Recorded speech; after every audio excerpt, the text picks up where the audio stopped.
I will hold you in my arms.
我是二级中的 Lucky。大家好，我是 RB 星 J。我是 Snake 的姿态。我是 EDG Michael。我是位置中的 EG Ho。大家好，我是 RG 麻辣香锅，祝大家新年快乐，鸡年大吉！祝大家新年生活甜蜜、健康幸福，万事如意。然后祝大家鸡年大吉！祝大家新年快乐，万事如意！祝大家新年快乐，身体健康，恭喜发财！我希望大家这一年赚很多钱啊，身体健康。大家好，我是吴状态，祝大家在新的一年里，个个都上王者，早日上王者，个个都是屠龙勇士。在这里祝大家万事如意，新年快乐，红包滚滚，财位连胜，心想事成，新年快乐，大家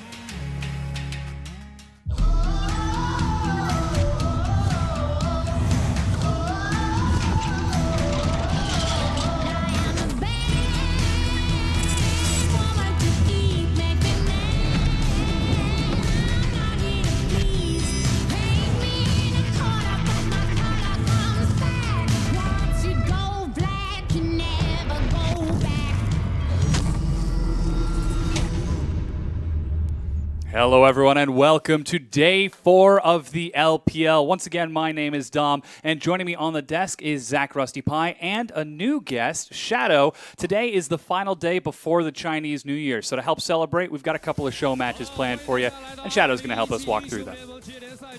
So welcome everyone to 2017's New Year LPL show. 好的，非常棒。那今天的话呢，可以说是一个特别的开场。So today is a very special opening. 马上就要到我们的新年了。Everyone knows that we're reaching Chinese New Year soon, and this year is the Roosters year. I'm pretty hyped for it. We're having a very special event. So beside us is currently a 1v1 stage. So now we're having a very interesting competition. And we have a very representative player. And who is he? And let's watch the video.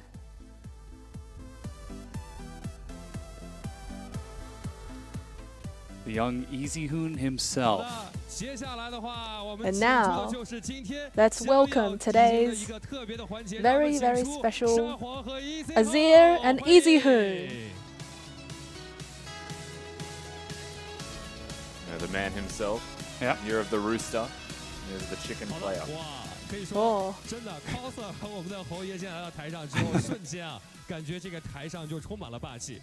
OK， 来，我们侯爷来到 The stage is lit by Easyhoon. 今天来到舞台上，首先跟大家打声招呼，送一下这个新春祝福，好吗 And let's say hi to everyone, Easyhoon. So Easyhoon's greeting. 祝大家新年快乐 Happy New Year to everyone. 好，祝大家新春快乐。那么同样的话，今天呢，我们现场有一个非常好玩的一个福利环节。And now we'll have a very interesting round. 现场挑选3名召 We will be picking 3 players from the audience. 新生的可以挑战我们 And they will be challenging Easyhoon in 1v1. 哇，要给很多很多好的福利的。我们先来看一下这个游戏规则，今天该怎么玩。So now let's listen to the gaming instructions. So both sides will be playing on ARAM, the Howling Abyss. So now it will be 1v1 and there will be 3 players, 1 from bronze, and the second player will be from silver to gold. The third player will be from platinum to diamond. So the first player would have 5 minutes to complete 10 CS, second player would have 5 minutes to complete 20 CS, and third player would have 5 minutes to complete 30 CS to win. And they cannot die.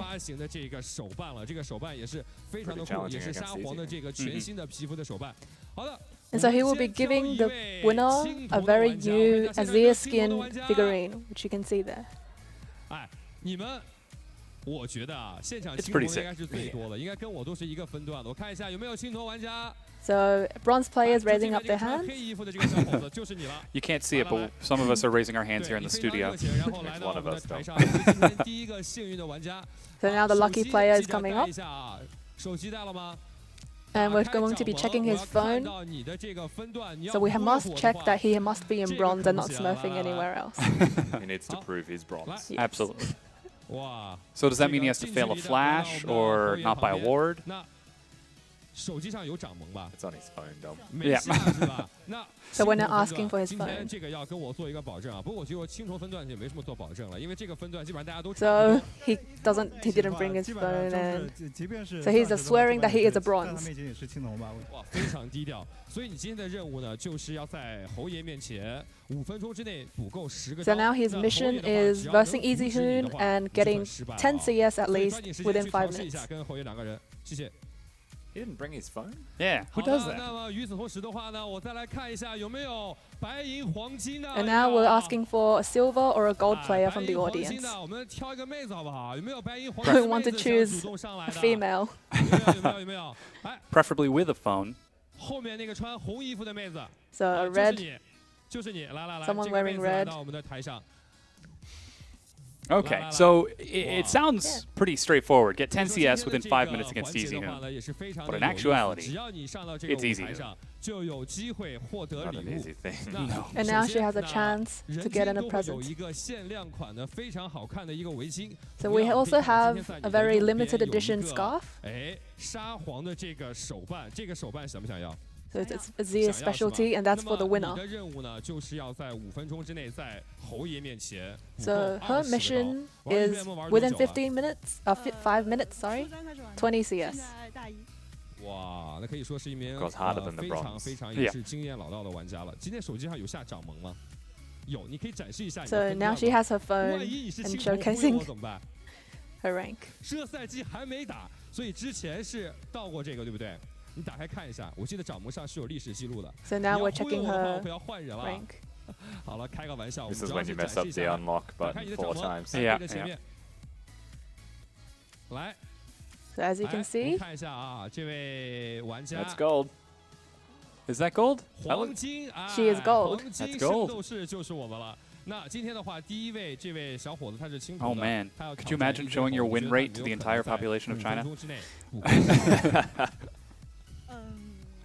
so we're asking her how much she believes in the first player. 那你有没有信心在今天这个舞台上单杀掉侯爷？ And now does she have confidence to 1v1 Easy Hoon and get first 我 blood? 觉得不如 That looked like a no to me. 就有可能单杀他了。好了，我开个玩笑。那么这样的话，也是给到我们这个召唤师一个调试的时间。不过没有 So 关系， now we're 只 still 要 waiting 今天 for the 来 first 到这个 player 舞台 to 上 prepare. 参与这个环节的话呢，我们都会有礼物送给你。那么今天的话呢， So there will be a 只要我们 present for 这位妹 everyone. 子过来参与了这个比赛，都会有一个围巾送给你。如果你要补够了20个刀的话呢，我们就有机会把这个手办送给你了。 So if she is able to get 20 CS within 5 minutes, the Easy Hoon special figurine will be hers. 来到我们线下上海热纳广场来参与本次的英雄联盟春季赛。那么我们很快的话呢，将会开始今天的第一场 So 对决 now 了。 we'll be starting the first 那 match 么两 soon. 位今天的一个是挑战者，哎，我们的这位 Will be 小伙子 Azir 另外一边的话呢 versus 就是我们的 Yes. 侯爷。 To clarify, this isn't just any champion 那么我 that you 们 pick. 把舞台现在 So now we will 留 give 给 the 我们的 stage 两位挑战者 to the 啊 challenger 一位挑战 and 者一位 Easy 我们的 Hoon. 侯爷，来，我们来到舞台的旁边。好的，那么同样的 Seems 话 like 呢， the players are 我们今 getting 天 ready. 挑完了黄金，挑完了 Runes 青 and 铜的话 Masteries 现 have 场 already been 有没有 decided 黄金 for 以 the 上的分 challenger, 段呢 and 让 of 我 course 们 Easy 看 Hoon 一 is going to 下 bring in his own, as he doesn't have to worry 我 about 们的热 this. 情程度完全不够，我 So 跟你讲 luckily, 今 the 天的 bronze 话 guy 呢 doesn't have to 有 worry 双重 about 大奖 picking the right 有 Runes and 想要礼 Masteries; 物 those have 的 already 吗 been decided, or even the silver and 好 gold. 的，那我来看一下，一会儿让我们的工作人员可以留意一下，找一位内场区域的一个观众也可以。所以说，只要 So 今 will we 天最后一 find 位观 another 众来到 audience 台 from 上 the 我觉 inside 得就 too? 有机会获得这个福利。 So anyone 那 would have a 么同样的话，我们还要 chance 给到我 to 们 get 第一 the 位挑战 presents 者 and 的 an 一个准备的 opportunity to 时间。 challenge Easy Hoon. 哎呦，我们这位挑战者今 It's 天还要 worth 带 it 着 just to 皮肤 challenge 来， Easy Hoon, ，Yeah. really. 不得了。 The opportunity to bring down 第一位 the 我 world 们的挑 champion 战者现在台上 in a one-on-one setting. 啊，他长 Yeah, 舒 it's 一口 pretty 气啊，不知道 nerve-wracking. 今 Yeah, 天 don't have to worry about 第一个 junglers. 登 Don't 场 have 的 to worry 压 about 力 anything 哎 else. 来抓紧时间看一 The 下 first 比赛，我们 challenger 马 is 上 breathing 将 very 开始的 heavily 是 and 今天的 preparing for 第 his 一场的 first 一个 match. 对决了。 He doesn't have a headset on. You can't just say that to him. 那可以说这个 Yeah, 赛 you 季的 can. 线下赛，只要你来到了我们的线下的话，就有很多周边的福利。而可以看到今天的这个奖品的这个周边的话， So as you can 它会 see, 有 the 一个特 present 殊的一个口号，特别的 It 厉 is 害， it 叫 has a 做 very 黄沙 special 百战穿金甲，沙皇驾到定平川。今天哎，这个咱们的 EZ 侯爷号称着这个沙 We've 皇 got 的 the only one 霸 of 主，也 its 就 kind 是 as well, 西 the 中之 present. 霸。 Yeah. 哎 very unique. So now figurine. let's watch Azir getting showed by Easy Hoon. Of course, flanked by Azir. Yes. To his left. And let's see if anyone is able to dethrone Easy Hoon's Azir. And we finally have loaded onto the Abyss. It is Vici Gaming Easy Hoon taking on the Challenger. Now, one thing we do have to note, firstly, we're in the bronze game, so the Yes. opposition has to get 10 CS in 5 minutes against Easy Hoon. Easy Hoon's job is going to be to deter him from doing this by killing him, or by preventing him from getting the farm, denying it within that 5 minutes. If he dies, he is out, and we'll move on to the next challenge, as Easy Hoon is showcasing his skin and dancing. Yeah, dancing ability as he's getting ready. It's more about sending a message, I feel. Oh, that's great. The very stylish recall animation. That's so cool. It looks like... So there's also a Spectre's Cow start for the Challenger. Yeah. I really like that. Right? Let's just say, yes, he's a bronze player, but he's made a Challenger decision for the win conditions of the game. And that is to get farm. So watch how he plays it now. Somehow he has no mana. Yeah, not quite sure how that happened.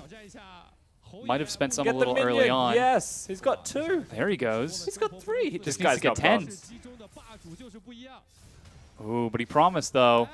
Easy Hoon actually goes in onto the Challenger, drops the Ignite as well, and that's the barrier burn, but Easy Hoon's at 200 health. No way. Heal to catch himself back up as he tries to get another. He's got 4, but Easy Hoon is not giving up. He's still got another 3 minutes to get 6 CS. He doesn't need to fight this here and now. Yeah, It looks like he wants to.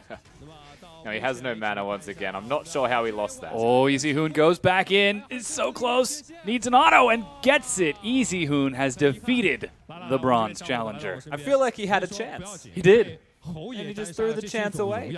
So now we're getting the second challenger to get prepared. So now his participation will still get him a prize. So he's saying that he's not very good at Azir. And his tactic was defense, so then he could see us. Yeah, but he said he was a bit nervous, so mechanics wasn't on point that game.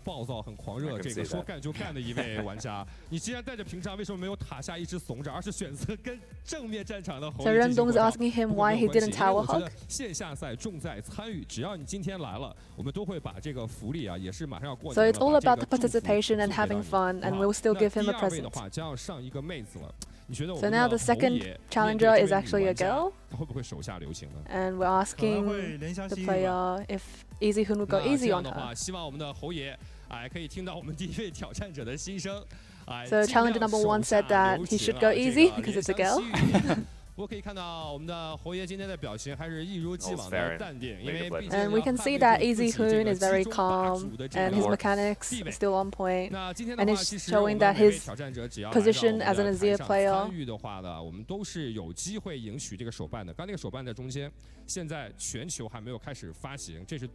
So the figurine in the middle hasn't been on the market yet, so it's the only one. So the player is saying that he's never seen this figurine before. And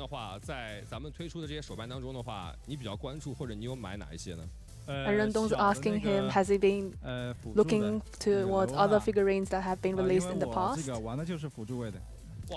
So the player is saying that he's actually a support main. And Rendong's joking about his hairstyle because if you're a support main, your hairstyle normally goes back. Really? Isn't that Rendong's hairstyle? He must be a support. Yeah, guess that's it. But we've loaded onto the Rift for the next challenger. I mean, the Abyss. Yes, the Abyss. And the woman that we saw was in gold elo, which means she needs to get 20 CS in 5 minutes. If she kills Easy Hoon, she wins. But if she dies, she also loses. So 20 CS in 5 minutes against Easyhoon. Correct. And once again, we saw Easyhoon's last 1v1. He's hyper-aggressive, wants to stop them from farming completely. He's also changed his item build, got rid of the attack speed, went for more ability power. Perhaps has already worked out and started to learn from his last 1v1 against the bronzes. More cool camera angles and stuff. Yeah, I mean, I keep on trying to look at the board to see who's winning, but I can't count from this far away. He could play against his soldiers Almost. I mean, I just wouldn't have to move the board. Yeah. Is what I'm saying. I feel like that would be a little bit difficult, though. Because if you were a soldier to Emperor Azir trying to play him, would you ever actually want to win? The soldier doesn't have its own mind. Oh. Right? That's what I mean. He's just playing himself, Yeah, but he doesn't yeah. have to move the board. Well, you might as well put half the board against a mirror in that case. Anyways, we've loaded on. Let's take a look and see. Ooh, as Easyhoon gets some Thunderlords, already chunking it down to half. And the important part is the farm here. So the challenger does at least lock down the first minion. And is being a little bit more cautious, which is good to see. Still 4 left on this wave. They might be able to crash into the turret, but Easyhoon's not going to make it easy. Ooh, down to 100 health. But the challenger is still standing. And you know Easyhoon's on the hunt. The Bronzy seem to be having a little bit better than this. Better time than this. Oh, and Easyhoon gets in there. That was clean. Yeah. Clean and clinical. So now let's get the female on the stage. So she actually lasted for a while. And we're asking her how many CS she got that game. So the first challenger had 4 CS. And we want the next challenger to at least have 6 CS. So we're picking someone above gold, like platinum or diamond. Someone who might be able to challenge Easyhoon. Give him a challenge. Yeah. So he is gold. Okay. Well, that's not what we said, is it? And he can't really prove his rank.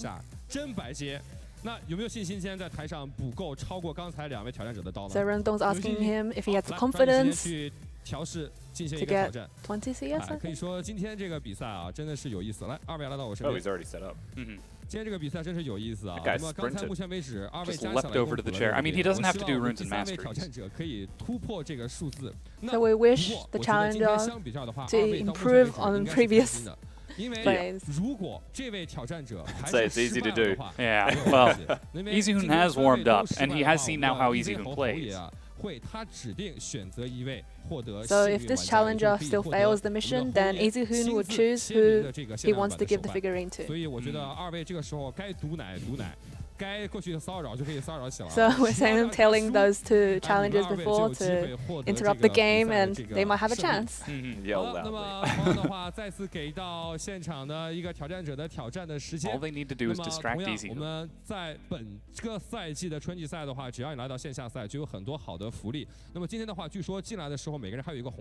So if you came into the live show, then you would actually get a red pocket.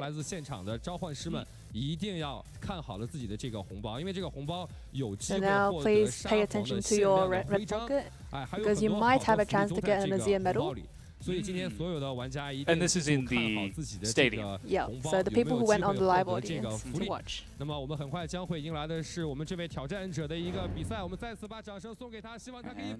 that's it. Once again, we've loaded back onto the Abyss. Easyhoon looking for a clean 3-0 over the challengers. And the final challenger, tragically not diamond, not even platinum, but gold. Yep, a gold player in the platinum diamond division. Yep. Is confident enough. You could see how quickly he came up on stage and basically leapt to the computer. He could be an Azir one-trick. There's a very high chance that he can play Azir better than the last 2, is what I will say. So the previous times we had CS, it was 1 for the gold player, the gold woman, and 4 for the bronzy, who we're still not entirely sure was actually in bronze. Can our second gold player get something a little bit better? And look, if he wasn't in bronze, I don't blame him for lying to play against Easy. Yeah, getting the opportunity to play against Easyhoon himself. He actually did go for Easyhoon's build in the first game, opting for a dagger along with that lost chapter. Yeah, absolutely. And they went for the biscuits this time, no refillable potions, like the last challenger. So perhaps a little bit more efficient with his health and sustain. But here we go. Yeah, the minions now clashing in the center. This is usually the big decider. Does the challenger focus on the minions? Or, ooh, actually gets some damage onto Easyhoon and only takes a single attack in response. That's a good start. Now, I'm assuming, even though he's not in the Platinum Diamond division, he's playing in their stead, so it'll be the 30 CS mark at 5 minutes. Or killing Easyhoon. He's up to 4 right now. One more. Ooh. Yes, the record has been broken. In one wave. Yeah. 5 out of the 6 minions picked up so far. Get some damage onto Easyhoon. Thunderlords. They're trading evenly. Yeah. And you can see the attack speed versus the AP. They got the exact same trade on each other, but Easyhoon comes out with 50 more health. And this is where the Runes and Masteries will most likely come into play. However, he is out farming Easyhoon. Of course, farm doesn't matter. It's all about killing the challenger if you are the Hoon. But there's one thing that you can't help yourself and do, and that is actually farm. Yeah. It's just so ingrained into your mental that you have to get those last hits, even if they don't matter. We're not entirely certain if he needs to get 20 or 30. So far he's at 10, halfway to the 20. Oh, so he's actually going for the full 30. 19 to go, and he's already 2.5 minutes out. Easyhoon pressures him under the turret. There's one CS missing here unless he does something. Yep. Oh. Now it's the cannon. If he plays this right... Oh, he did. Oh, he did. Oh, he got the cannon. Let's go. There he goes. Oh. Attacks. Oh, let's go. Gets them all. 16, only 14 to go. He's halfway there with 2 minutes left. This gold challenger is making a run for it, and Easyhoon is now starting to get a little aggressive with this. This gold challenger is definitely an Azir player or a mid laner of some kind. Ooh. Procs the Thunderlords before Easyhoon, but he's down to 210 health with his final biscuit ticking. You can go get the health if he wants. He's choosing not. Yeah, there we go. All right. Yeah. All right, he's got it. Ooh, you've got to imagine his heart is pounding. Playing against Easyhoon. He needs this wave. We're at 3 minutes and 30 seconds, and he needs 15 more farm. I'm not sure he can even make it now. It's going to be close. In fact, I'm just not sure he can make it in general. Oh, there he goes. He's at 19, 11 minions. These 3 make 22 if he can get them. Oh, you've cooked it. Missed it. Oh, Christ. Oh, tries to force a fight, but Easyhoon dodges back. He's going to be tossed back now, but Easyhoon is low in the minion wave, and Easyhoon goes down. The gold challenger has defeated Easyhoon. Cop that. I think we've just agreed that there's going to be a role swap. Yeah. Peachy Gaming might be in a little trouble. So now we're trying to calm everyone down. Yes, and he's going to stand closer to Easyhoon. It was a surprise kill.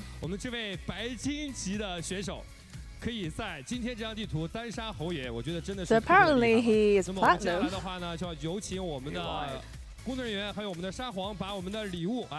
Or platinum level, because he did say he was gold. So now, let's present the present for the victor. So Easyhoon is handing over.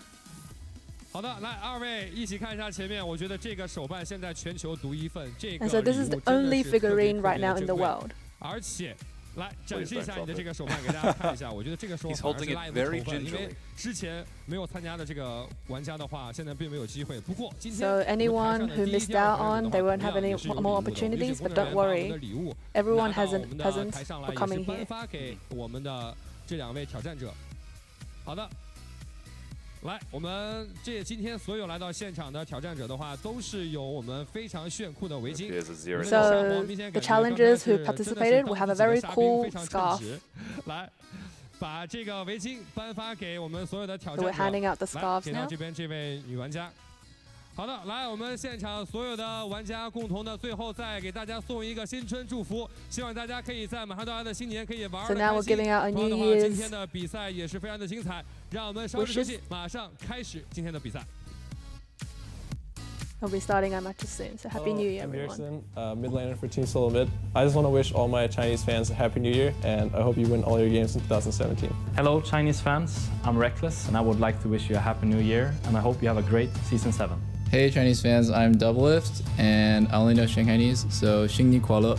你好，我是 Faker，新年快乐，天天无暇。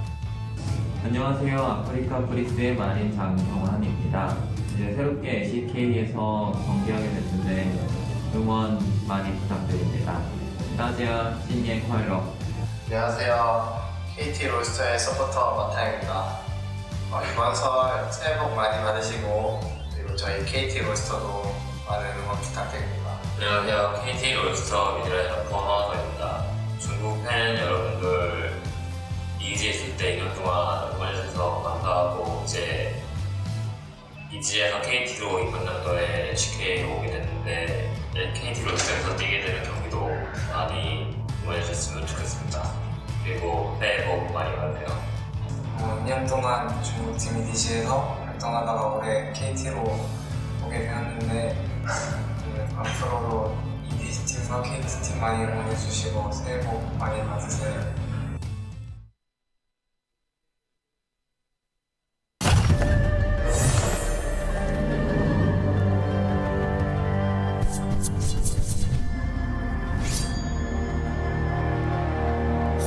速决吧！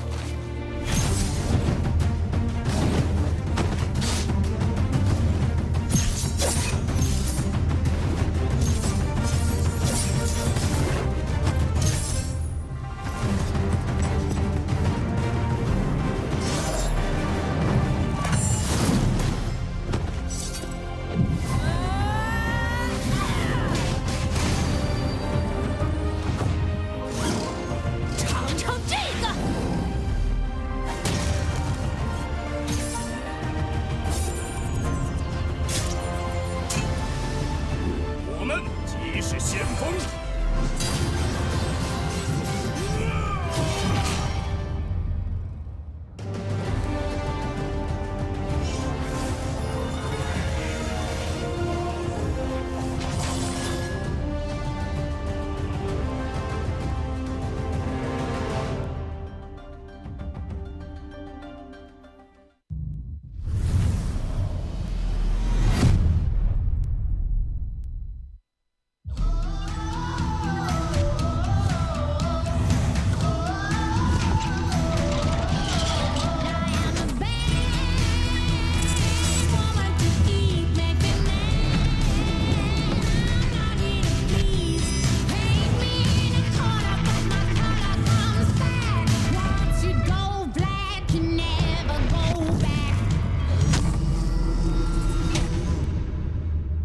Welcome back, everyone. We're ready to get our games underway. We have would like to extend a thanks to Shadow for that excellent translation. But again, joining me on the analyst desk is Rusty, and joining me now is Brento Raz Mohammed. How are you? I'm doing quite well. I mean, much better knowing now that gold player did shellac Easy Hoon. Could you do it if you had to one-on-one Easy Hoon? Well, you know what? I feel like I fit the same, requirements than this player does. Means no.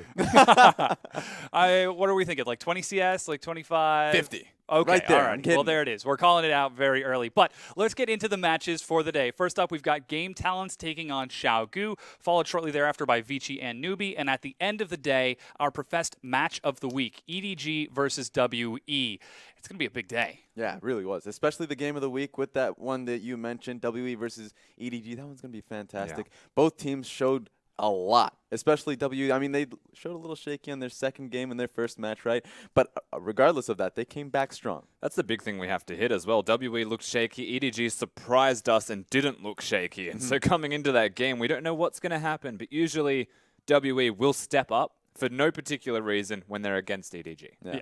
And there is a lot on the line for these two teams beyond just the obvious points for this. The schedule, as you can see on your screen, these are two of the biggest, if not the actual biggest organizations in the LPL. Yeah, I mean, it's fantastic to see them coming back up. I mean, historically, I know Frost would be having her day with this one. Say, oh, you know what, Clear Love coming, or at least a lot of these players, and Aaron specifically coming from WWE as an organization. Now WWE's rising up. I've taken her job in saying that, but regardless of that, it's fantastic to see both of these teams rising up, and it looks like first week we're going to see something big.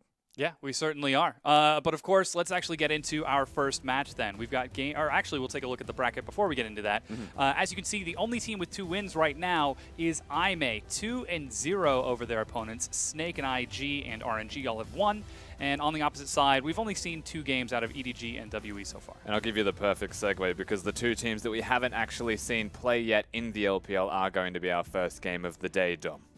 That Game Talents versus Xiaogu looks to be a big one. Big one for me is going to be Xiaogu because, of course, we haven't seen them at all. We've at least can talk about Game Talents because of the last season that we've seen them. This time, Xiaogu's coming in, used to be newbie young. We kind of touched on them just a little bit. But one big question to me now, because they have Kabe coming in from Legend Dragon in the LSPL. But, you know, they used to have SS17. He is a historical Chinese top laner. We've seen him a lot. He used to be a carry, a true carry top laner. Kabe is a very... I would like to say a Gimgoon-esque top laner, very stable. And so now we're seeing, I mean, this team has always looked towards their mid/jungle synergy. But now that they, or at least the jungler can't really work with his top laner and get him ahead, options kind of declined. Maybe he just goes straight to mid. And that's the other thing with QG in particular is the roster has so many players on it that we may know who the starters are and we will find that out very shortly. But Kabe playing, it could be Gimgoon-esque. Does that actually mean, Raz, that he's going to be taking people out in the top lane? Because Gimgoon's consistent, but he also takes out the big names, similar to what Icon does in the mid lane for OMG. I'd like to say Kabe is consistent, but it's hard to tell, of course, because he's consistent in the LSPL, but is he consistent on the big stage, especially first game going into against Gimgoon, who has made a big name for himself. So I'm looking at it, and immediately when I look at this, I'm going to say Maokai, Maokai, Maokai. We've seen so much Maokai through the entirety of the first week here. I know for 100% that we're going to be seeing that from Gimgoon. He is an incredible Maokai player. I mean, I feel like Kabe is going to be looking for the same here. Yeah, the big matchup that I want to watch is going to be in the mid lane, however. Doinby versus Republic. Previously from old Xiaogu, Doinby dropping down to newbie young and brought that team into the LPL. And I feel like Raz could talk us to the depths of insanity about Republic and liking the player, but I do want to start with Doinby because, again, this is where that big story starts. The LSPL brings a team up, you're absolutely right, and doesn't just bring a team up. It feels like an anime. It feels like a redemption story where he's not just here in the LPL, he's brought up the sister team of a player in a team that he actively and publicly doesn't exactly have good feelings for, and that is Swift from Newbies. So Doinby's back, they're in the same group, and he should be here to show his stuff again. Oh, I can just imagine him coming into the venue, hands over his new jungler in arms, just saying, hey, you know what, don't worry, Clid, I'm by your side with anything you do. Takes a glance over to Swift. That's all I'm saying. Gives him a wink. Because I really love this. I mean, Xiaogu, they have a new jungler, a Chinese jungler in Xinyi. I'm kind of confused. I mean, I'm not really confused. It's going to be interesting to see if he can challenge Clid's position. But all I know is that I think Clid is a fantastic Korean jungler, an incredible talent that we've seen him kind of pressure. And it's exactly as we've seen from Swift, which can cause a negative connotation. And it's true that he can play over-aggressive sometimes, and Doinby and the rest of his team have to be there for him when it does happen. And so that's a bit of a weakness, as I see in the early game. I agree with that, but that's also the strength of Doinby and the team. Because they work around the weakness, they make it a strength. Running through right now, you can see we're getting ready for the Xiaogu versus Game Talents. Now, there are a lot of people on Xiaogu on the roster, so we're not 100% sure who's going to be starting for this match. We'll get that in just a second. But we do know who Game Talents is starting. In the bottom lane, it's going to be PentaQ and Savoki showing up once again. Raz, can you tell me a little bit about this? PentaQ, I mean, Savoki specifically, I remember when it came down to playoffs, because Game Talents just went in there. They just made it into playoffs, and they actually did sub out Savoki for City at the time. Now, City's not on the team. They do have Soul from Team Kung Fu that once again got relegated from the LSPL. Great name, though. Yeah. I love Soul. That's a good one. I hope he plays just for the name. But no, we see Savoki right in there. Yeah, and the other thing as well, when you think of Game Talent's bottom lane, you think of Jinx Tahm-Kench. Meta was irrelevant because they would play it all year. And for some reason, if Republic was underperforming, Wushang wasn't showing up, Gimgoon wasn't there that day, they still had a reliable off-meta bottom lane.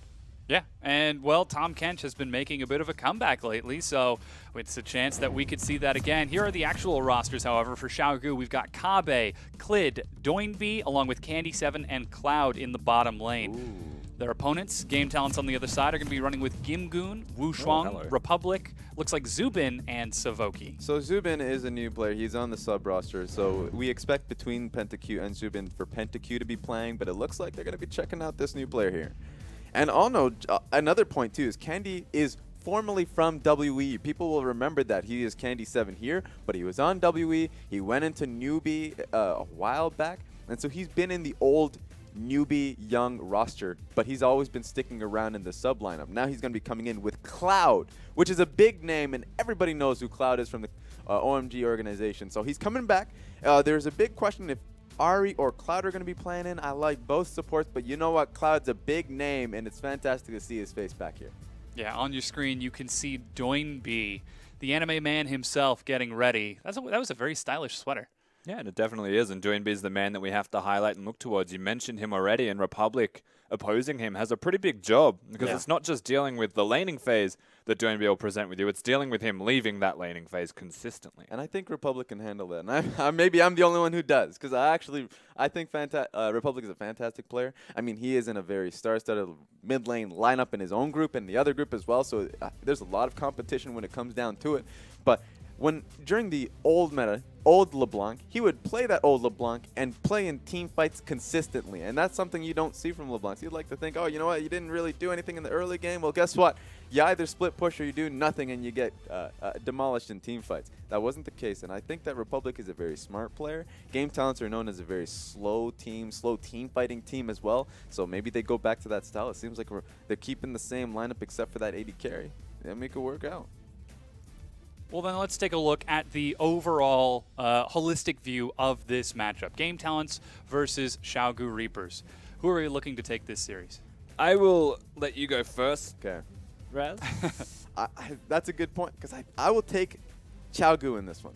I'm giving Xiaogu this one because they actually did decide to keep the two strong players of Doinb and Clid. Now, Doinb is unchallenged. He doesn't have anyone in his support. So that's a bit of a null point. But Clid specifically has been proving a lot. He certainly has. Raz, thank you so much for your insight. He'll be joining us later when we get into the post-game for game number 2. But we have entered picks and bans for game number 1, as you can see. Xiaogu opting for blue side in this first set, and Game Talents going to be taking the red side. Jace, Malzahar banned away, along with that LeBlanc from Doinb and Rengar taken away from Clid. LeBlanc, Rengar make a lot of sense. Rise also someone that should hit the ban list, as should Camille. The Jace is the only standout, perhaps you would say, as a different ban of choice, taken away from either Republic or Gimgoon. Yeah, now we're about to get to the first pick for Xiaogu. Zyra is going to be the ban from Cloud for that final ban of Game Talents for the first half. And now it's time to see, are they going to follow the standard meta? Rise, very strong pick. Doinb going to take it immediately. Yeah, and makes a lot of sense to go straight for that Rise. Of course, both players, Doinb and Republic, are known as Victor mains, so very good on control mages is the big point you take away from that. Doinb, though, can lash out and play assassins. But for this game, for game number 1, his first time back in the LPL after a part of a split missing, I suppose. Yeah. He's going to go back to his staple. He's playing according to the rules for now. According to the meta, I guess we'll go with. We'll have to see if he changes it up, as Wushuang going to be taking that Kha'Zix in the jungle. Very mobile, and we've seen a couple of different Kha'Zixes over the past few days. And it looks like they might want to pair that up right away. Granted, Rengar's the only jungle ban. Locking in the Kha'Zix immediately shows their priority in English towards that. Rek'Sai is still available, however. Lee Sin also still there, Elise even, if they want to stretch and play something else. Clid will have options. So it's interesting that they really heavily prioritize that. Yeah, so far Game Talents haven't shown too much. They know they're going to be dealing with that Rise, but Xiaogu raced through their picks, Lee Sin, and immediately Thresh for Cloud. Now Thresh locked in with only Zyra banned. I mean, Zyra is one of the worst matchups for Thresh. We've seen this work. You lose push priority when you're actually against that champion. But Savoki's expected to do this, and perhaps that's why they've opted into an early Thresh, acknowledging that this is available, and threatening as well, that we've locked in our support and we could ban it away from you if you don't lock the Tahm Kench here so that we can then pinch other roles. Yeah, Xiaogu showing that they might be playing this pick and ban game a little bit faster and harder than Game Talents were expecting. Instead, now they are going to turn to Candy 7's AD carry pool by banning away that Kalista next. And Xiaogu, they can pressure the AD carry and the top lane, same as Game Talents. Question is, who's the target? I mean, even if you're a Kalista main, I don't see any merit in banning Kalista. Like, Varus and Ashe are the two best AD carries at the moment. Caitlyn is always going to crop up, and QG banned the Caitlyn away. So now they're just targeting each other with AD carries. And we're going to have a pretty big question mark as to what Game Talents are going to first pick, and if it is an AD carry, because they're still banning it. Varus banned away once again. So far, that is 3 AD carry bans as we enter into this next phase. And make that 4. Jhin is the follow-up. Game Talents have got priority here. So again, Ashe is still probably the best AD carry right now, as they've banned everything but it. Fire the arrow, take the Tahm Kench voyage. And also by picking the Tahm Kench, QG didn't really necessarily want the Ashe, because the Tahm Kench can eat somebody out of the stun.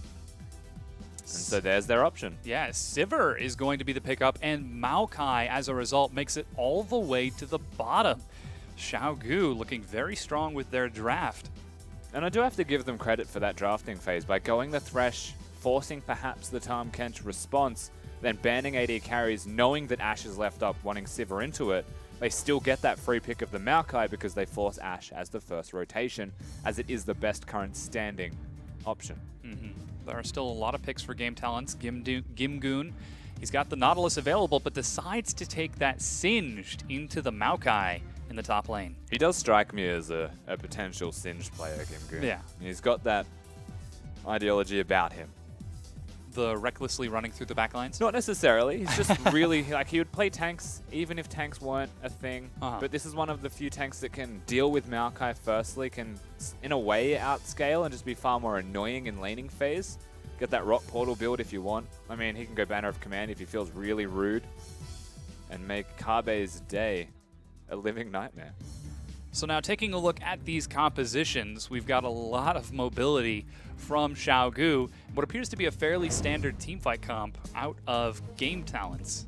Yeah, I would actually say, aside from the Singed, who can still come in, especially when you get the Righteous Glory, Randuin's Omen, things like that, super standard team fighting comp. Singed does come in towards late game and make it a 5-man based fighting composition, but if Kha'Zix can get the Singed going, Kha'Zix can get the Orianna going, then that team can snowball incredibly well, and Game Talent's strength is always going to be that late game team fighting. We're really going to have to keep an eye on the junglers to see if they can accelerate the pace of that. Wushang on that Kha'Zix, as you said, definitely going to be putting some pressure towards Doinby to try to keep him from getting off the ground. We've seen what an amazing Ryze can do, and we know Doinby is no slouch. And now we saw Athena actually playing the Ryze yesterday, and the way that he played Ryze I would expect is similar to what Doinby would do, and that is expend mana and recall. Control the minion wave and disappear. That is something that you expect firstly from a Ryze, because his ganking is incredible when you work with a jungler, who is Lee Sin in this case. So that's my expectation. We'll see if Doinby has shifted his style in his time off the main stage. There is an opportunity for him to show us something new here, or perhaps go back to what has worked for him in the past and save that sort of spicy surprise for when he gets the opportunity to play Xiaogu's ultimate rivals in Newbie. And I guess the biggest challenge we have to give QG, we're highlighting their strength, we still have to look at the Sivir Thresh bottom lane and say this is one of the more abstract choices for a 2v2. Not necessarily a bad lane. The spell shield is really good into Ashe, especially in the early levels.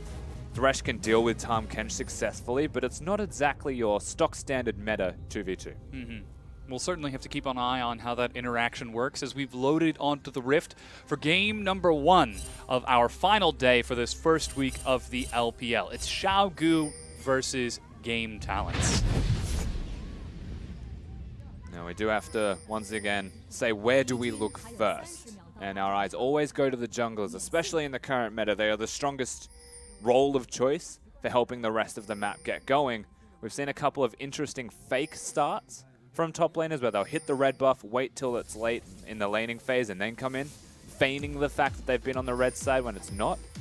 And we'll see how these junglers actually start on Summoner's Rift, as we're currently in a dance party, Yeah. opposed to anything else. Zubin's having a grand old time. Savoki's on the side. He's the bouncer at the front, just making sure nobody enters into the bush without his permission. As Wushang heads towards the top side of the map, and looks like we're seeing the same thing out of Clid. It's on a ward, though. I believe they saw them enter, which is why we're seeing Wushang take his time getting so around. the acknowledgement of the ward is definitely there. So they're waiting until the red buff spawns before they show themselves. Removes any opportunity of an expected counter or steal from the Lee Sin. They even warded on the bottom side of the red buff to ensure that. But QG still have the knowledge, and that knowledge will be the power that they need to make their next steps. And if Lee Sin chooses to actually invade somewhere, he'll know that it's a blue buff. If he chooses to gank top lane, he'll know that Kha'Zix is a blue buff also. Yeah, so far, standard jungle start out of Clid, going for the wolves, and you can see Wushang is doing the same before they head over to that third buff. Taking a look at the masteries, standard across the line. We do have Warlords on that Sivir, and Storm Raiders Surge on Ashe.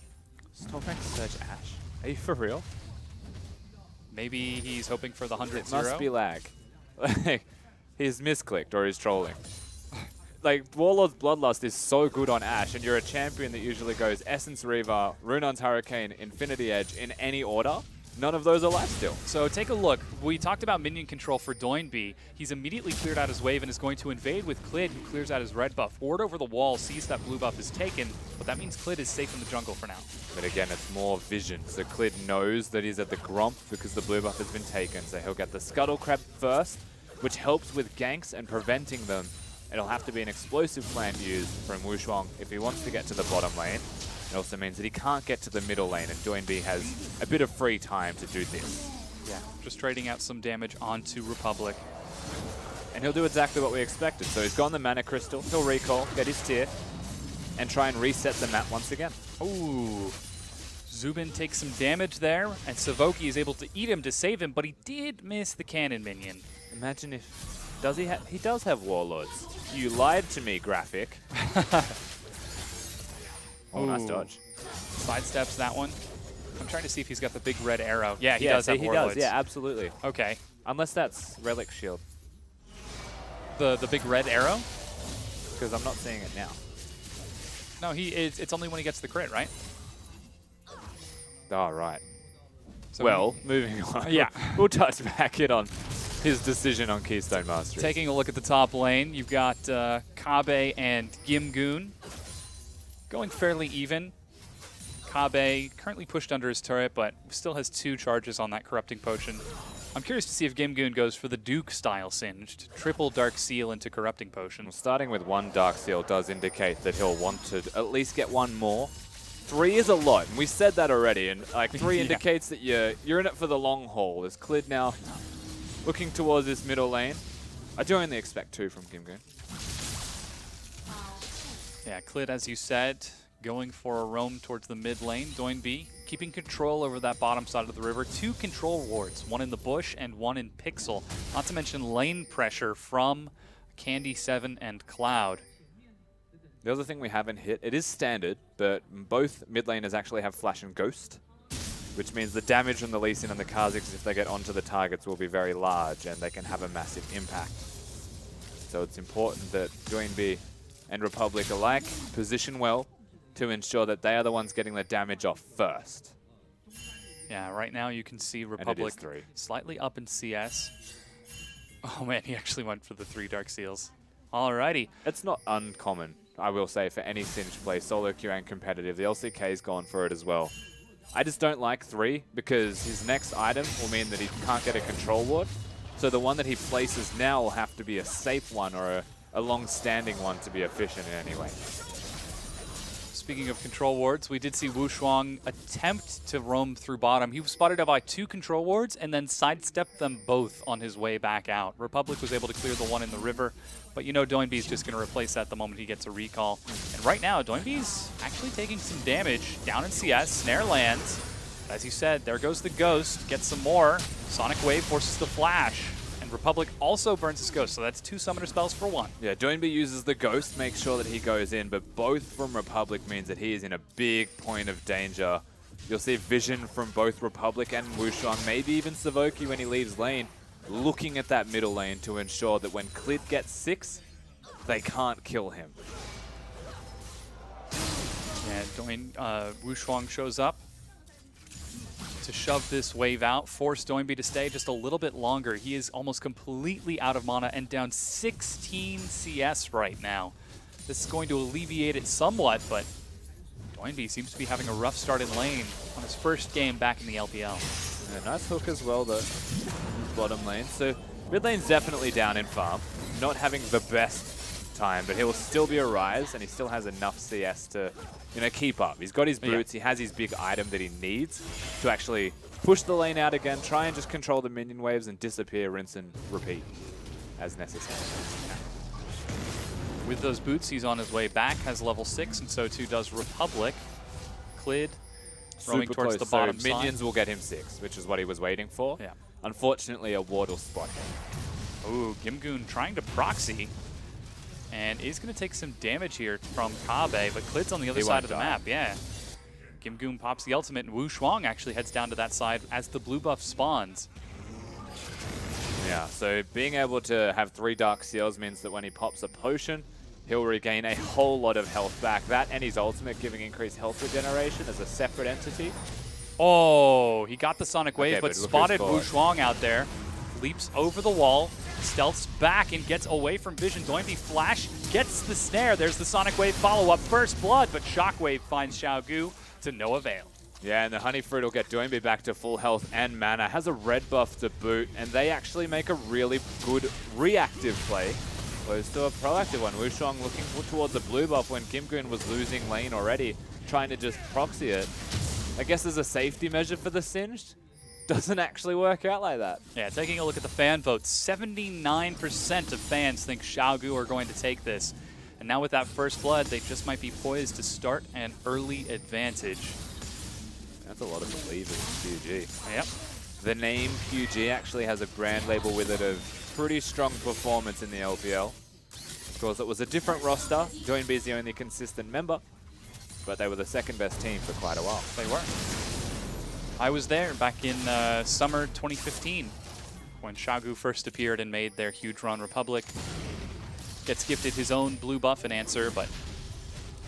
The other thing that we need to actually mention is that first blood that goes to Doinby evens out the CS discrepancy in that middle lane. So we're back to square one with an advantage for QG. Clid gets a ward on the dragon as Cloud wards up the jungle of game talents. And Xiaogu take the moment to control this vision now for game talents. The first Drake is Cloud, so not going to be too vital as Doinby, as you mentioned, returned, going for that catalyst, so the standard Rod of Ages start. And Wushuang invades yet again. I don't know if he wants to actually invade though. He's just looking to cherry pick minions and get some farm on the board as Cloud's now up here also. Ooh, the hook catches Savoki. That's exhaust, but Savoki's still going to take a lot. Grey Health is going to catch some damage. Clid is able to finish off Savoki as Xiaogu collapse and get a kill. And this is good movement from Cloud. So Savoki, in typical fashion, will leave his lane quite often. He is pretty much just a Tahm Kench in a player as well as champion. But Cloud being able to rotate with him, hitting the hook is good news for QG. Currently 2-0. Now they've finished off that Cloud Drake. That's going to give even more mobility to a Rise Sivir team. Gimgoon gets a good fling. Has a giggle. And has a chuckle. That is so much health. And he's got his Corrupting Potion upgraded too, so not just the refillable. He'll hang around in that lane for longer than you'd like. Uncomfortably long. Meanwhile, Candy7 shoves the wave into Zubin. Currently about 2 waves ahead. This should balance it out to maybe a 10 or even a 9 CS difference as Doinby and Clid chase. They go right onto Gimgoon, who ghosts, but he doesn't have flash. He's going to be tossed back, which means Clid can't get the kick backwards into Doinby. Are they going to dive? Nah, Clid sets it up, but Doinby can't follow. Clid had his kick the whole time, and yes, he got flung out of the distance, but he could have kicked early. He could have just kicked for damage, and Doinby would have been able to lock it down. Now that's a rotation that explicitly forces a recall from Gimgoon and ghost usage, but he has teleport. So he can go back to lane, knowing that they've gone back to base, because they have to deal with mid. Singed problems. Now he's got that catalyst for even more sustain. Game Talent's going to try to take advantage of this small window, invade into the jungle of Xiaogu, and are immediately spotted by Cloud as Doinby races back into lane. No opportunity to get super deep vision, but for now, Game Talents are safe. Yeah, but good movements again from Cloud to be able to prevent any further pushing in, any deeper vision. And, I mean, it is forward vision from Game Talents, but it's not deep enough to make a meaningful impact just yet. And especially because Cloud saw where it went down, they can work around it. I feel like this was the question that we had earlier on. Xiaogu, are they going to continue to play around Doinby and Clid as expected? Yes. So it turns out the answer is yes. Well, then what can we expect from Game Talents to attempt to stop this tag team duo? So Game Talents as a team will always look towards late game as well. They're a slow wind-up team. If Gimgoon gets going, though, they can make it happen. Ooh, despite being isolated, Clid is able to out-damage Wushuang there. Clid hits the Q. Also has the threat of his ultimate. So that's the difference between a Kha'Zix and a Lee Sin trade. Is if Clid gets the ulti off, he can burst out the Kha'Zix, whereas Kha'Zix only gets invisibility that can double up as a slight damage bonus for his passive. Unseen something. Predator. Is that what it is? Or is that right? Kabe going to teleport in. Savoki is going to take the ride on out of there. Doinby is still going to go in. He's going to be tanking the turret. That's a late teleport from Gimgoon, and the minion wave is only just now being cleared. Yeah, Kabe takes some big hits and is forced to back away from Savoki and Zubin as they chase him over the wall. Kabe flashes because he can't make it to the lantern, and Shockwave flings Kabe away, but he's still alive and still tanking as Game Talents chase him off. And Kabe making a bit of a mistake by not leaving earlier, so he does get caught out. And instead of taking the lantern, there was a miscommunication between him and Cloud. He actually walks and gets hit by a Shockwave. Fortunately for him, the Shockwave does, as you mentioned, knock him to safety. And everything is as it once was. We get to fight another time. Yeah. But that was a good window of opportunity. Kabe used his teleport early, and Doinby was in. The minions just weren't there to actually complement this maneuver. It was building for a fight, but it wasn't fully built, I guess. Still had a few construction rafters. They headbanged and the drop hadn't hit yet, so they felt embarrassed and left. Blue buff now going to be gifted back over to Doinby. Looks like Republic is going to take the same as we get towards that 14-minute mark. Fairly even when it's all... Oh, whoa, Wushuang got it. That's pretty unlucky. Oops. 340 health on the blue buff. It must have been a tick of red buff between the Q and W. Ouch. Which is, like, not Just really normal. Unlucky. Yeah. Yeah. Tragic. Well, can you activate the W while the Q is in midair? Yeah, you can. That's why I'm confused. But interesting. He got the blue buff. So minor hesitation from Republic is going to mean that he misses out on that. I actually think he still pressed it right. It's just like an impossibly difficult tick of red buff stole that. Quite unfortunate, but that's Cloud and Candy7 looking for Hooks on Savoki again. He's got his flash, but Clid shows up. Is going to get the insect back onto Savoki and cleans it right up. 3-0, Xiaogu. Is that it Doinby's again? going in again. He's got level 11, so gets the full range flash. Doinby chases. There's no mana on that Ashe, and Doinby is just going to walk it up. Here comes a stealth Kha'Zix, who suddenly regrets this. Doinby almost has the snare again, but Wushuang flashes to make it under his tier 2. And Clid aiming for a juke, but the Kha'Zix doesn't. So Wushuang lives. However, this bottom lane turret is in jeopardy, and it will go down. QG starting to find advantages and pushing it further and further. Republic doesn't exist. And this is the exact same reoccurring problem that we're actually seeing between Horizon and Orianna in this matchup. Orianna starts well, gets a slight CS advantage, but Ryze is everywhere on the map. Gimgoon actually going to rotate towards the mid lane to help Republic and help clear out the minion wave, trying to answer back. But here comes the rest of Xiaogu. The turret's still standing, and Republic just not able to have an impact in this game just yet. Yeah, Gimgoon's just hanging out. Yeah. He's singed. He's having a snow day. He already pushed that top Yo, lane. Clid is about to face check. Walks in. That's the Sonic Wave on Wushuang. And they managed to get the snare onto Savoki. He used his flash earlier. That's the gray health popped, but Clid follows up. Shockwave finds two, and Clid with red buff is able to secure the kill onto Savoki. Clid chases forward. Flash kick onto Wu Shuang. He dies to Candy7 as the Infernal Drake respawns, and Xiaogu are 6-0. And Clid's Lee Sin is what Ben 4 wishes his was. And it's less montage and more timed around a coordinated and very effective team. And that to me just screams what QG are right now. They're playing this extremely well as a unit. If they're behind in farm, it doesn't actually matter because the end goal is still being achieved by them. And they're getting those team fights, 6-0. Yeah. Can you really call them team fights, though? I feel like Xiaogu are just finding, oh, Doinby gets hit from downtown. And Zubin and Republic are going to pick that up. Yeah, that was a left-right good night. That certainly was. Doinby got put to sleep. It was an arrow and it was an afterthought, unfortunately. But the turret does go. And so that's a really good reactive play. And heads-up movement from Game Talents. They're able to pick up their first kill and take down the mid-tier 1, something Xiaogu haven't even been able to do yet, as Republic is finally able to have an impact thanks to some assistance from Zubin. Now moving forward, we're starting to see a few changes as Xiaogu swap their duo towards the top side. Savoki well aware of that. He's going to get some deep vision onto that side of the map as Zubin heads up there as well. Yeah.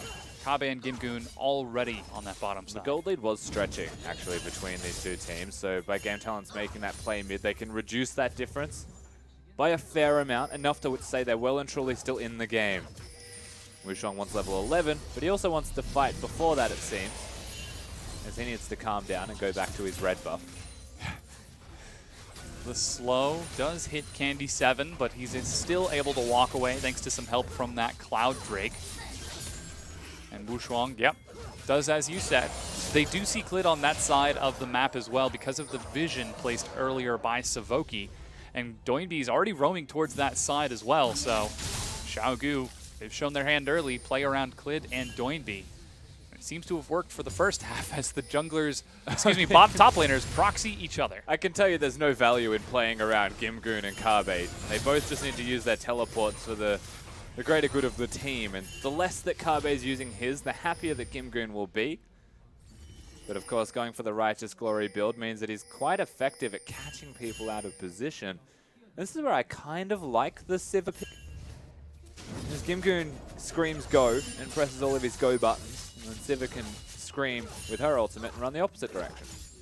It'll help. And the spell shield for the fling, or the Ash Arrow, or the Shockwave. Just battle cries upon battle cries. Looks like a skirmish in the Tri-Bush as they're fighting over vision. Game Talents with 4 outnumber the 3 of Xiaogu and are able to scare them back enough to get a control ward. Look at the vision Xiaogu have got in this lane. They are so ready for a fight. They're ready, but it's also not deep enough vision.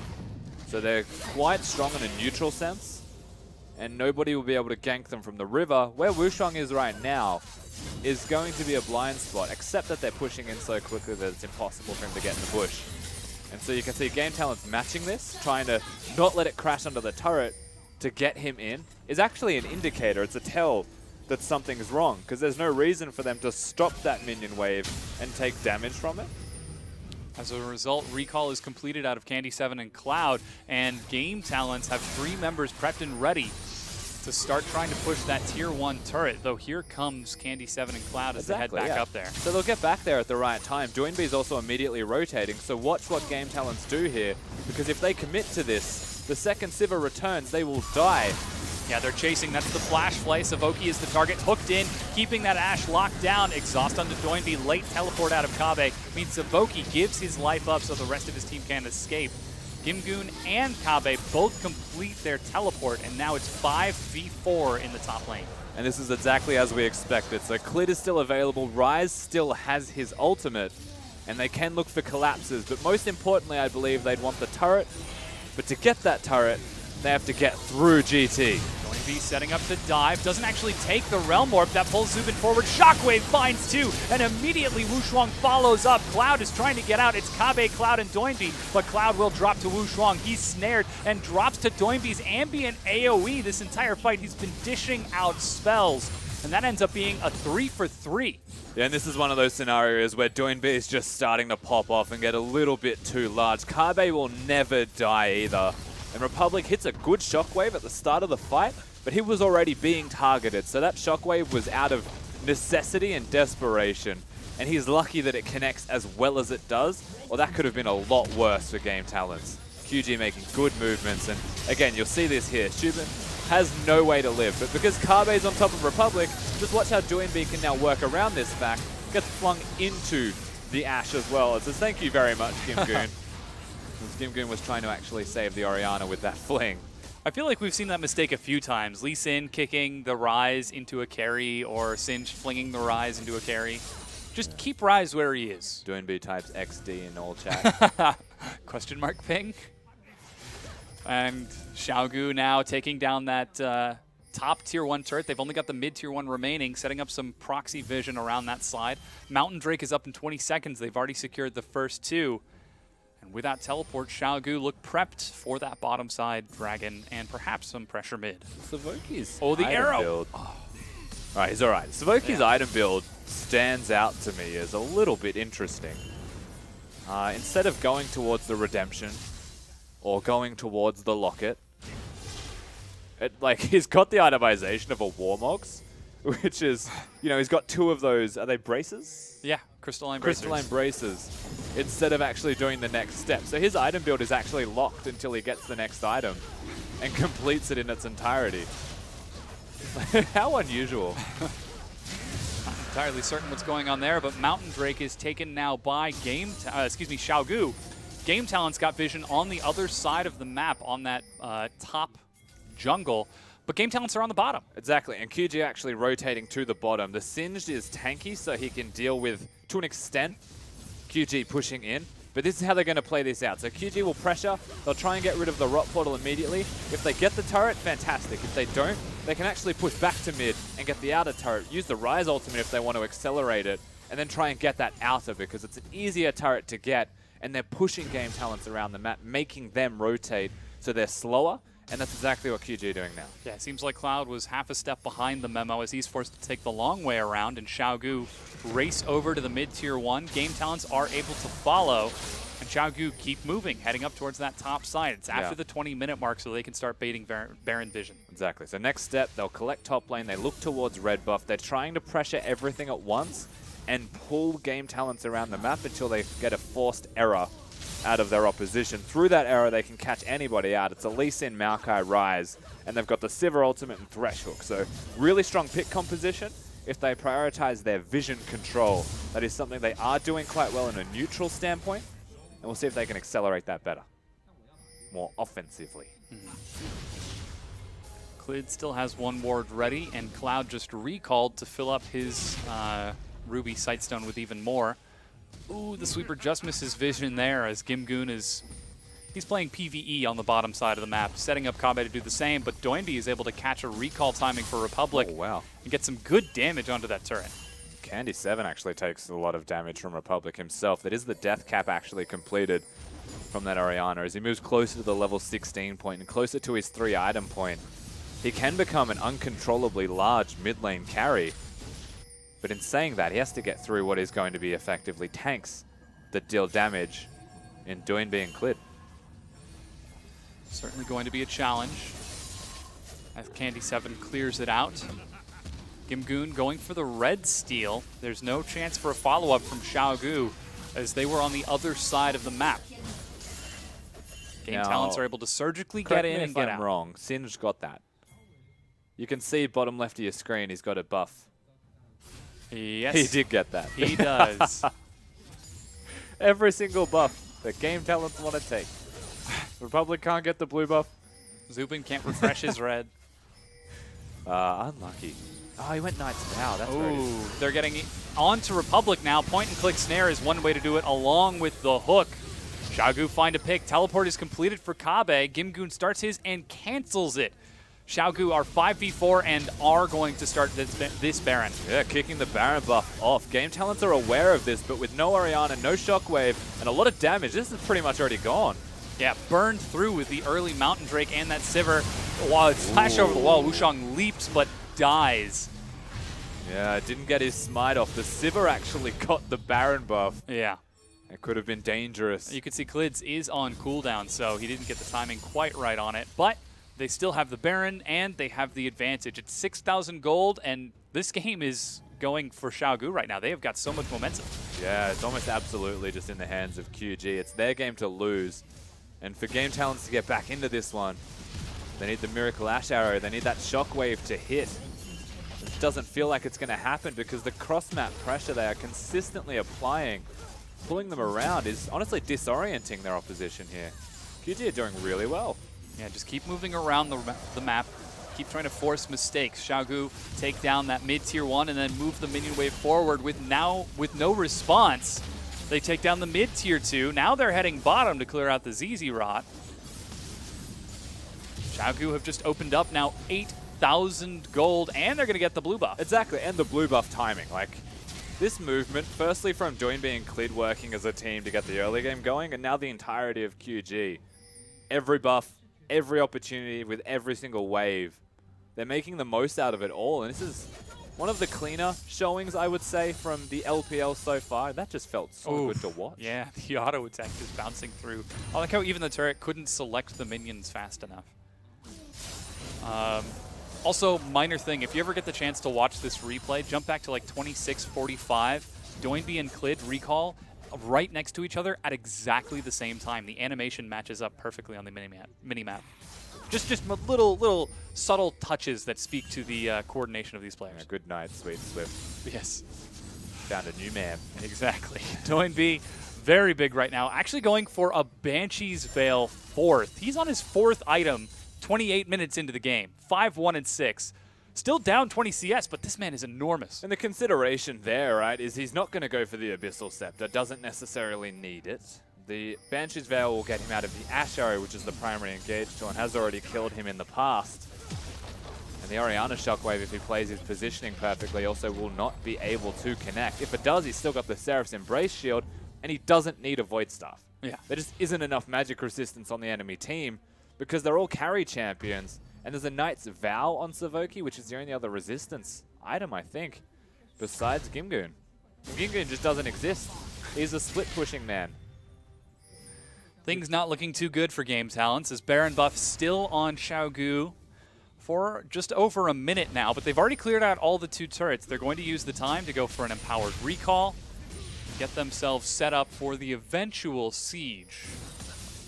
Looks like Cloud Drake has spawned, and Clid is on his way along with Candy7 just to knock out those final objectives. But, where are you going? Whoa, Doinb sends Cloud on a journey. I believe that was an attempt to pressure the red buff from Subin so that he couldn't get it. Maybe push him away. Cloud decided that he wanted that journey. Doinb knew it was too late, so hopped off the ride a little bit early.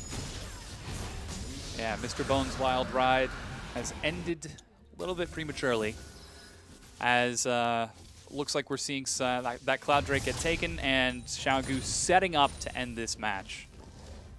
They're 10,000 gold ahead as the Baron buff is about to wear off. They never felt like they were losing either. The only real problem was Republic having extra CS, but Doinb getting that first blood compensated. And now he's 5-1-6, even though Republic has a CS advantage still and is ahead of the clock. He's the only hope. And when he gets that Void Staff, maybe. Yeah, does he need to wait for the Void Staff? Do you think he can do enough damage now? Not to Rise. Okay. Well, yeah, that Banshee's Veil. Not to Lee Sin. And only to Sivir if there's no spell shield. So when he's got the Void Staff, things could actually do damage again. Until then, he's completely blocked. Right now, you can see him trying to catch minions in that mid lane, but he has to share with Wu Shuang, and Subin is waiting for those other minions on the other side. Seems like Game Talents are just fighting over the gold income in the game right now. And you can even see Xiaogu are making it unsafe for Game Talents to move around. They have got wards all up in Game Talents jungle, very deep. Exactly, so they have to share farm, which means they have to share experience. And by sharing experience, they're not getting the necessary evolve forms on Wushuang, the ultimate on Republic, which only just came around. Gimgoon's not going to have presence because of the vision control as well that QG have placed. And at this stage, we are just waiting, because that vision is the first step in the movements. There's Baron up in 2 minutes if it comes to it, and QG can't get anything prior. But now they've got the vision. They are able to start pushing forwards, advancing their movements. Oh, spell shielding arrows because they're just giving free mana. There's a sale on. Buy one, get mana free. Kabe already prepping the wave on the bottom, finishes off his Guardian Angel. Don't know how they're going to follow that arrow up either way. 4-man flashing over the wall. Yeah. That sounds like a great idea, Yeah. Dom. Let's do it. Into Arise. Yeah. That's wonderful. Gimgoon finally pulled towards the bottom lane as Xiaogu reset. Clid and Cloud pick up their final ward stacks as they might be looking to end the game on this upcoming push. Yeah, if QG win another fight, that should be the game. If Game Talents win a fight, it's one step back in a multi-step process to get back into a game. But they have everything they need right now on one of their members. So Xiaogu, they took the Baron, they set up the map like this, they used the opportunity to control the jungle, control the buffs and objectives. What are they waiting for? Why is this now a lull for them? It's difficult, firstly, because Gimgoon is controlling side waves against Kabe. They can't have a split push pressure point. He's just 1v1ing. They're just hitting each other and nothing actually happens. And because Kabe needs to have teleport importance and relevance, he doesn't want to fight Gimgoon actively. Ooh, Doinby going to force a fight. Now they're going to try to fight Gimgoon. But as you said, that is a very tanky Singed. I hope you had a great time on the show. Giving a quick laugh as he props the Righteous Glory and backs away. I think they've learned their lesson that we all knew already. Yeah. Is that there's no point fighting the Singed at this point in the game. Because he's too tanky. But they're trying to poke him out. How did he already get over to Baron faster than Xiaogu? Ghost and ult. Oh, there goes Xiaogu chasing forward. Wu Shuang is caught and will be kicked back in. That's the cleanup by Candy7 as Clid is able to kite it forward, and Shubin is going to be dropped. Now that's 2 members of Game Talents dead to the 5 of Xiaogu. They've got minions pressing in just about all 3 lanes except mid. Thank you, Gimgoon. And they could be looking to end this. And this is what they've got going for them. So they go back towards the middle lane. There is no minions, which means they're beelining straight to the Baron buff. Yeah. And the reason that they are prioritizing this Baron buff, to answer your question earlier, is because sieging against an Orianna is impossible when she has everything available, including the Shockwave. Her wave clear instantly clears it. Yeah. Gimgoon had the other lane controlled. Ashe is hard to siege into. Tahm Kench will keep them alive. So they need this advantage. They need this big buff to empower the minions to do most of the work themselves, make it so that Republic can't clear them, keep him away from blue buffs, and then just siege and try and end the game with this last fight. And with that 5-man recall from Xiaogu, they've got elixirs, they've got Baron buff, they've got everything going their way. 14,000 gold, 34 minutes in. This has been a very slow building. I don't want to say snowball, but this is more like a rock slide at this point. And Doinby's at full build now also. Holy cow. He's got his Zonias. There's no stopping him. He's so tanky. And he's going to do huge damage. Finally, you see Shubin getting back up. Kabe going to be dropped into the back line. They're going to have a tough time bringing him down as the rest of Xiaogu drop the inhibitor turret. The first to fall as the minions now stream in.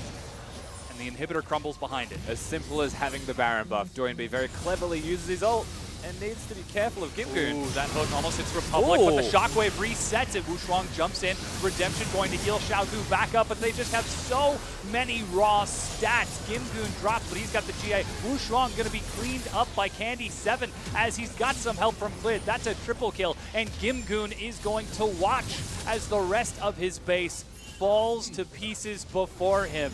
Xiaogu, 18-4. 16,000 gold ahead, are going to take game number 1 over Game Talents. This is a pretty clear-cut performance, honestly, from QG. First game into the LPL. They never looked like they were going to lose that game. They never even looked at danger of falling behind against Game Talents. That's a good first showing. Oh, yeah. We had some questions. Can Doinby bring this roster in and look strong? I think that answers one. I think Doinby and Clid performed fantastically. The bottom lane still looked good as well. Even that top lane role did his part. Yeah. Joining us now on the desk to help break down that game is Raz once again. Tell us, what'd you see? They look damn good. Yeah. Damn, they look damn good. Like the one big question, and I gotta talk a little bit of negatives, but just take a look at this. Yeah, 18,000 gold when it was all said and done. 8 turrets ahead, that's 9-1, and 2 barons. They hardly dropped an objective. I mean, that graph just looks like a slip and slide downhill for GT. And it just comes down to it that right in the pick ban, I love the Sivir pick here. I felt like Sivir and Thresh was great for the lane. They shoved in exactly as they did. And they just kept going at them. Every single time the Frogman decided to leave the lane, they caught him. Yeah, you can see the damage that Candy 7 was able to do. 16,000, Doinby right behind him at 15.9. I'm sure it was just one spell that upset the whole thing. And that's what people forget about Sivir. That's the thing. People forget about her because she does have a bad lane against a lot of champions. But against this matchup, once she gets that 3-item spike, we talk about it. It's kind of like, you know, a rewinding of a year ago when it's like, oh, you know, I guess Sivir just reached 3 to 4 items. I guess she's just going to kill everybody. I think what we took from this is if you banned Kalista, Varus, Caitlyn, and Jhin, like, there is a place for Sivir. Yeah, there is. And then It's Ash, just keep on running down the tier list. Imp even tried Kog'Maw, so a little bit curious that we did see that Sivir come. I like to see the Kalista band coming through because they are respecting Candy 7. When I remember in LSPL, even in LPL, he brought out the Kalista. He was known for the Kalista. Even when the Thresh came through, you have to respect it. Kalista Thresh actually has a decent lane. So the moment you ban it out, I was like, well, you know what? We have Sivir for the Maokai and the Rise, so let's bring it on through. Yeah, they kind of put themselves into a bad matchup. Banning Kalista, even if he's a really good Kalista player, I don't exactly agree with. Still, we're yet to see it be the most successful champion in any region, including the LPL. LSPL is kind of its own ballpark. Yeah, I can talk about it being, oh, you were the best of the minor leagues, but it doesn't mean anything. Yeah. But again, Xiaogu played exceptionally strong over the course of the game. The big tag team duo, we said it time and again, Doinby and Clid, was a little bit hesitant for the first few minutes of the match, but once they started to get rolling, it just seems like it accelerated. I mean, Clid was a monster. I talked about, like, Clid was I was kind of surprised at how aggressive he was coming into it because, I mean, we talk about he's an aggressive Korean jungler, and with Doinby, they're going to be working together, but he worked not only together with Doinby, but with Cloud as well. Cloud was an amazing addition to this lineup, and I expect him to keep going on with him. And he worked well by himself even, Clid, at the right place at the right time. As a 5-man, they were still communicating well, and that's the thing that it gets me the most. From drafting phase, we looked at, felt like they mind-gamed Game Talents into a certain draft and picked to beat it with the Sivir as an example. The Thresh did well into the Tahm Kench, and then they played it right. Yeah. They got one kill, and that momentum just carried the whole way. They just kept moving. That was the biggest point, is that they move much better than any other team. And now going up against Game Talents, sure, Game Talents is not a team we expect to do well, right? So we had to temper our hype train there, kind of put in a little less coal in that. In the Game Talents Do train. we? I mean, we watched good teams play against teams we thought were going to underperform, and it still took them 40 minutes and a very drawn-out, not refined, efficient win. This was that. Yeah. We do have Xiaogu on blue side. They have swapped Alone in as AD carry, and they are replacing their support as well for Ali. Well, so, Ari, yeah. Ari, yes. So Ari coming in now, that's actually going to be great for them. That's basically their bottom lane duo from the LSPL. So they're bringing Ari and Alone. So that's great to see from them, to see how they can come into the LPL. There was some criticism to them. Yeah, and I don't know if it's necessary for them to do something like that after a Game 1 performance that their bottom lane had, but experience is experience. Yeah, here is the MVP. 6-1 and 10, 89% kill participation, and nearly 29% of his team's damage share.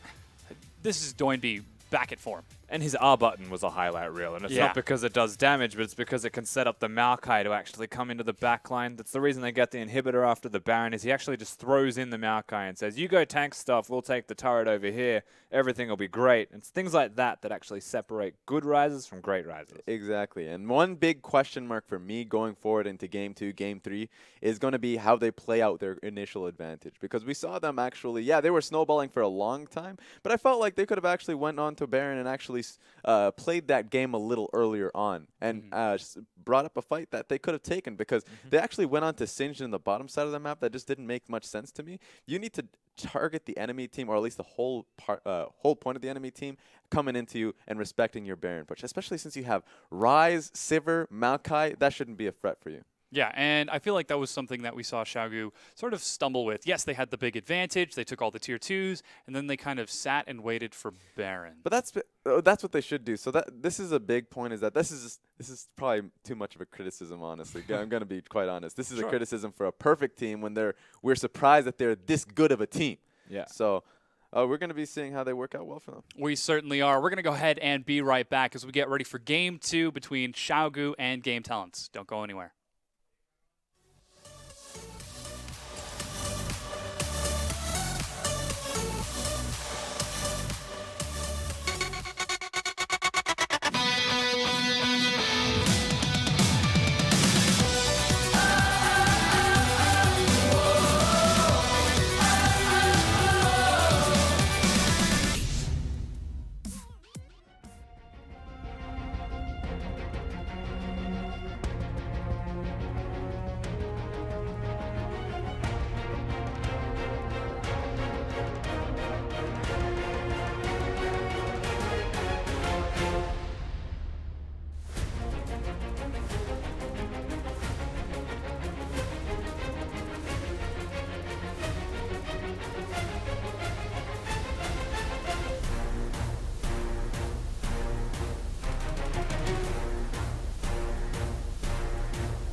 Hello, everyone, and welcome back to week 1, day 4 of the LPL Spring Split. We're about to get into game number 2 between Game Talents and Xiaogu. And again, Xiaogu have selected red side. We talked a little bit about what happened in the last game between Xiaogu and Game Talents.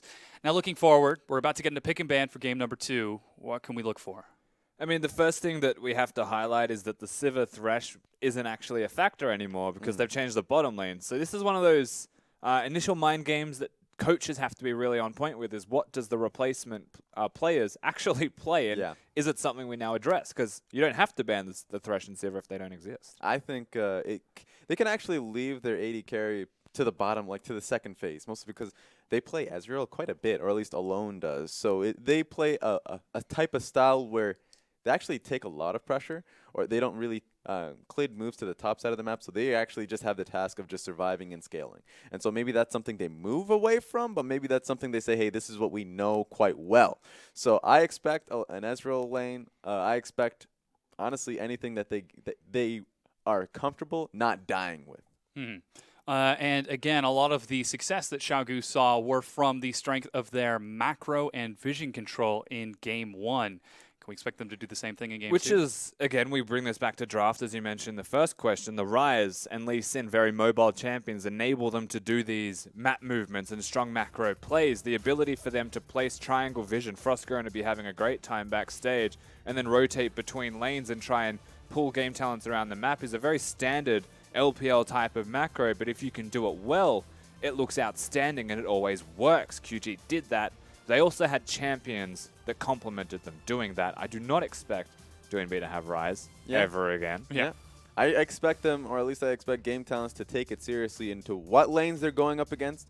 And not getting shoved in bottom lane and mid. Now it's a lot harder, so I expect them to at least hold support and hold AD carry for counter picks. They don't have to ban Kalista and Varus. Yeah, that works Like, too. I feel That like they're works two too. champions that can be thrown into the bin and just pretend that those bans never happened. Clean slate game 2. We made a mistake, boys, but we're all right. I'll take that. You just saw Alone on your screen as he's getting ready for this match. Again, Xiaogu swapping out their bottom lane for Alone and Ahri. So Candy, Seven, and Cloud are out this time around. What's Xiaogu doing with this? So for Ahri, I actually do think he's a great support. I actually rate him higher than Ming in terms of the LSPL supports coming in because he does end up moving around quite well and he plays team fights quite well. But Cloud played like a beast. So now I want to see if Ahri can come in and actually play better than Cloud. It's a hard game to do that because Cloud has a big name to him. And Alone's been super hyped as well. I've heard a lot of good things about him from players that have played against him in solo queue, lost to him, I should say, in solo queue, scrim results and everything. So, man's got a lot backing him and how he should perform. All right. No, it is Ali. Oh, Who interesting. dat? Is it Ahri or is it? I'm fairly certain it's Ahri. So it could be just a spelling thing because it is coming from the Chinese characters. So I'm going to have to check that one out. Yeah, we'll get that figured out relatively soon. On the other side, Game Talents sticking with the same roster as they're trying to get back into this. They did make it into the LPL playoffs last split.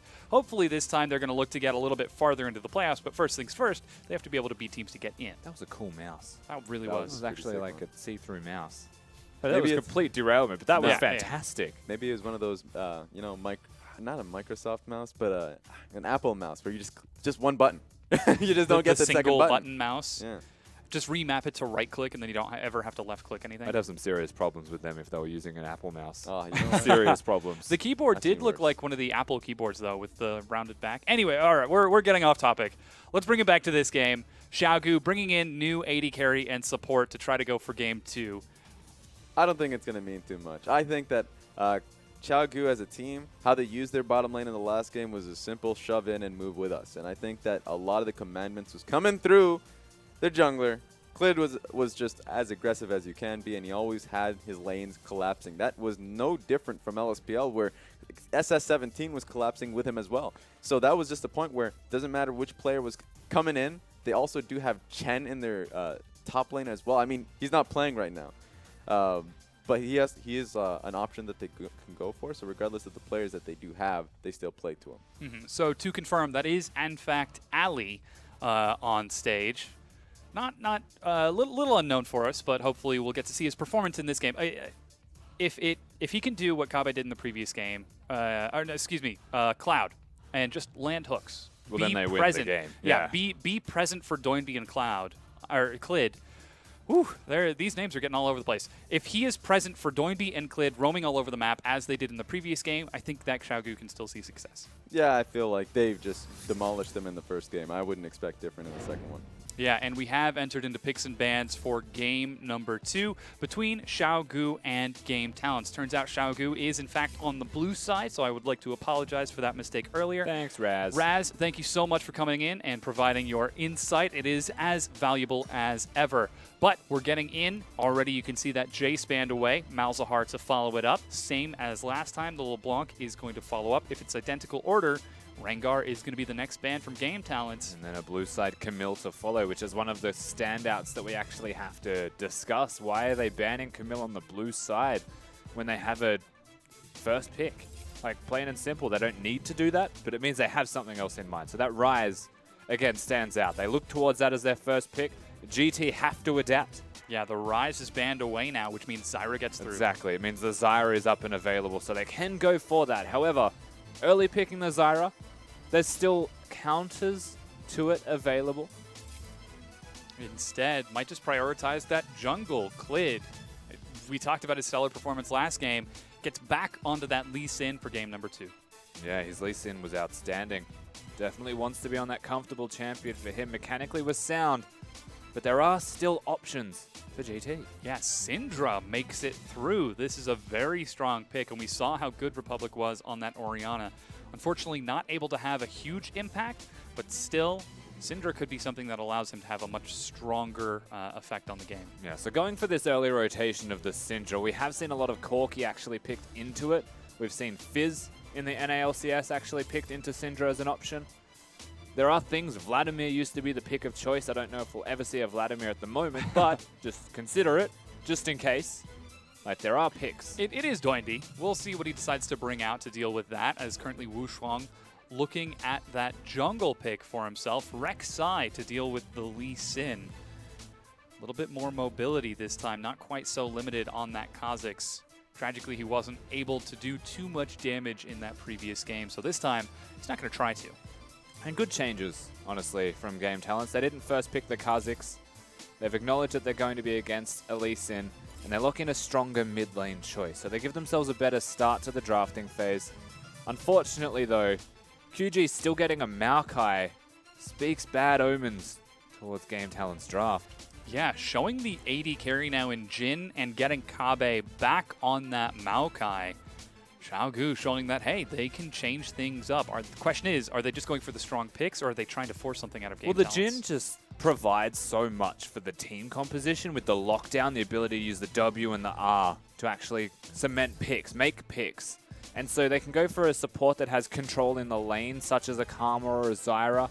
Feel very content about that. Or they can expect an Ashe on the opposite side, which is where the second ban phase comes in, and pick something like the Tahm Kench for Ali to keep the Jhin alive so that he can do damage. And that's why I like going for picks like this now.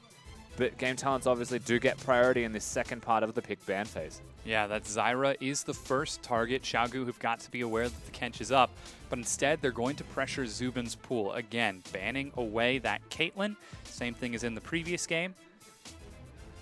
And they don't need to ban the Jhin as they have already picked it. Yeah. Kalista and Varus still stand out alongside that Ashe as strong AD carry of choice. There are so many options that it is weird to see them banning it out, but Zubin's obviously someone you can target. Yeah, if you let that Ashe through, however, that means Tahm Kench could get onto Xiaogu's side, but Misfortune is going to be the second ban now, and there goes the Ashe ban for Xiaogu. So that's Tahm Kench still up, and they need to pick a support, so... I wouldn't say that Tahm Kench is a necessary factor for QG. It might be for Game Talents, and that's fine. But the Karma still stands out to me as the support now that Malzahar, Misfortune, and Zyra are off the board if you want to have lane control. If you're not going to do that, Bard and Thresh also stand up. Yeah, so in fact, Ali was Ahri. He did change the name, but there's the Varus, as you said, getting through. That's going to be the first pickup, Xiaogu. They can pick their mid lane for Doinby, and they still need to pick their support to help out alone on Ali. Looks like that is going to be Tahm Kench as he gives it a hover. Could run through for something else, but... It's a good choice into Syndra, something we haven't mentioned. Of course, you can nom somebody as Syndra presses R, prevent the damage from going down. Gets you, to an extent, out of the Varus ultimate. The interaction's actually a little bit awkward, because you eat the target, but it still stuns you as the Tahm Kench that has eaten the first stun target. Do you need to get away from the arrival of the Chain of Corruption? You can eat them out of the chain, but like if someone is chained and then you eat them, it gets a bit confusing. Oh. Speaking of confusing. Hey, Karma locked in for Doinby in the mid lane. This is going to be interesting. They partially did what I said. Yeah. I said Karma. I mean, they could be trying to put extra pressure onto Game Talent's pool. But it could be the Trundle support still at the moment. Yeah, Trundle's right. good into Maokai, and they've got themselves the flex opportunity if they want something like a Nautilus or a carry in the top lane to deal with it. And now they know what the bottom lane is being Tahm Kench. Trundle has less of a concern with laning in a 2v2. Yeah, so Fiora is the final pickup for Gimgoon. He's going to have to show that he can deal with the very tanky Kabe and go a little bit out of his comfort zone on this.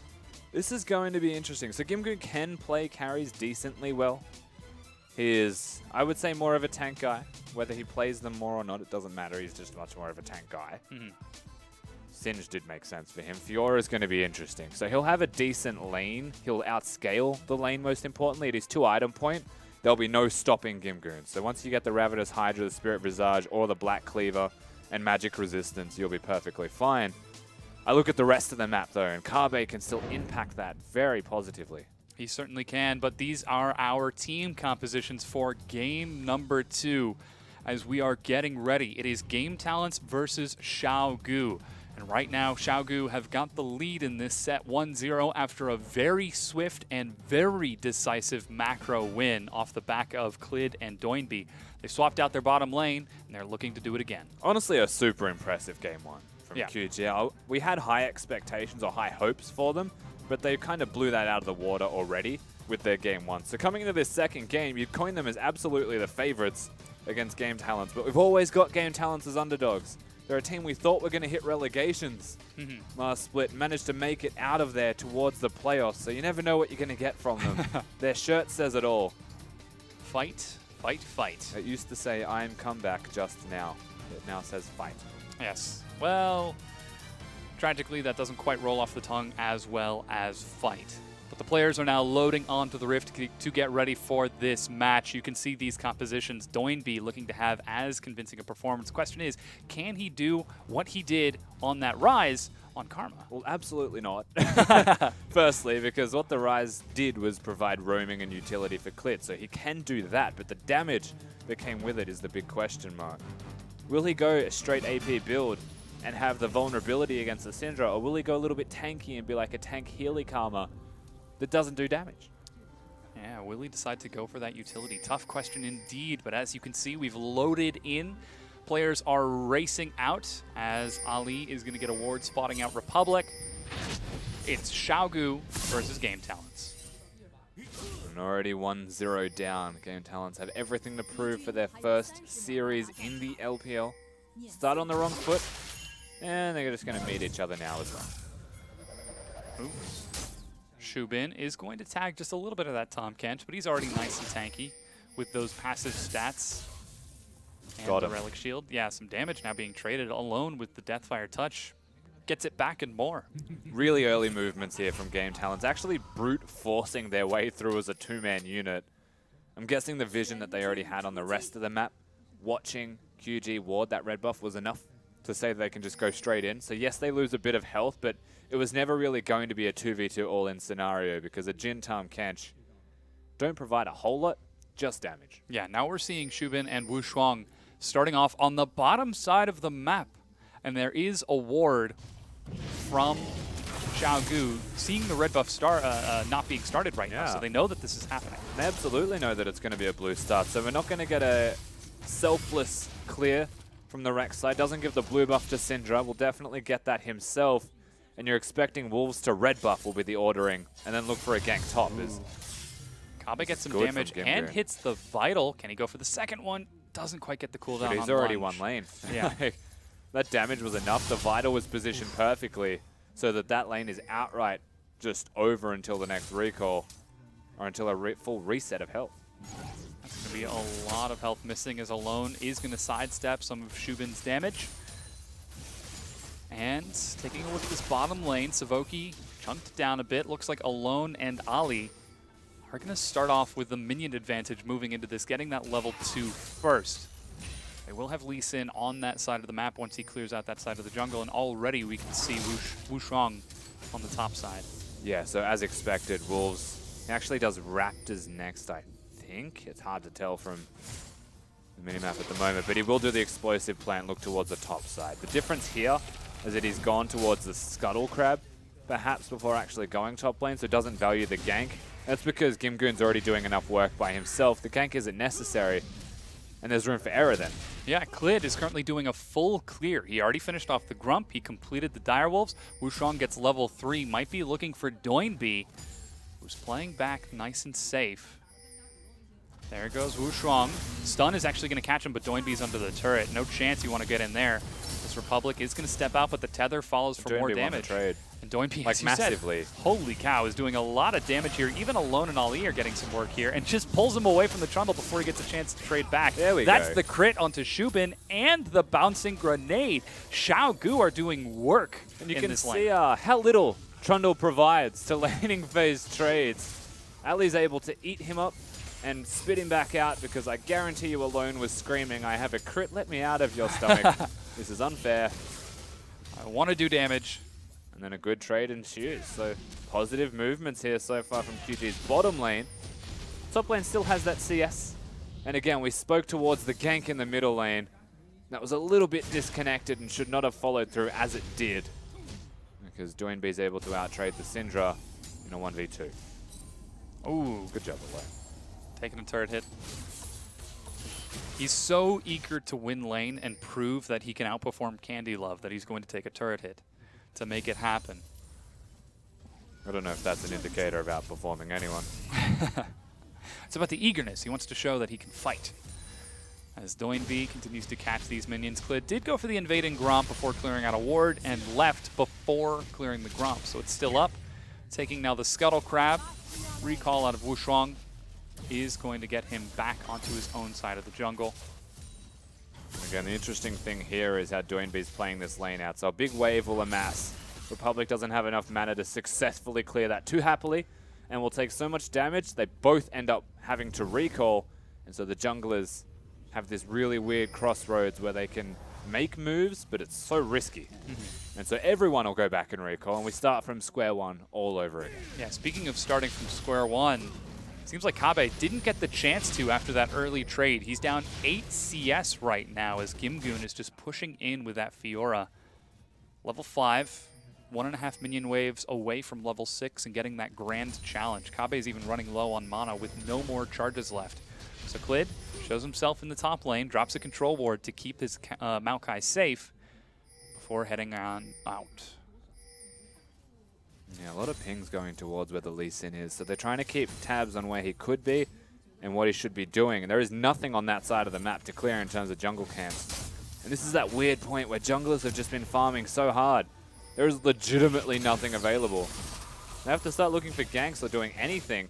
Clid's resolve is just, you know, hit the scrying orb, see if we can find something. That'd be nice. And there was nothing there. Instead, we do have an invade from Wushuang on the Raptor camp of Clid. Going to clear it out very quickly, but that means that Clid might be able to take the... Oh, he is in fact taking the Scuttle Crab on the top side of the river. Here comes a roam as well from Kabe. They could try to force an engage onto Republic. Clid's definitely not close to level 6. He's only just ticked over to 5. So there's no opportunity for a gank in that middle lane, especially when Republic is posturing himself down towards the bottom of the lane. It's just an opportunity to move because I don't think he really wants to fight that top lane too heavy-handed. Mr. Kabe. So, all in all, pretty slow start to this as Wushuang, is going to knock up, forcing a flash out of Ali. Snare actually finds Savoki. He's level 5 and takes a hit. Every single time that Wushuang has shown up on the map, they've lost the trade when he's meant to be helping them win the trade. It is a bit awkward. He just wants to help. No, he's definitely not, like, it's not the wrong thing to try and get a gank off. It's really hard to gank for the Trundle unless the pillar is perfect, and against the Tahm Kench as well. If Ali positions behind alone, he can still eat him over the pillar.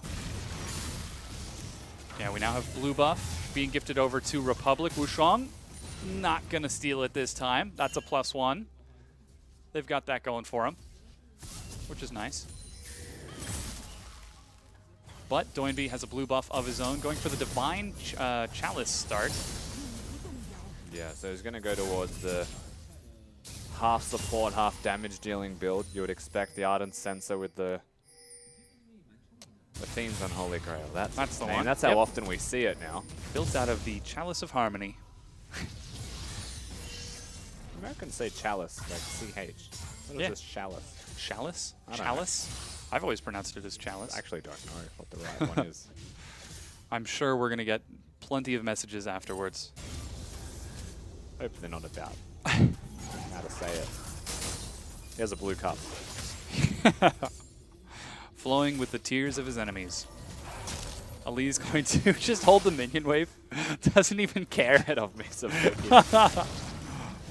Pulls the minions back. Is he going to use the Grey Health? He's preparing the minions to be killed by Alone anyway. Yeah, there what goes a nice the Targons. guy. Ooh, minion doesn't even make it under the turret aggro. So, that's level 6 now picked up by Wushuang. Races back out onto the map. Level 6 also picked up by Clid, 9 minutes in. No excitement just yet. though we do see Republic cheating up towards the top side with Wu Shuang. Yeah, we're really waiting for something to happen. And again, the junglers have struggled to make a move that has been successful. So Klid's just hanging out, but they are level 6. So the Lee Sin will have the ultimate, whereas Rek'Sai's is just an aggressively loud scream that moves him across the map and doesn't do damage. So the 2v2, you'd almost start giving it to QG here. Yeah, Doinb dodges the stun as Game Talent set up vision on the top side of the river. And on the far side of mid, Ali is going to try to defend his side of the jungle with Klid, but already Game Talents have set up plenty of vision right now. So they do have wards. They know what where Xiaogu are and what they're doing. But what can they do with that information? Yeah, they can't actually do anything. Nobody wants to make a move for the Drake until somebody dies in the first place. Top lane's happy just farming as they are. Kabe doesn't have a teleport, neither does Gimgoon, but Kabe's will be up sooner rather than later in comparison. And so there is opportunities to make a teleport play, especially when the bottom side of the map is winning, such as this. They could be looking for Savoki. He's got Subjugate, but that's going to be the flash burned. In fact, 2 ultimates. They're even teleporting. Doinb ghosted in. Savoki, whoa, Doinb, you weren't supposed to miss that. Lands the tether, as that is point and click. Flash snare onto Savoki. There's the late Subjugate. Finally, they've got first blood. Will they be able to escape? in. Kabe is relatively low. Power Unleashed isn't enough. Finally, Kabe is going to go down as Wu Shuang leaps away. That's going to be the burn, and Doinb is going to be able to get a kill and answer. 2 for 1, Xiaogu. And this is a big move from QG. It was actually tragic that Republic didn't hit a stun. Just throws the E out, no orb before it. So QG now threatening the turret. I don't think they will go for it. Ooh, Ali takes a hit, and the first turret is picked up. Gimgoon can't answer, and here's that play again. And that's the big difference. There is a teleport to follow on the ward that was placed by Ali specifically for the teleport. So they get him under the turret. They do a lot of damage. If Doinb hit that, they might have chased. And Doinb actually stops after hitting this Q, whereas the rest of his team said to go. He's a little bit disoriented, but they do have enough damage. Varus no ulti to follow up, and this is the problem. Once hit a stun here, just presses E and nothing actually happens. So Wu Shuang's going to take a lot of damage for it, and there's no disengage. But good moves, recognizing what it takes to get a kill from QG, to get that one edge and the turret. As an added bonus, it dies first. Yeah, the top tier 1, as you can see on your screen, has since been cleared out by Gimgoon. He opts to recall, going for what appears to be the Black Cleaver into Ravenous Hydra as he heads towards the bottom lane. Kabe on his recall, going for the standard Sunfire Cape to keep himself up. But now Xiaogu returning to the exact same play that found them success in game number 1, swapping towards the top side. And they're going to try and pressure once again. Control wards, the first step. Getting vision, setting themselves up for a play, and more so forcing Game Talents to make a move themselves, or they'll get pressured out. They're working around a winning bottom lane, again of Alone and Ali, this time instead. Doesn't seem to matter what the bottom lane is. Savoki and Subin are struggling. Yeah, still 20 CS ahead on that AD carry. You can see it's just about even everywhere else, except for Kabe, who's down about 15, 20 CS, but he's going to have these minions fed into him, and it balances right back. I guess one difference as well is the Athene's Unholy Grail has been picked up far sooner than Republic's Morello, so it's a relative spike in advantage of Doinb. You can see the damage every time the Mantra is up is still going to be quite large. And it looks like his next item is either a Rylai's or a Rod of Ages to boot. Oh, wow, yeah. So we'll see where he actually goes with that one. If it is Rylai's, he's going for the most efficient for cost item build, so cost for damage item build for AP. Perhaps looking to accelerate the pace of the game. It could also just be a Leandri's that he's gone the AP direction. He had some gold, not enough for the full Haunting guys, but the Blasting Wand and wanted some health. Tough say. Klid actually once again cheating towards the top side. Doinb is spotted out by a ward. But he is moving up here, so the 4-man pressure. They think it's 3. Republic has to respond right now. Every single time we've seen this, he hasn't. Wu Shuang's on the bottom side of the map, going to try to invade the red buff in answer. He does have his ultimate. Yeah. And now that they see Klid is in the river, how can Xiaogu answer back? Nice stun. Ooh, Republic trying to get in, hopping over the wall, and Republic has bitten off way more than he can chew. 4 members of Xiaogu get involved on that kill. Let's be clear, it's not a bad idea to do what Republic did and out-trade Doinb, but he couldn't have stayed. He should not have committed to anything past that point. And with Flash and Ghost as his two summoners of choice, he tries to outplay Doinb when he just saw Clid nearby. Yeah. And he knew the bottom lane is a Tahm Kench and is also nearby. With that mistake, Xiaogu are going to shove into the mid lane. Gimgoon shows up. Riposte is actually going to stun alone as he fires off that Captive Audience and Deadly Flourish. They're running out of minions, however, despite the poke that they're able to do. Doinb gets chunked low, Flash Chain of Corruption, and Ali carries him to safety. Flash to use the ultimate when a Tahm Kench is on the team. It looked exciting. Ooh, that arrow from Zhubin was very close to Doinb. It's a bit tragic. And I guess that answers the question about the Chain of Corruption. If Tahm Kench eats a target ultimate by Varus, he has to leave the point where the arrow connects, not the target.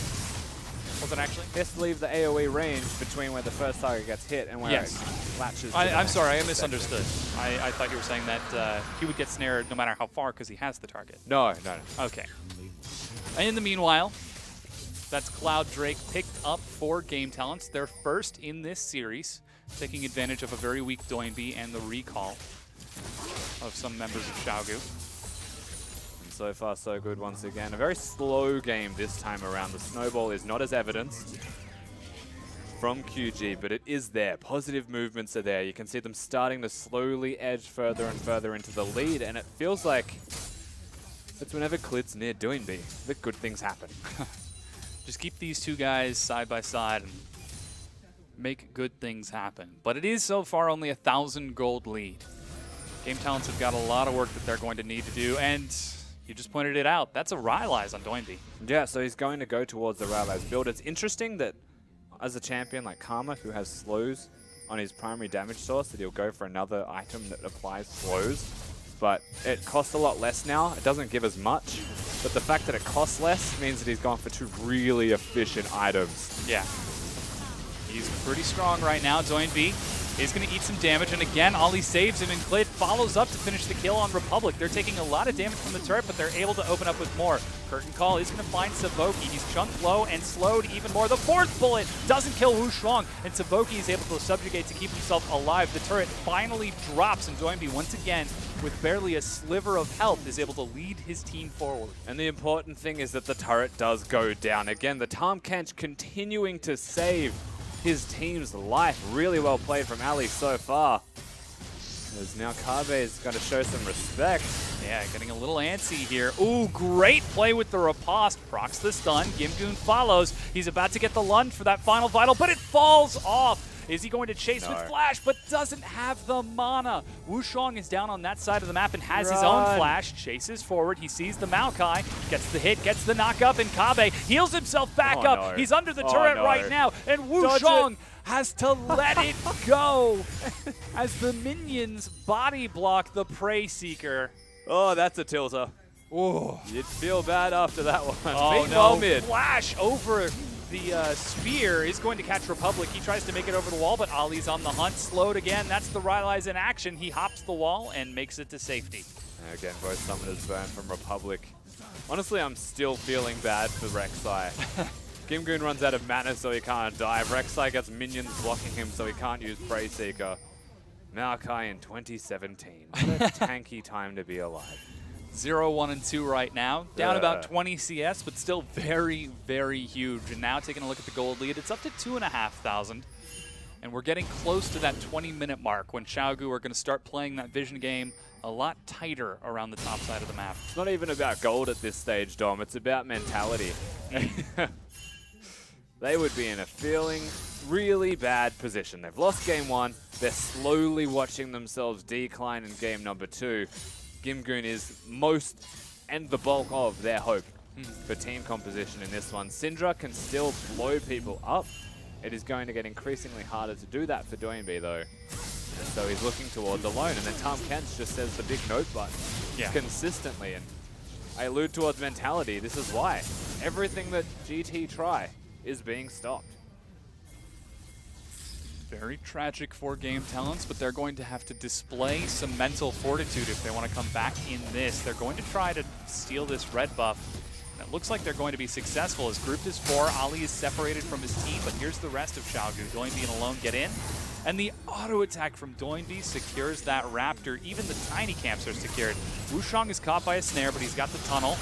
That's going to be the curtain opened up. Meanwhile, Kabe flanks, but he's separated. He's going to eat some damage here. True damage from that Fiora. And Ali again says, get out of here, my carry. I need you alive. Kabe trying to decide whether he wants to go in. Is so low and walks away. Savoki falls. Glid follows it up for another one. And Xiaogu are chasing Game Talents down. Sonic Wave, the auto attack. They're chasing onto Gimgoon and looking for the ace. Klid looking for the Sonic Wave. He's behind the blue buff, and Klid will not be able to pursue 4 kills for Xiaogu, but it might as well have been an ace. Klid's now 5-0-3. The Jin is doing a lot of damage. Doinbi just does not die, and Republic's not doing enough himself. This is going from bad to worse, and only by the smallest of margins is it doing this. Kabe completely mispositioned here because Gimgoon's able to lock him down and stun him, is about to win them the fight by getting the 4th proc on the healing area of effect. Tahm Kench just says, not a chance. Oh, man. And this is where it all unfolds. Klid's able to come in. So much damage. Wushang dies mid-tunnel. The flash Q from Klid to lock it down, and Ali zoning the Fiora through her own jungle to force the flash. Now 20 minutes in, it's almost 5,000 gold, 8-1, and Xiaogu seem to be setting up as Mountain Drake is about to spawn. Shubin's on the other side of the map, and they might not be able to fight this if Xiaogu want to push. This is a disaster. This is an absolute disaster. As a League of Legends player, I sympathize for Game Talents in every single way. Oh man, Gimgoon can't even stay for that bottom tier 1 turret. Now, Mountain Drake is up and available as of right now. QG have actually grown that gold lead a little bit more, so they're the position of power. And they should look towards this Drake as the Mountain Drake, one of the higher priorities. But at this stage of the game, they're prioritizing the top side of the map's vision first and foremost. Look towards that top lane outer turret, which should be the free objective, as they have all of the others. It will leave open the Mountain Drake if GT wish to trade, but by having Wushang up here, it actually seems like they want to stop this from going down, and that's really, really risky. Because Tahm Kench can press his R button and actually get under the turret, so they have to leave it. Yeah, wasted time. Only a tier 1 turret, 22 minutes into the game. Not going to do too much against the raw stats that Xiaogu are bringing. The tier 1 falls, and now it is almost 5,000 gold. I don't think Doinbi recalled since the last fight either. I'm curious as to where he'll go next. Yeah, all he's got is that Amp Tome. Finally going to finish it off. Needlessly large rod for needlessly large amounts of damage and utility. Gimgoon, he's playing well, but just can't do enough. Xiaogu continued to deny the hopes of this Fiora.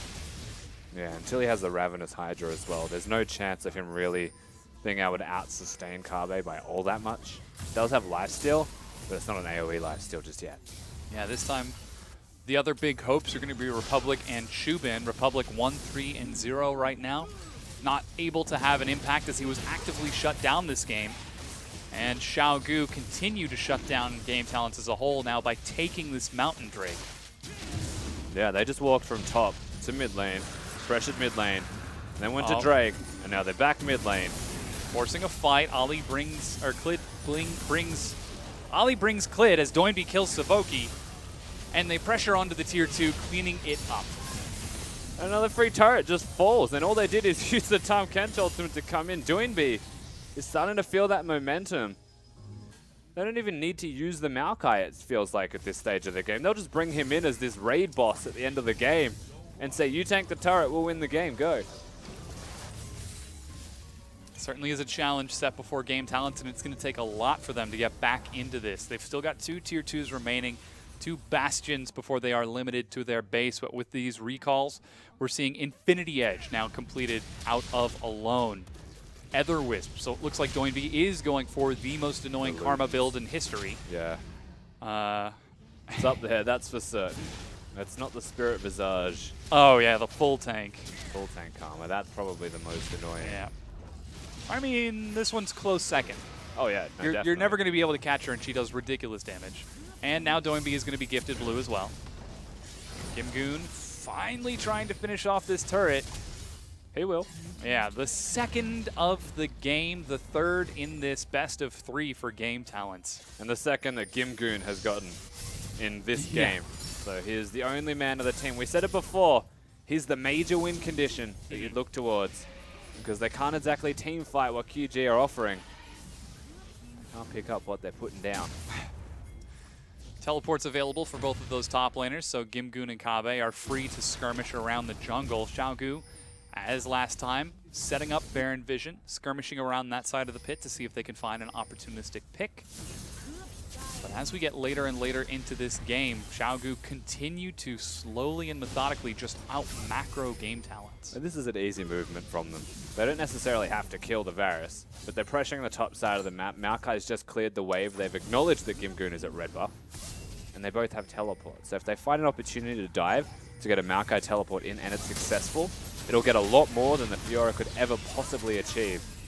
And so this is where they threaten. Maokai disappears. Snare misses Republic. A deadly flourish. As Gimgoon pressures the wave, Kabe is going to hold it. Recall is cancelled as Xiaogu flank around from the side just to zone away Game Talents. And again, the next, annoying. Yeah, the next minion wave is about to show up. And they're quick enough that they can run back around by the time the minions crash. Syndra's wave clear is good, as is having Varus there. And the Trundle Pillar can catch you out. That's the captive audience onto Republic, but Doinby eats a stun to get it to happen. What a pain in the bum. Xiaogu are like mosquitoes right now. Very fast and very deadly, but just continually harassing Game Talents, not giving them any reprieve. I mean, I guess mosquitoes can be deadly. Yeah. I'll give you that one. Continuing to pressure forward. Wow. Captive audience. He just came back. And Yeah. you're off again. And now he goes right back. They just Baron. So QG have been pressuring top lane for multiple waves. They could have looked towards the Baron, but it's a needless risk, you would almost say. There's room for error there. But because their vision control is actually so good around the jungle, they can do red buff, even force a fight potentially around the red buff. And then make moves towards the Baron. But Doinby's running out of mana. Alone is starting to wane in his mana pool also. They might just take a small victory of a buff and then work elsewhere on the map. Gimgoon is going to get some damage onto this tier 2. He's snared and locked down. As another auto finds him. Kabe is just keeping him occupied, and as you said, Xiaogu are finally going to recall. 27 minutes in, Xiaogu still playing a very patient game. Minor advantage here. They race towards the bottom. Gimgoon suddenly regretting this overextension. Could look for the outplay. Manages to proc all 4 of the vitals. He might Kabe actually get eats this. some damage here. He's on top of the vital, trying to finish it off, but Doinby just point and click, gets the tether. He continues might actually to get stall it this. out. Doinby is running for his life. Flash is followed up, and they will get the outplay. Finally. That took an awful long time to take out a Fiora that has basically no tanky items. Especially not magic resistance until right now. And that speaks signs, potential of what's to come for Game Talents if they want to get back into this game. They just keep him going. And at this point, QG, that recall could have been a Baron bait, Baron threat. But they waste so much time threatening top lane turret. They lose their opportunity. And they're starting to lose pressure on the bottom side. Yeah, they're going to try to clear out all of these wards. But Xiaogu are having difficulty as the Baron is harassing them while doing it. They've got teleport available. Gimgoon's about to come back up with a teleport of his own. As time and time again, it seems like they might finally commit to it this time. There's a ward on the opposite side of Baron. Yeah, the ward will spot them. They've got 2 wards near it that haven't been cleared by QG, but they're threatening this still. Trying to force the teleport out of Fiora. Republic is going to have to back away here. The first bullet finds Savoki before Wushang gets in line to soak those remaining ones. Gimgoon teleports into the mid lane, and again, Doinby and Kabe answer. Here comes Clid. That's going to be the chain of corruption onto Kabe. Ali's flanking from the side. Kabe dashes in as Gimgoon dashes out. They chase and drop Wushang. Clid misses the Sonic Wave as Shubin flashes.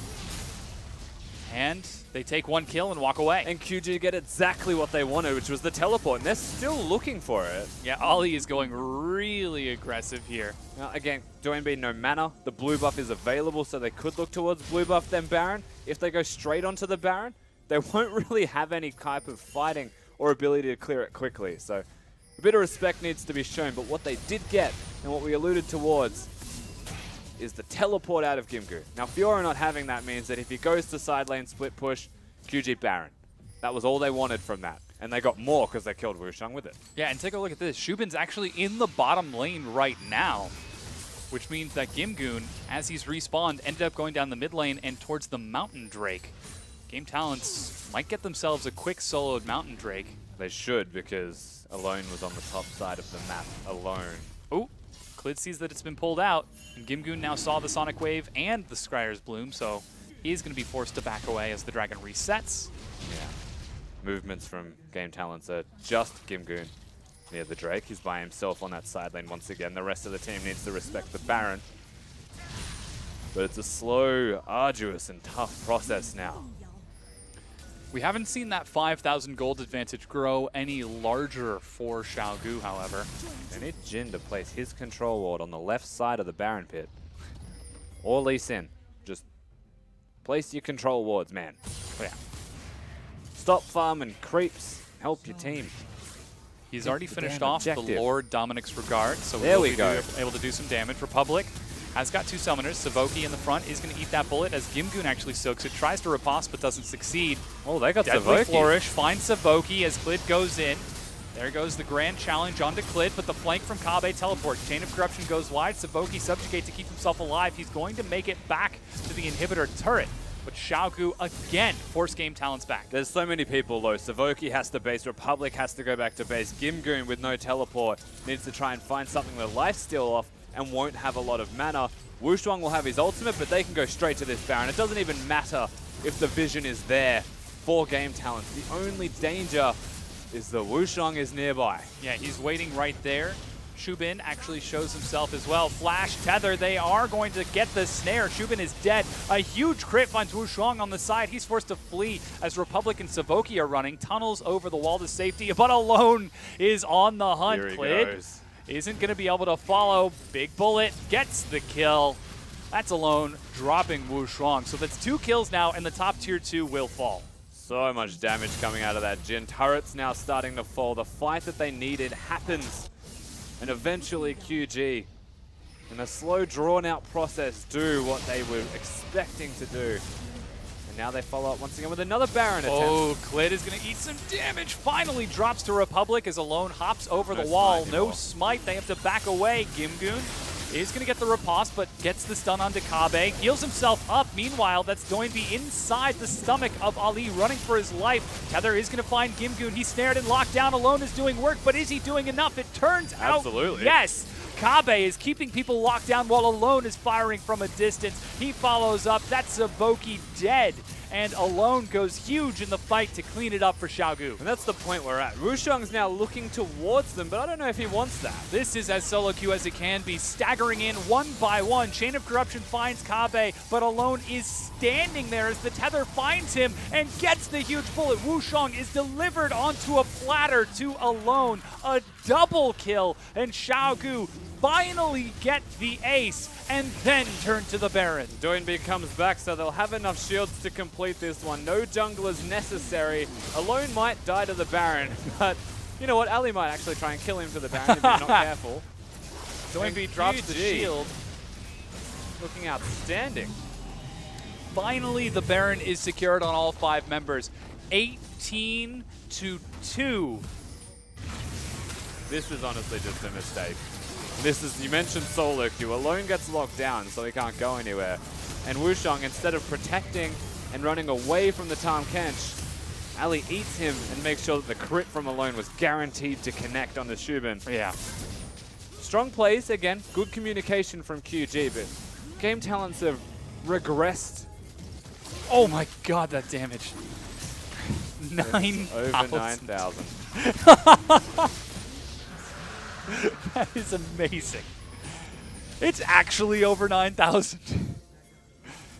Okay, now they've got Baron buff, finally getting this huge purple worm that can enable them to siege up again, bringing the minion wave in. Doinb gets chunked to half. So did Republic. But there goes the, oh, you got to stand in the redemption to get the health, Doinb. He's got it. He's got it. Yeah, has his blue buff as well. The cannon minion finally gets to work on that inhibitor turret. Meanwhile, Kabe is keeping Gimgoon occupied in the mid lane. He's got flash, so could look to force an engage as Xiaogu rush in, finishing off that inhibitor turret. Wushuang meets the captive audience and Deadly Flourish as he's forced to go down. Curtain Call finds Republic. He pulls back to keep himself safe, but Savoki is destroyed by Alone's damage. Holy cow, that's a big hit. Alone is ridiculous at the moment. QG actually pushing towards the finish right now. They could try to end this right here and now. 4v5.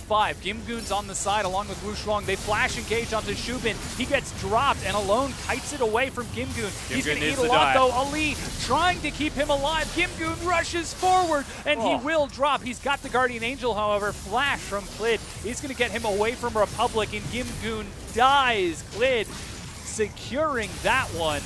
He's stunned in the back, but it's 5 versus 1. And that's Xiaogu dropping the final Nexus turret and going to take the Nexus, winning game number 2 and taking the series. If they can actually drop the Nexus, they've got to finish it off. There they go. That's Xiaogu taking the win over Game Talents. It took them a little bit of time in the end, but QG once again never looked like they were going to lose that game. The only problem was Gimgoon. He did have an okay series, but it was one man against an entire team. Yeah, that's the important takeaway. They were an entire team. QG played well as 5. Yeah, they certainly did look very strong. And of course, joining us on the desk once again is Raz. What did you see, Raz? I saw. I mean, I guess we can start this off very slowly with the QG hype. It looks like they're doing really well in the early game. I think this is the second game in a row because obviously it's a 2-0. So second game in a row, 2 games that they've played where they have a massive advantage and they just feel so afraid to start that Baron. Or they're so afraid to start the fight that takes it on. It took 18 kills. Yeah. And it took a wipe, a full 5-man dead for them to actually be comfortable enough. And I feel like that was just Xiaogu taking their time and being patient over the course of the game with the win. As you can see them bowing on your screen. Doinb bringing his newly promoted roster to not only the LPL, but also victory in that first set. And things are looking good for fans of Doinb. Yeah, exactly right. I think right now that's a big point for us is that Doinb is looking just as good, if not better. We even saw the good old Doinb special where he went for a crazy build. Yeah, the Karma build was a little bit abstract, I will say. Let's take a look at the stats here. 22-3 overall. And 9 turrets again to 2. Overall, only 3 turrets dropped for Xiaogu in this series. Yeah, they smacked Game Talents in both games. Game Talents didn't even look like a team. If they were a team, that's something actually, that even you're just going back to it. Just look at this. What is the damage on that alone? 36,500 in, what, 36 minutes? And again, look at his opposition as well. Yeah. Shubin did nothing in terms of exist. relative damage. And this, to me, is actually the biggest differentiator between the 2 teams. The bottom lane from QG, even when they swapped the 2, were just leaps and bounds ahead of Game Talents in that. And they kept Zubin even though they have PentaQ. Maybe, to be quite honest, even putting in PentaQ probably would have done absolutely nothing. This team, they used to be such a great team fighting team. They used to be so cohesive and weird. They're still weird. Savoki's still playing Tahm Kench and Trundle. Nothing has changed in his pool. And they just aren't playing well together. Yeah, certainly difficult for Game Talents. But I mean, looking at Xiaogu overall, they played with 2 bottom lanes. They played with 2 different style mid laners, and they were still able to show results with Klid on that Lee Sin and Kabe staying with the same Maokai 2 times in a row. That shows a lot for their flexibility. When I looked at my notes for the top lane, I was like, Maokai. I thought Maokai was going to be the most contested pick, but it looked like Gimgoon decided to go for the counters of Singed and Fiora. His Fiora was pretty scary at the end of that second game. It was good. He was a really good Fiora. Yeah. One man against the team winning, as we said before. You know, you can't stop a Baron buff. You can't stop a Jhin critting him for 800 in the face when he's a carry champion. There's only so much that a top laner can do when his job and his draft was to just win lane, not the game. Yeah. And so I honestly I'm surprised that Game Talents moved away from that style. I think that they should just go back into prioritizing Maokai. If Savoki hasn't changed, there's no reason for top lane to change. So then what can we expect out of Game Talents moving forward? I mean, they barely eked into playoffs last split. Now they're coming in and struggling against the new team of Xiaogu. Do they have a chance? It's still very early again. Week 1, day 4. Do they have a chance? We watched them play 2 games, and they didn't have a chance in the 2 games. Okay. Well, let's take a look at the MVP. I'm sure we'll answer that question as the week goes on. It's going to Alone. 7, 1, and 12. 86% kill participation. So Alone, and here's the thing. In the LSPL, it used to be Along. Same with, and he changed his name. It's just an English thing. Same with the support. Ari to Ali. So it's interesting. They both played well. They're coming out of it, so they could use any support and AD carry. Honestly, it felt like nothing really changed in that respect. I think what did change and what was still a positive for QG from game 1 and 2 was the draft. And the fact that the Tahm Kench was picked as their counter to Syndra. Yeah. Like, we're seeing both of these teams. They came into the games and they came into the draft phase. The coaches had counters. They had, strategies they wanted to put in place. But only one team's strategies were working. The other ones were desperately failing. The Singed beating Maokai doesn't work when your bottom lane's losing in a 2v2 when they're just meant to hold on and survive and get your team to late game. And you know what's frustrating? Because you're talking about that creativity going up against Syndra. I like the Karma pick, kind of. I was like, oh, you know what? Karma, Jhin, let's get that poke composition working. I want to see the Morella Namicon. I want to see pure AP with a magic penetration. Then we saw the, I guess it was a survive against Syndra build. It was like really cost efficient build though, right? So going for the Rylays, it's now cheaper. Going for the Athene's Unholy Grail, it's now cheaper because they provide less stats. They're more utility-based. He could have went Ardent Sensor if he chose, but he'd snowballed and went for a Luden's Echo. So, like, I can see the merit behind the build. I'm not going to say that it's a good build, but it's Doinb. That's fair. And he just makes builds work for some ungodly reason because he's Doinb. Like, there it's was just a thing. Yeah, there was an all-in that Syndra did. He survived because of that magic-resistant HP. So, you know what? There we go. Well, he also had his team with him as they tried to get turn that attempted kill into a turnaround gank. But bringing it back to what you said, going to those picks and ban strategies, what worked and what didn't work. I feel like Xiaogu, they saved the Sivir for their very last phase when there was one pick to counter it, and they saved that Karma until the very last pick. Whereas if you look at Game Talents on the other side, they last pick Singe to counter Maokai, which is expected, and then Fiora to counter Maokai. It really seemed like Xiaogu had the momentum from Champ Select. I think it's where priority lies, though. So Game Talents have come into this set, and they've said that our top lane is where we'll win. So they make sure they're on red side. They choose red side for themselves in their own pick phase. QG wanted blue side for a very different reason, because they wanted to first pick the best champion they could get. It was Lee Sin or it was Ryze. And so the difference between these teams was acknowledging where they want to win and how they want to win. But because one team just, on the day appears to be significantly better than the other, that's how it pans out. Going for the Singed against Maokai, it has merit. It makes sense to be why they're on red side and chose it. And going for the Fiora against Maokai, the exact same thing. So looking to Xiaogu in the future, obviously 2-0 with some very commanding wins are good. What can we hope for them to improve to become not just a good team, but a great team? That is a big point, because the early game rotation, the mid game is just fine. The problem for me is how they want to actually end the game. So I feel like they don't exactly understand how to play around Baron yet, because it is still very awkward for them to actually set up those team fights, especially if they have Ryze, Maokai. Those flanks should be much better. And they're really scraping for those fights when they should be thriving in it. And if it's a 17 kill, if it's a 10K gold lead, it should feel like it. So that's something that they're struggling with, and they have to fix up. It certainly should. We're going to go ahead and take a quick break while we get ready for our next series between Vici and Newbie. Don't go anywhere.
And welcome back to the LPL. My name is Richard Pauls-Cam. I'm going to be joining the caster desk here as well as the analyst desk, one and the same. And we'll be joined by Raz and Truscuran to break down this next game. Very interesting to come back into this one. Hello. Looking very swagger today, I would say, for both of you. Thank you. Chinese New Year, gotta class it up. Gotta push the boat out, gotta go in.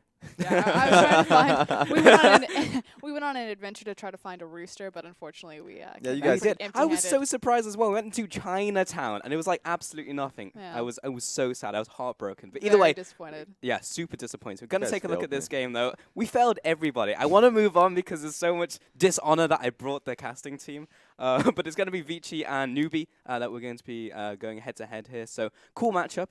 Take it away, guys. What are your opinions on this matchup?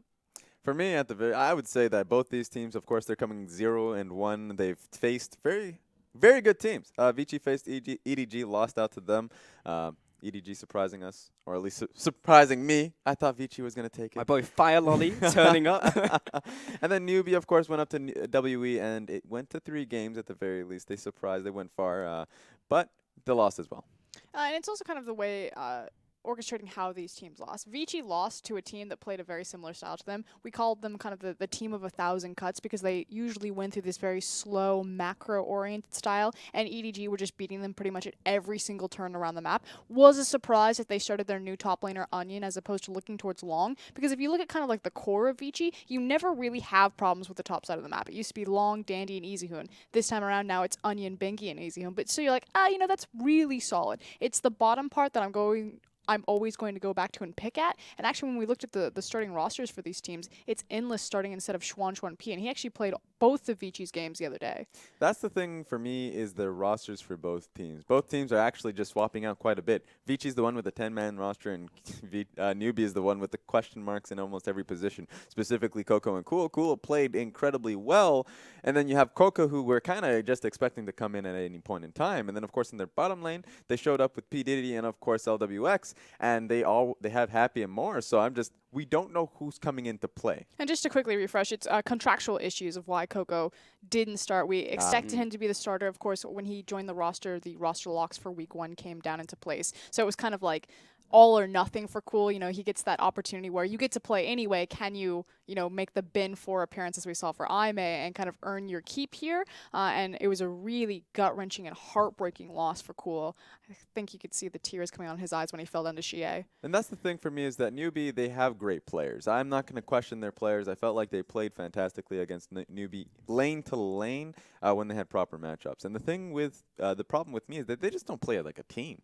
That's a problem here, where we're going up against Vici, and of course they are a team. They just have a few lacking players when it comes to mechanics, per se. So I want to see a true team going up against Newbee. Maybe even Newbee can actually fix up the same problem they had last time. So how did these two teams interact? Because you've gone over Newbee and how they're just like star talent is more about those individual players versus Vici, who have those Koreans, of course, bringing more of that macro style. So how did they interact, and is there any way you can overcome Vici's style of play? Let's not overshoot here. There's star players on both rosters, particularly in that jungle position. If we're going to be talking about matchups, you have to look at Swift versus Bengi. That's huge.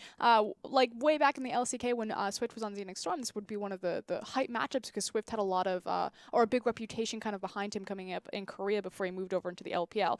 This time around, this is supposed to be kind of Swift's team. Bengi kind of put on the back foot. He's dealing with the new roster, different communication issues. He's never been on a split language team.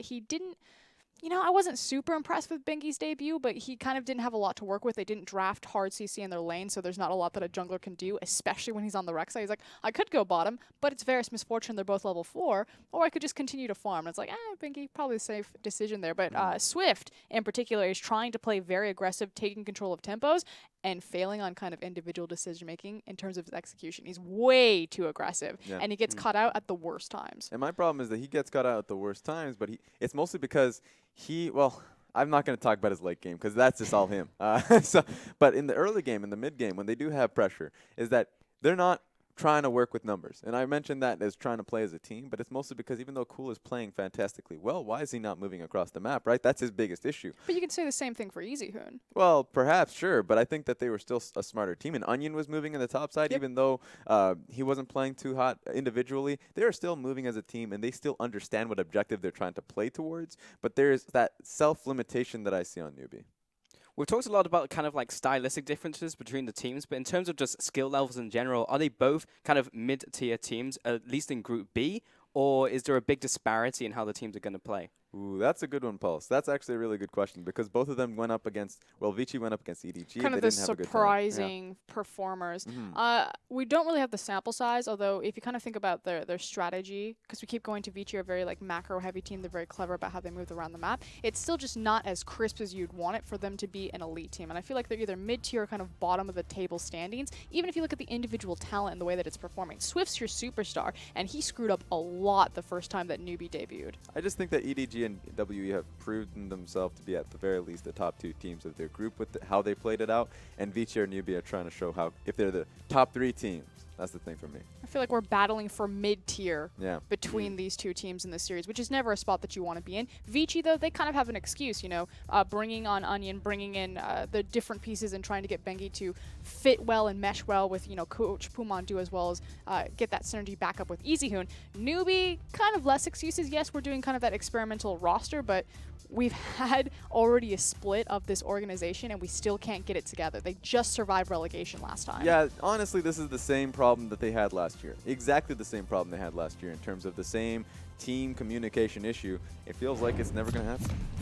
Okay, so we get to answer some of those roster questions that we had, as we see Long, Bengi, EasyHoon, of course, Endless, as you were mentioning for us in the bot lane there.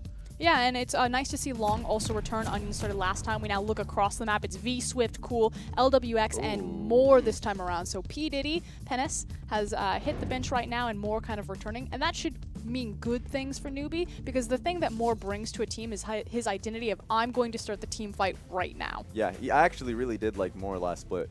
Even if they were losing in their lanes, he would actually have a lot of pressure in team fights, so he would have a bit more decisiveness. Now, I'm not too sure about Alistar this time around with the changes that came to him, but he is still a fantastic tank player, and it feels like he moves in a lot more of an aggressive nature. Has that changed your guys' opinions of how this matchup will play out? Because there's a few players coming in that we weren't discussing. Hitong specifically coming back, so it's Hitong and Endless. And Endless. I'm not too convinced with Hitong at the moment. So. But I feel like you can always say that for Vici. It's like you never talk about their bottom lane. You always talk about the top side. And for me, this is actually a big swing back in Vici's favor, the fact that they went back to Long. He is so vastly underrated as a very competent top laner. He's especially very potent on tanks and how he unlocks himself and moves around the map. So Vici just simply moving away from Onion back to Long, trying to kind of flank Bengi with 2 more experienced members in terms of this organization is a huge vote of confidence for them. But here's the thing: how long does it take for you to be underrated before you're starting to get overrated for me? Because we've for the longest time we've talked about how this man is underrated, how good he is, how he's a fantastic top lane Chinese talent. I'm like, now we've talked so highly about him. Feels like we talk about him too much. I would not be disappointed if EDG picked up Long for a top laner. Like that's where I would put it. I mean, that's not even a controversial statement. They still have Mouse. But so you know what I mean? I was looking for something more in Frost. I'm quite disappointed in They're you. starting Koro today, so.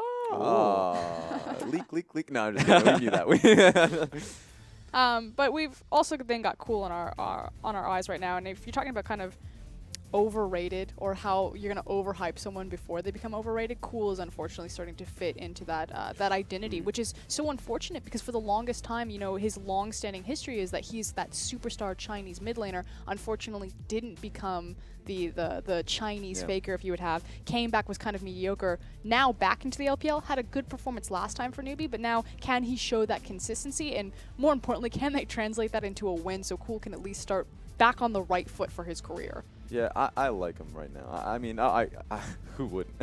So that's probably just not an unnecessary He's a good-looking statement. dude, Raz. Oh, you know, I like him for more than one reason. Do you like him enough, though, that he can actually stand up in the mid lane against someone like EasyHoon? We saw him trash some bronze and silver players earlier today, so... Oh, I mean, he got trashed on by that gold player, so you know what? He's probably coming into this game wondering if that guy questionable was really gold player. We didn't even know he was ranked and had his phone with him, but we say goodbye to Frosky, and thank you very much for the analysis before we head into picks and bans.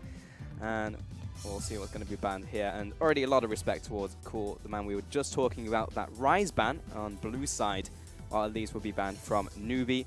And the Maokai as well. Actually, saw a lot of play earlier in our first series of the day. So taken off the table here from Vici. It makes sense from Vici to take away Maokai, especially since you don't want to necessarily pick it up at first pick. You do want to actually, since you can counter it. So it's very valuable on the red side. I do think it's a good takeaway. LeBlanc on the other end, no. Give that to Newbie. Yep, not going to be on the board here. Camille is the final ban from Newbie. Not really a surprise. You don't want to give that over to Long, especially a man of his caliber. I just don't necessarily agree with it simply because, you know, LeBlanc was open, Camille was open. You can get one or the other, and I think with Syndra still being open, I think that's all right because we've seen just last set what you can pick against it. We've even seen in North America what you can pick against Syndra. Maybe it just comes down to comfort. Cool didn't want to play up against it. Maybe he doesn't have the pick against it. So that's fair if that's the case. But this Champion Select won't reveal that, Raz. We'll see if he has something up his sleeve. But as you mentioned, pretty much through every region we've seen Champion Select can be played into Syndra right now. Looking towards Newbie's first 2 picks, it's going to be the Lee Sin for the first one. They were toying with the idea of Zyra, highly contested support down there in the bottom lane. But for sure, Lee Sin, just a solid pick for any jungler. Yeah, and just to take a step back and talk about the Syndra just a tiny bit, because Syndra, one of the changes is that she can actually pick up multiple spears, is that she has extra true damage. So it's like, wait a minute, which one's better, which one's worse? I guess I do like the fact that she can't really get free pressure, guaranteed snare. She has to have that single target one, so that's fair. That's made it a little bit balanced, but now she can actually blow people up even easier. If she didn't already have that ability in her kit. Zyra is the second one here. So that I like this from Newbie. Zyra has always been a fantastic pick, especially with the amount of tanks that we're seeing right now. Maokai is not in the equation, but Nautilus still is, and with Rek'Sai still being open, I feel like, you know, you have Zyra, you take control of these team fights. Still a lot on the table in terms of tank picks in the top lane, but what's for certain is the Rek'Sai goes in there for Bengi in the jungle, so Lee Sin and Rek'Sai still remaining in that top tier of junglers. Meanwhile, Misfortune as a response to Zyra. And it's just a natural pick there. If you're playing Misfortune, you know you're going up against Zyra. That's just natural counter. We saw that at Worlds. This kind of does mean that Vici have to play towards a tank top lane, or you just become LGD and say, you know what, we're going to have a split push top laner and a Misfortune bottom lane, and if we ever find ourselves in that position, we just don't know how to get out of it. So it just feels like they zeroed themselves into picking a tank top. Corki as the third pick here from Newbie before they head into the next phase of bans. Going to be Jin there, targeting the ADC pool. Okay. Huh. All right. That's fair. I'm okay with that. Jin, I'm also expecting an Ashe ban, Ashe and Misfortune. Actually, maybe if they do pinch the AD carry pick as well, because they also want an AD carry themselves, they get first pick, they can just pick up Ashe and have Ashe Zyra into the Syndra and into the Misfortune. This has to be a fairly squishy bot side of the map for Vici, so I would love that. So that is the case. There's going to be Jace as the next ban here. I've seen Jace banned on and off, but even when it's open, teams don't necessarily pick it. So yeah, we see it a few times, and it makes sense that Vici are trying to ban out the top laners that can bully the tanks, specifically since they are kind of. I mentioned it just a little earlier on that they need to pick up a tank top. So yeah, they have Long. Long is a fantastic tank player. I'm expecting a Nautilus specifically, maybe even a Poppy. That's still up in the air. Yeah, predicted the Ashe, but Varus is basically the same thing, just shorter ranged. Will be banned away, and there's the Ashe ban as well. So Okay. twice is right. No, I actually expected the Ashe to be picked up from Newbie, so I wanted them to pick it up rather than ban it. Vici really did need to get that ban through. So it was a good ban from Vici. They recognized that was going to be a problem. Big pinch on the ADC pool though, with those 3 bans coming out. So Caitlyn is being considered. Ezreal's still open. Misfortune and Corki, not typically ADCs, but will be featuring in this game. Ooh, this is a really strong backline from Newbie, but they don't have a strong front line. They still need to pick up their top laner. So it looks like we're definitely going to get a tank top side from both Vici and Newbie. Nautilus Inc. Yeah, it's going to happen. Nautilus, Poppy. If I don't see anything, if I see something else that isn't Nautilus, Poppy, I would be surprised. Yeah, if this Sivir gets locked in, it's almost certainly going to be something like a Nautilus, who sometimes just struggle to actually get in there. But Ezreal is going to be the pickup. We were just mentioning him into Caitlyn in the bottom lane. So pretty much tank tops right now. MF and Ezreal should have a tough time in that bottom lane. From what I'm looking at Newbie, they have a... ooh. Don't do that. Oh! Okay. I see. Okay, VG picking up Rumble into the top lane. Saw that yesterday, actually. I was very excited. From what you were telling me, Raz, of course, the Super Galaxy Rumble skin. I didn't hear him deflate, though, very much. That's so true. That was a shame. You know, he's going to die a few times. I almost guarantee it. Yeah, when you take a look at this composition, for sure. I like the fact that Nautilus is getting run in. And I mean, to be quite fair to Vici, they have a good shove. I mean, they knew this top lane tank was going to be coming from Newbie, so if they have a shove in the top side of the map, they can't necessarily get it bot lane. I'm just gonna give it off to Newbie. I like that. I think their composition is well-rounded, and they have a lot of pressure mid and bottom lane. Yeah. Also got the Corki as well. We were talking about the amount of picks that can be picked into a Syndra, and that was the first pick out from VG. So it's really a question of how much can that mid laner do with the pick and really make it worthwhile. Because otherwise, Course is going to roam to the side lanes and get Nautilus rolling, get that bottom lane rolling, which has already got that good matchup for them. You know what's really funny to me? Just picking up that point is that we've seen Cool essentially get demolished by Corki when he was playing Syndra. Corki was a pick that, you know what, I was kind of questioning. I was like, mostly because Syndra into Corki, you can stun Corki up, zero in on Corki and had problems. But Corki has a lot of damage once he gets Triforce. A lot of damage and a massive ability to roam. So that's going to be something to watch out for. Yeah, the classic Triforce spike on Corki. We saw a couple of different builds actually on Corki. Not only the rapid fire cannon build, but the Triforce into Hextech Gunblade, the hybrid burst build that we saw yesterday. And people die very fast when that's being picked up. So that is a scary one. Just as fast as Syndra. I prefer the rapid fire cannon, mostly because they already do have the Caitlyn. So if you have the rapid fire cannon, man, they have such a strong siege composition. So you give that to them, and it gives you that extra oomph. Just adding something else to them. As you said, it's just such a well-rounded composition. Seems like Newbee do have the upper hand here, but it's not saying that Vici don't have their own fangs. And talking about their play style as well, more of a macro-orientated, slower, maybe even Korean style when you have Easyhoon and Bengi on that lineup. Yeah. And see what they can do with it. So they don't necessarily have to win the early game and say, you know, we have to snowball, we have to do this, because you get into the mid game, you get into the late game, and they can maybe outthink their opponents.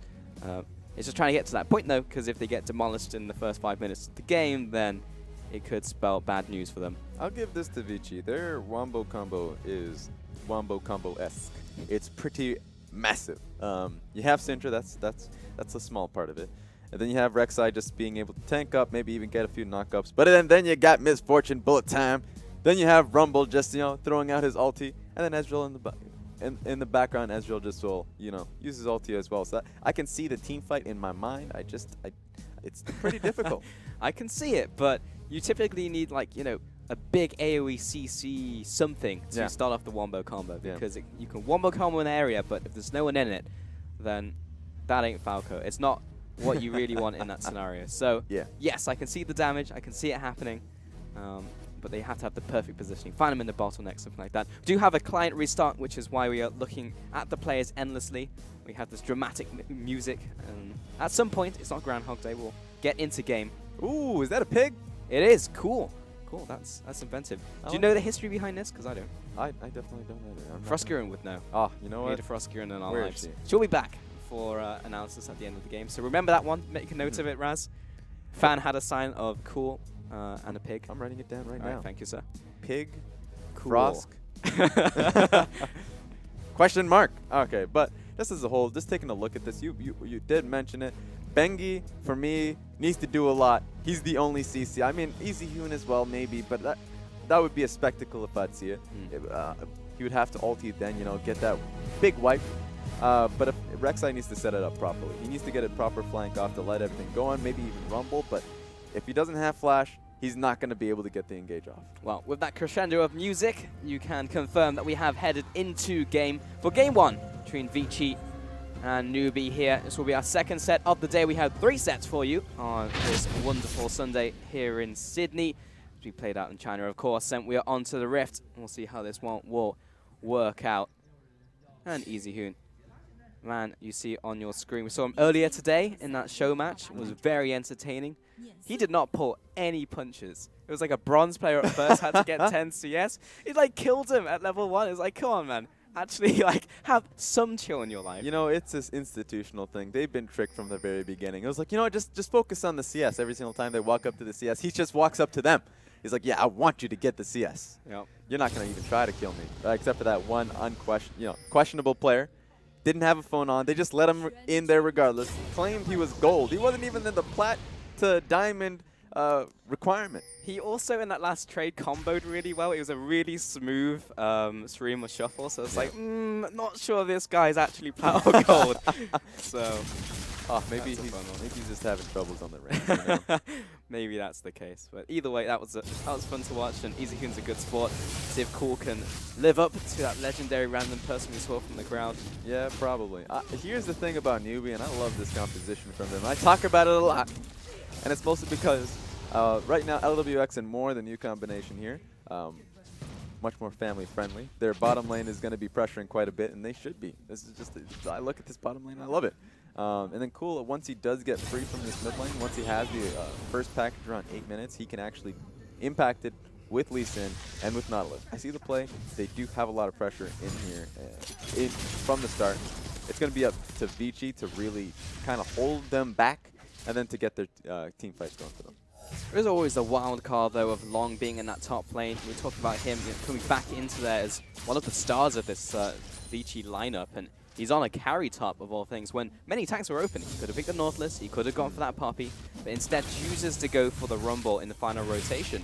And with a player like Bengi, who will be prioritizing the right lanes, making sure his team is in good shape, then Sett could really be the wild card of the lineup. Yeah, that's a good point. I think something that here's the big point of that, because Bengi needs to start this team. Ooh, wait. He's level 3, so surely he'll have Valkyrie. Okay. Yeah, you're right. He's But aight. I like that gank anyways, because you know if you get the Corki to actually use his Valkyrie, he's gonna come back into the lane with a little less HP, or I mean mana. That costs a lot. So that's something that he has to keep in the back of his head. Yeah, he can use about 4, I think. Yeah, but I liked what Lee Sin there did, because he only took 3 camps, just to do the standard 3 so he can get the Scuttle Crab early, especially since his lane is shoving in bottom lane pretty hard. He has that freedom to do that, so that just gives them the extra bit of safety. Bit of safety, bit of pressure there in the mid lane. He's making his rounds, and Bengi heads back up to the top side. Oh, there we go. 69%. Over to Newbie. Okay. So agreeing with Uraz on the composition and how his team is going. But just in terms of like storyline, looking at the teams, we were maybe even handing it to Vici as the team who could be taking 3rd place, maybe challenging 2nd in this group. Yeah, that's why I always kind of question the fan votes. I'm like, are they doing it because they love the players and they love the organization? Are they doing it because they also agree with me with the comp? Because if I come out and say, you know what, they're doing it, they see the comp as I do. Look at this. They're seeing this bottom lane get demolished. The fans are smarter than I thought they were. And then you just take a screen, you take a closer look at Cool and you're like, they just like Cool. Well, don't you know, everyone's a challenger on the internet. There So we you go. all know what they're talking about. So it's clearly going to be composition. But yeah, I think more in reality, it's probably Cool. He had those fan signs in the audience. People love him in the mid lane. So he's going to make a name for himself. He was pressured, and meaning the priority of the wave is not so great for him right now. As you can see, Easy Hoon is pressuring him pretty hard here. That's the thing. That's what I don't like about the matchup. People love picking Corki into Syndra, and it gets better. That's the problem. It does get better for Corki. Once he gets Sheen, once he gets Phage, he can trade a little easier, has more solid damage. Ooh, Oh, very nice time. I think I cancelled out the damage as well. Yeah. At the very least, he procs Courage of the Colossus, which blocked the damage. So Swift gets him out of his jungle. That's the main thing there. There's also the scrying plan. We'll probably pop now just to see which way Lee Sin is running. And indeed, just see him. So he sees him go up, sees him maybe come back down again. He also sees the fresh ward being placed, so that's something to take note of, you know. Ooh. Hold on just a second. What you guys doing over there? Let's see, more leading the charge. He does have that flash, remember. Who's he going to aim for? Going to be Hetong. And Endless already gets out of here. They are good. Going to take a lot of damage. And Lee Sin landed the Q onto a low health target. But the heal was still available from Endless. So had that not been there, he may have gone in. But regardless, we'll send them back to base. But just a flash off the tongue, that's good enough. Especially since that's going to start to stack up. Now that Cool did go back, get himself... Oh, yeah, I forgot. You know what? He can't get his Sheen and he can't get his Phage. He's actually just going to go straight into Hex Drinker. I always forget about that. That's going to make it easier. Life easier for him. It's going to make it harder since he is going back, losing more waves to that tower. And he was already pretty far behind. It's a solid 20. That's big. Like 6 minutes into the game. That's so. actually, that's kind of crazy. He probably would have beaten Easy Hoon, you know, if he was playing a little earlier on. That's or at least true. lost to. We'll Yeah, see. because remember, he had to get 30 farm, because he's definitely, you know, above Platinum, I would say. Yeah. So he'd have to get 30 farm in 5 minutes, which he only just got in that 6 minutes. So yeah, he would have lost, actually. Okay, you know what? I redact this. Yeah. Move away. No Azir statue for you. He would have been going home with a scarf. So he's got to watch out, because especially since his back time was pretty poor, that's something that Swift probably should have paid attention to help him out just a tad bit. Especially this was already going to be a poor matchup for him, so up until he starts to get items under him. For sure. As you mentioned, it does get better for Cool down there. So we'll check back in maybe 5 minutes' time. When he gets to a point where he essentially becomes Syndra 2.0, but looking towards the bot side of the map, Swift is waiting over this wall. And as we talk about it not working out in the mid side, as he said in the bot side of the map, we've got a BF sword to a just pure mana. Just legitimately a tier and a mana crystal because he couldn't get the Sheen. So that's actually going to be really tough. It was already hard for Endless earlier on. It's only going to get worse for you. And especially since now Newbie starting to pressure into the jungle here. That's something to watch out for. Ooh. Blast Plant has been used. I don't think I saw him. No, I don't think so. No pings went down. And God knows that the LPL loves pings, so they definitely would have... there we go. There's the pings. Found him. He hit me with a Q. I know he's there. Or signal Bengi to chase him out of that jungle, so Swift will head back into his own. But he knows his buffs are spawning, so the junglers will do their rounds over there, and they'll be quite happy. Ooh. And overall, this is Endless and Hatong, even though they're getting blasted. This is them playing safe, because they could have actually died multiple times by now. They didn't know that Lee Sin was there, but they kind of expected it. And it's only getting worse. This tower is... Oh, did you actually? Oh, this could be big. No ace in the hole there to finish him off. Yeah, walk it off. Just shake it.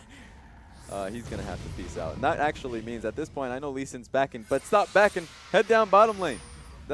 They've actually sent Endless back so often that you can take tower off that. Endless has some balls, though. He didn't use either of his summoners there. He had heal still. Oh, so was confident that Caitlyn wasn't going to finish him off. Here comes the TP. If I were MVP, I would have cancelled that. So Bengi going to knock him up in the air. Easy Hoon with the full combo. Ooh, no! Bengi very low. I think he's just barely going to survive. He popped the refillable potion just in time. And luckily, the range minions didn't aggro on him. It was just the melee minions whacking away, and they didn't have the damage. That was a little close for comfort, but regardless, a kill was a kill. Package delivered in the mid lane. Instant exhaust down onto Cool, so burning that summoner, which is honestly not a bad use of the package whatsoever. Yeah, that's pretty decent, especially since you'll take note of that. But that's the problem with that. That's the problem with Newbie. They'll take note of a lot of the sums going down. Other than Swift maybe paying more attention to the bottom lane just a tiny bit, it's not turning into anything. I actually don't even feel like Hatong will be punished for that. Because Cool, he's been sticking to his lane. He's actually been having problems. We've been mentioning it. But he needs to start to roam out. He needs to actually make some plays. It's a little harder now, obviously, since the bottom lane didn't need his help. And the top lane was just helpless. So, but let's just hope that he gets out of that bit of a standstill that he was in. This will be a swap up to the top side. Got Caitlyn coming up here. And Moore is also on his way with Swift. Bengi spots him out, and with the tunnel going down, they know he's there. So just reaching a breaking point just in case someone gets caught out. That's really smart from Newbie to be able to roam out. They took that first tower, and now they're protecting the second tower that could have been taken from Vici. And so to be able to protect that, not only protect that, they not only did that, but they also forced Vici to match them in an already losing lane. So the fact that now this 20+ CS deficit that Endless and Hatong is in, that they can't move away from it, otherwise they would lose another turret and be forced themselves into a race, or like a split push race essentially. It's pretty bad. That's bad for them. I'm happy that Newbies found themselves into that position. So these are what we would call Australian lanes here in Europe, when you swap the bottom lane to the top side. So what does it make that now that I'm in Australia? Are they just lanes? I guess this is just lanes. normal, Yeah, normal lanes. Well, welcome to the Standard. normal lanes. Yep. It's all good. Yeah. And here comes Long. He's now on the bot side. There's Roboducky. 10% chance. Ah. Nailed it.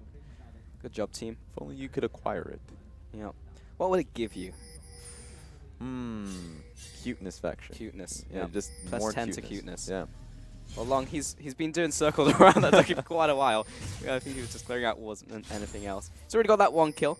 We were talking about him earlier on, going towards that Proto Belt. So not the Haunting guys on this one, but he's significantly ahead of MBV. Yeah, he's doing incredibly well. I actually don't like Protobelt. I feel like if you go straight into Liandry's plus the Magic Pen boots, that's so much Magic Penetration, flat, and including the percentage. That's what you need on Rumble. That is the best two-item spike you could get. Ooh, that just happens every time now. Yep. It just feels good watching that. Bit of harass every single time. Not like he has any sustain. That's a lot of damage, and now the heal will be burned. Again, very, very close. We've had so many near kills in this game. What's making it so hard for Nautilus and what's making it so hard for Azrael and Misfortune, it's a bit of a swap in terms of what the problems are happening with these lanes, is that for Nautilus, he actually had to wait so long for the wave to come crashing at him, because then otherwise he would be not only going up against a Long that's much more ahead of him, but at the same time then Bengi would have just gave him a trip. Said, hey, you know what? You shouldn't be this far out away from your turret. So he's crashing to the wave, so he can actually start to CS just a tiny bit. Meanwhile, Ezreal and Misfortune are facing the same problem. They don't have, I mean, they still have the tower behind them, but it was just an awful matchup to begin with, and so they're just getting punished harder and harder.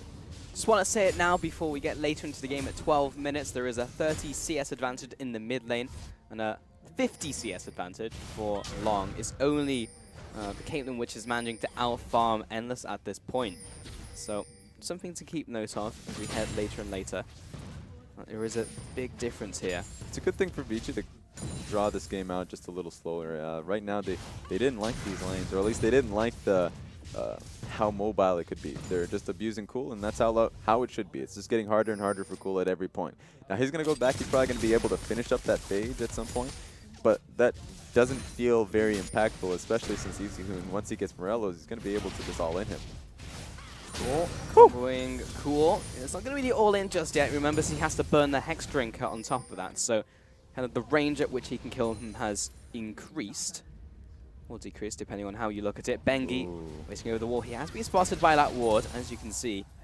Yeah. MBV. He's feeling heat. But he's alright for now. He's got the Haunting guys, so for the most part, he probably won't be falling.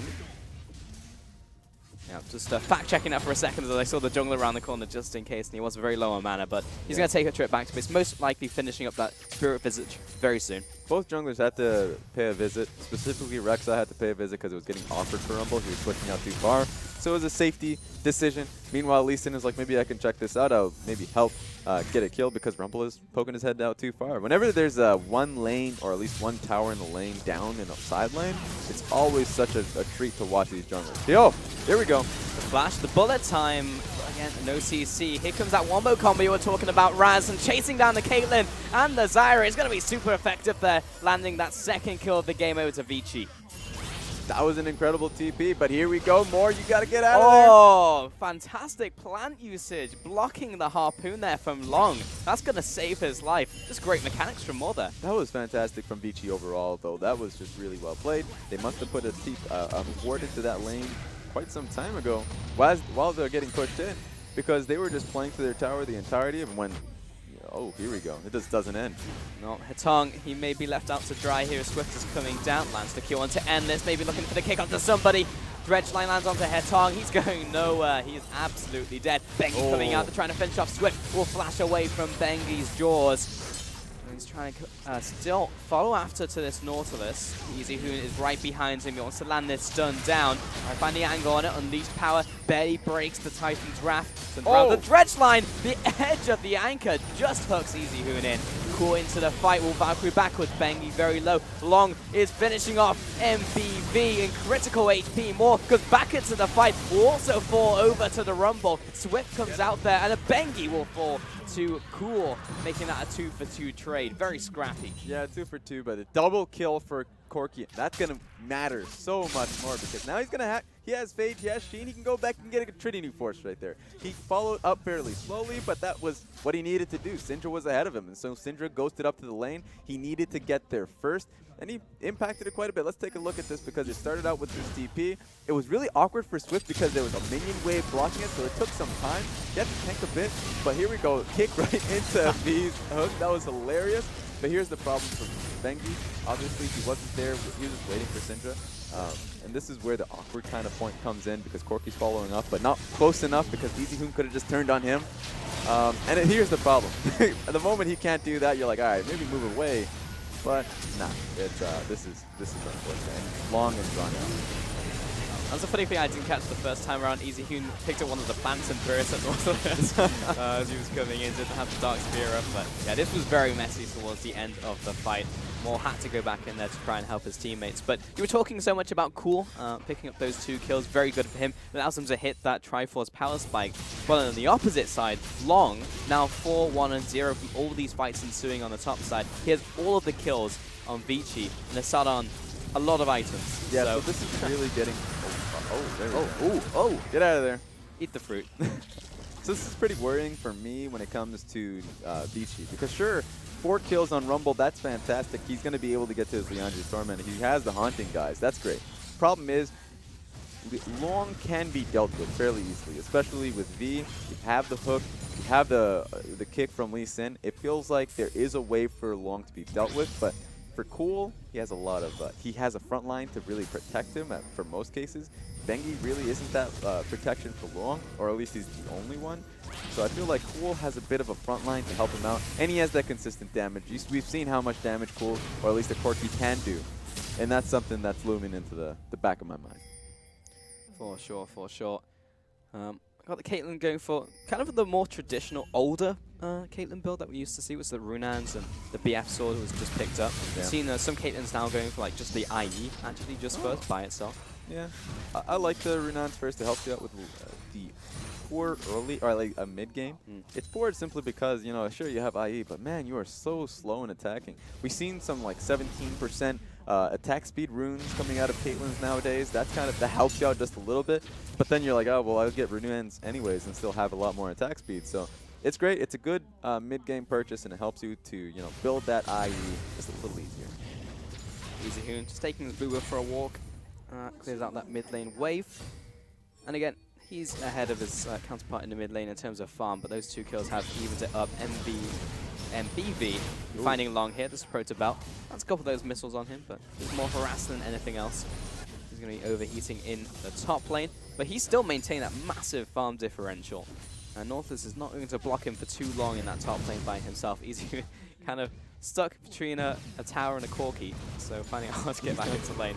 But Corki's not at that point where he can instantly blow her up. Now's the question of where he'll pivot on his build, whether he'll go for the rapid fire cannon, you were saying, very good in this composition as they can increase that siege potential, or he'll go for the build that I prefer, which is the hilarious one when you nuke someone in a fraction of a second with Gunblade. I'm sure Godby agrees with you on that one. Oh yeah. I look at the composition from Newbie, and I think it's fairly easy to play out, especially in a team fight setting where it's very easy in front to back.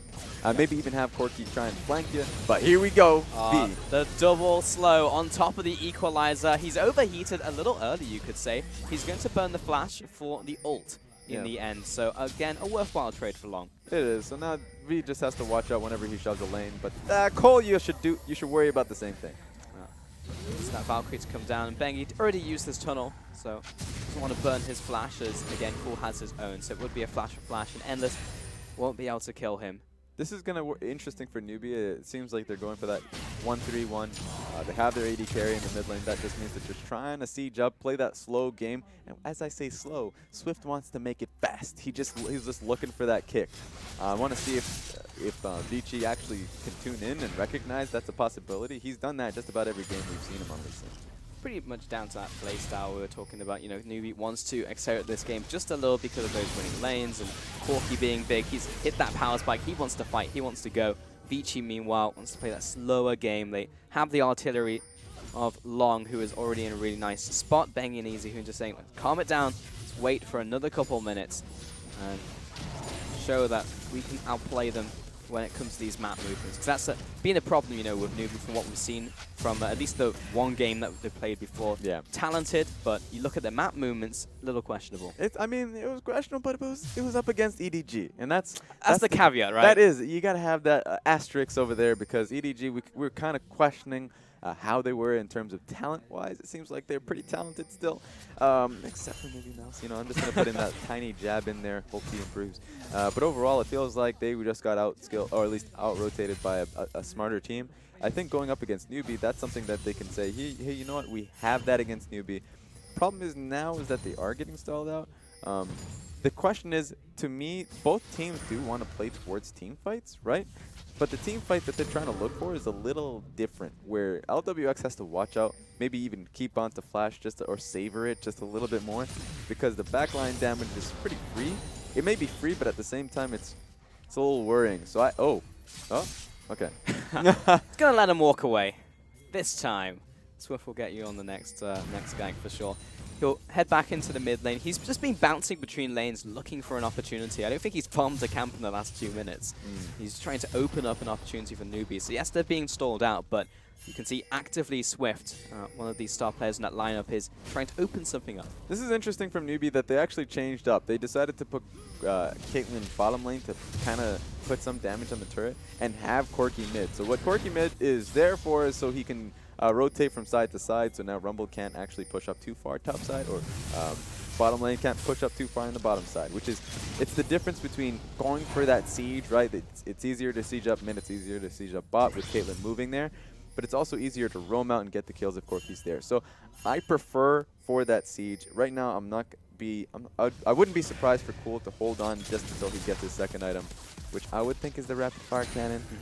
I just feel like it's the better item in I this agree stage. with you. I think the other one's fun, and I enjoy it. But oh, that damage on the Cool! The last orb is enough to finish him off. That was very close, and because there was no exhaust from Cool, that's going to be the kill. Yeah, and I guess he's going to have his opportunity to buy that item now. Yeah. So that's going to be something to talk about. As Vici just said, you know what makes it easier for us to siege up mid? If there is no mid laner to hold the lane. So there we go. Mid lane tower for Vici.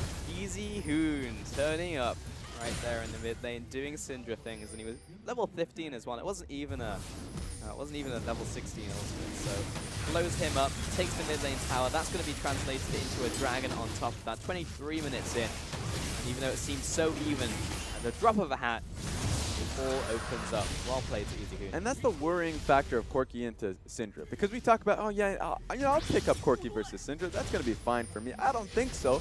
He had Flash, he had Exhaust. It didn't matter because Exhaust simply gets outranged by that stun. And Flash, well, you can't use it if you just got ulted. So I don't care about the Corki versus Syndra. I think, sure, maybe you could say I can play around it. I can see it coming. But he didn't see it coming, and he lost his life.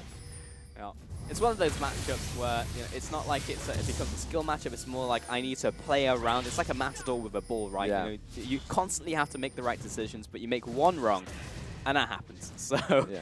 Package now for Cool. Well, package is the definition of playing around it. Let's see if, I mean, they can maybe look for something here. Tagging Lee Sin with the young banana. Oh, Katong. It's alright. It's fine. It's all good.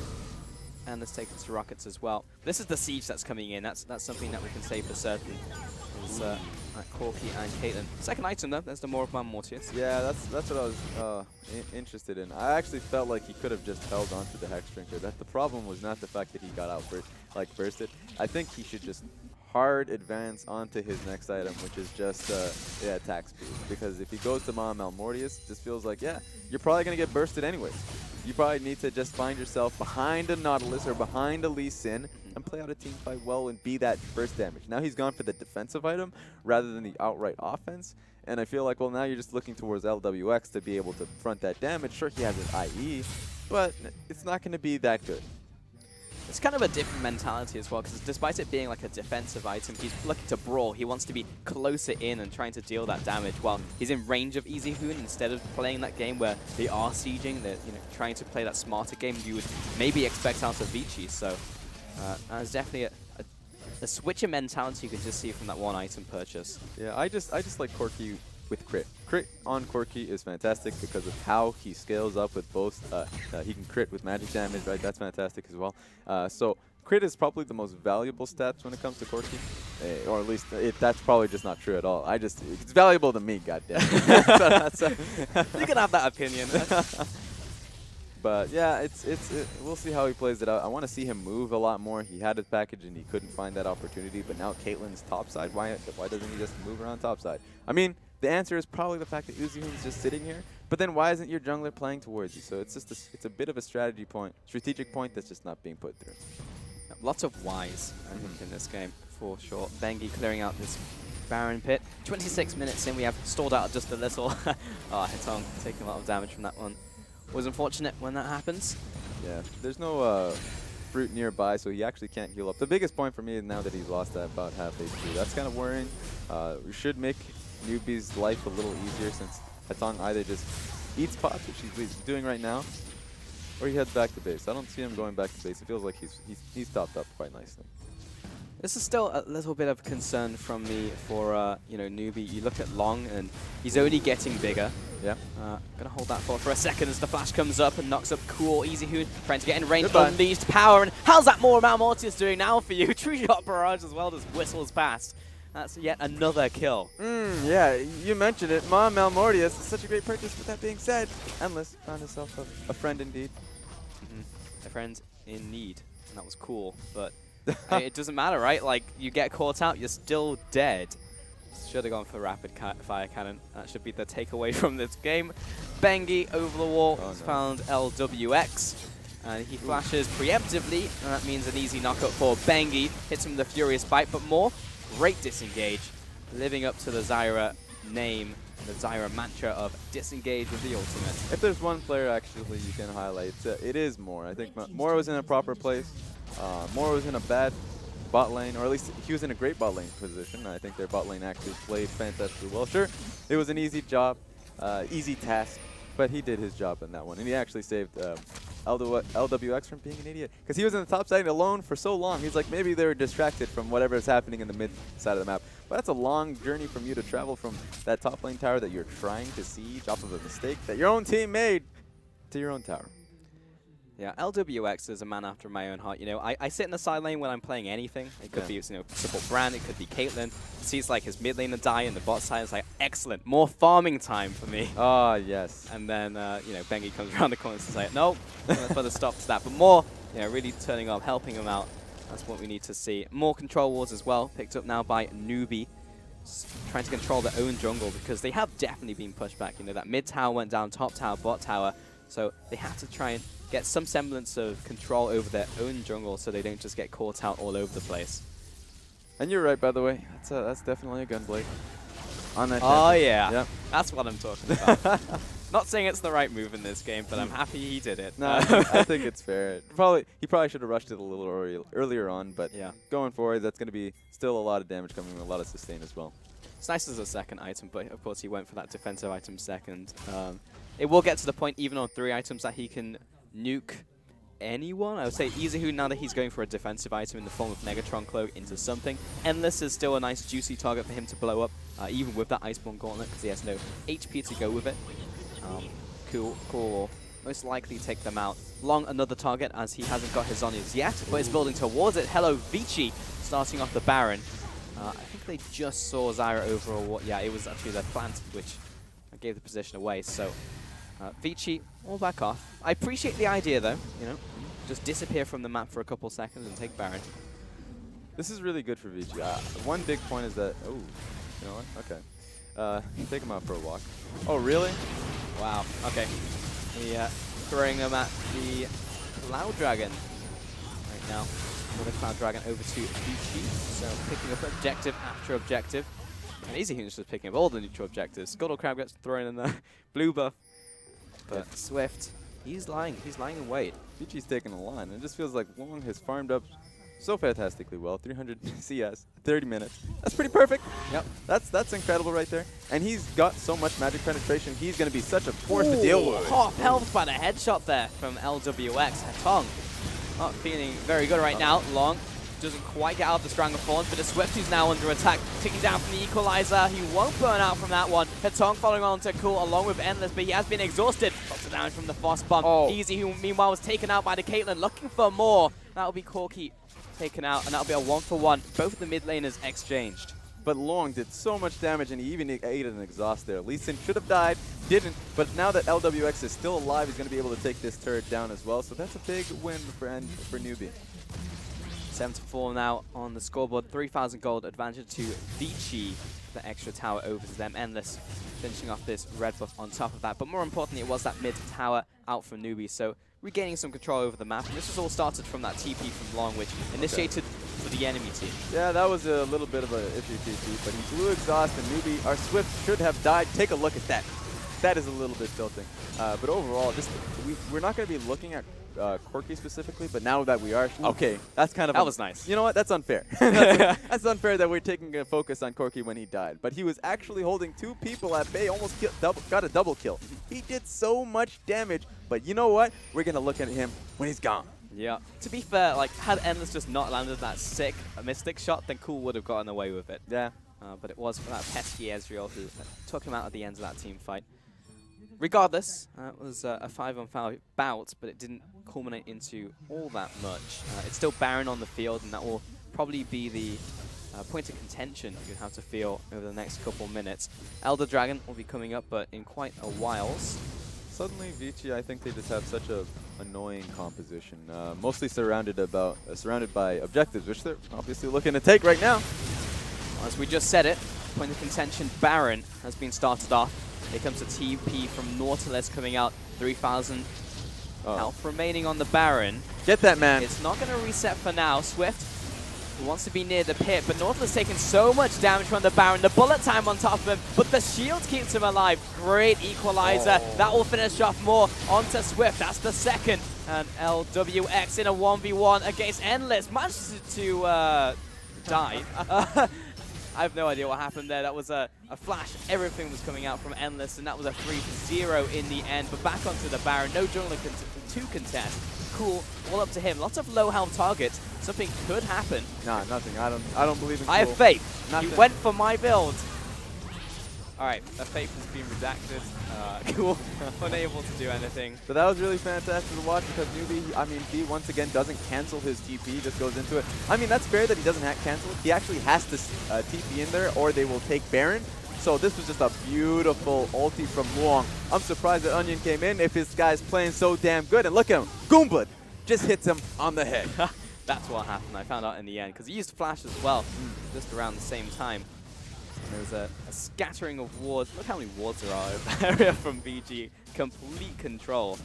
And that's the Baron over to them as well. So all of that has paid off. We said they were playing that slower game, and now they're at this point where they have a real sizable gold lead. And here's the thing. I was just before they were hitting Baron, I was talking about how they're such a strong objective composition, like surrounded by Dragon and getting that position on Baron. If they get that position, it's so hard to walk at them. If they can't walk towards Syndra because, of course, you can just stun them up. They can't walk towards Rumble because, of course, you'll have that set up as well. Same with Endless because he actually went for that utility item build in the Iceborne Gauntlet. And, of course, Hetong just got his bullet time. So, overall, it just feels like Vici has a composition where it's like, we are here and you can't stop us from being here. Rather, that just means they don't need that engage if they're this far ahead. Ooh, tower dropping low. Moore is the one who will have to back away. Now with this inhibitor exposed, LWX with the man to try and defend. Seems like all Vici would be looking for now is just that tower. Maybe rotate towards mid lane. Ooh, they're just going at it. 2 members were forced down there. They just saw that. MBV rocked up. They're like, okay, I guess we'll just take her in here. It's a Strong of Thorns was an initiation taunt to Bengi. Morphos comes out there, staggering blow, trying to land onto Endless. There's the ultimate coming out. Cool, just simply didn't have the damage as he was exhausted out. Swift off to the side, finds one, looking for the second. Tempest will get him, but he'll ultimately pay that with his life. Long hit there by the ace in the hole. And MBV wants the dredge line. Not sure it's going to happen. Cool, tagged by Scatter the Weak. And in the end, that was a 2-for-1 defense by Newbie, but they did lose their inhibitor.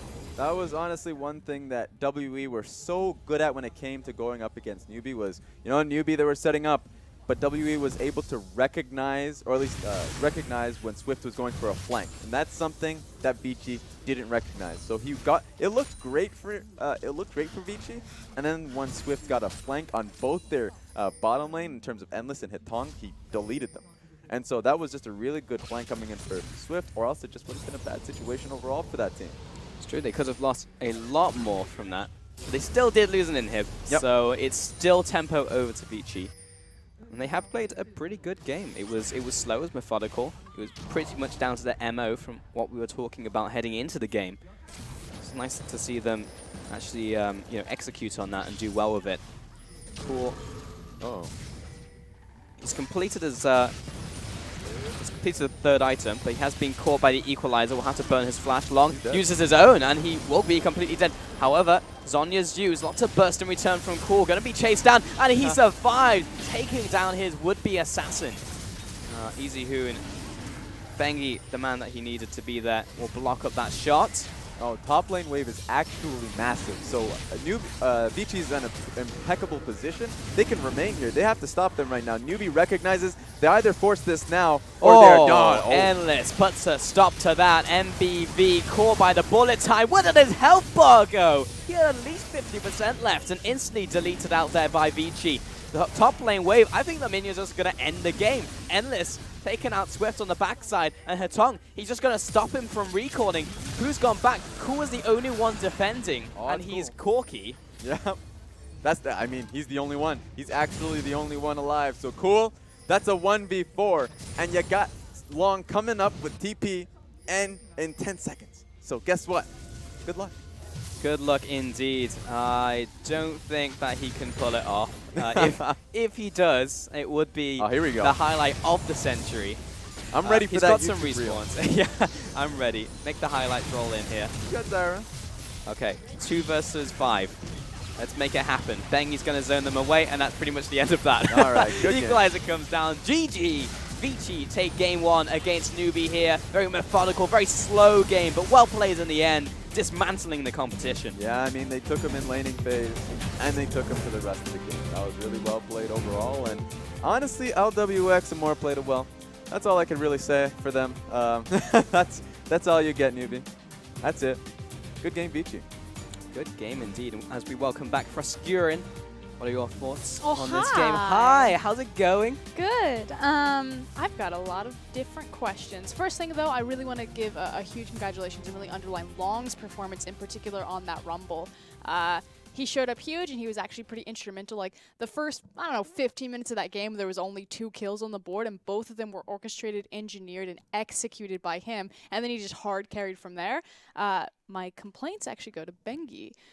Bengi was actually really irrelevant in that jungle for about 99% of that game. In fact, for the majority of it, he fell down 30 CS in the jungle. You don't see that in the very end discrepancy, just because as soon as the outer towers fell down, he spent a lot of time in the lanes assisting Long, pushing, picking up extra CS. But he was just falling behind and really not doing anything. He wasted so much time pathing, and like, at some point you look at his sidelines, you're like, well, I don't necessarily blame him for not ganking his lanes, because he's got a Rumble in the top lane before level 6. Can't really gank that. You've got an Ezreal Misfortune who are just getting blasted bottom lane. You can't really gank that. And now it's kind of the question of, is EasyHoon saying anything to him? Is he ever calling him?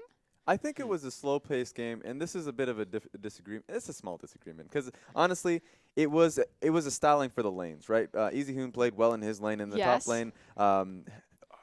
Long was playing quite well as well, and right in that dive, you can't really say who orchestrated, mostly because it was just a well-timed dive of everyone involved, because we don't exactly know who the caller is. But overall, I think for the most part, the vision game from Vici was stronger. They had stronger lanes, pushing lanes at all costs. It was just an easier game from Bengi, right? Because he had everything in the table for him. But even his decision making when, so I understand what you're saying, like. But you go back at the very beginning of the game where Bengi clears out his entire jungle, and this is probably after initial clear. He actually goes to invade Lee Sin because he's got nothing else to do, so he's like, okay, I'm going to go find tabs on the enemy jungle. And then he gets forced back out into his own jungle. He needs to reset his positioning, and then for the next 45 seconds to a minute, he actually does nothing. He's kind of skirting around watching top lane. Like, he's kind of shadowing underneath because Long's so far forward, but it's like, am I committing to a gank? Am I not committing to a gank? And now, again, it kind of goes back to that question where I'm sitting here and I'm looking at EasyHoon and Bengi, and they're the superstars of this team, but Long was the carry there. It's just an awkward. Here's why we're disagreeing, because it's a very awkward position for a jungle to be in, especially since no lane has any significant CC, right? It's essentially him. I totally understand that. I'm like literally his pathing. He was just super inefficient. And so I just think that his job in that game was very simple, where he just had to track the enemy jungler and just help his lanes out. Just kind of passively do nothing, because then once the primary focus would be the dragons, the Baron, or really any objective going forward, because they just need the enemy team to come into them. So pushing that forwards, as Raz was saying, like, what else could he have done? What did you want to see him doing? Gank EasyHoon's lane, the one with the hard CC. And this is my question. Does EasyHoon not say anything? Like, we don't know what their comms are like, but EasyHoon, it's almost like this idea where his CS was incredible. He had over perfect CS around 20 minutes in that game. He was sitting at like 230, which is absolutely absurd. And he did get the solo kill on Cool eventually, but it's almost this mentality of EasyHoon's like, I know this guy is going to play that matchup perfectly, so I'm not even going to try to outplay him. Well, I don't know if it's too much respect or what, but when he finally did just try it, like knowing the exhaust was down, he just popped him like a balloon. Well, he tried earlier on, and the Valkyrie came through, which is, here's the thing, I actually like pressuring Corki in the lane, because Valkyrie costs like a lot of mana, right? And it has a super long cooldown. Yeah, so you want to be able to do that just a little bit, so maybe you'll see more junglers who are a lot more aggressive, who will take that and put, Syndra a lot farther ahead. But overall, he was like, I tried, and it didn't work out in terms of, like, it's really hard to gank a Corki lane for the most part, and so the gains of helping out the team is much better. But then why, like, I completely agree with you. Yeah. There was never an instance where we saw even an attempted gank on the Corki in the mid lane, and that's Yeah. your only lane with hard CC. All I'm gonna finish with that point is that Cool didn't make it made it easier for him because he just died regardless. Yeah, So, we're criticizing a lot on Bengi, and he Yeah. won the game still. You Yeah, know, like yeah. it feels like we are nitpicking Yes. a lot on this. But where does that actually open up? Because I know you're very passionate about this point for us, but do you think this actually becomes like a big dent in the armor later on if this continues? Yeah, nah, it's. I don't want to say that Bengi is a bad jungler. Like, that's not what I'm trying to say at all. I'm saying Bengi didn't win that game. Long won that game. And when people look at Vici, they're going to say, oh, it's the team with EasyHoon and Bengi. That's where they're good. No, that's not when Vici win. It's when Long is performing. What the? I just wanted this to be I'm Bengi. so done right now. EasyHoon played well. Go on. Yeah, absolutely. EasyHoon coming out here as the MVP. I know you wanted it to be Long there, but he did do well in that mid lane. We saw him single-handedly outplay his opposing mid lane Yeah. at multiple times. Once. Get those All right. picks. I'm gonna say right He here. solo killed No. kill. I agree with you that Long played well, and I know you wanna pick Long up like put him on a pedestal, and I do too. Like I the think. Lion King. Yeah. I'm not even trying to say like Long's Simba. like. Wait, literally, the only like forward plays, and the composition was really built around Rumble, so it needed Long to step forward. Yeah. Well, unfortunately, going to have to cut you off, but we have more time after this break, so we're going to take a quick one as we gear up for Game 2. So stick with us. We'll be back after this.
And welcome back to LPL Spring 2017. We can see here, Poro's on your screen.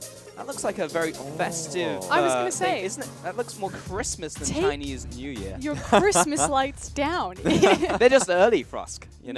300 days early, in fact. It is but, January. I gotta say, we actually wanted to question you on the pig for cool. Do you have any insight about the pig point? Oh, yes. I forgot about that. Yeah. So, Is it not safe for broadcast, Frost? Well, Cool made kind of a heated remark to Wayless in kind of a reference of go back to raising pigs.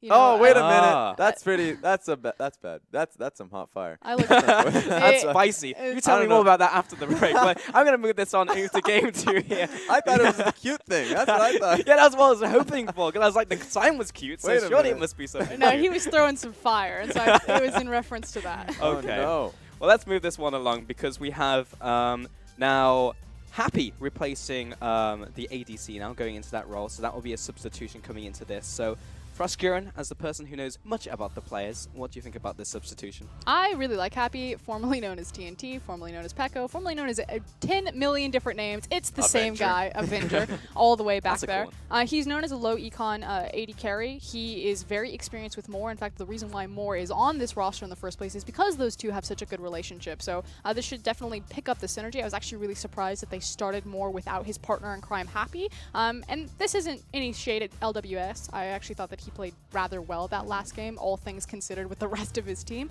But you know, I'm never gonna be unhappy to see Happy take the Rift. Actually, I like that statement very much. So I think looking at this bottom lane, the more and more I think about it, The more and more. You know what? That was not even intentional. Get off my desk. I think this will make it a lot easier for newbie to recognize where their strengths are at. I want to see a lot more team fighting. I want to see them a lot more decisiveness there. Currently, it's just they're sitting there and they're doing nothing. Just nothing's happening. That was really key, actually. I really like that point of them getting stalled out when they're a team who needs to go harder, needs to go more ham, and we saw that more Mortiers pick up, and that was kind of going towards the same point of like, hey, we need to be more defensive here. No, in reality, we need to speed it up and not get stalled out by Vici. Yeah. So to that end, do we see a change in champion select in terms of tactics, in terms of what they're going to be drafting? I think a Syndra ban goes through. If we don't see, I think, is Vici on blue side? That's my question Yes. here. Okay, so if Vici's on blue side, then they will, yeah, we'll probably see newbie decide to just ban Syndra because we've seen Cool favor that Syndra, or we just seen him have a bad time against it.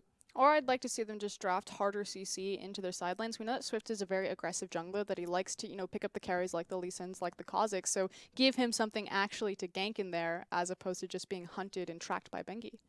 It's a fair point. I actually agree with that. Yeah, and what's find the snowball. Then what's the play from Vici as well? Like countering that, taking a look at them and being like, okay, this is what they're going to plan in this game. Funnel resources into long. Do you put it somewhere else? Does Bengi change up his playstyle?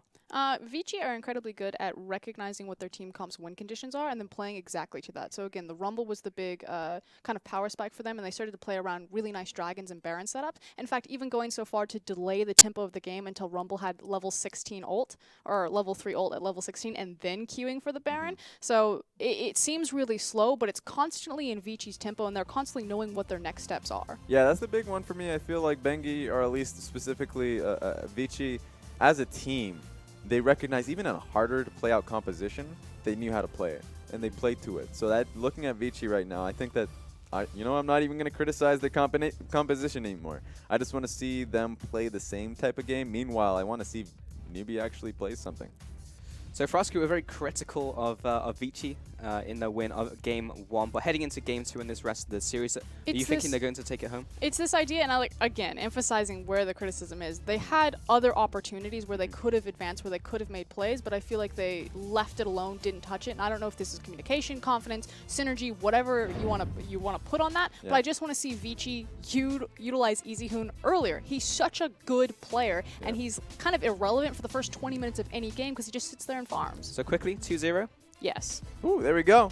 Oh yeah, that's the comment I wanted. That's okay, what I want to hear. Let's get into Champion Select, Game 2 here between Newbie and Vici. So going to be Vici on red side, actually, not blue side. Ooh. So I was lying to you, Raz. We'll be changing things up very slightly. We'll get into that into a second. Evil man.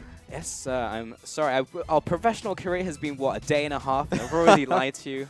Already My bad. The heel turn there. But Ali's first ban here from Newbie, along with the Rengar again. Seems like Rengar's just been sat in that same ban slot for the last, like, 4 days. After seeing Kid pick it up, I'm like, nah, I never want to see this one again. Yeah, Actually, nope. Usually people would like to leave it up if there's an equally powerful power pick. I don't think there's a pick you'd want to leave up against Rengar. Well, Rumble ban, actually, against Long. That's cool to see. He did put up a stellar performance. Yeah, and Long he played set up fantastic. a lot for them. But remember, the MVP was EasyHoon. Camille ban here on the red side from, again, Vici. No real surprise. Newbie, final ban. Got 5 seconds to go. They definitely, Newbie wants to leave Syndra up. Syndra is definitely a pick that they want up. So Rise is a perfect one because Syndra for Rise is a great. There we go. Give me that Syndra. 1, 2, 3. Ah. All right, you know what? You can burn your time if you want to. Well, if they already know what they want to pick, they can use the rest of it to strategize. So it's for the style points, man. Oh yeah, for sure, absolutely. But it's locked in. Raz's prediction, Syndra. I absolutely agree. Not one of the. It's not a groundbreaking one, I think. But if they did go elsewhere from here, that would be surprising. Yeah, it would be. And that would just come down to Cool's confidence at the end of the day. If he doesn't want to, get out of here. Yeah. First pick Syndra. We right. locked it in a minute ahead of time. And now over to Vici. Depends what they want to bust out here. Lee Sin's still open for the jungle. Lot's still open. I wouldn't be able to challenge EasyHoon's pool. I think he's very confident in saying that he'll pick up Porky or he'll just pick up another mage that'll go up against it. I'm thinking about a mage that would be fine here. And I mean, I don't think. Look, I wouldn't recognize EasyHoon as an assassin pick, so I wouldn't really pin Fizz on him. So this is where the question lies, where he would go. That's true, actually. A lot of the good picks into Syndra are what you could label under assassins. Either way, Maokai picked up there for the top lane. Oh, this is just nightmares. And Ashe as well. This is nightmare material if you're Syndra. You're going up against Ashe and Maokai. What can you do? If a Maokai, I'm just going to imagine a 5,000 HP Maokai. That's not even true. You can't get that far. Just, sitting on top of your face. And maybe even an Ashe, if she has priority in her lane, just going to be walking up mid and looking for that enchanted crystal arrow. So that's a really good pickup from Vici so far. And I'm really interested in what we'll see from mid lane. That would be a major interest. Like, I can't. Maybe Azir. We've seen enough Azir earlier on. He's played enough. He's warmed up. That's true. He beat up a couple bronze players. I'm sure he can now bring it up against Cool. He won the last matchup, right? So surely. It would be such a bad matchup, too. So don't pick up Azir. Don't do it. Does Azir even have a good matchup nowadays? I feel like no. I mean, Keen did play it earlier on. Forgot what he was up against. But regardless, we got no Keen here. No, not in this league. It's going to be Jhin and Kha'Zix locked in here for Swift. So did play the Lee Sin last time around. This time he'll go for another pick who can do a lot by itself. Response will be Rek'Sai. Oh, there we go. So I was really interested with Vici because they could have gone. Elise was already banned. So actually the only pick that I would have gone here that would have dealt with Kha'Zix was banned. You either go Rek'Sai, you still get out skirmished, and you go with Lee Sin, same deal. So very good pick here. I'm just a big fan. Vici just have a pretty great tank line here though. Speaking of tanks, all of the tanks are being banned out at the moment. Nautilus gone, Trundle gone, Tam Kench putting a pinch on the top lane. Maokai already taken, so Newbie's list of champions is growing quite slim for the top lane. Yeah, it's the standard. You know what? We have a Maokai and we want to ban anything that can deal with Maokai well in terms of in the lane. So Nautilus and Trundle do just that. Wouldn't be surprised if we just see a Poppy. Yeah, exactly right. Just give me that Poppy. Doesn't matter if Maokai pushes him; it's still a Poppy. Orianna final ban out from Newbie, and Cool will not be taking that one today. Or rather, EasyHoon. Another kind of neutral matchup for him. Karma as the pickup for Vici. That will be the bot lane locked in and secured. Could also go into that mid lane, that flex pick at the end of the day. Maybe he. Actually, this is hilarious. I think that's a mid lane Karma because we still haven't seen the support. That's just fine. But I'm looking at this and we saw the Karma versus Syndra earlier on, and that sounds like an EasyHoon champion to me. Yeah, it would fit the bill considering what's taken off the table already. Oh. Hello. Oh. Malzahar. Completely forgot about that. Yeah, was not banned out, and what didn't see it earlier. Lulu's still available, so maybe they just go Lulu Karma. Karma. Yeah, I would love to see that. Not only Karma is a good matchup into Malzahar in the bot lane at the moment, but Lulu. Been seeing a lot of that. When we saw Malzahar, I believe, yesterday or the day before, Lulu was banned out because of how the interaction works. Oh, please lock it in. Do it. Please. Do it. We haven't even touched on the Kennen that was locked in from Newbie, but... My life for Vedius. I just... yes, I need another 15 seconds before we actually lock it in, but Vedius, my old partner in crime from EU, was big about that pick. You ruined it. Yeah, it's a mid-karma. It's the Zyra coming out. And that's... I mean, Zyra's fine. Zyra's exceptionally good in the bottom lane right now, but the cool interaction about Lulu before we finally move on is that she can instantly clear out those Voidlings, which are a massive pain in the ass to deal with. Yep. But once again, Karma going mid lane, that's something that we see from EasyHoon, or at least it feels like an EasyHoon champion. I wanted him to pick up that You know, I wanted him to pick up that assassin and I was about to say Kalista 2 times in a row. Katarina! That's the Badger. And you know what? I wanted to see it, but he's just, you know, he's sticking to his roots. Yeah. And he's going to root people down. He's going to do all of that. I'll talk about his item build in a bit because we were talking earlier today and it's like, will he go for, you know, the Fiends or will he go for a more AP-centric build? But I want to take a look at the compositions. That's why I want to talk about Raz. Yeah, it's going to be interesting. For me, you see the Karma, you see the Zyra. Immediately, that's a pretty interesting backline because Ashe is, honestly, you look at that and you're like, I feel like that's the only damage you have there. So it's a bit of a polarizing composition coming out of Vici where if they fall behind, they fall behind really hard. And it's going to be a struggle streak for them to do a lot of damage. If they're ahead, then they have so much utility and tank where it's just like, oh, you know what? I'm a Maokai with a Karma Shield and I'm speeding at you. And a Rex, you know, it's really easy to dive forward. So if Vici get ahead, they are going to stay ahead and they're going to get that win. That's true. It's going to have to get ahead in the first place then. When we know that they like to play quite a slow game and try and punish those mistakes out from newbies. So that's where they can try and open this one up. This is interesting. Actually, looking at the composition from newbie, and oh wait, I love that song. That's when the beat so drops. dramatic. Love it. With newbie specifically, Syndra, Jhin, Kha'Zix. I look at that and that kind of reminds me of the interesting build that we saw just, I think, yesterday with Swift, where he had the W evolved early. So it's just like a straight up pick composition with them. Now they have a few Rs, so they don't have that Nautilus where he's going to come in when it's slow, when the character's slow, and he's like, gets him hooked. But, you know, Jin's going to be where that is. So Jhin and Syndra. So that could be the case, and that would make a lot of sense. You know, it was really cool to see that yesterday. I was very surprised, and he ended up evolving the ultimate. But regardless, we are into game for Game 2 here between Vici and Newbie. It's going to be Cloud Dragon first up. As you can see, the observers helped us out. And this will be a fun one to watch for sure. Last game was very entertaining past the 30-minute mark. And Vici just need one more win as we are on match point, because that's how best of threes work. Good job, Pulse. There we go. Nailed it.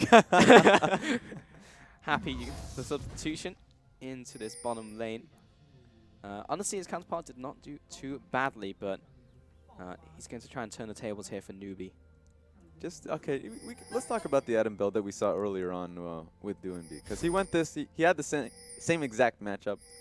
I didn't agree with it. Rusty talked about it. You know what? Now he's here. I'm going to backtalk him. Now that he's out of my sight.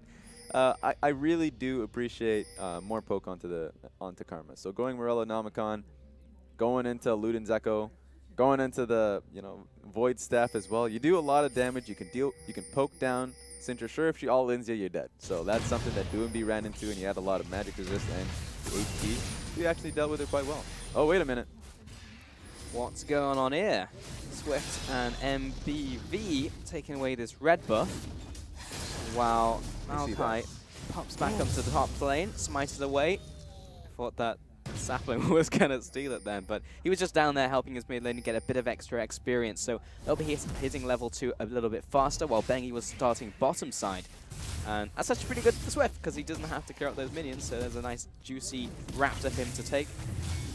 And Bengi also taking red on the bottom side as they saw him invading. So bit topsy-turvy, but I think in the end, neither jungler are going to be too unhappy with that result. Yeah, overall, it was just up to Bengi to recognize that and go for the red buff. If he didn't do it, then you'd fall behind. If he did do it, then it's like, you know what? Then you just trade places.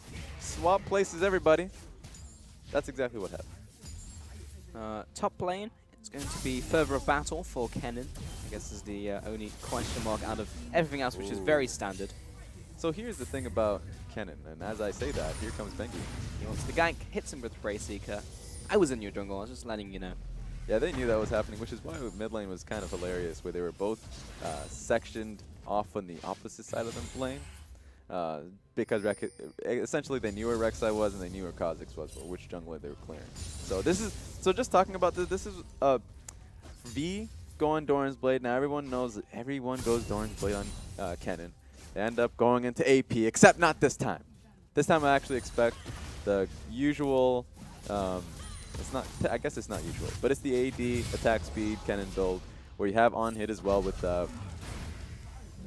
which one was it called? I guess Mallet, Frozen Mallet, there we go. Thank you, Raz. Didn't someone build Wits End the other day? Was that on Canon? Yeah, that was on, I guess Marin did. Yeah. He was in a Freak of Freaks, and he actually built that into Maokai. So this was a build that was honestly kind of made popular with Amazing J and Koro during the Demacia Cup quite some time back. And we saw it quite a while in solo queue, in Korean solo queue, with Sohwan picking it up. So it's been around as a Maokai counter. This is very awkward in team fights because it's supposed to have, especially since you have Runan's Hurricane, you can just proc it so hard on everybody. Just hitting everyone, you're like, you know what? You're all slowed, every single one of you, and we're going to catch up to you. But then we saw from Marin, he had that, and he actually he thought he was an AP Kennen. Because he definitely saw an 80 carry, thought he could burst him down, and he was like, actually, no, I'm dead. Yep. So you got to watch out. If you're V, he's probably going to recognize that. Not going to make the same errors. But Swift is, checking it out. Because the thing is, you can't auto-attack when you're using E. So often you'll see Kennens just kind of double tap it to do resistances, because they stay, they persist, even if you've dropped out of that form. Oh. Army of Voidlings just being so annoying. Like, Endless lost, what, a third of his HP just from the Voidlings running him down. MBV. It's like, oh, you're the counter to me. I'm going to jump on top of you and have my mid laner help me out. Oh, no. Q jungler, rather. Jungler is what I was looking for. Bengi was waiting in the wings. I feel like he could have gone in, maybe, or that was just a masterful bait. I think this is better. Here we go. Oh, the flash, the W, the knock-up as well. Bengi will also flash. Furious bite for the kill, and that's first blood over to Vici, so it was just playing the long con. Yeah, I actually like that better because it gave a lot of confidence for Kennen, saying, you know what, I just outright won that. With that being said, more and Swift. Sitting now. Just relax. Sitting in the bush. Now into the next bush. More. Again, instilling confidence in the bottom lane. But before the confidence being built there was honestly, all Maokai needed was just one W. What is this? He saw Zyra go into the bush and hoped he would go forwards. It might still be the kill. That's disgusting damage from Malzahar. And now the Voidling's going to follow down Ashe. Double TP. What does it mean, Raz? Long and Easy Hoon. It's taken quite a while to get on top of him, but with the extra movement speed coming out from Easy Hoon, that'll be the kill over to Maokai and that mid laner. So well played by Vici, evening up to a 1-1. That was quite the investment. that was a lot of money and faith put into the double TP per one kill. Maybe they thought they can get more, but that was definitely intimidating to see double TP coming from the sky. But with that being said, Bengi's just gonna hold the top wave. So you know that's fair. Wonder who's the one who actually wanted the play to happen. Probably the Rek'Sai. Yeah. Giving that gold, send me back to base, got the kill already. And I'll go Warrior Enchant on Rek'Sai. It'll be good times. I'll be that split pusher. I'll use my ult to get back to the team. Don't worry about it. Ooh, here's a good game for you. All right, I'm gonna give this one. I'm gonna he serve might actually this go one Warriors. So, is it Runan's Hurricane or is it Wits End? Just looking at it right now. What's the first item? Wits End. All right, I'm going Runan's. Okay. Wait, why'd you say Wits End? Why did you say Runan's? Wait, did I say Wits End? Okay, you know what? I meant Blade of the Rune King. This game sucks, Raz. I'm drunk. I meant Blade of the Rune King. I'm sorry, everybody. So did I win already by default? Yeah, I guess you win. Awesome. You won. Got it. All right. I think that's once in the play-by-play. Good job. All right, I'm giving it a Blade of the Rune King regardless. I think it's going to be a Blade of the Rune King start from yeah, I can agree on that. Yeah. That would make a lot of sense. Maybe just builds a second recurve bow. He's going to build all of the recurve bow items. Just get 3 of them. We need to see it. Collect them all. Yeah. Is that a unique passive, actually? Because you get an extra, like, 10 damage on auto attacks. See, I don't build it enough. Yeah, I've got to say, I don't play enough Kennen at the top lane with Wits End to really comment. And Blade of the Rune King's come back so hard. Before, you just never built it. Even the dreaded Zed. Zed has dropped it. Just wasn't that good anymore. Dreaded Zed, that's a great line. I'll be using that next time we see Zed in, like, 2020. It's probably just going to be a skin altogether. We are already saying, what was the new Gangplank skin? Was it Dread? Oh, Dreadnought. Oh, yes. Nah, you know what? Whatever. Missed opportunities in that end as well. Dreaded Gangplank, Dreaded Zed. Man, you should be part of the marketing team. You got this on lockdown. I'll send them the VOD of this game. We got you. We got you. Well, we've been chatting away, and we are just waiting for something to open up. Ooh, what's that, Raz? It's the same build that we're seeing from Doomby. He has the Chalice of Harmony, the same chalice that I despise. So it's the same utility coming through. It's actually interesting. I mean, it's a point already where if he falls behind, he falls behind. But he shouldn't fall behind because it's magic resist, and you know what that means. Syndra's gonna have a really difficult time in terms of all-in this character. Yep.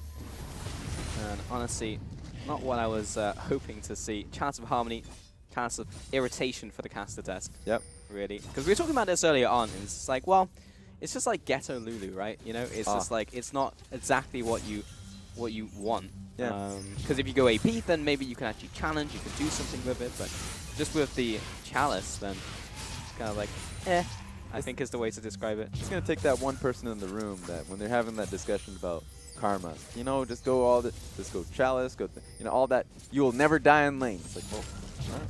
I mean, Lulu supports being played. Yeah, yeah, just do it. Hashtag just do it. But regardless, he'll be going towards that Athene's. The question is, what would the second item be?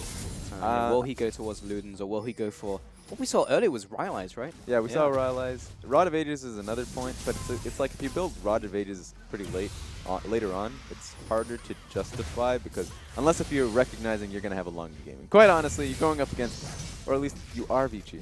You recognize that you're going to have a longer game. So let's say Rod of Ages on that one. The Rod of Ages and built up with the teams, that would be pretty damn good. Yep. It's always a nice purchase. As long as you can get it before 20 minutes, it's always good times for a Rod of Ages user. And more than likely that he'll be picking it up. We shall see. Time will tell. 10 minutes on the horizon has just been crested. And we have a slight gold lead. Can't see exactly. Bengi will head up here, take away these wolves. That was such a play-by-play statement. It's like literally no flavor to that one at all. It's alright. Cool though. Has a hefty advantage in the mid lane. We're going to talk about that in a second as Moore was caught out and that plant is going to town on Malzahar. Ooh, this one's actually going to be pretty bad for Moore. I mean, sure, he's going to be eating up the pot, but that just means that they actually can't press up that far in lane, especially since Satan's going to have another row of Stranglethorns ready. So that just means he has a lot more pressure. I guess he's going to be clearing out that thing. But I think that's going to have a lot of meaning. I would say the jungler should be there in the area, especially since you're not going to be doing much in that top lane matchup anyways. So I would want him to actually impact this bot lane matchup, just off that alone. Well, I see a Rek'Sai, and Swift sees a Rek'Sai as well. We'll chase him out of that bush, so no gank happening today. Also finishing off his tunnel. And 2-1, a bit of a slower game here, which naturally, when Vici is in the game, you would say a pretty good one for Vici. Newbie want to accelerate it again, and were the ones who were stalled last game, and that led to ultimately their downfall. Yeah, I think both teams, honestly, they're fine with the game going on for a little longer. Mostly because, of course, you mentioned it, both of them do want the game to go on to a point where, like Kha'Zix, once he gets his Evolved W, that's going to be fantastic. Yeah, and the pick potential from every single one of them, including Malzahar, which we haven't really mentioned in the aspect of that pick comp that we were looking for, is just picture perfect. So they can do a lot in their 3, like if they were going for a 1, I would say a 1-4 comp. So Kennen can actually look to impact Maokai, make his life a living hell. Oh, and he got a Wit's End. We were all wrong. I said Wit's End. You know what? You already won anyways. It didn't matter. 2-0 to the Play-by-Play Nation. Play-by-Plays around the world rejoice. We did it. You can all settle down now. It's the only victory you'll get. Oh! Oh, cool. The combo of CC layered perfectly. It may not even result. Oh, yeah, he's dead. Endless finds him with the flash in there, but he's overextended. Big ultimate from Kennen coming in here, finishing off the ADC. Moore wants to find that one. Will be the disengage attempted by Zyra. The third shot landing and a fourth one for a kill. Swift comes out there long onto the top side, and he doesn't even seem concerned, but now he is because Happy gets his next kill, and that's 4 kills to 1 over to Newbie. And I can definitely say this game is no longer stalled out. Yeah, this is a bit of a disaster for Vici. It's just kind of unfortunate. We said that if they fall behind, it's going to be hard. It's officially hard. Officially, you can put a stamp on it. So this was great for Vici to set this up. Problem is, where's the damage? The stun coming from Cool was fantastic. It allowed him to back away. But they invested so heavily into it that V had a perfect setup. So, I mean, sure, he didn't do a lot of damage, but that CC was good enough. And so take a look at Maokai here, because Tung has problems. But Maokai's like, I can get this guy. I'm going to flash in. I'm going to smack him. He didn't do it.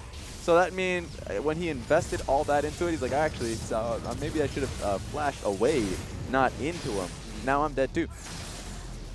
It's easy to get power hungry when you're a Maokai. Every Maokai player will know when you've got those double Durans, you feel like a god, but then you realize it's 13 minutes and I'm level 9 and actually I don't do any damage. Yeah, then it's like, oh, I can't deal with him. Maybe he should have bought the 3rd Doran's ring. That's it. That should have been it. All in, let's go. Sell that refillable potion. But in all honesty, it probably was that weird 10 with the extra magic resist that saved him. Yeah. At the very end. So, good job, Kenneth. Great itemization. And that was the end of that chapter. So, yeah, Newbie with this advantage. Do have the tempo. We can see where all those kills that landed. Ooh.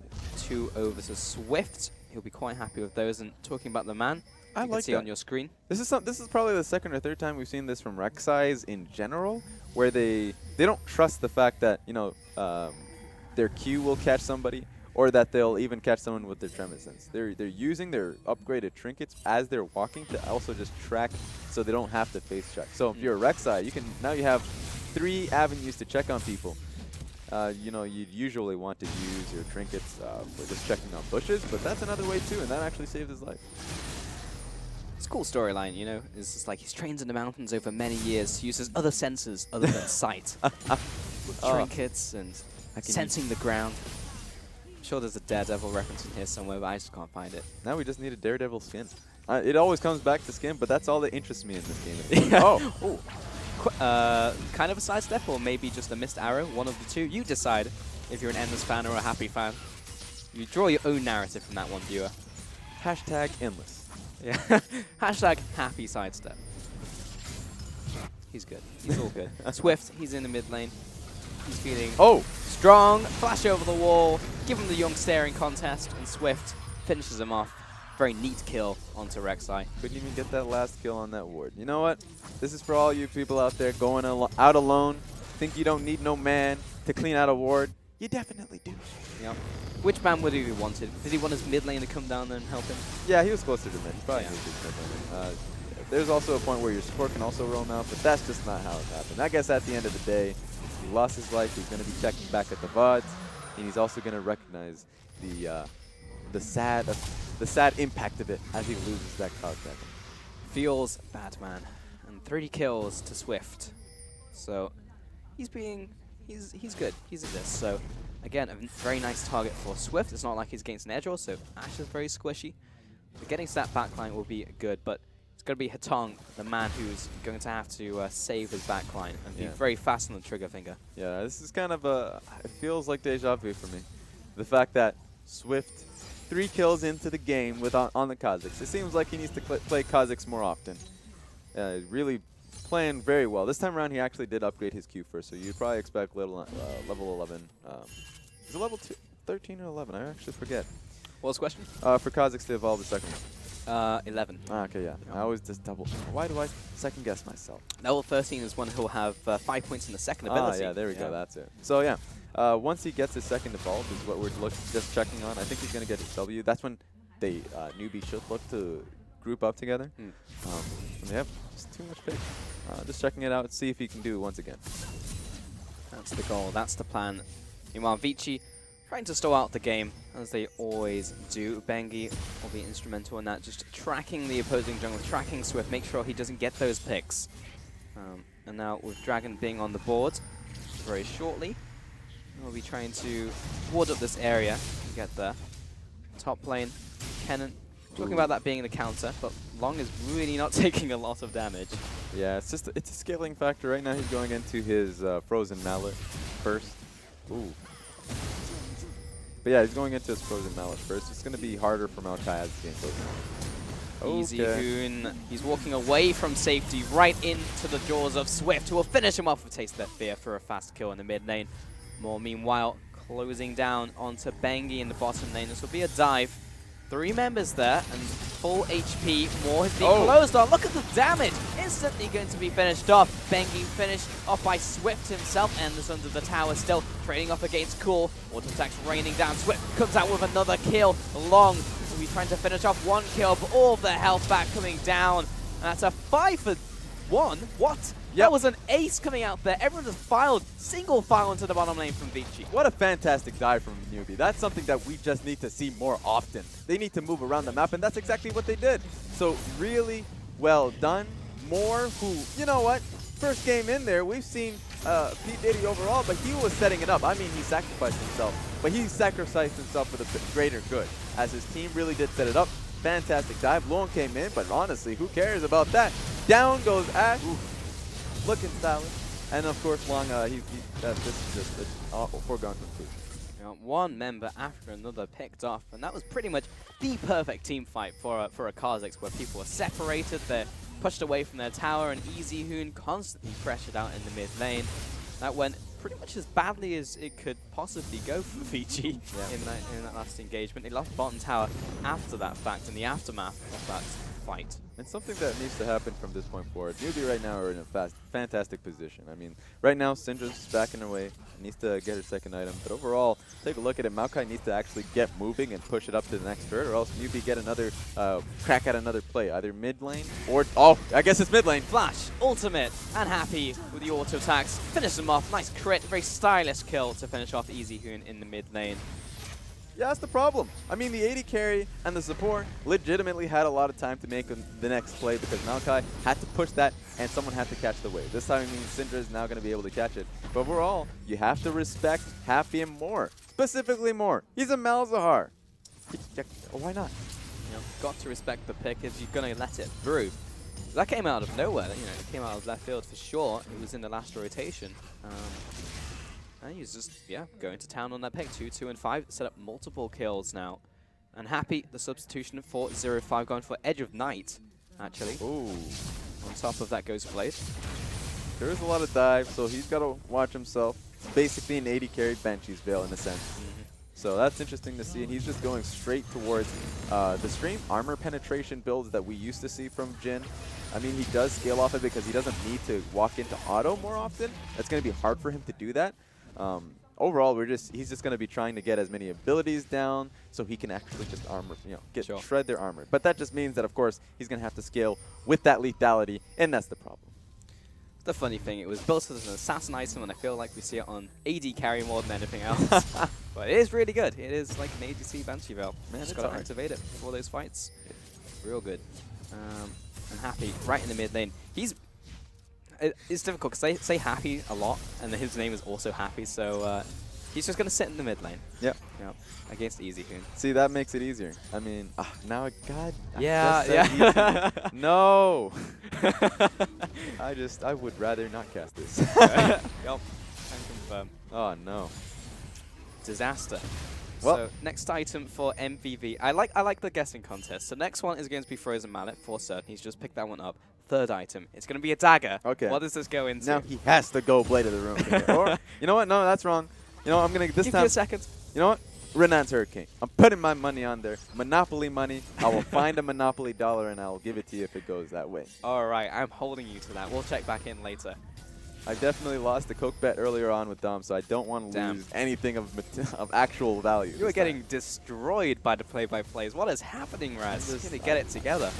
I don't trust these people anymore. That's Dragon over to Newbie. Everything is going their way in this game. How many have they got? They've got 2 dragons so far.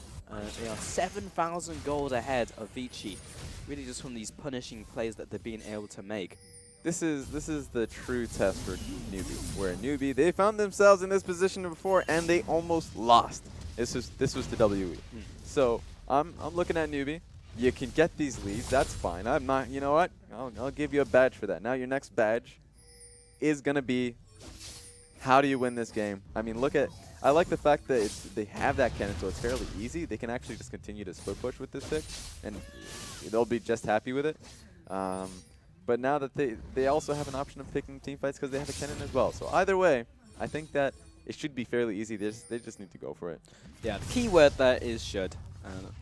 There could be a disastrously wrong play coming out from Newbie because Vici definitely have the ability to come back in this game. And if you're a team, specifically if you're a top laner in this position and this tower is actually that low in the top side of the map, call your jungler, call your mid laner. Sure, they're making this play, but this play won't be made. this is actually very easy to walk away. Endless walked away from it. Hetong walked away from it. They know you're there. Yep. So you should be able to call your jungler and call your friends to actually get that tower down. Just brute force it. Yeah. You know, even if they know you're there, they still have to back away. They still have to pay respect. Regardless, they head into the bot side, and just through rotations, they pick up this tower. So not too bad in the end, and plus they get a boob on top of it. So cool, very happy man himself. Ooh. Meanwhile, Bengi caught out by Moore and Happy. Swift's coming up there as well. He's caught in the Stranglethorns, but they have to back away as the curtain call comes up. EasyHoon trying to block them off, but detonates 2 targets right beneath their tower. 3-0 to Newbie, and they'll convert this into a Baron. Yeah, and you know what makes it hard? I mean, we said it earlier on. EasyHoon, you pick the Karma, you're going towards Athena's Unholy Grail, and that's the problem, is that it's just if you have that much utility, if you find yourself behind, it's so hard to do the damage to turn this game around. And maybe this will be it if Baron's hitting them that hard. Yeah, they're very low, and Swift's going to take one more. He'll jump away, but it's Moore who's going to go down. Long jumps onto the Kha'Zix, not quite enough damage from him. He's just a Maokai, and he'll fall, unfortunately, but that was the attempt thwarted from Newbies. So one play to Vici, but this is the start of that last fight once again here from Swift. This was a great Zyra ulti, and just take a look at Swift and Moore's health. So they were far down, but look at this. Boom. Boom. That was actually beautiful. I didn't even take a look at that. But yeah, EasyHoon actually couldn't really contribute to that. He tried. He didn't do that much damage. And so they all just got wiped. Raid wipe right there. Finishing off that minion wave as well. 607. It's so rare you see both a Kha'Zix and a Jhin. That statement goes for him as well. Ooh. Not drop a single death. Especially when you're up against a Maokai who just point and clicks, and you have all the CC and all that damage on top of it. So really props to them. And EasyHoon, he's got for that death cap, so that answers that question. We were wondering what he was going to go second.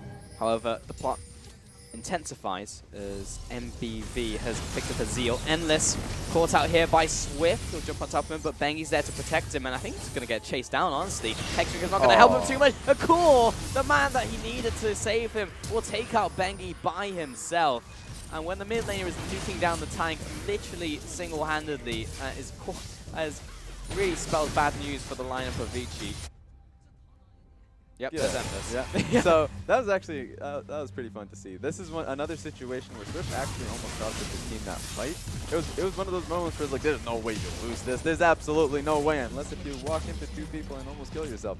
So thank God Cool was in the area, helped him in that situation, and pushed him down. So overall, Swift needs to watch himself, or at least call people. Overall, of course, we don't have access to their comms, but this happens far too often for Swift to not take action against that problem. For sure, but Cool, protector of KDAs all over his team, will keep Swift deathless, even though he may not have deserved it.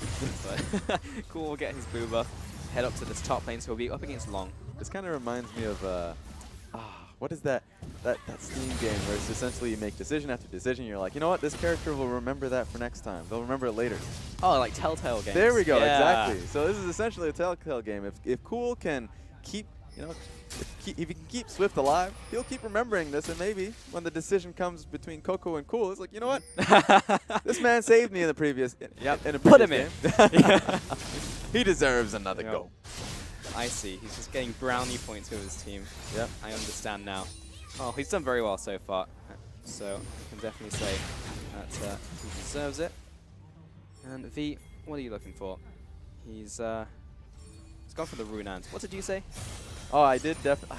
You said Runans, right? I said Runans. We're good. Okay, we're fine. We're fine. This time, actually. Yeah, you didn't go against me, so you didn't lose anything. Yeah. I just actually I just actually won something in my life. Exactly. Yeah. So there's no challenge. Power play is still 2-0. So 4th item, what's it going to be? I think we might actually get there, because Vici are holding on by the skin of their teeth. Yeah, this is getting awkward for me. As I say that. Oh, Bengi caught out, but it's actually Moore who's on the receiving end. Stranglethorns, lots of resources used though. Just out of the way of the wrath of Cool. Ultimate wasn't quite enough to finish off Bengi, but it was a little close. I'm looking at Happy, or at least the observer is. Can he get it? Oh! Nah, he's not even. Oh, EasyHoon died somewhere off in the distance. I'll have to examine that cross. Oh. First shot lands, finds the kill. 4th shot lands, finds another. Both of the bot laners fall to Happy. And that will be the top tower going down, and a big push on the top side. Only Long and Bengi there to defend. And now Nubi in a much better position. So I retract my previous statement. This could end now that the base has been broken. Long and Bengi, very important for both of them not to die. But they are both tanks, so it should be easier. And now Nubi will all head back off to probably set up some Baron vision. But we can take a look at what happens in the mid lane. That's a pretty easy way to die. I'm sorry about that. CCTV camera footage did show the crime scene. He did unfortunately die in the mid lane there, Raz. Yeah, they couldn't catch the culprits, but we found them. Yeah, they did. They're not going to get punished, though, I don't think. They are much stronger than the law. Yeah, overpowered them. Now, what is the play here from Nubi? Well, they have those 2 dragons. They have lots of vision over Baron. It's 29 minutes in, and I can definitively say they are stronger than VT in team fights. Yep, pretty clearly. And honestly, it makes sense that they're going for the Earth Dragon, but at this point in time, you have the inhib pushing up top. You didn't even lose. They didn't lose a single outer tower. This is actually just styling on them. Not a single outer tower is down for Nubi. That's how hard they're winning this game. Oh, let's go in there. Easy Hoon, you're going to have to cheese it. But Swift is closing in from around the side. There's the Evolve W. Oh, no, staring contest takes them out. Goodbye, Easy Hoon. Give me that gold. Maokai and Rek'Sai are both backing at the same time. They know exactly what's going to happen with this wave coming in the bottom lane. So that means that it's getting set up. Or at least it looks like they're setting V up bottom lane, but they're setting the rest of the team mid. So that's actually that's the proper play. V finishing off this wave. He'll push us up to a tower. He's quite strong once he's gotten all of these items. That's a Cutlass belt, so Blade of the Ruin King will be next. And no ambiguity about that one, unless it's Hexagon Blade. Oh, okay. Head Tongue. He's finished off. This is not looking very good at all for Vici. Looks like we're going to be going to a game 3, very likely. All right, if you're in the European or North American region, it's getting a little bit too late. You better go to bed at this point. I'm just telling you right now, because this is, you don't want to see what's about to happen next. Yeah, I think this is pretty good for Europe, actually. Yeah, I think it's like early morning, maybe midday. So welcome to the show if you are from Europe. North America, yeah, you're probably not in good shape. Like 17-hour time difference.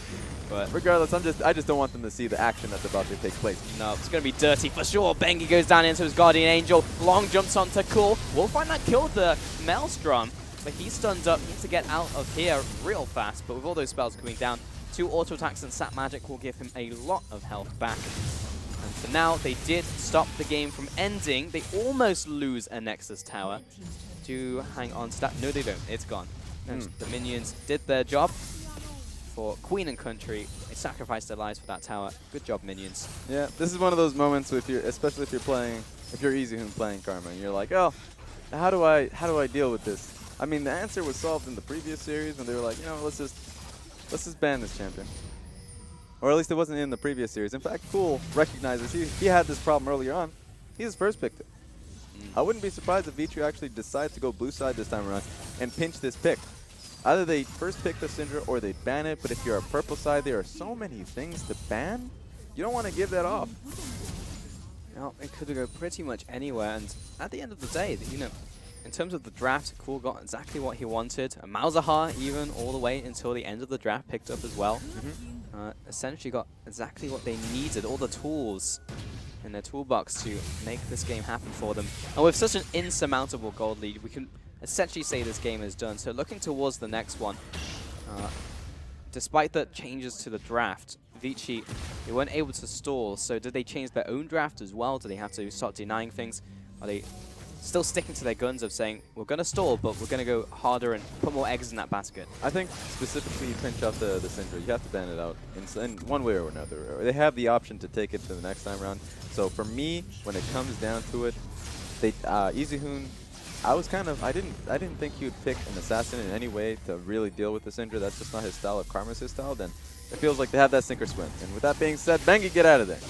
This is the power when Kennen starts ramping up those items. A flash after the flash. Bengi, no way he can escape from Kennen at this point in the game. With the jungler down, turning this into a 4 versus 5 when Vici is so far behind. Easyhoon caught out. Mid laner down for the count. Happy finds it with the first shot, and he'll run into the rest of the team. Long court, he does have the Guardian Angel. He's already lost 3 members, and this will definitely be the end of this one. Unleash power to finish off Ash. Long goes down once, he'll go down twice, but Happy just wants to go onto the Nexus and finish this one off, and indeed he will do. Newbie, take game 2 and take us to game 3. And that was such a decisive dive. Welcome back, Happy, and welcome back more.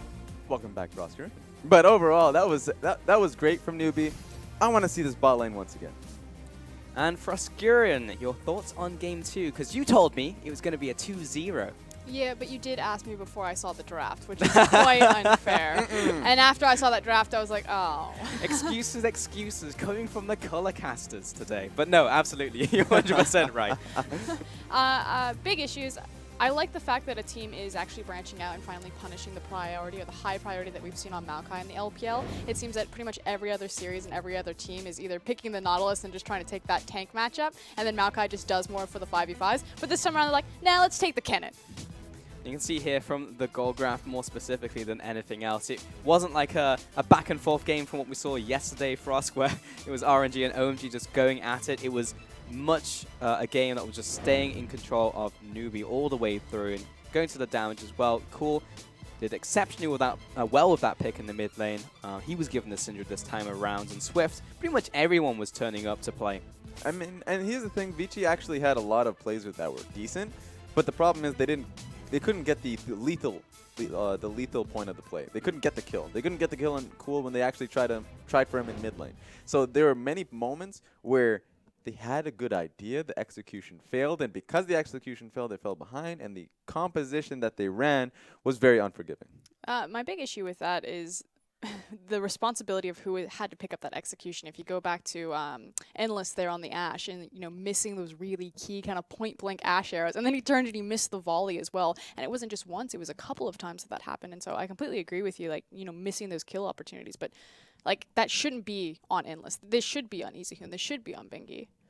So moving forwards into the next game, we heard Raz's thoughts on coming into the draft. The Syndra going to be a big focal point in this one. Do you agree? I wanted the Katarina so bad from EasyHoon. Me too. I think everyone did. Like literally everyone watching when he hovered it was like, everyone just lock it in. Just lock it in. Just want him to play a carry and just to be that carry. But, you know, it makes more sense with EasyHoon's style to take the Karma. He tried to play it well. I hate when teams are just giving away Syndra just because she's been so punishing right now. Like, the thing is so many LPL teams are really careless with their objective setup and preparation, and particularly around their vision, that pick compositions like this with the Syndra, with the Malzahar, are so much more punishing in this region probably than any other region, because you're going to walk around that blind corner and you're just going to get blown up. I like how many counter picks we are currently seeing into Syndra globally, right? I like the fact that we're seeing Fizz, we're Karma. seeing Katarina. Karma's a good one too, and I don't want him to be just sectioned off to Karma, right? If EasyHoon can't play anything or isn't comfortable playing into any mages and getting pushed in, right? Just ban the Syndra. Oh, if you're on red side, that's even harder, because then you got to give something else up. So I feel like right now Vici is in a very tough position going up against Newbie. And that's the question. We need to find out who's going to be on that blue side and red side. But turning our attention to the bottom lane as well, Vici is on blue, I just heard, so we'll be seeing. And also on that point, we have an ADC substitution as well. So talking about substitutions, Happy we saw coming in, but again, ADC on the opposite side going to be subbed out. So specifically, if they're taking blue, that's great, right? They don't have to ban anything anymore. They just feel like they can put themselves in a position when they're taking Syndra. So that's great. That's a great decision. Yep, the onus then becomes on Newbie to ban that one away. And I'm curious if we're going to see a meta kind of evolve where teams will start not banning Ryze from red side and leave both Syndra and Ryze open and just try to kind of who's going to win out on that matchup. Here's interesting. I actually feel like Cool is a mid laner that is kind of comfortable going up against Syndra, even though we've seen Ahri into Syndra, and it's like, well, Syndra's going to have a complete control of the matchup. But then when Ahri can actually roam out, when she can threaten in bushes, that's actually a decent matchup as well.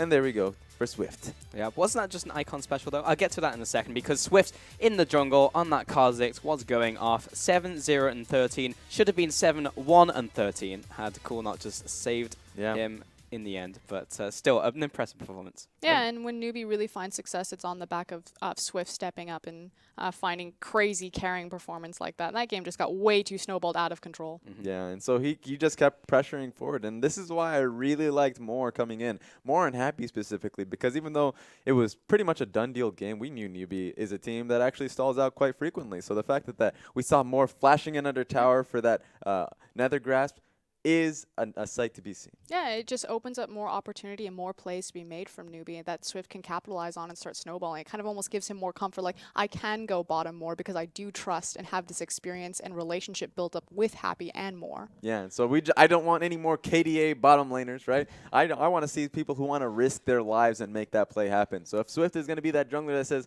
I want to be a KDA jungler, then allow him to be that KDA jungler, right?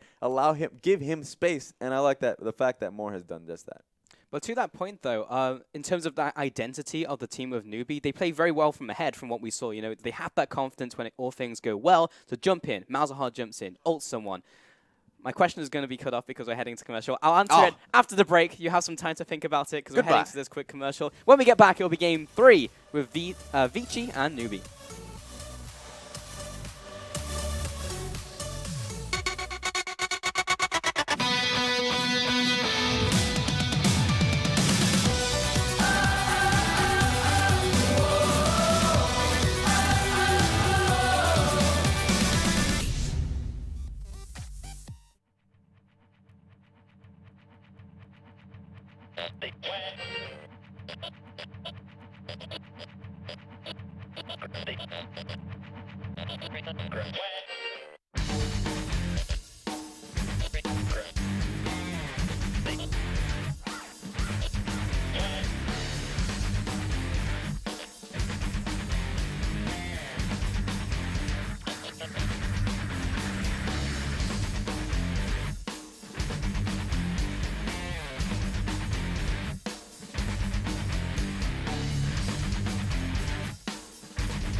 Welcome back to the LPL 2017 Spring.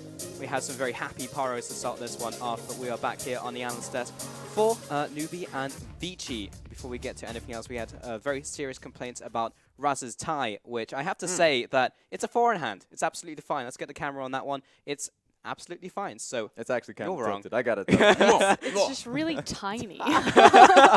That's how a forehand is. Absolutely fine. Don't even worry about it. We'll get Loltizer in here to confirm. But moving the discussion along, because I asked a question before. There we go. A great shot of that one. But as I was asking before the break, Newbie, identity of the team. When they get ahead, they seem to do very well. But if they fall behind, we haven't seen them catch back up again. They seem to flounder a little. So is this something that we're going to see moving forwards? And what do they need to do to rectify that? See, that's a big question because looking at Newbie in this game, obviously it was incredibly fast. It was fast-paced. Maybe it was fast-paced because they recognized how far they were ahead and how little damage the enemy team was doing. But overall, Newbie, they are a team that actually just stalls out for so long. Let's see if they bring back Happy and more, and if that's just going to be that winning ticket.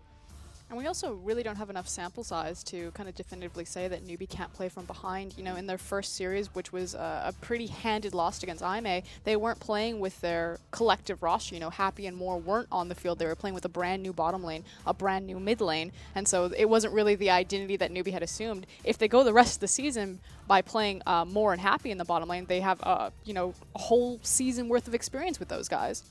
That's true. I've got my eye on Moore. He's pulled some really good stuff off in this series alone, just in terms of mechanical things and just how he's been as a bottom laner, saving his ADC. Malzahar fits well into Moore's wheelhouse. He was really known as kind of a big Annie player. He likes to flash forward, be aggressive, start fights. Alistar as well. And Malzahar gets to do pretty much all of that, but just with a single key and a 600 threat zone range. And Endless being subbed out there. Froskuren, help me the pronunciation of Schwanschwanpi.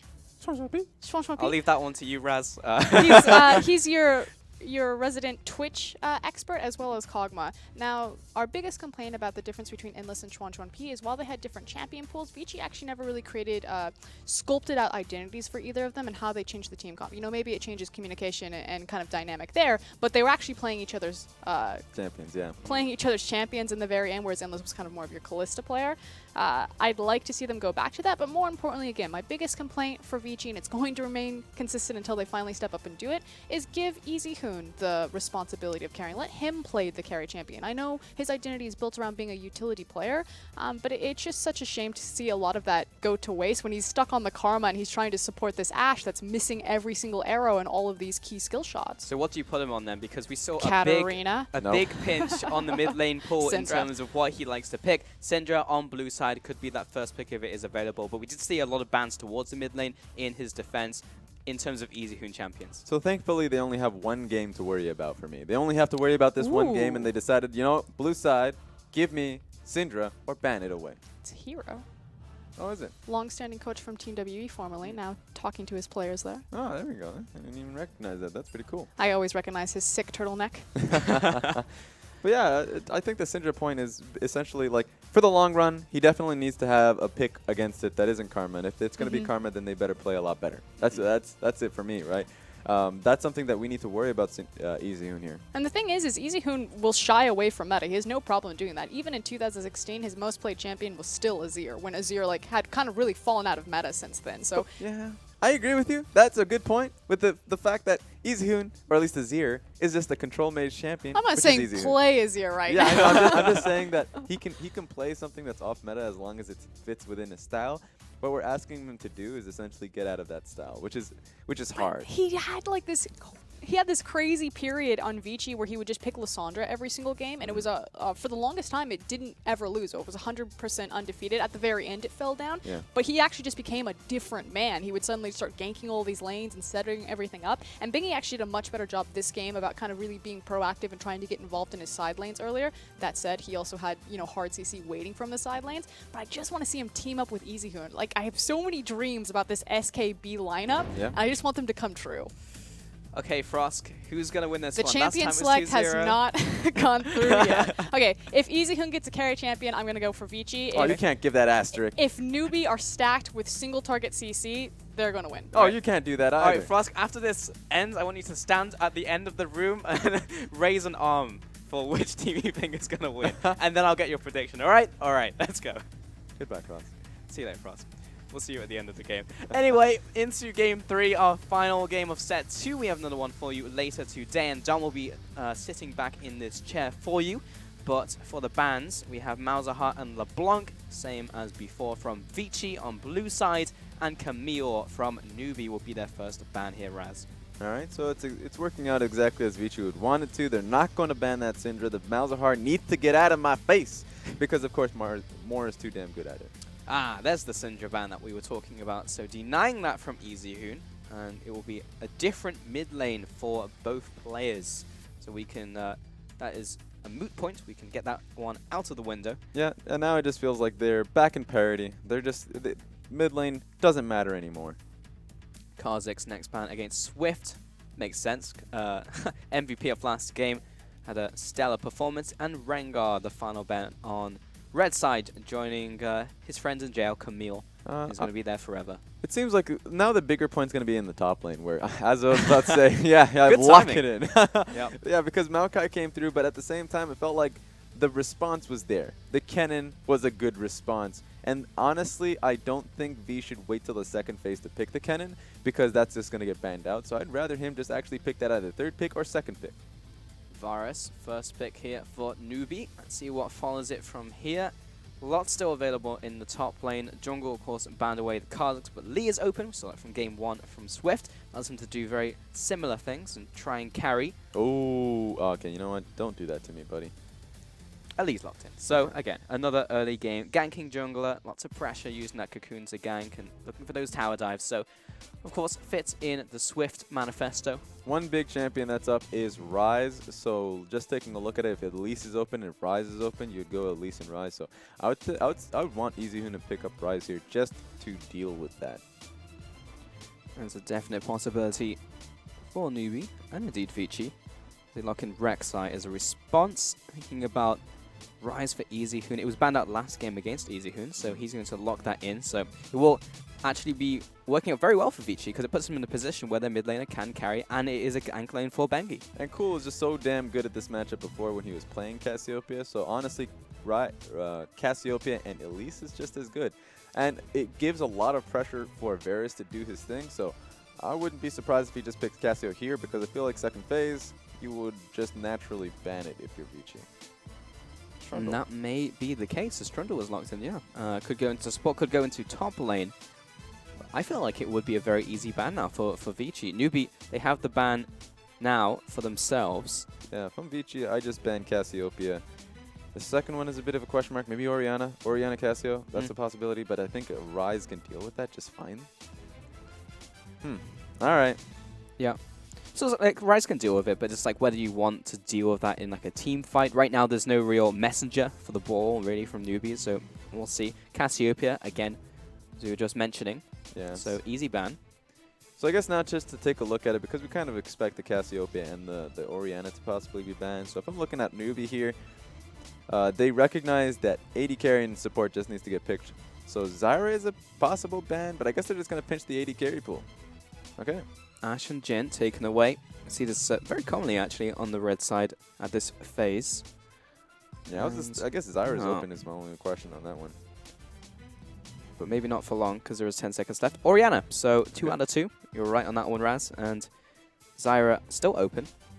So that could be picked into the bottom lane if Trundle goes into the top lane against Maokai.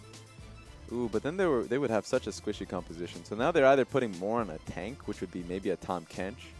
So a Tahm Kench is a very large possibility. I guess they're just going to hold it all together. Corki going into the mid lane, so maintaining that squishy composition and just saying, screw it, we're just going to go poke.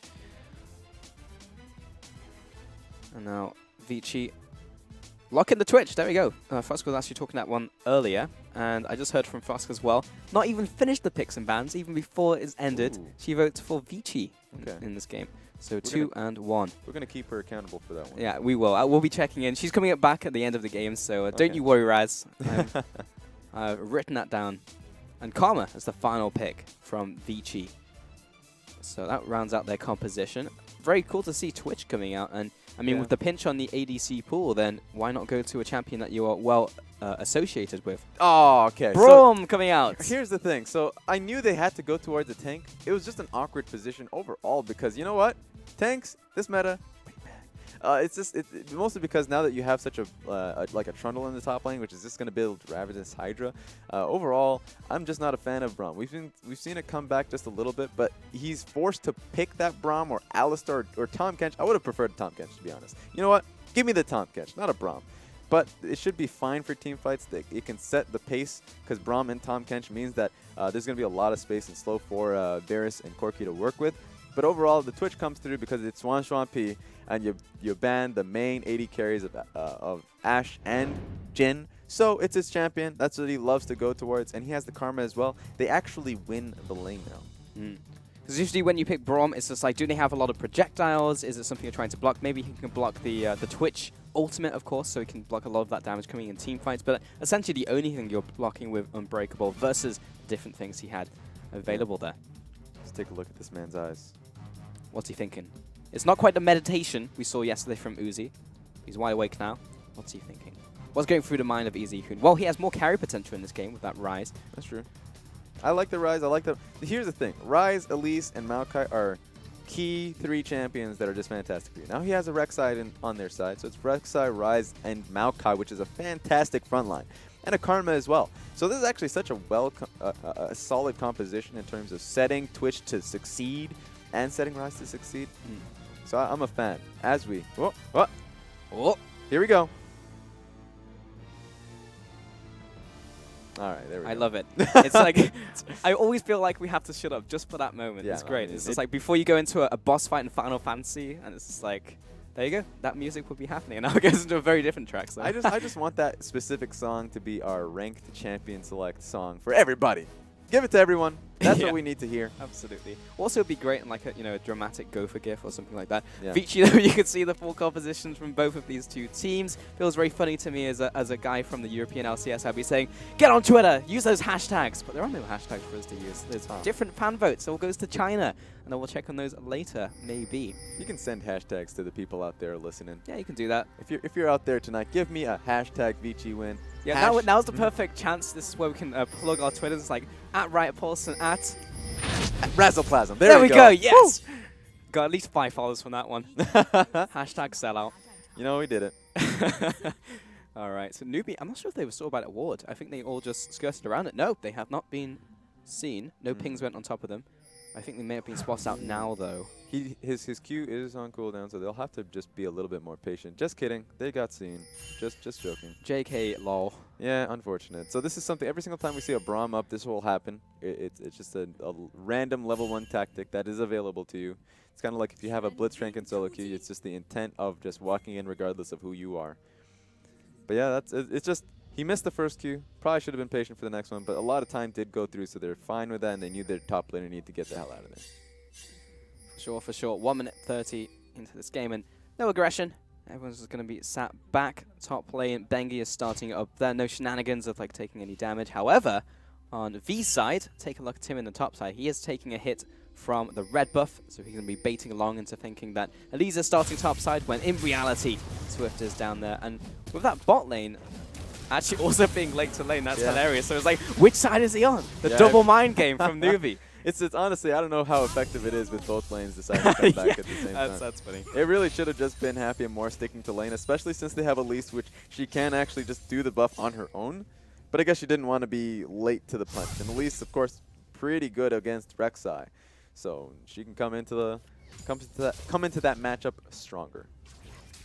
For sure. V in the top side here against Long. Mid lane, Core versus Easyhoon. Very different matchup from last time. Going with that Corki against Rise. I was not able to go with that Cassiopeia. They indeed picked Trundle actually in that slot before it got banned away from Vici. One big question for me, I actually couldn't catch Easyhoon's match freeze there. Did he go Storm Raider Surge or did he go Courage of Colossus? He went Storm... Ooh, good question. Actually, I think he went Storm Raiders. Okay, that's the natural point. Yeah. We've seen a lot, just a few Courage of Colossus Rise out there because it's just, it gives you the extra shield. I don't even want to talk about it because this is really cheesy, but it's fun to see. It's fun to see. And I was in the middle of a point, so now I feel embarrassed because I just missed it. Damn. Well, might get some confirmation on that, but for sure, it's actually very fun to see because Easyhoon will have like a 1,000,000 health shield because he's got like a shield on a shield with another shield. Too many shields. Too many shields. And he's running I heard you like shields. He's running like Usain Bolt. Well, he better run away from this one. Let's see. Oh, he'll need to cleanse it out of it, so that summon spell will be burnt. That's actually very good from Swift early on, like a big chunk of damage onto Easyhoon and a return gank available for him when he wants it. That was really well timed. I think Cool and Swift are starting to get a lot better in terms of timing these ganks, and at the same time just being able to communicate with each other because he took that stun because he knew that was just Rise is going to be going in on him. So overall, it just made the landing of the Kiku'u that easier. Swift now invading into the jungle of Bengi, while Bengi is on bottom side. He may even loop around for another gank. The wave is not in a great position though, and it's also pushing towards Easyhoon, so he's still hovering around. He's just done a big loop around the jungle, not really gotten too much done before returning to the same spot. He should probably get back to base. Oh! Yeah, Tong running down more before getting some damage on top of him. want to see how well this Twitch does, because a Twitch can really go off if anyone's played against Twitch before. You know how devastating he can be. But getting to that point can often be hard. I think it would have been a lot harder for Twitch in this lane, of course, as if more actually went towards the Zyra. But of course, so just going back to the overall point, that just would have had 5 squishies on your team. So that's the real point. I think they failed in pick Ben, in picking Trundle overall. So that's a small point for me. I think that they could have actually ran that same split push Kennen and gone for a Zyra, and they would have been just fine with it. Now, I guess it's a hard point to go towards. I just think that now that you have Braum, it just means that Karma's going to have so much pressure in this lane, and Swansong P is able to scale up and get as much CS. Now, he's as I say that, he's actually 10 CS behind. So let's just hope he catches this entire wave and just be as, not that far behind. Let's see if he's a champion at last hitting under tower. I was pleasantly surprised earlier today when EasyHoon was facing that random person from the crowd. I was like, whoa, he's actually just CS the entire wave. So. Oh, this is bad. Oh, he's missed 2. There we go. I'm judging you for every single CS. Yeah, but he's doing pretty well, actually. He just missed the first couple. There's 3. That was kind of more as well, blocking. Oh, we missed everyone. Everyone, we're going mad. Everybody freeze. The players have gone insane. They're just, they're probably pretty unhappy with the fact that he missed that CS. So everyone it was a standstill. It's like, paused the game. It's like, hold on. I was setting these up for you, Zhuang P. All you had to do was hit it once. This is probably the mid-season, or at least the mid-game substitution. Get Swansong P off the stage. Get him out. We've made a mistake. Just off that alone. You know what? That's it. That's all we need. Put in Endless and put him to rest. Well, we are taking a quick break while we find out what is going wrong for that pause to have happened. We'll get back to you very shortly with that. So the players all seemed very confused. I was watching the player cam, so hopefully it's not something too disastrous. Yeah, I think we'll be just fine. I like the jackets, though. That's dope. That's the thing with Vici. Here's the thing.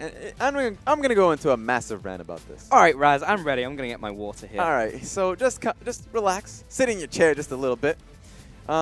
These jackets look fantastic. And I guess EDG is the only one that actually has a jacket this fabulous. Just look at these low econ jackets. How can you be an actual organization and not have jackets swagging like them? So, like Vici. So they're really like Harley Davidson jackets-esque, basically. So just taking a look at it, I'm pretty. I'm just sad. I'm just sad. I mean, they probably cost a lot. I'm not gonna lie. If you go into their website and you try to order a massive leather jacket, you're probably gonna have to give a fortune away. That's true. I wonder if it is actual leather, because if I could get one, without like an icon or whatever, because I don't want to appear biased, of course, but I would want one for my wardrobe, because white and black, perfect. That's pretty much all I wear. So see, this is the problem. Be game for that. Here's the problem. You just came to Sydney. Yeah. All right. I had the same problem. I came in week 2. I decided to just buy these winter jackets because I'm like, it's getting a little chilly. It's kind of it's some windy days. Yeah, some windy days, and then you just get hit by spring and summer, and you're like, wow, I'm actually never using these jackets in my wardrobe. Just never using them. Don't worry, there's always another part of the year. I know it goes down to 20 degrees, which is apparently cold in Sydney. So at some point, we'll get the chance to wear our jackets. Yes, so I think it's a long-term investment. He's saying comps. Oh, okay. There we go. Hi, guys. Hey. Hey, how's it going for us, We're going to talk about the comps. Okay. As I've come back to the analyst desk. How's it going? Pretty good. I heard you guys' discussion on jackets. Now we're going to talk about trundles. Damn, I really want to get your thoughts, because you had a sick jacket yesterday. Just before we move on, because when we bring Frost to a discussion about clothes, I feel like we have to get you involved. I'm actually covered in sequins right now, so I'm all about the sick jackets. And I've been trying to get a Vici jacket for a long time. It's eluded me. But I do have a really nice IMA jacket, and you've never seen them on stage. They wore them at Worlds, though, and they're literally like bright metallic silver. They're sick. Oh.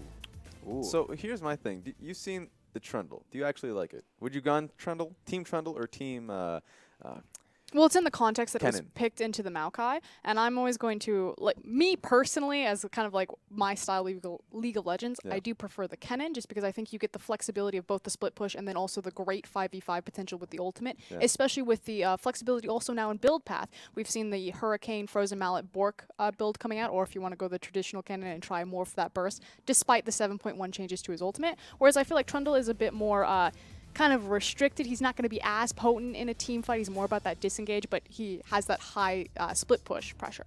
Okay, I like that. I was the similar answer I had. I dislike the Trundle because I felt like Trundle, he is so damage heavy. Or maybe he's gonna go Titanic, but I think that would just be a mistake. So if he goes Ravenous High Judge, even if he can steal a lot of resistances coming out of Maokai, if he ever joins a team fight, that just means that you need a support who can actually tank up. And so that's what is really making this bottom lane really tough. And the Braum came through, and I feel like that's the answer. Maybe Tahm Kench would have been better, but it's hard if you're a newbie. My only concern really is their ability to kind of start fights. They have great disengage potential and like really good close range CC, like the Cocoon, the Varus ultimate. And again, like great disengage with all of those things. And then, you know, you got Braum throwing Qs as well as his ultimate, as well as the Trundle pillar. But if it ever comes to a scenario where they get really far ahead, that they have that big snowball, there's no that point and click Maokai or that flanking cannon play that's available to them that got them so much success in game 2. And this kind of harks back to, I remember old times when Braum was just the #1 priority in China. Those were questionable periods. It was interesting to see. But Braum and Trundle, both of them together, we see them. That was the old game talents. But just being able to see that was fantastic in team fights because you would be able to set up fights so easily. Even if if you were to get hard engaged on, you're like, well, you're just not leaving. You're actually just never leaving because the Braum ulti and the Trundle pillar constantly coming through would really set your team up for success. Froskuren, I saw you taking a look at that draft and shaking your head. What were you looking at? It's a really hard draft for LPL teams in particular, and then like newbie in general, just to kind of execute. So it's Trundle in your top lane, Elise in your jungle, Corki mid, Varus, and then Braum. And what the composition really excels at is if they ever approach a tower, they're great, and they're really good at like backing up and disengaging if you ever try to run on them. But again, it's if they ever come ahead, and the problem is, theoretically, from an analytical perspective, I love compositions that are built around taking structures rather than fighting over monster objectives, because then you're not on the 6-minute timer. You know, if you have the big 5v5 wombo combo comp, yeah, you can set up and dive towers, but a lot of the LPL teams will be like, oh, we're just going to wait for the dragon spawn, the Baron spawn, but then your comp is on a timer. If you have a composition that's built around sieging, poking, setting up structures, that's a much more effective way to snowball gold, because the tower is actually worth global gold, and you're constantly powerful. But LPL teams don't ward their flanks, and so they get punished really easily. And so from an LPL region perspective, I feel like that comp's really difficult to pull off correctly. Yeah, there are a few teams that can actually respect flanks fairly well. We just saw WE who does that really well. That's why they're probably one. And they play a lot of poke comps. Yeah, so they are one of the best teamfight teams here, if not the best. So a few teams that can do that, and just looking at Vici specifically, I like their composition. I think they can flank well with it as well. Well, talking about like LPL teams and like playstyles and stuff, we look at the other side where a Twitch was locked in, which is very, very different and something that could really open a game apart, especially with how good that lane is for that Twitch to get to a point where he has a decent amount of farm. What's your take on that? The hardest thing for Twitch right now, Twitch is a perfect pick here simply because there's no hard CC to lock him down. So Varus here is going to be really hard to impact it, especially since he won't be able to reach the Twitch, because Maokai and Rek'Sai will just be at his face, especially Ryze. Elise is so useless late game in dealing with Twitch because her entire job is dying to Twitch specifically. There's actually no way she'll be able to get to the backline. So a lot of these characters, like Trundle can maybe do something. Corki is going to have to flank him. Braum is the same deal. They have to deal front to back. There are a few moments where Corki can kind of flank him. But Twitch, Karma should be able, or at least Twitch specifically should be able to do so much because of how much threat or so little threats coming at him. Yeah, I really agree with you there, Raz, and it also means that Trundle's job becomes so much more important in terms of his responsibility in the team fight, because he needs to lay down the pillar in the back line so that those other assets can actually reach Twitch, so they can set up the flank, so they can get back there and hit him with the Cocoon, which means that he's spending more time, trying to bogart against the Twitch rather than actually be in those side lanes looking for the split push. Vici's composition is so much easier to execute. It's why like halfway through the draft I already pinged you and I was like, they've got EasyHoon on the Ryze, and I wanted him to pick up a carry. He's a phenomenal Ryze player. Then you also got the comfort picks like Xuan P going back to his Twitch, but just in general, that comp is so much easier to execute. How much of it pivoted around that Trundle lock-in? Because we went pretty hard on it, but it was like, actually you did ping me right after that Trundle lock-in when the Cassiopeia was still available, and then it was just like, so many different directions they could have gone in that skewed the draft from newbie. So was it just around that pick?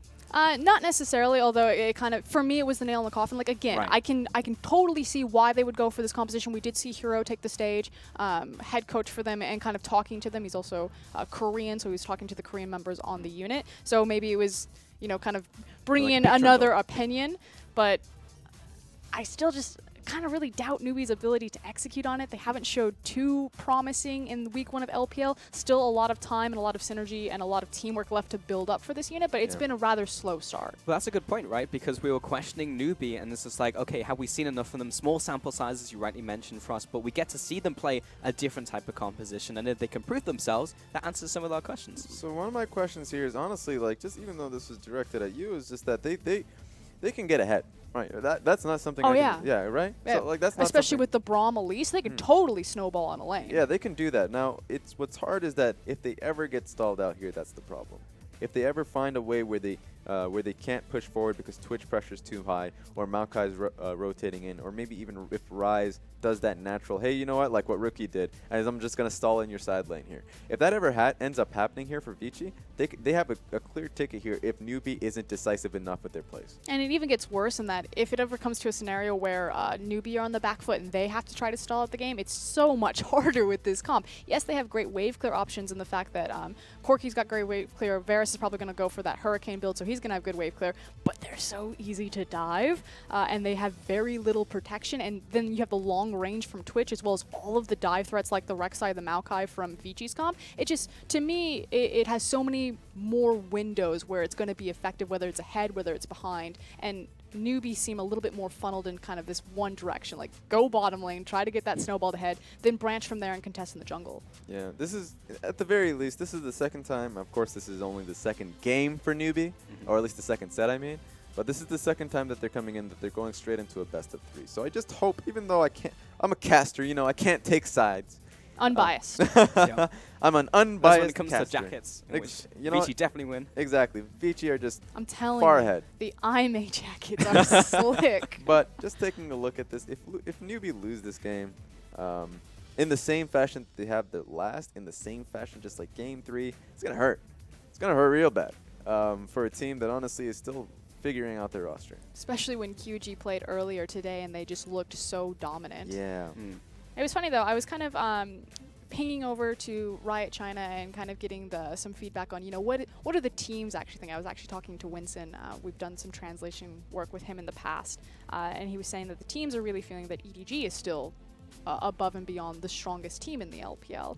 And it's interesting, like, the respect that EDG has as an organization, and obviously it's well-founded just because they've won so many spring splits and they are such a dominant and premier organization. But even anytime a team kind of overlaps with EDG or is using EDG as a scrim partner, like suddenly that team is so much more respected. Suddenly people are like, oh no, they're scrimming EDG, you gotta watch out for them. I just find it funny that we're over here in the Western world like, EDG's roster is really looking weak. Of course, they looked good in the initial game that we saw, much better than we suspected, but they're still going real strong. Yeah, scrims can do a lot. It's also, yeah, you're right. The pressure that EDG has in terms of brand power alone is pretty damn fantastic. So, I mean, we even just looking at the last set with EDG, it's like, all right, you know what? You blasted them even with Fire Lolly Mouse and Zet, so thank God. I mean, Zet's a fantastic player regardless. We just saw how he played, and that was just great regardless. But it's a solid point there. Yeah, that's actually something that's cool to talk about, because EDG are facing WE later today, and it's our last match right LBR before Final 1. It seems super hype. Game of the week. Game of the week. And we can put a stopper on this one just for a second before we get back into game, because we don't have any update for you. So talking about EDG taking on WE, like, everyone seems to have a lot of faith in EDG from scrims, but scrims don't always translate onto stage from, everything that we've seen.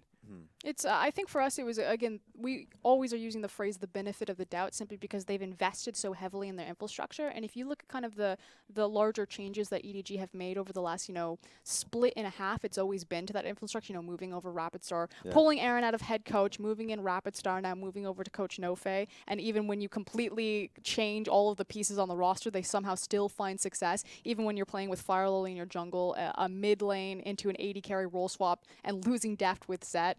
And they still, you're like, wow, they could still do it. Yeah, they definitely lost a lot, and that's just their coaching staff is so fantastic, right? And and honestly, they still have great players.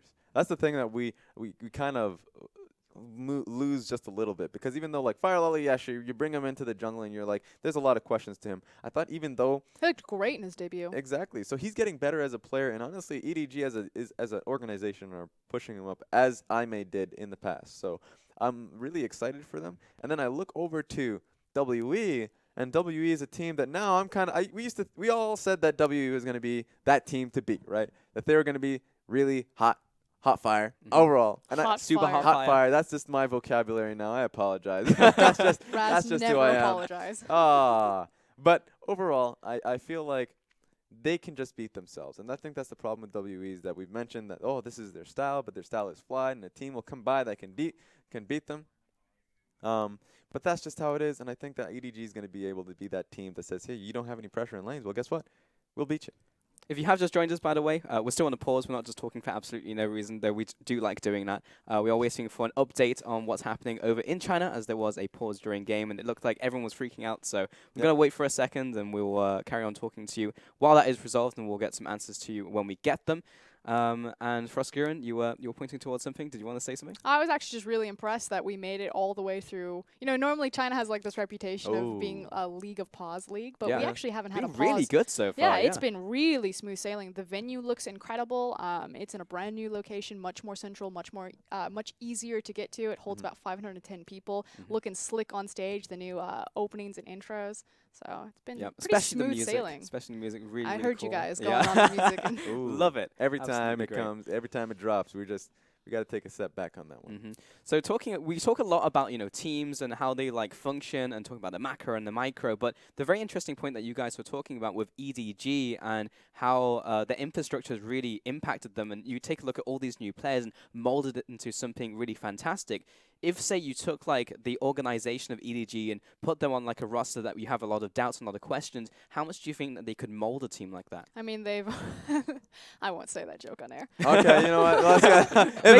We'll get it after. Okay, I'd say newbie. Immediately, I mean, it's hilarious because they're playing right now, right? But one of my biggest criticisms with newbie is, man, they have a lot of talent. Oh, you know what? These are all talented players. Swift, cool. Oh, look at these guys. V. I mean, we've seen so many games for Froskuren with V doing so well last split on Poppy, on everything, and they just don't win games. Notoriously, the LPL as a region has really failed at kind of accumulating all of the correct talent in the correct places and actually executing on that talent. Like you said, you just listed all of these great players, these superstar names, and yet they're all going through promotion or relegation matches because we just can't get them in the right spots. Oh, as you just said that, you know what, LGD? I just changed my response immediately. So, you know what, LGD? If LGD, like if they have so many amazing talents on that team, especially, LGD and newbie, because we just reined those two teams back in, that if they had an organization, and I'm not harping on those two organizations at all, right? It's just EDG is the stand true org that has passed apparently every test that comes by. I just lost my pen. So so overall, I just feel like newbie and LGD, if they were in that position, they have an amazing amount of talent. So. But the other organization who's really kind of stepped up and been able to show how they can refine talent is actually Team WE across from them. Once the long-standing dynasty, the royalty of the LPL, we talk about this all the time, go all the way back to Season 2. But when they lost their superstars, they kind of had to reinvent the wheel. Yeah. They took a chance on...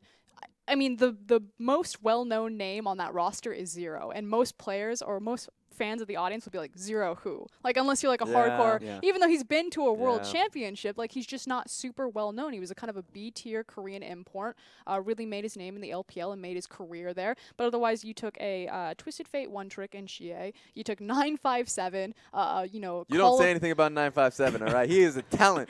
No, but that's the thing. He is a talent. And they've become great players. And now this is why we're so hyped for Team WE. It's like, okay, they just spent the last season. They almost made it to Worlds. A lot of people would say they should have gone to Worlds until IMA snatched it away from them at the very end, and now they finally get to reap the rewards of all of the hard work, the patience, and the consistency that they put in last year. And this would all be awful if they lose today, so they better not. That pressure's on now. Froskuren's put it on you. So we... Wow, okay.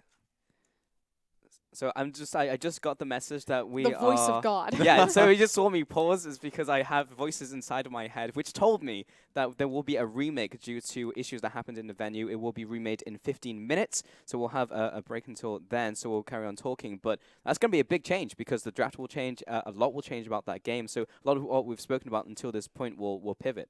Oh, that'd be That's interesting if so the draft would change. I think the unfortunate. draft would stay the same, but regardless, I guess we'll get information on that. Just having a new game start all together, just taking a look at it, that's actually pretty impactful.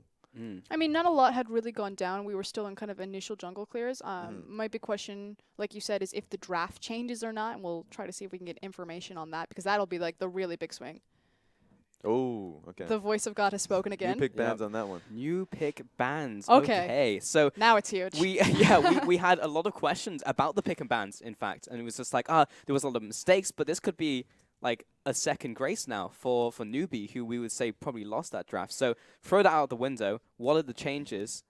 What goes from here? Froskuren? I want to pick on that because I hear this thrown around all the time, and I know I'm 100% guilty of this. This idea of they lost that draft. I think it is very easy as like an audience, an analyst, a coach, whatever, to stand back and be like, that team clearly got the better draft. They have way more OP picks. But ultimately, it's not up to us to say, each coach could go into a draft. They could get exactly what they want. The audience is saying that's the wrong thing, but the coach could be like, no, this is exactly what I want. I think I won that draft. I'm going to let you finish, but we're going to go to break here before we get into our second picks and bans of Game 3. We'll see you in 15 minutes.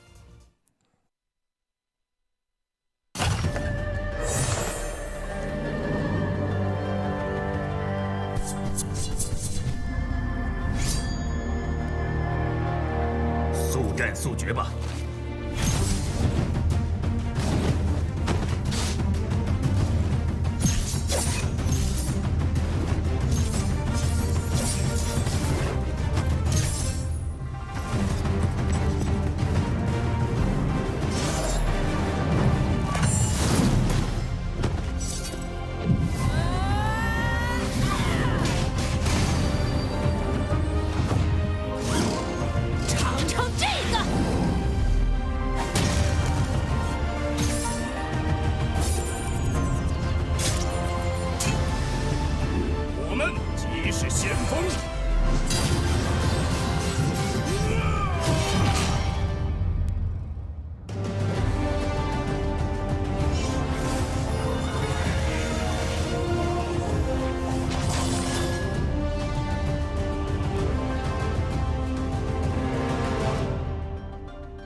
And welcome back to the LPL Take 2 on Game 3 of our second set today between Vici and Newbie. Did have some technical difficulties in the venue, so there will be a remake if you have just joined us. So if you're confused as to why there is not another game on right now, that is why. I'm still rejoined by Raz and Frosk as we will talk about this one.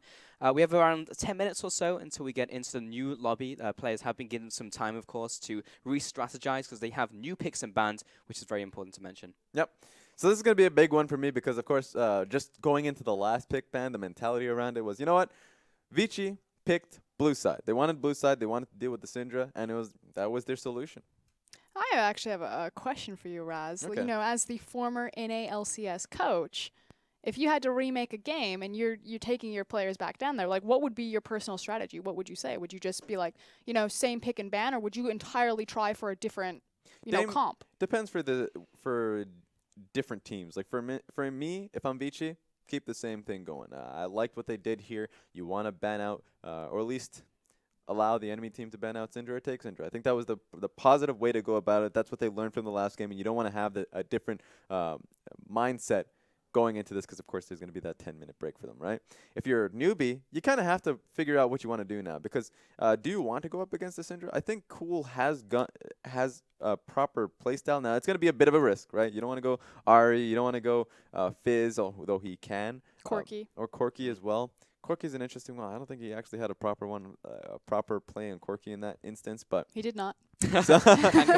but these are options. And if he doesn't want to deal with it, then you have to ask, well, let's go back to it.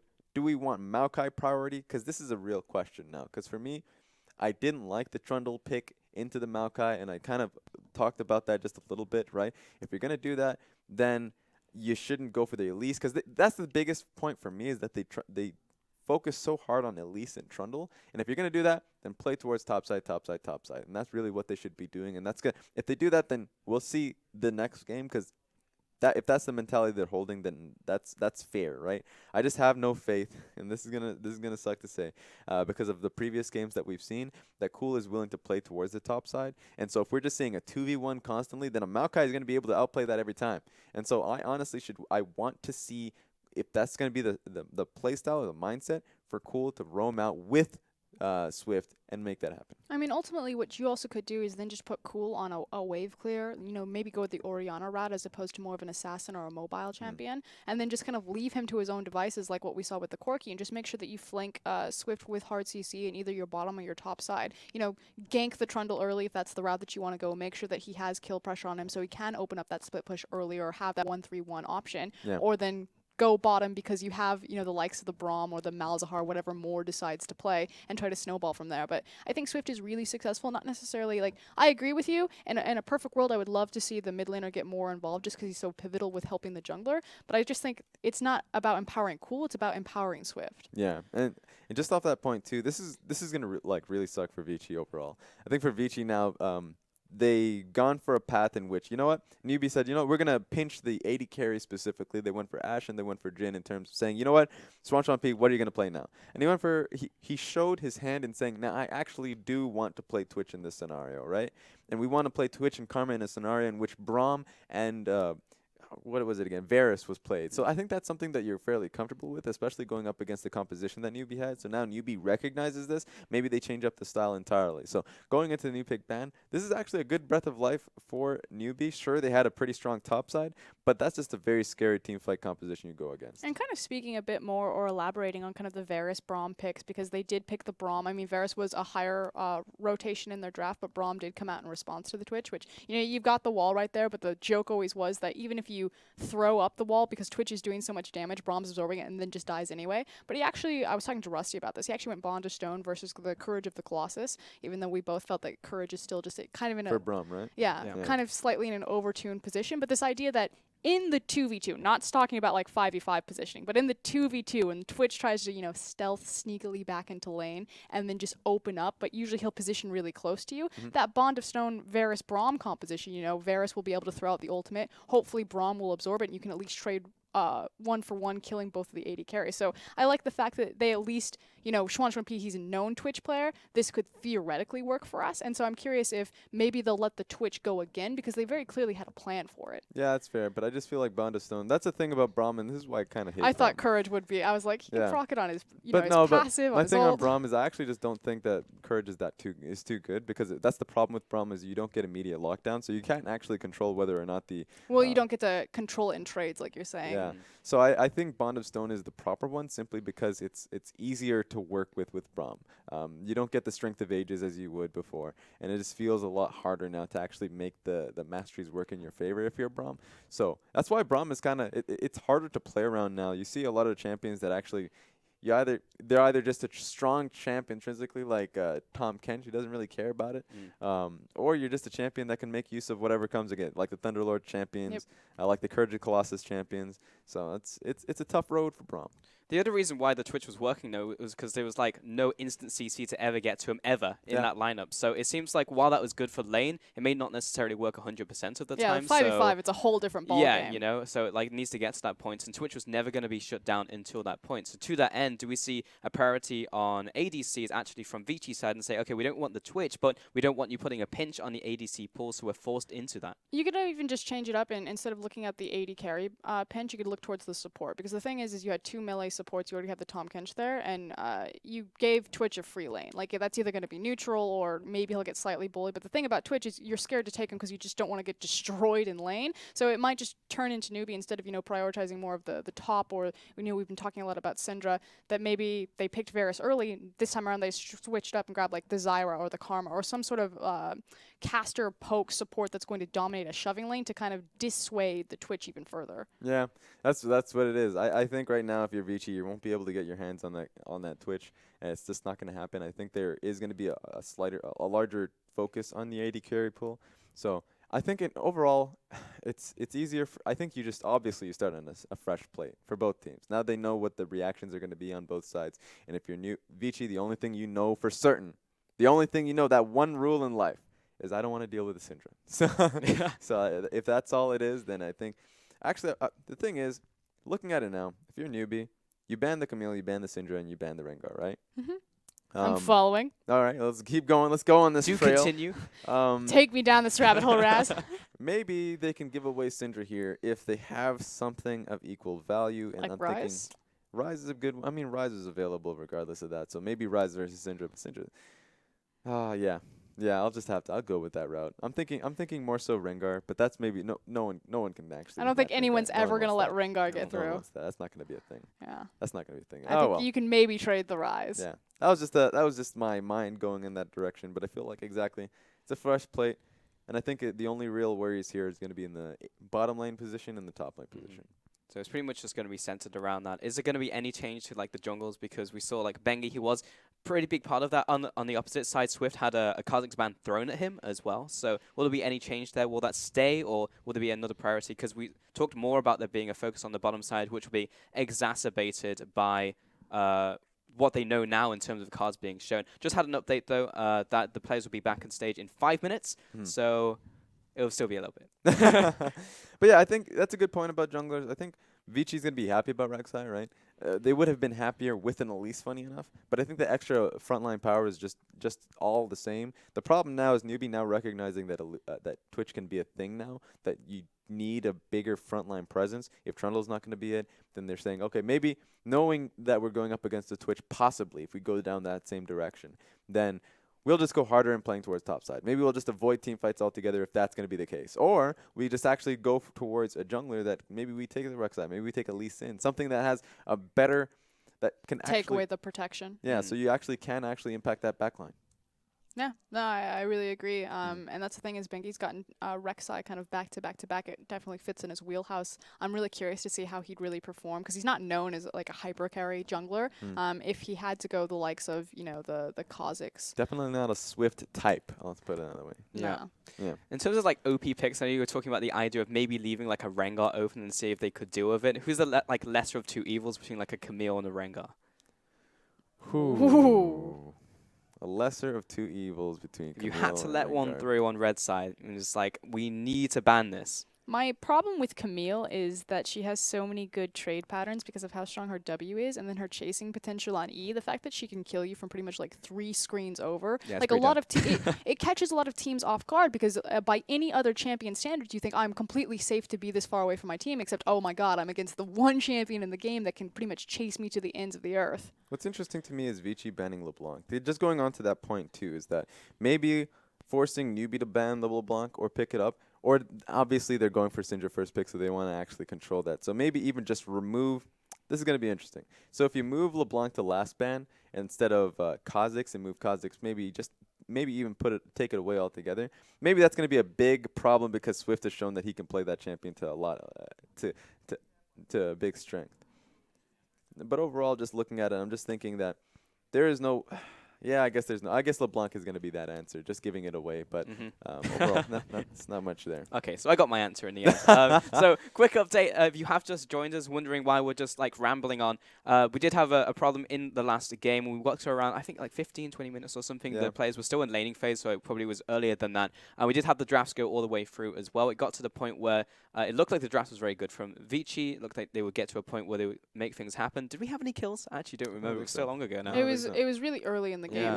Literally the laning phase started, and the wave was just about to crash into Twitch and Braum. So. But we can also kind of recap the series about where we stand in terms of the team. So game number 1 went over to Vici in the series fairly decisively. Despite the fact that it was a slower tempo game, Vici were pretty much in control for 99% of it, long on his Rumble, playing around the Rumble ultimate, you know, waiting to level 16 before they attempted the Baron because they wanted that power spike. Just very methodical.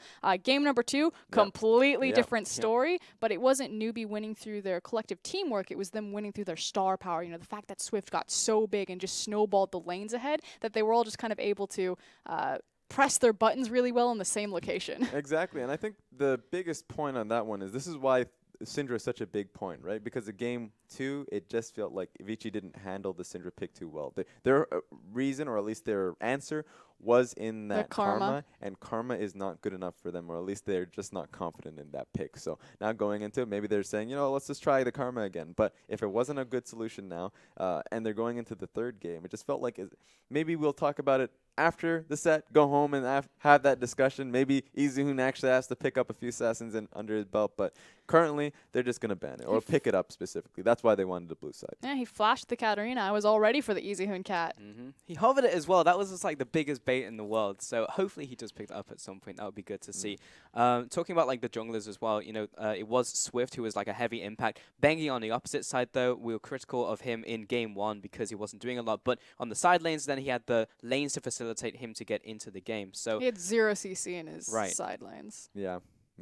That was an issue that was like game 1. Didn't have any CC, so he just played that slow, lame game, which kind of comes back to it's a Janna playstyle where essentially I like the composition, and here they come in. I'm just like, as I'm hyping them up, talking about their playstyle. Look at that walk. Look at that swagger. He's a model. Like, he's got all of the moves now. That was amazing. He does everything with style. Yeah, and it just feels like Vici is a smarter team when it comes to it. They can play around a composition that requires no CC, and it played with quite ease. So I have a lot of faith in them going into this. We'll see with the second pick ban phase. Maybe we'll get Frostgren to give us another bet, or at least not so much a bet, just another prediction. I felt the thing that I wanted is I wanted Newbie to pick single target CC, and then I felt that they would win. And then I wanted EasyHoon to actually be on a like a responsible champion for carrying, like the Rise, and then I thought that Vici would win. Inherently, I think that Vici are the stronger collective unit right now, or team, smarter team about moving around the map, but they give the responsibility and the power to the wrong members or emphasize it on the wrong members. They keep giving power to likes of Xuan, P, and Endless, and not that those guys can't step up, it's just they're fairly inconsistent comparatively to, you know, EasyHoon. Yeah, and that's a fair point. I think that's a big point of why Vici were kind of successful last play. When I say kind of, I mean they went through playoffs and they had a pretty decent run, but it was mostly because, you know, Dandy actually picked up a carrying role. He was a Graves one trick essentially, and so we saw so many great plays from Bengi, and that's something. I mean, Dade, a Dandy, God, Dandy. So Dandy was the player who actually played fantastically well, and I'm wondering if Bengi can do that. If Bengi's gonna play the style in which he's honestly just a facilitator for his lane, and if you are the facilitator, then you're putting a lot of pressure on people like Xuan P, like Endless. I don't know if Vici want to do that. If that's the case, then you know what? Here you are. So with everything that we've talked about, with Vici showing their hands and now going into a new picks and bans, and how the last third game Take One went, and how the rest of the series went as well, Froskuren, do you think that your prediction that you gave me before will necessarily change? Is it going to be based on this draft? Oh, don't do that. Don't cheat on me. Don't do some. Oh, that was probably not the words I want to use here. That was not the connection of words. But don't be cheap. That's what I want to say. Don't cheat on me. You know? Yeah, exactly. But don't be cheap and just give me the prediction now. Give you the prediction now. I'm gonna go with Vici. I think that they've shown more I can't deal with you right now. You were out of control, Raz. I think they've shown that they are the more consistent team in terms of how they're moving around the map. I think that when Newbie are finding their high points, it's based more on individual performances. Yeah. I like the fact that they brought back More and Happy, but unfortunately I just don't have a large enough sample size to be like, okay, Newbie are actually back. Yeah. It's only been that single game. If maybe they come out, you know, game 3 and they just smash it, I'm like, okay, the band's back together, guys. Yeah. We can get on the Newbie hype train. Yeah, I mean, that was a preliminary answer. I am going to Who Wants to Be a Millionaire You and ask you for a final answer, of course, after the call draft. a friend. Yeah, call a friend. You can go back there, you know, talk to Dom, talk to the other guys who are backstage, and give me a final answer. Out of after picks all and of the bans. names you could have pulled, you're like, talk to Dom, strategize it. I was trying to think who was backstage and who might still be here. I know Rusty. Dom is for sure. Oh yeah, Rusty will be on the final stage. Because Yeah, you we're can ask him too. tri-casting for our game of the week. That's true. There's the hype. Got it in there right at the very end. Got that marketing. Yeah, after. EDG versus WE. Plugged. Got him in there. Hashtag sellout. Hand warmers. Sparkles. I wonder how cold the studio is right now. You always see the players with hand warmers. That's honestly, even though it's there to keep people warm, or at least their hands warm, it's actually just a great play thing. Just like if you ever... It is. We've seen some very interesting things with Yeah. hand warmers over these years. all it really is if you are, if you're talking, or at least if you're just strategizing, if you're just thinking about the game, all you got to do is just play with it. It keeps your keeps your stress level down. Binky's like, hand warmer? No. Lip? Yes. Hell yeah. So is that something that you ever had to deal with, Raz, in like a long series, like keeping your like players focused? Because it's mentally taxing. I saw a bunch of those players yawning, just kind of getting fidgety. Yeah, I mean, I feel like we are... Oh, here we go. I don't want to see that. Close up. What is that cameraman doing? Zoom in. Invasion of privacy. He's just trying to have a moment. And he stayed there as well. He was Yeah. just like, I'm going to make this an epic shot. I'm going to zoom out. Oh, man. This is... What school did that guy go through? Let's get some crowd shots in here. But yeah, overall, what was the point again? That cameraman actually killed Keeping me. your Can't players remember. Oh, yeah. focused. Oh, yeah. NALCS coaching We're certainly not experience. focused. I mean, we've got not an experience like you- keeping you've casters you've just seen it. non-fidgety. But overall, it's just like talking them through. So you can see the coaches actually just like saying, you know what, just throw that game in the garbage can. That's all it really is at the end of the day. Just talking through and just keeping them calm and relaxed, because every game is a new game. That's legitimately what it is, except for one thing. Get Syndra out of there. We've learned our lesson on that front. Every game's a new game except Syndra still existed. Get it off the table. Yeah. Stop that being a thing. Hatong's on our screen right now. That's something that we can talk about.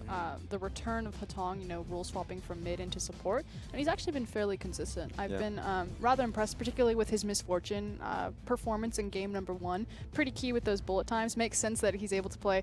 It's weird calling her like a mage. You know, more like a caster style, even though she's a caster AD, rather than kind of the more traditional supports because of his mid background. Who was the more impressive support to you, Moore or Hetong in this series? Because I mean, Moore I has thought infinitely more experience. Got it in there with that Moore pun. It wasn't even intentional, but regardless. But I agree with you. Moore actually played so well in the second game that it was just only one game to Hetong's numerous games. But I really did like what Moore did in the last game. So I'm going into this one, even though I dislike the Braum one. We'll see what we got here. We made it. Goodbye. We did it, Reddit. We're back into game 3. Take 2. Let's all hope for all of this to come back together, and there is no take 3. So, Froskeron, remember, I'm waiting for a final answer from you, so make sure to head that over to me. You can do it any point in Picks and Bans and after Picks and Bans, but we're getting the bands themselves out onto the table. I'm so happy, Raz, that we're finally back into this. Thank God. LeBlanc, yeah, LeBlanc, Kha'Zix, and Malzahar from Vici, and Newbie will be banning Rengar and Camille as per usual, so neither of those will be on the table for the 2 teams. Lots left open, though. Syndra, Ryze, to name a few. Yeah, this is exactly the same bans except for, let's see. There we go. They changed it up. So the ban that did get sacked was Syndra. Yes. They've actually left it up. This is their challenge here. They actually didn't like the position that they were put in, and they want to be able to deal with it with a, probably, honestly, with a Corki. Yeah, Cool can go different ways, though. EasyHoon was the guy we were just like, where does he go if he's against a Syndra? But Cool, more in his back pocket, so maybe he does have a cat under his belt. Who knows? It might be the Corki, though. It could just be that one. So we've seen it already, you know. So, no-brainer. First pick, Syndra. That's locked in. That's for certain. Newbie will respond with a Maokai now for V. And Swift, thinking about his pick for There the we team. go. Leeson's open as See, well. that's a big one right there. They actually decided not to put themselves in that awkward position. They immediately went for that Maokai when they had the Trundle last time. So this solves everything. It doesn't solve everything, honestly, because of the Syndra. So they have to they're probably just going to tell Cool to just bite down and deal with it. Maybe go with the Corki. That's something that everyone has done. Maybe he has a different pick. There are several picks that deal with it. But now that they've solved that issue that they had before, they got more Corki. I mean, they got, no, it's actually Ryze. So they want the Ryze too. So, well, this solves everything for Newbie. Case closed. Yep, much better position. And now back over to Vici. Where can they go from here? So Maokai off the table. Nautilus is still open if they want it for top lane. They can go with maybe even something like a Rumble for long. We saw that earlier in this series. Ryze picked for the mid lane. It's going to be the Varus for bot lane now. We haven't seen Luong at all in terms of what picks he's willing to go through. So honestly, I'm pretty confident in what he can pick since we saw the Rumble. So I would say hold on to his picks for next round. And this time around, just go for that Rek'Sai or Elise. Either one. I would say, honestly, I would say Elise and just secure that matchup. Oh, Zyra's still there. Yeah, Okay. that could be a good one. Or Karma for bot lane for sure, because Syndra's been locked in. So Karma, Varus, and not giving away Zyra. I guess like it's interesting. They Karma's actually took the Karma away because of no, just kidding. Right, just kidding. You know what? Back away from that one. But yeah, the Karma, that's fine. I think they're just trying to not give away anything. The major point, of course, is that they're leaving the jungle pick open and they're leaving the top pick open. So just leaving top lane pick means that they're confident in Luong's ability to go for really anything. He showcased the Rumble. Nothing's really stopping him in that front.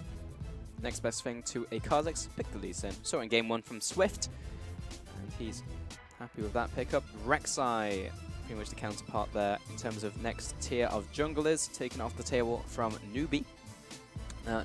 Pretty much opens the floor up, I think, for junglers. Oh no, Elise is still open. Yeah. But once Elise is gone, then we open up the floor. That's actually a big point. I think that's something you have to watch out for if you're Vici, is that you lose Elise, you lose Lee Sin and Rek'Sai. So there are so many jungle bans that have gone through here. You might see something different. There's Elise. Okay, we will have to see something different, something like a Vi maybe. Yeah. There's lots of like quote-unquote B-tier junglers, so it opens up to so many different champions once the top ones are gone. Jhin banned away from Happy. Well, still open. There's still loads of AD carries. Yeah, probably just Ashe. I would like. Just kidding. That's what I was about to say. Ashe. It's gone. So Caitlyn Israel. That's not something they actually are going to be able to pick up here. But Happy, you know, he's a pretty fantastic, I'd say, Sivir player. So that's also up and available. That could be nice. And if you have Maokai Rise, that's something that has been a successful point for them. So that's always up. Oh, there we go. Okay. Yeah. Sivir. Locked in. See what the support is going to be. Well, it will be another melee support for Moore. He does like those things. Or it will be Zyra, which is still open for Newbie to pick up. Now Vici back onto their final 2 Oh. picks. Let's see if they lock it in. They do. Okay, Olaf locked in here for Vici. If they lock in the Shen, it would all come together. Yep, Shen locked in on top of that. So Olaf jungle, Shen top lane. Put the Shen ultimate on top of him with the Karma speed up and just have him charge into the enemy team. Very different composition and playstyle from them. Yeah, incredibly different. They have so many shields here that means that there's so much protection for Varus, there's so much protection for Syndra, and there's a lot of action coming with Olaf. So that just means that if Olaf ever calls for it, and you know that Bengi's going to call for it, that's the go button. Huh. Ooh, they put in a Nami in that one. I don't know if she wants to be in this situation. Yeah, it's like they saw the Olaf and it's just like, ah, yes, immune to CC. Nami, let's go. It helps out this bottom lane just a little bit. It means that, you know, I actually have a lot of faith in Newbie's ability, or at least this bottom lane's ability to shove. I mean, Karma outshoves the Nami, but regardless, you have a Sivir here, so I think it should work out well. Their team fights are really strong as well. It just feels like, how good are they at kiting back? Because they're going to have to do a lot of that. I think in this game, it's less of a, you know, who won or who lost champion select, and more like which composition will win, because they essentially got what they wanted for each of those compositions. You got the Sivir and Maokai just to run at you and be that massive ball of stats as they go in there from Newbie. Fits their playstyle. But Vici picking something different, putting a lot of the onus on Bengi to actually run in there, have the rest of the team supporting with those shields at the right time to break down the back line. Yeah, it's actually incredible to watch how this went, because it's basically just 2 storylines. The one was without Syndra, because that got banned through. Now that they knew what was behind that door, they just said, actually, I'm going to go for door number 2. And in door number 2, they went through it and they're like, actually, we're kind of fine with this.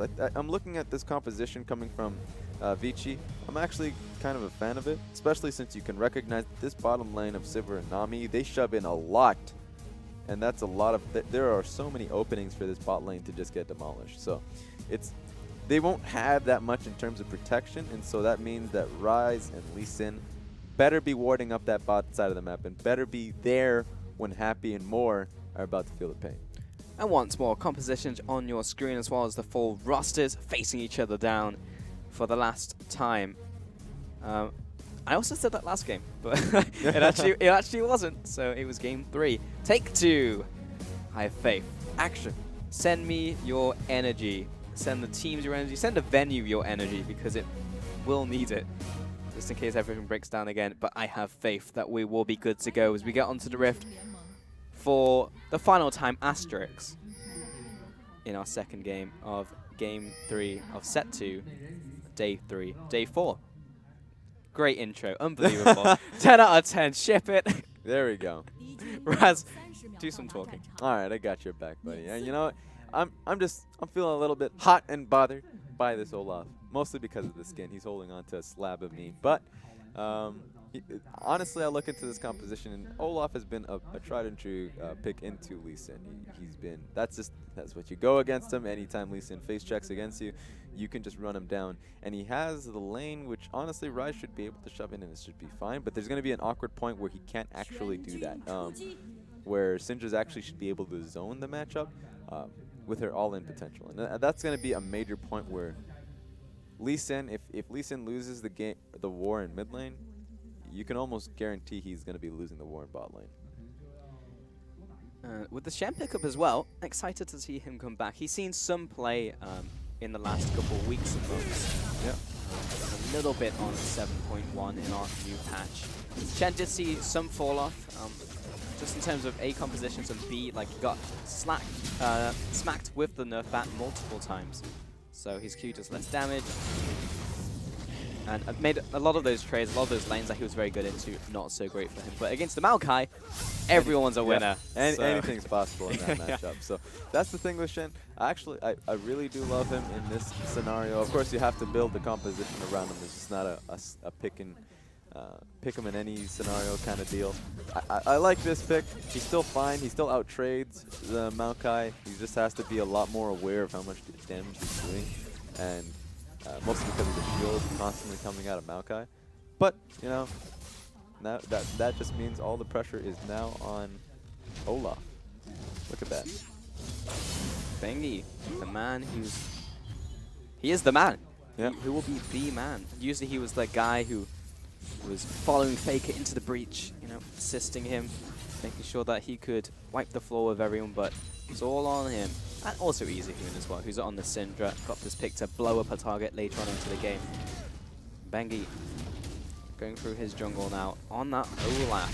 Again, saw a fall off of Olaf as conveniently the Keystone Mastery has come up. You can see he's gone for Grasp. He can't be a Courage of the Colossus user, which is the reason we saw him disappear. See a few of those. We either see, of course, the Grasp on the Dime, which is a skirmishing one, which is we usually do see. But there's also the good old Storm Raider Surge, which happens a few times. That's when you just get a little too ballsy. Yeah. But I'm going to really be interested in what item build he does go towards, because, of course, we have seen some Righteous Glories on him. And that's just really scary to see from an Olaf. Oh. Yeah, runs at you at 1,000,000 miles an hour. He's got the speed buff as well from Karma, so if you're an ADC, if you're pretty much anything, it's hard to get away from. I think if any ADC you wants to be, Sivir is a pretty decent shot, since you can pop your ultimate and run away. Yep.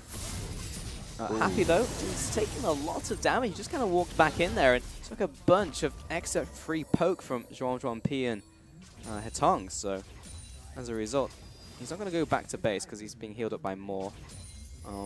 But he will have to stay underneath his tower. And the first couple levels are a little bit brutal until he gets to the point where Sivir does Sivir things and instantly clears the wave. Yeah, but he has to watch out and understand. With that being said, Long. As a Taunt, means he's going to keep hitting him. And V, oh, nice flash out of the way. He was low on mana, that was the problem for him. I don't think he had enough for his W, and it was also on cooldown. That will mean Long gets away. Does have to use his flash, however. Yeah, just bringing it back down to the bottom lane. Because Happy's healed up, but he's losing a lot in terms of mana. Ooh. Yeah, okay. Speaking of low mana, Cool is feeling the same pain. So if Cool is feeling that pain, if Happy and Moore are chugging down potions right now, and are getting shoved in, this makes it a lot easier for Bengi, once again, to kind of pressure out Swift, but also kind of just ward up this bottom side of the map, especially since it's an Infernal Dragon. He has all the reason to. He can set it up there, force a fight. Newbie has to play through it. Well, great Q from V. Kind of gets out of that taunt, and that may keep him alive, because it's going to be a while until the next taunt is up. It's 8 seconds. So it was pretty much on that Q from him, so really nice timing. That stops the gank, so that also wastes a lot of Bengi's time. And V may not even have to go back. I mean, he's at 60% still. Mid lane, EasyHoon caught up by Swift, and just should be the kill. The flash, the auto. Lee Sin, first blood, Newbie. Really well played and decisive from Swift. He recognized, of course, that the gank did go through top lane. Bengi was seen. That's all the information he needed. He goes up towards mid, and of course, Cool had the lane in the perfect position. Barely had enough mana, but had enough mana to make that work. Well played to Swift. He's a big part of their win in the last game. He received the MVP. Seems so long away now in that game too. But he was the man. He's against Bengi and was already kind of outshining him so far. Bengi gone for the Boots of Lucidity, so it's the first time he gets that ultimate. He wants another one as fast as he can. Yeah, that also helps him in terms of clearing too. It just comes down to a whole issue of just cooldown reduction, and how it impacts Bengi. So I like that. It works well for him. But overall, I just love seeing how Cool and Swift are working together in this game, or at least in this set in general. It's good omen, good juju, good vibes that we're seeing from the two of them, and I'd like to see a little bit more of that. Good stuff. Happy. Despite it being shoved in and it not looking great for him. Oh, Swift, get around those Raptors. No, the block. Oh. That's going to be like Bengi maybe didn't want to clear out those Raptors because he opened up a path for Swift's resonating strike, but he was out of range, so he knew. That's wait, he got there pretty quickly. But with that being said, Swift, you know, that's the thing. Yeah, you catch the Olaf trying to clear up or just being in that clear mode, which means he's going to be fairly low as he takes that blue buff for a walk. And he just keeps finding him, because that's the thing with Olaf. Oh, found him again. But no wards left, so he couldn't close the distance on this one. And Bengi will find another spot to recall. There we go. So that's the thing. You can catch him early. You can catch him sleeping. Just trying to clean out the jungle. And that's the only real opening they'll have if you're Lee Sin into that one. Oh. Misses the last one. That would have done the double damage too, so that's a pretty costly miss. Would have taken him at least down to half. But Cool He's gonna shrug it off. He's fine. Got that shield ready to go. And the laning continues. Any big discrepancies between the farm? It seems like everything's pretty much even across the board. Slight advantage to Easy Hoon. It's cool. Pick up his own blue there, but there is a minion wave to dissolve. First dragon's going to be Infernal, so we might see a fight over that. Newbie would be quite thankful to pick that one up. In fact, both teams, because they do want to get into these fights. Oh, here he comes. Let's go Bengi. Let's not go Bengi. Get the hell out of there, Bengi. He tried. He made the attempt. Points for effort. Apparently it was too obvious. I don't know how that happened. Shocking. It's like level 7 Shen moves on to Maokai at full HP. It's just like, what's happening here? Maybe I should trade? I should probably leave at it. Yeah. I mean, we've seen a few top laners that decide, let's randomly trade when they have no HP. So anything's possible here. We are in China. Oh. We see that a lot. Like teams, they just wait an extra fraction of a second to line yourself up. It's like fact check with cool. You good? Is this all right? Okay, hit the blast cone. There's even an indicator for it. Yeah. Oh, here we go. Swift was separated from his team, but nice timing. Now they're gonna try and find the Lee Sin on the round warp. Honestly, he's gonna be fine. He should just be able. Where's to Swift? The sequel to Where's Wally? Just back, please. Don't try and kill yourself. I guess he actually can't back. Oh no, he can't do it. Not there. He connects the Q. Swift's done for. He's gonna have to fight. He's gonna have to do something. But the tongue's over the wall. Yep. You know, maybe you should have disclosed yourself. The few times where that sentence was a nice thing to say to someone. See, won't get reported for that one. Very true. But ultimately, that was just a kill over to Bengi. Probably the worst person to give that to. Yeah. On the line of Vici. That's going to be pretty costly. Sure, they got the dragon, but now Bengi has got himself a kill. I mean, that's only going to matter if he can actually set up this bot lane play at any point. It's going to be pretty difficult. I think Happy and Moore are onto their shenanigans. They're just they're playing incredibly safe, and now honestly they're farming up quite a storm. So we'll keep in tune with whether or not this play actually sets itself up, and if Easy Hoon's going to be there for it. Keep on, keep it on. As both mid laners heading back to base. See what they pick up. Also, Bengi going back to base will get some answers to our questions on what his first item will be. If it will indeed be that Righteous Glory. Yeah, it is. Yeah, Cathlar's picked up, so all but assured. I doubt it's going to be Rod of Ages. Yeah, Righteous Glory first pick, especially since he's just not going to even go towards that finishing up his jungle item. Just means that once he does pick it up, honestly, I just want him to farm up now. I want him to farm up to the point where he can actually get that Righteous Glory immediately and set up the play, because at this point, it feels fairly obvious, but if you get Righteous Glory, there's so little you can run from. It doesn't even matter if you're Sivir here. Even if you use your ulti, you're not as fast as the Olaf Righteous Glory. Yeah, Righteous Glory, Ghost, plus Hetong's E, and him being Olaf. I don't think there's any running away from that. Yeah, that's a lot of speed. Oh. Swift is being spotted out by Bengi. No, don't do that. Wait a minute. You what, mate? That is actually the worst Shen ulti I've ever seen. Wait a minute. That was a Lee Sin with a ward. He didn't even have to use Flash. All right. Head back with your head down in shame, Shen. Take the walk of shame back to top lane. That's actually a pretty big one. Shen ulti is not, it doesn't come up too often. No, it's a long cooldown. You want to value that ulti. Treasure it. Use it at the right moment. Save it for a rainy day. It is actually just your child. It's one of those moments you lose your first child. That's something you actually care about. But it feels like he just didn't care about it. Nope. Just threw it off to the side. Second one though. Let's see if that's more useful. Next time you'd be Bengi running into like a lot of people, so it's pretty hard to go wrong. Yeah. It should be level 11 by the time that happens as well. Cool. And V trying to set up a gang onto Easy Hoon. He was on the bottom side of his lane though. Very hard to make that happen. And Swift wants to get involved in the festivities. Yeah, Newbie have to kind of change it up, because at this moment, Easy Hoon's playing really safely, which means that Newbie should be able to walk into the jungle and kind of clear this up. Because if he's playing like this because he's scared of getting ganked, which is fair, then that just means that you have to be using Cool for something, and that just means the time that you have for setting Cool up to just set up the rest of the lanes, maybe give him an opportunity to roam out. Oh. Swing and a miss. Missed those two resonating strikes, so Bengi and Easy Hoon will take this one away. Once again, getting that blue buff. and more. We haven't spoken too much about him. We were questioning the Nami pick. We'll see how it does, just trying to alleviate that pressure for Happy. And right now he is equal farm with his counterpart, so you can see quite well. Cool. He's walking the dog right now, but instant cleanse out from the tether. I mean, Bengi can't carry on running after him, and Swift was also there for the protection. And that'll be the end of that fight. Yeah, I mean, I'm trying to think if Shen ulti would have been good in that situation. Probably not. Honestly, maybe not. Just leave him in this lane, it'll be just fine. It was kind of, they got the flash, and that's all really they needed anyways. So they can set up for the next one, especially since EasyHoon can really just stun whenever he wants. I was just looking at the tier map pickup from Long on Shen, yeah. Okay, that's interesting.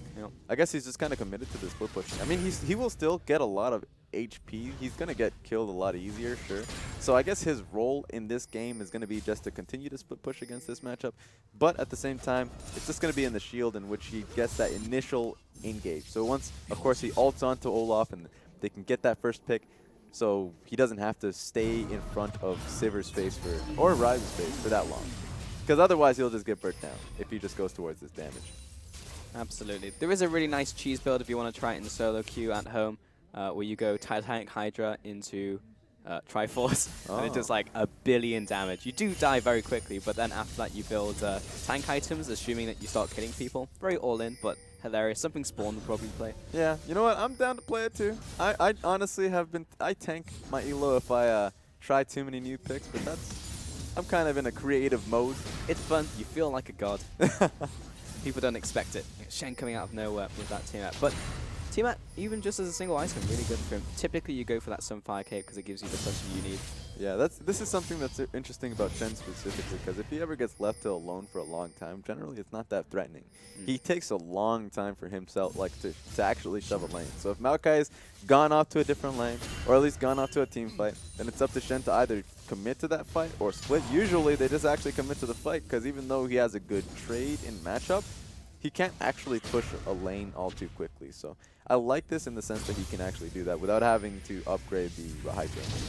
Oh! Sure, and it feels like you're doing a little bit more with your life, because a lot of Shen's life is being a glorified super minion off in the side lane.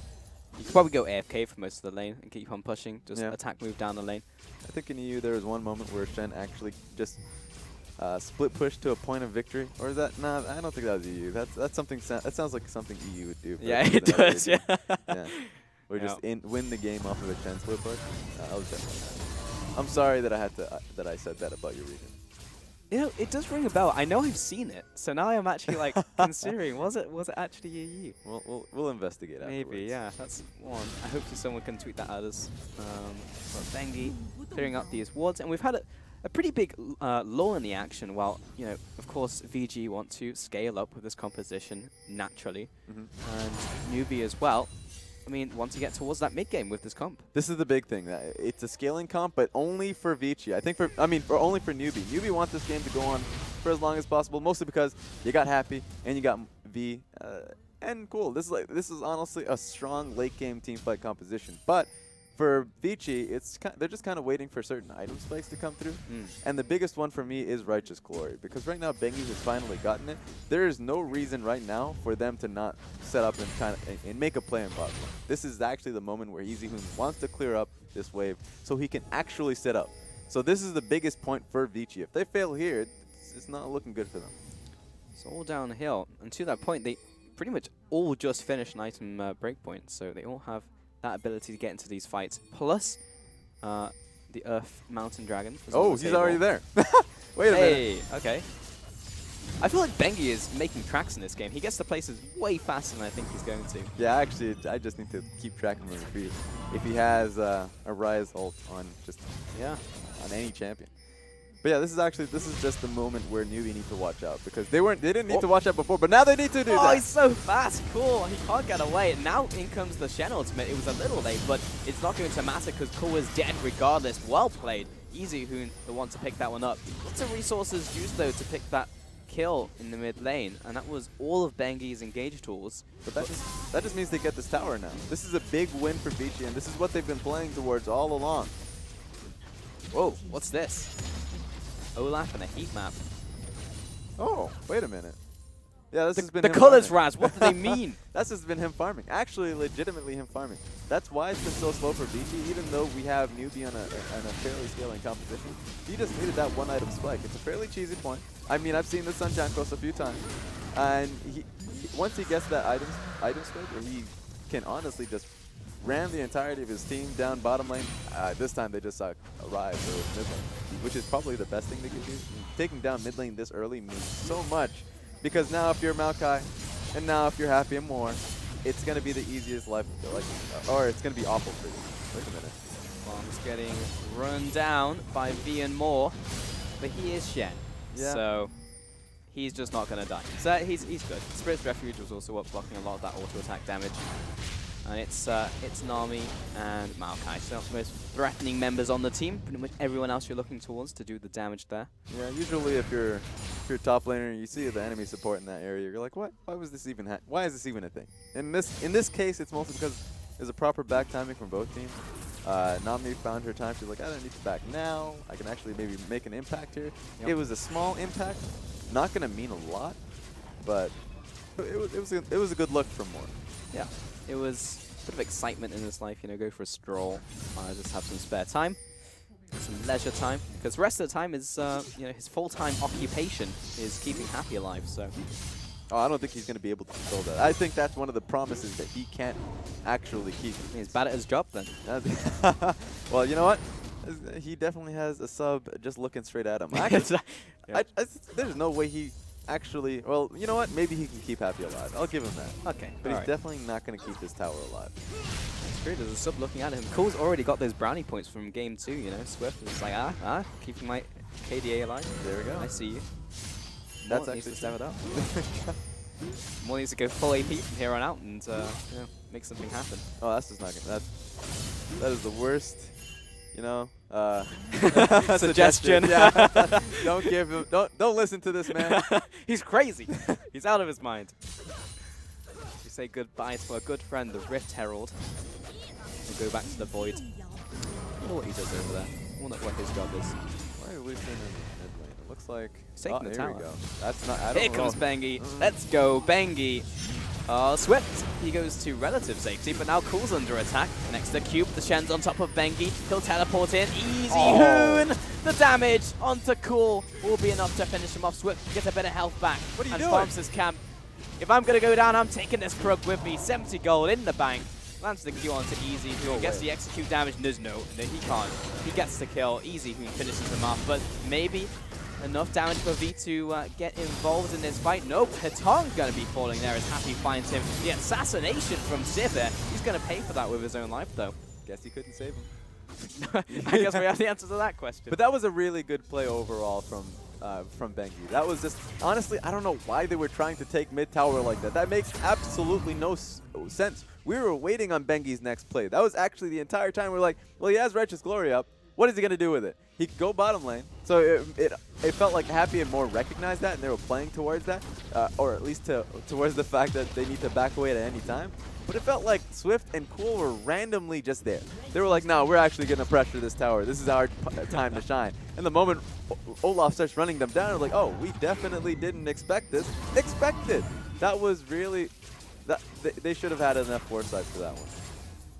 And all in all, what has that meant for the game? So 3,000 gold advantage to Vici, plus those 2 towers. Dragons are even, but it's a Mountain 1 to an Infernal, which Nubia are going to be fairly content with.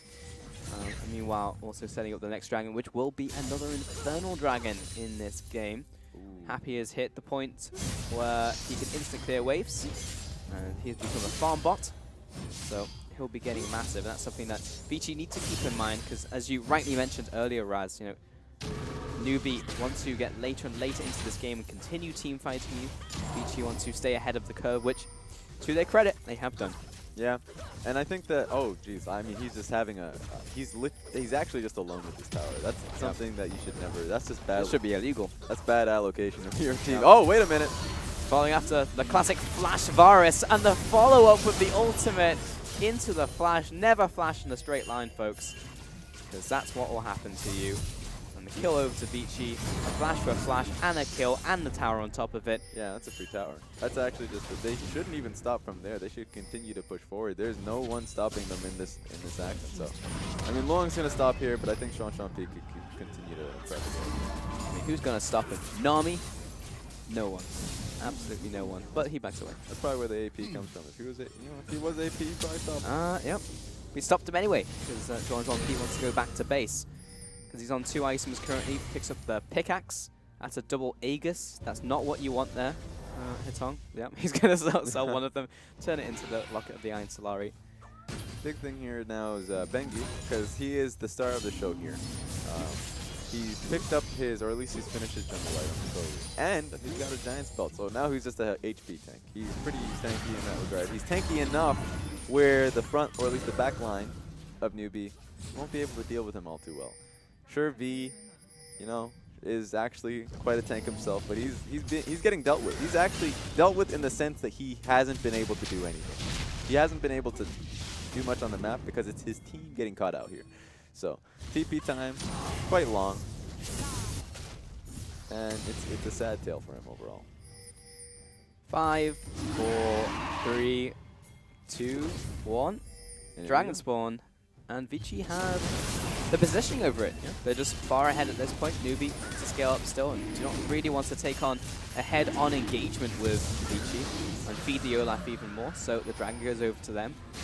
That'll be an Infernal. Yeah, another Earth Dragon coming on after that. So they have an Earth Dragon, they have an Infernal Dragon, and the next one is an Earth Dragon. So, you know what, Newbie need to wake up. They need to do something about this. Yep. This is getting a little bit too hot right now. They need a refresh, just splash some cold water on their face and like, okay, we need to do something. If we don't, then another Dragon going over to Vici, and it will be cataclysmic if they pick up another Mountain Dragon. Those towers are going to fall instantly, and that also means moving on to Baron if they find the drop on them. They had the ward, they didn't have the timing. Yeah, it's pretty awkward, especially since that does move their timing a little bit back now. They can get this mid lane tower, or at least I guess they can't. The Kong was there, and Bengi was in the flank, so that's a little worrying. But that just means that if you don't have your Happy's ulti, that means you kind of have to play back until that point. I mean, that's an obvious point, but overall, if you keep playing back and allowing Vici to take more and more, it's going to be an infinitely hard game. For sure. And after this series has been so long, I said this yesterday as well in the RNG OMG game, like you really want that win. You don't want to commit so much time, so many mental resources into a game and a series like this where just letting it fall away from you. Cool, escapes barely with his life. Yeah. Good timing on the round warp. But you mentioned it. It's a mentally it it wears them down. Newbie have been through best of 3 both times in 2 of their first games against WE and now Vici. And it feels like if they lose this game, I mean, naturally you would feel frustrated. And they got to be able to deal with it. Right now they've been getting early leads. This is a time where they just simply haven't. Happy clears out 4 of those minions in the mid lane. He's pushing 3 people out alone. Yep. He's doing Sivir things. But Long sitting in a bot lane, being annoying. V just needs to arrive though against the Shen because they often pick the Sunfire Cape. You just need to be near him. Gets hit by the tower. That's enough to stop him from taking it. So I'll be putting a stop to that for now. But it's just a constant pressure from Vici, They're not stalling out. Oh no. But Happy's being caught, Moore's being caught. He'll flash forwards, and there's the save on the ADC. I had faith in Moore. There we go. And he heals up as well, so that's actually a big, I mean, I was about to say a big win in terms of him not dying, but overall they only came here for the tower. So it's a tower after tower, they're falling, and it's always the mid tower first. And the mid tower means so much because now that's like about 2 more waves of clearing where Vici have pressure. Pressure in the sense that they can continue to move. They can move towards Baron. It's 26 minutes into the game, and I don't think they even want to start Baron. They're pretty tanky, so they can do it anyways. But they just want to fight. And Righteous Glory coming back up means that Bengi, if you ever walk towards the Baron to ward it, he will just run you down. And what tower is behind you? I guess the top lane tower, the inner top lane tower. But that's a long road. That it is. Ooh. Not the person really who wanted really tanking that Baron. But here's Varus. He's got a bit of lifesteal in there, who is currently sitting on 2 and most of an item. Yeah, Happy, you probably should get out of there. Yeah, here's Sivir. Of all the ADCs to overextend, Sivir not at the bottom or the top of the tier list, but it's not too bad. Yeah, so I guess Bengi was actually trying to look for that and ghosted over there, so couldn't get the kill, obviously, because Sivir did run away at the right time. That means Bengi losing his ghost is pretty good. I mean, as the time goes on, it actually ghost scales properly in the game. So it's fine that he can use that time and time again, but they do get outscaled, so he should probably watch out for it. Yeah. It's a relatively low cooldown as for the other spells, but yeah, for sure, it is a big engage tool for that team to make things happen in this game. 28 minutes. In a little while until we've seen some bloodshed, but that may change around this Mountain Dragon because I highly doubt Newbie will just let that one go. Yeah, they won't.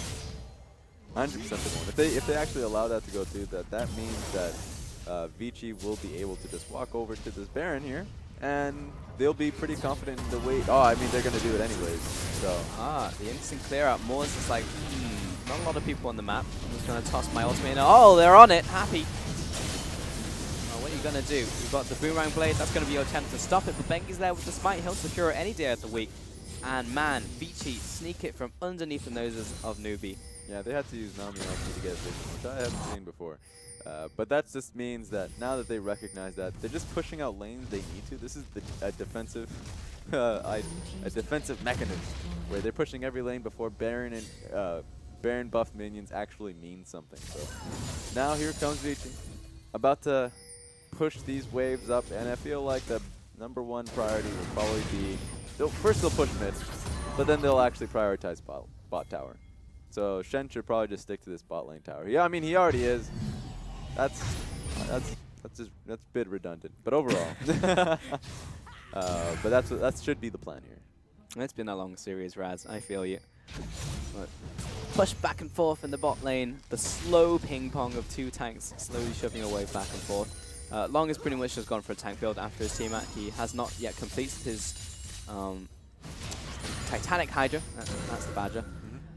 He will probably go for that at some point though. Now that he's got a lot of health, that will convert into a decent chunk of damage for himself. Actually, that'll probably be his next item. It's just keeping on the Tiamat does mean a lot because of course you want to just be tanky, but giving that extra ability to push. And even though Sunfire usually would be like, you know what, Sunfire helps you, but it barely does. And Vici get a very easy drag. Okay.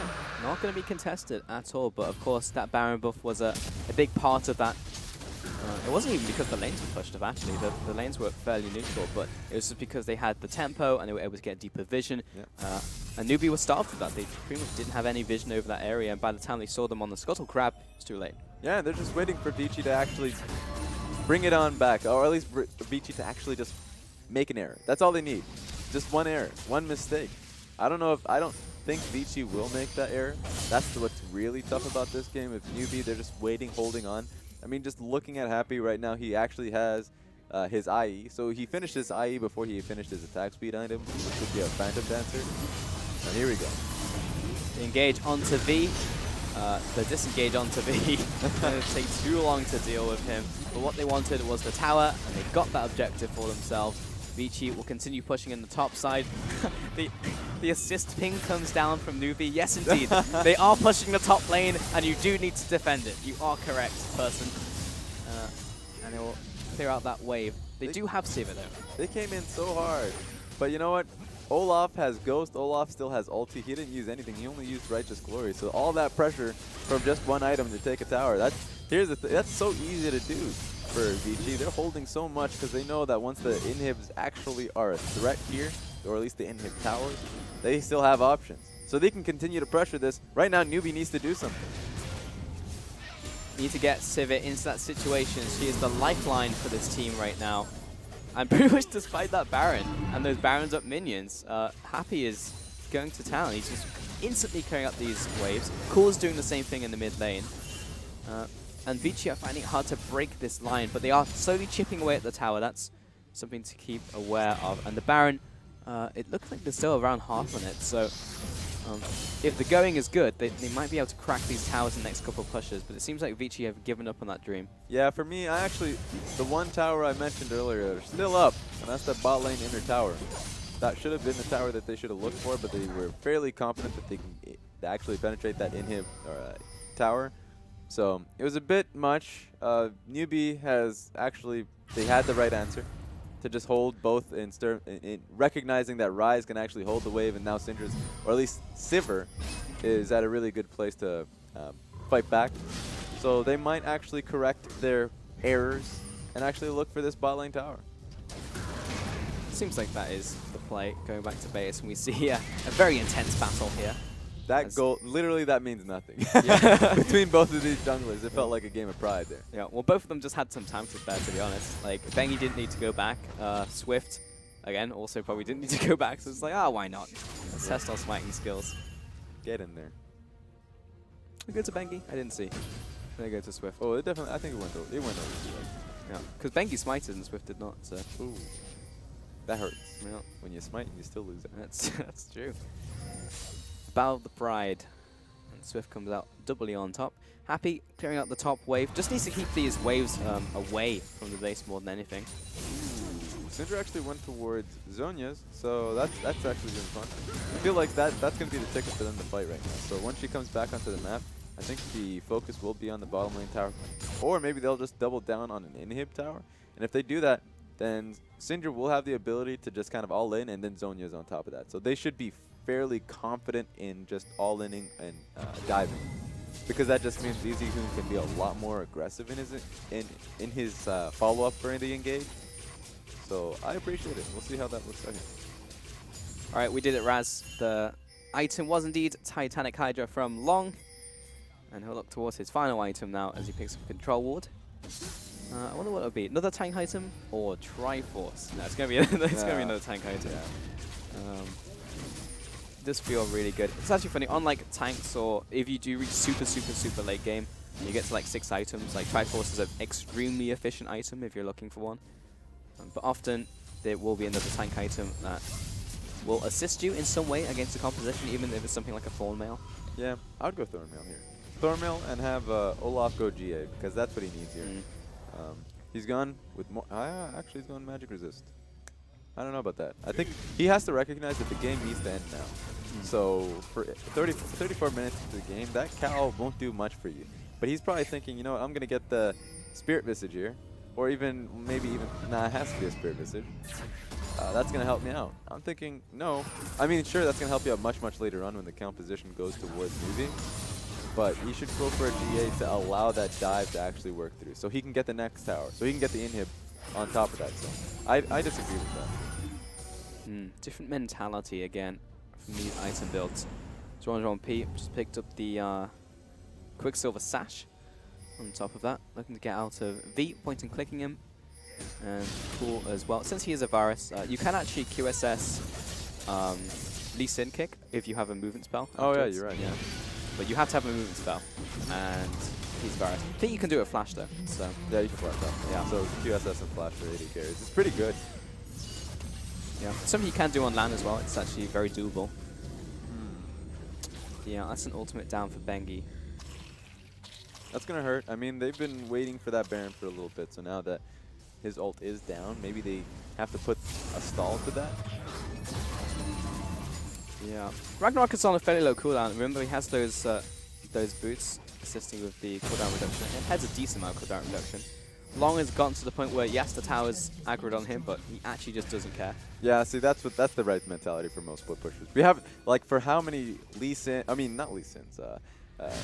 Trundles that we've seen, and here we go. We're just starting on top. Fool me once, shame on newbie. Fool me twice. Bengi's going to be contested by Swift, and he knows from that Gromp contest that he can't win. Bengi charging after Happy and More. This is the perfect engage. But what a disengage from More just at the right time. I think that was on the very last second there. And you know what the problem is? That he didn't have his ulti, but they found Sif. That would have been it. He would have carried on going through that tidal wave, but Swift is being caught out. He was the one and only hope for stopping Newbie from not taking that Baron.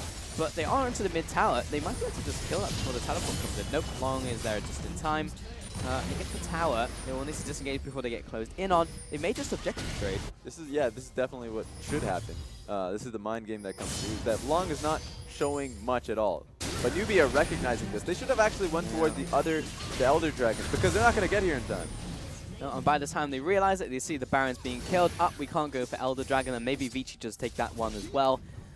That sucks. Yeah, that's just indecision right there. They had the right state of mind to say, you know what, we're going to take this mid lane tower. They should have pushed on forward. The only fear, the only thing that was they were afraid of was the fact that, you know what, Newbee would have just all-in engaged on them. They probably just would have fought them, and that's something that would have happened. The other option was, of course, just going to Elder Dragon and trying to burn it down. They didn't do either. They just backed away. True enemy was within themselves, and that has resulted in both big objectives. Elder Dragon with Baron, with 2 Mountain Dragons and an Infernal Dragon being amplified, plus the true damage coming out, and Vici having a composition which is ahead at 10,000 gold ahead at that. Yeah. Just need to break that inhibitor line, and it looks like with these recalls coming out, a group and a push should be all they need. They just need to crack that shell of a base. Yeah, Newbee were at a pretty good position in terms of, yeah, they were behind, but they were actually stalling out for quite a bit, which is something they needed to do. It got Happy to a point where now he's almost like he's actually building up himself quite a few items, actually. He's not prioritizing attack speed at all. He's just left it at the Zeal, so right now he's probably going for Bloodthirster, which is incredible. He does so much damage, so if he is left loose in this battlefield, he can do a lot. But with that being said, now he doesn't have to, because Baron minions once again are just crashing down in it, and they have Elder Dragon too. There is no reason for them not to dive with Olaf ulti up once again. Shove the side lanes, keep it pushing, buff all the minions, make sure it's pushed, pick more, okay. Easy Hoon, there's the Zhonya, Swift jumps in, and they can't take him out in time. Look at that shield out from Long. There was no way Easy Hoon was ever going to die there. And now on a 4 versus 5, Vici are trying to close out this game. The inhib is down. They move to the mid lane. Wave has been set up already. And multiple pings out from Newbee. They know what's coming next. Yeah, they need to clear it away, which they have done. They wasted a lot of resources for that one, though. So with Shen ulti, that was the most unnecessary Shen ulti once again. So I'm just going to be looking at Long and saying, you know, once you get back into the battlefield and solo queue, you got to try him once more, just a little bit. It's a communication thing. So have he held on to that ulti, they would have made this dive a lot easier. Let's see if they need that for them. Here's the minion wave. Remember, double Mountain Dragon being buffed up. It's going to be engaged onto Core. Traded lives with Easy Hoon, though. Bengi looping back onto V and Swift, who is caught up in the chains of corruption. He's taken out. Long onto V as well. We'll go down to the Guardian Angel, however. More unhappy, trying to get that damage out. But more importantly, the ADC is still alive. He could wreak some havoc here as V comes up once again. Long finds him. And that is all that she wrote for this game. Long, he got the target that they needed. He takes out V once more. And it's the inhibitor that's falling. This should be curtains falling on this final game. The 4th game in the best of 3. Vici take the tower 1, they take tower 2. Maul has to watch on in sadness and sorrow as the Nexus itself falls. Vici with a game 3 win. Take it over Newbee. There we go. Vici. It was a pretty awesome composition coming out of them. It was nice to see them actually run it. So, you know, Newbee saw what was behind door 1. They didn't like it. They went into door 2, and I guess they didn't like it as well. They just cannot beat Vici. Whoa, that was a long one, folks. But we made it, and so did Vici. 2-1 here over their opponents. And that was honestly a crushing loss for Newbee. We're talking about it during the game, Raz, but in terms of mentality, losing one like that really has to hurt you. As we do welcome Truscurin back to the desk. Welcome once more. Oh, hi. How's it going? Good. Good bout from Vici right there on your screen. Like you guys were saying, a very well-deserved game. Yes, Vici games always have a tendency of feeling really slow and drawn out, but they're just very calculated, very cautious, and they had tempo control for the majority of that game. And you can see it there represented in the goal graph, honestly. It was just up until around the 16-minute mark where it started to open up. Olaf came online.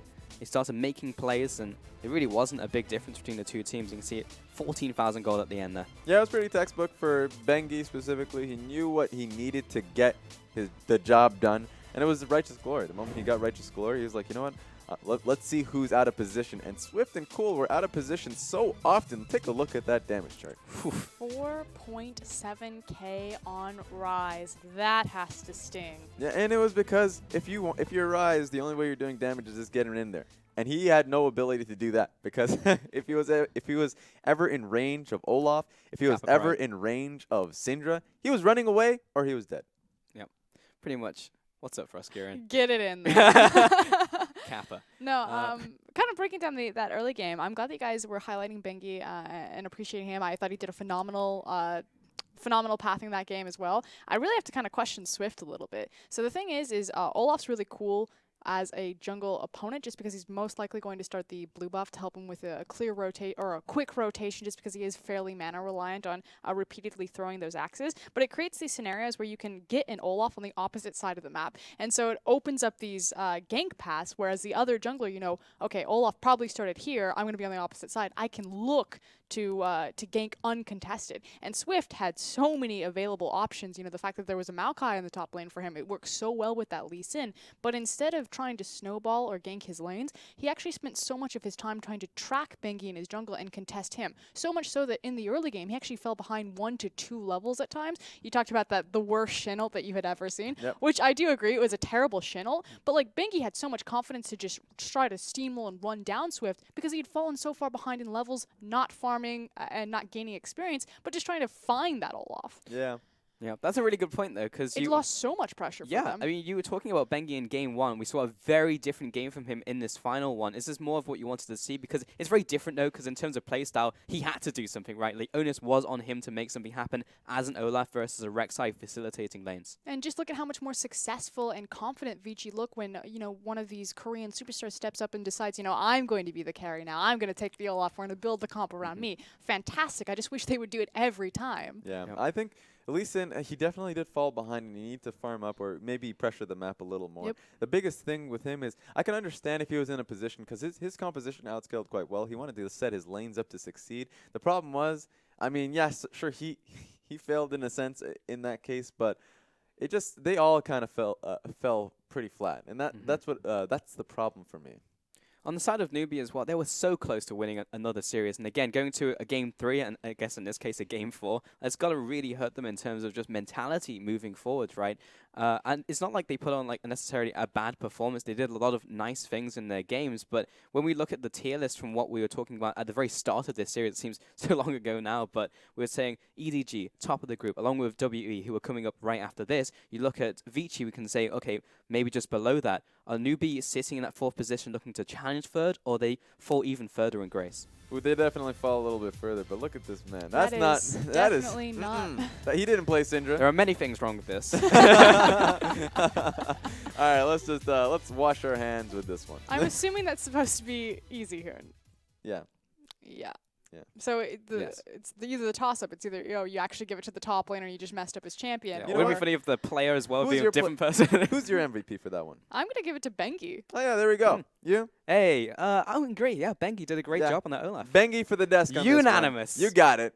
I thought Bengi did well, too. So I thought he played textbook. He recognized, you know what, this bottom lane, this bottom lane, this bottom lane. And then Swift and Cool had this awkward position. They were like, hey, you know what?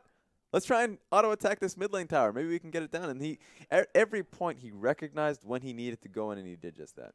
Yeah, very well played overall. So I actually do wonder who that MVP was now. I really want to know. I guess it was EasyHoon from his performance. You have to think that EasyHoon, I mean, he was still influential. He got the big Syndra pick up there, so very important in terms of his champion, his damage output. His numbers are always going to be like disgusting. So from a stats perspective, it's really easy to point at EasyHoon and be like, okay, yeah, this guy's doing most of the damage. But like we keep repeating over and over, Bengi was the primary facilitator there, you know, starting off those fights. Really beautiful engagements and just kind of knowing exactly when to pull the trigger and when to snowball Vici's lead ahead. To flash out that point that we were talking about just before about in terms of tier list, how well do you think that Vici actually did there in terms of them being able to challenge 2nd place, 1st place now when we look at future weeks? I think it'll take some time for them to be challenging WE. That's going to be a big point for me because I think it's going to be EDG, WE, and we'll find out after. And QG. Yeah, and I think QG is actually ahead of Newbie on this one. So I think it's going to be EDG, WE, Vici, QG, and then Newbie. So that's my take on it. Write it down. We'll find out where it goes. You're looking at me like I'm crazy. Froskuren, What do your you think? opinion? They just don't show the consistency. I mean, again, it's hard because sample size is so small. We're still in week 1.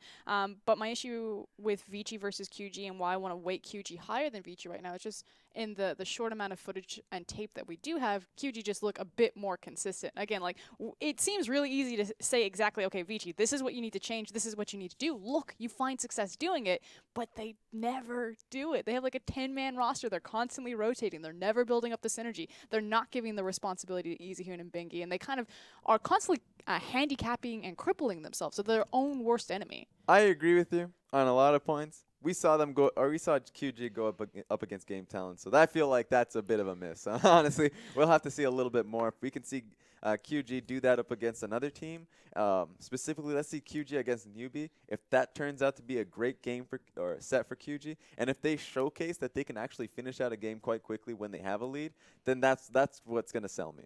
Yep, I'd agree with that. Yeah, I think we have very much exhausted this series, and I think a lot of us are glad it's over, and definitely Vici and the teams, coming into this has got to be a long game for them. But looking forwards now into our final match of the day, going to be a very exciting one. We touched on it earlier as well when we had that break. EDG versus WE. Froskuren, I know you're very keen.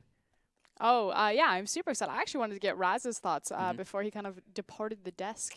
True. Since Rusty will be coming on and Okay. rejoining us. Like, Hey. Raz, if you had to lay down any knowledge, the WE versus EDG matchup, you just kind of did the rankings of the teams, and you actually put EDG first. Are Yeah. you going to stand behind that? I think WE would definitely be a better team if they weren't WE. Like, and I feel like I did that with LGD too, so that's You kind of did. unfortunately. I feel like I'm just that kind of person. So, but I feel like WE, from the game we've seen from them in game 2 of the first set that they've had, I saw something that was very, like, we've seen that last season, and that's the problem with them. Like, and they're going up against EDG, who can deal with that. So I'm looking at this and I'm saying, you know what? I want to see a WE that's learned from their mistakes, that says this is our style. This shouldn't be their style. I want to see them playing towards a meta composition, and if they can do that, I'd pick it to EDG. But the problem is, I'd give it to WE. But the problem is, I don't actually think that's their Do you think that they're willing to do that. they've plateaued? I have very strong opinions on this. I don't think they've plateaued. I think it's just a mentality thing. I think if they actually play to what they like, their first game and their third game, right, in that series, and it's obviously we're only talking about 3 games, so that's not much. But if they're playing towards game 1 and 3, then I think they should win. Well, we'll get those strong feelings after the break, because I'll be tossing it over to Dom. But for now, we are going to take a quick break as we gear up for our final set of the day. It will be EDG versus WE. Don't go anywhere.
Hello, everyone, and welcome back to our final day of Week 1 of the 2017 LPL Spring Split. I have reclaimed the desk for our final match of the week. My name is Dom Rohner.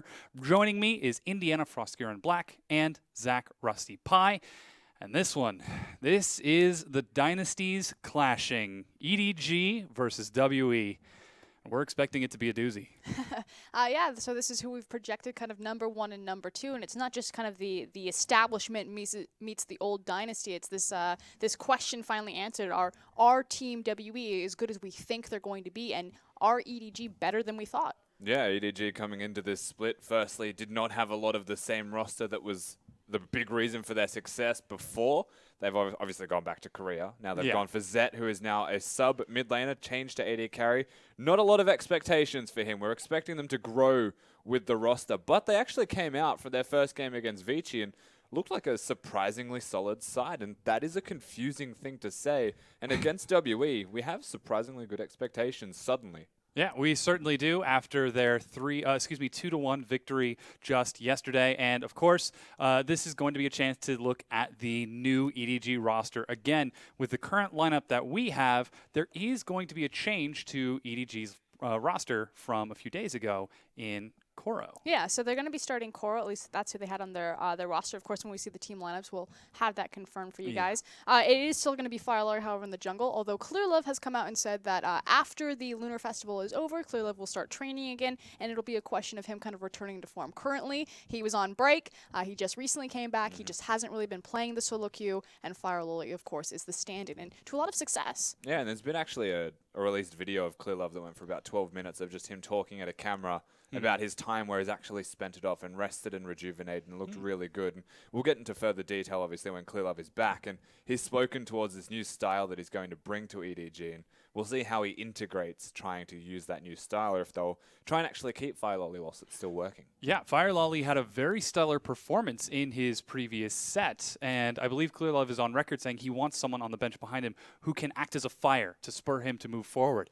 I mean, this is Fire Lolly's last chance before Clearlove comes back to demonstrate, hey, I can be that challenge. I mean, the saying in China is "Jiao, fuel the flames," or good luck, and so Clearlove wants that burning force behind him to inspire him to reach higher. In terms of what really made Fire Lolly successful in the debut game that we saw him, it was really kind of in tandem with Scout as well. The fact that they were picking up, moving around the map together, and it was just very clean and smart macro play coming out of EDG rather than kind of the flashy mechanic over-the-top play. And this is kind of like what we saw from EDG in the LPL finals of summer in 2016. They actually dismantled RNG like really handily by just moving around the map more efficiently as a team. And I guess not having Clearlove actually does raise the question of who's shot calling for them when their map movements are a little bit akin to what we saw in 2016 with Clearlove there. Is Mako actually stepping up to the plate and being that big vocal character that the team requires? And we do know that Mako does have a leadership role in placing their vision. You know, when the team transitioned from FCZF into a rookie like Mako, he stepped up and he said, I want to have the responsibility here. I want to be in charge of the vision. So he's at least part of the shot calling. So EDG look like they're in pretty good shape moving forward with this. We have relatively high expectations. Of course, they did 2-0. Their opponents, WE, looked like they had the opportunity to go 2-0 in their games, but ended up going 2-1. Game 2 was a little bit of a wash, but game 1 and 3 demonstrated that WE are here to play this split. Yeah, WE are definitely a team that we considered coming into this split as a very, very big force to deal with. Like we said, most of us, I believe, said they were going to come first at the end of the split. We were unanimous across the board. There you go. We were unanimous this time. They were the only team, I think I would say. But seeing their first performance, you'd almost want to rate EDG higher than Team WE for this particular set because they were inconsistent. They still showed signs of problems that WE have always had. And we thought, you know, a whole split, whole off-season, having a new roster, the same roster and all this time to practice would actually help them. But the same problems are still outstanding for them. Yeah, and the question is, did they have enough time to fix these problems in just 2 days? EDG certainly isn't going to take it easy on them, especially if they're bringing Koro in. My big problem is the fact that Team WE look exactly the same. You know, it's not even just about fixing the problems and within the last 2 days. It's kind of fixing the problems that stop them from going to Worlds. The fact that they're continuing to play these hyper or slow scaling, slow burning double tier comps, that they're waiting until 35 minutes. Like, they've shown that they can play an early game, and when they do, it's super dominant, but they don't do it every single time. And it's always kind of begging that question, you know, we know that you can play an early game. We know how strong early game teams can be. Why don't you do it every time? Whereas EDG, they look like a completely different team. Yeah, and again, this is the large sort of rivalry matchup between the two teams. They've been in the LPL for many, many years at this point, and this is the head-to-head. That's a bit underselling it, actually. I mean, yeah, they're a rivalry, but I mean, EDG pretty much destroyed Team WE, split them in half, and they, you know, fell from grace there as Clearlove and SCZF left the roster. Now, of course, Clearlove's really the only remaining member of kind of that old rivalry or bad blood between the two organizations, but it's now this contemporary new matchup where EDG are the pinnacle, and Team W are trying to come back to glory. Yeah, I'd say, like, as far as these two teams are concerned, it's almost like the El Clasico of LPL for this tournament. Like, it does mean a lot for all of the fans in particular as well that are going to be seeing it. If you're a Clearlove fan, then you were a WE fan, and now you're an EDG fan, and there's bad blood, obviously, between both of the organizations for these reasons. So there's a lot of passion and a lot on the line for both. There certainly is. The big thing that I want to look forward to is the pick ban phase. This is something that's sort of really taken shape over the course of the weekend. How effective the teams are at setting themselves up for success, starting before the match even begins. Some of them have had some very clear victories in this regard, and some of them have not. And I think both of these teams are prepped to have success. And I will start with what you mentioned as well about Team WE. The fact that they've actually come in with a brand new coach, you'd expect to have a better drafting phase from them. Perhaps the strategies were implemented more effectively coming into the LPL, but it's the exact same draft we're used to seeing from them, so I really don't know if that's the case whatsoever. Yeah, I completely agree, but it is super exciting. As you can see, it is actually Koro seated there, so not going to be Mouse starting. Coach Home versus Coach Nofei. This is excellent. Former Samsung White coach versus former Rocks Tigers coach. I hope that Team WE continues to kind of branch out in their drafting, because I 100% agree with Rusty. It's looking a bit rusty. Yeah. Yes, well. Hey. Hey, you calm down. He's had some time to warm up, of course. I'm sure he's been using that pick ban tool. As you can see, WE getting ready. They are in the zone. I'm sure if we could hear the crowd, they would be going crazy. I honestly can't wait to see who the fan vote is going to be as we take a look at the roster for EDG. It's Koro, Fire Lolly, and Scout, along with Zet and Mako in the bottom lane. For their opponents on the opposite side of the rift, however, WE, they're running 9-5-7, Kandi, Xie, and then Mystic and Zero. A roster that will never change, whereas EDG, we did have to see Koro come in. Last time it was not him competing, so they can constantly change those rosters. Team WE, always the same five, always playing together. I'm very excited to kind of see the return to Koro. It's really cool. 9-5-7, everything that he excels at and everything that his identity has kind of become in this big team fight facilitator and how flexible he is in draft phase is really what put Koro on the map before his ascension to goddom in MSI 2015. He was known as kind of this big team fighting zoning tool. And the question is, can he return with this sort of aggression? Can he actually succeed and see success? Because you know WE are going to keep track of it. And I mean, at the end of the day, the fact that he's playing says a lot to me already, because they trust him enough. Koro's already been outwardly spoken saying that he's going to try and get back into the main roster. He's going to try his best to improve and improve until they say, yes, you can actually play now. And so the fact that here we are in week number 1, he's being given an opportunity, speaks volumes towards how much Koro may have grown in the background. Yeah, and an opportunity against the biggest rivals of WE. This has a lot of weight for that. As we can see, the players are getting ready, rubbing their hands vigorously as they try to keep warm in the arena. Of course, it's been a long day for most of the people, but I'm sure this is the big one. This is the climax at the end of the event. Yeah, it's just a great game to kick us off into like the Lunar Festival there. You saw Koro on your screen. He's got his new peanut hairdo, the gray there, so looking fresh for his debut game. His mum said he's not allowed back into the house until he changes the hair color, by the way. So he's stuck in the EDG house for the Lunar New Year, unless he changes it. It might not be such a terrible thing to get out in the new year and see all of the amazing sights in Shanghai.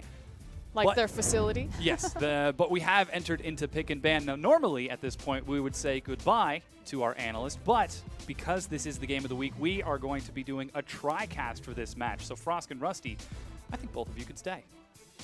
I'm so happy. I wasn't planning on leaving, so.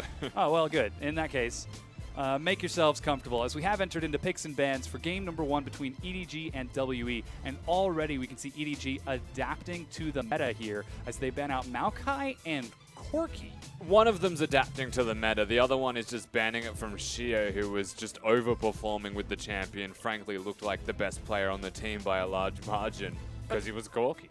It is definitely also refreshing to see teams not banning the likes of the Syndra or the Rise from blue side and trying to see if they can get one of those priority picks. And now the question is, Team WE, one last ban. Do they throw it at the Syndra? Do they leave it open? If they ban the Syndra, Rise is available. If they ban the Rise or the Syndra, Zyra is still going to be outstanding as a champion of choice for the support role. Depends what they prefer to play against. Yeah, the Syndra is going to be the drop here. And this makes sense because the Cassiopeia is still available. Rise into Cassiopeia is a very tough matchup just because he's not loaded with like burst damage. He doesn't drop all of his cooldowns and walk away. He wants to continuously weave those buttons like you're playing Tekken, and that's really hard to do when you have to consistently face Cassiopeia and have that ult threaten you. And one step further is actually that Orianna into Cassiopeia, if you try and early draft the Cass, is also a good matchup. So Zyra being first picked as a support makes the most sense because it's the safest and easiest champion of choice. And with that Zyra lock-in, that sets Mako up for success. The Rise, however, falls through the next tier pick on the list for WE. We'll see if they lock it in and they commit to it. Yeah, and so now the question is, with second pick, do you go towards the Lee Sin, get Condi his big comfort champion as well as one of the top primary junglers, or do you look towards the Poppy that's also left open and available? She kind of slipped underneath the meta a little bit. It's been really about the Maokai, but with one of the major tanks off the board, it is an option. It certainly is, but instead, Elise is going to be the pickup for Condi. And this is the part of the rotation for EDG where they do have to get a mid laner. I would imagine they could pick any role they want, even AD carry, top lane, with the mid lane. But if they don't pick the mid lane, WE can ban it out. Could grab the Ashe Cassiopeia right here. Get some priority focus for Even Zet an early and Mako. Null. Yeah, try to focus down on that top lane. We'll see as EDG, with 1 second left on the clock, they're going to put Fire Lolly on Kha'Zix, and there is the Cassiopeia hover from Scout and locked in. It's so funny. Clearlove really kind of brought Kha'Zix back into the LPL, was playing it before he became Flavor of the Month, and Fire Lolly has just grabbed hold of that and taken it all the way. He had a phenomenal Kha'Zix performance last time we saw it in tandem with the Lee Sin performance, so super stoked to see him bring it up against Team WE. And they picked it straight away into an Elise, which is interesting because the Spiderlings prevent a lot of isolation from occurring. In the 1v1 at the very least, if they meet each other within the jungle. Condi also a very unique player when it comes to Elise. Him and MLXG will always go for the boots of mobility and run around the map wildly trying to get ganks off. If you go that route and Kha'Zix does find you though, you will die because you are super squishy. Yes, but the next pickup is Caitlyn for WE in Mystic in that bottom lane. He's going to have to deal with Mako and Zet, and looks like they want to continue pressuring that bottom lane with a Varus ban to follow it. Yep, this makes sense, kind of grabbing the other half of the power picks. That said, unless they take away Ashe, she would definitely be the focus there for Zet to grab hold of. She has a great or a very favorable matchup into Caitlyn, doesn't really mind the pushing power and can trade quite effectively. They've managed to get through this much of the draft without seeing the Malzahar, I believe, whatsoever. You would expect EDG to have to ban that one with their second rotation and perhaps even the Ashe now from WE. I'd expect it should be Ashe and then either the Malzahar or the Karma as kind of our last two bans. Yeah, there goes the Ashe. And that Tahm Kench is still an option, but it's WE who've got the next pick, and they still need that support. Ooh. And that's the Tahm Kench ban right there. I guess that's a gauntlet thrown, saying that they can pick the Malzahar. Zyra's decent into it, not knowing who the AD carry is, however, and taking Caitlyn from Zet will be a nice first step. He's played Jhin and did look good, but his Caitlyn was definitely quite strong. That next pick, though, WE don't want to show that top lane just yet, as Koro still has to pick it, saving that for counter. Thresh is the lock-in. So they go for the other range option. You know, they could have looked the Karma route, but instead the Caitlyn Thresh combo is quite deadly if you set up all of your CC correctly with how you're layering traps behind the Flay, behind the Death Sentence, proccing that Courage of Colossus. So it's very much a kill-oriented lane for WE. It's going to be a tough lane for Zet and Mako to survive.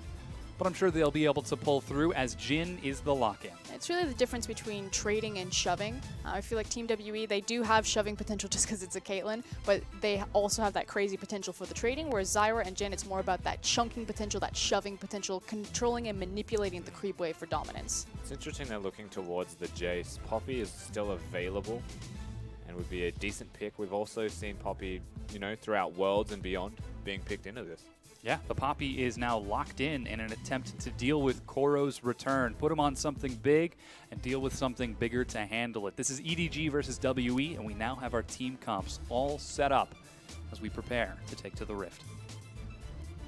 Yeah, I'm actually really surprised that Koro wouldn't go towards the Poppy. Again, his identity and his reputation was really built on his ability to play team fights, to play those bruisers and those tanks. His Trundle in particular is very famous. It was only until very recently in the back half of his career that he became known for the carry-oriented top laners like the Aurelias, like the Jaces. He was the Nah dude. Yep. It certainly is going to be an interesting matchup. But with our compositions all set, EDG looking like they're going to commit to high damage, high range, high impact. Not too much sustain for tanks. And WE doing the same on the opposite. What's really cool about EDG's comp is that they managed to get both the Cassiopeia as well as the Kha'Zix. So it's not only that high damage, but it's high objective or monster objective control. If they're ever left alone with a Baron, they're going to burn it very quickly. It is a lot of damage that they actually have for those objectives. You're right. Also, pretty good siege composition when you think about how a Jace and Jhin can poke together. Cassiopeia can be a really good disengage and protective tool for both of the AD carries, frankly, if they're around the area. Kha'Zix is the only weak link in that respect. And when you look at the opposition side of Team WE, it's just a pick comp through and through. Poppy can sit in the side lane if he gets a good flank off. Whoever they get dies. Thresh to get the hook, Elise to get the cocoon. It kind of creates these two teams' unique identities. The fact that Team WE still have really strong 5v5 and EDG are more kind of building compositions about structures, about monster objectives, about making those smart macro plays that really define them in week one so far. So pretty exciting here. Yeah, it certainly is. I'm going to be keeping my eye a lot on the vision that the junglers and the supports set up in order to enable or take advantage of the other team's weaknesses to set up these big either 5v5s or potential objective and sieges. That is something that's very scary that we need to keep tabs on, is that EDG don't have a ton of hard CC or lockdown or very easy CC to execute on to get snowballed in these lanes for Kha'Zix. And as you can see on your screen, we have loaded onto the Rift. It's EDG versus WE. The biggest rivalry in the LPL and one of the oldest. You can hear the fans chanting. And they are ready. Yeah, the early starting of this game will be super important for both of these teams. Most importantly for the junglers, as per usual. Need to see which side of the maps they start. There's been a lot of feigning red buffs, as we've alluded towards already. And actually a setup right now for Elise to even start the top side of the map. It was always a joke with Clearlove that he'll always start top side and he'll run down bottom just because Deft was his AD carry and they were so bottom-centric. But it's really been kind of the set standard, not just globally, but also in the LPL for junglers to start the bottom side of the map. Firelolly taking his time before he heads on over to blue buff, taking the long way around using Blast Cone just to make sure he has just a few seconds of vision extra, just in case anything happens. See, I wouldn't have been surprised if they actually went from blue to the top side of the map to gank Koro, just to try and put him in a position where he can't outright win the lane. Doesn't need to be a kill, could just be a bit of damage placed down. But instead, they're not going to do that whatsoever. Kandi takes a big hit as he finishes off that red buff. Looks like Firelolly going for a standard clear, and Kandi doing the same, heading towards the bottom side of the map now. I guess one other thing people don't always acknowledge is that Kha'Zix will go for the Gromp on his standard clear because it's single target damage. Always do isolated with the Q. Wow, already out of the gate though. Scout trying to take priority over Xie, burn through those pots, or at least force him to trade it for the CS. Flash Ghost versus Flash Cleanse. Looking at the mastery, it's Storm Raiders on both, and everything else seems to be set. Thunderlords just about everywhere else, and the AD carries taking their respective styles. Yeah, and Courage of the Colossus on the Thresh is standard these days. It's what really brought Thresh back into power and certainly back into flavor, the fact that he can proc it on both the Death Sentence and the Flay. His level 1 trade is really absurd because of it. He can pretty much just free walk up to you, burn Flay and Courage of the Colossus and win with the empowered auto. Lane control from Mystic and Zero have allowed Condi and Zero to invade. They're looking for Kha'Zix. They don't know where he is. They don't know where he is. The fans are split. Oh no, they've got mid lane though. Where are you going?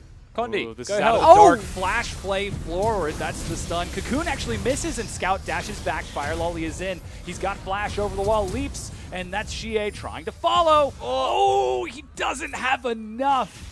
No kill this early on. And so unlucky, like you were saying, Rusty. Condi didn't follow through. In fact, when he finally flashed over, he missed the game-changing Cocoon, or at least the first blood-changing Cocoon. What are you doing, Condi? Those Raptors were not worth it. So close to more than 1 kill as well this early into the game. It was a very, very active movement from Zero trying to make plays, but now he has to come back with 2 summoners burnt against a Zyra and a Jhin. Also, leaving the lane and missing out on the experience level 2 now to level 3 gives the pressure and advantage over to Zed Mako. Oh, and you can see Mako's taking hit after hit. Condi is going to roam and gank towards Koro. Oh, Who flashes into the Cocoon. The follow-up, and Koro, welcome back to the LPL. Have a first blood. All right, redemption. Like right there. Misses the first Cocoon, but gets the second one with a flash prediction. I think that's the second time already in the LPL that we've seen Condi make that exact play in the top lane. Very impressive stuff. And now, moment of truth after he clears this camp. Will he go for that Moby rush, or will he go more for the battle stats? Surely it's Mobies. I predict Mobies as well. All And then I predict him right to run back top lane. Yeah, again, no flash top, no flash mid. The only lane that's safe for EDG right now is Zet and Mako. As Condi will... Oh, he's wow. not even going to go for the recall. It's the minion wave is going to push in. Exactly, the wave is pushing forward, so he's going to try to slip into the brush, although he's probably just going to back here with 957. Oh, Condi. Oh, Koro. Oh, no. The ward, Cocoon finds him again. Koro is pinned against the wall. He used teleport to get back in. That's disgusting. I hope they feel bad.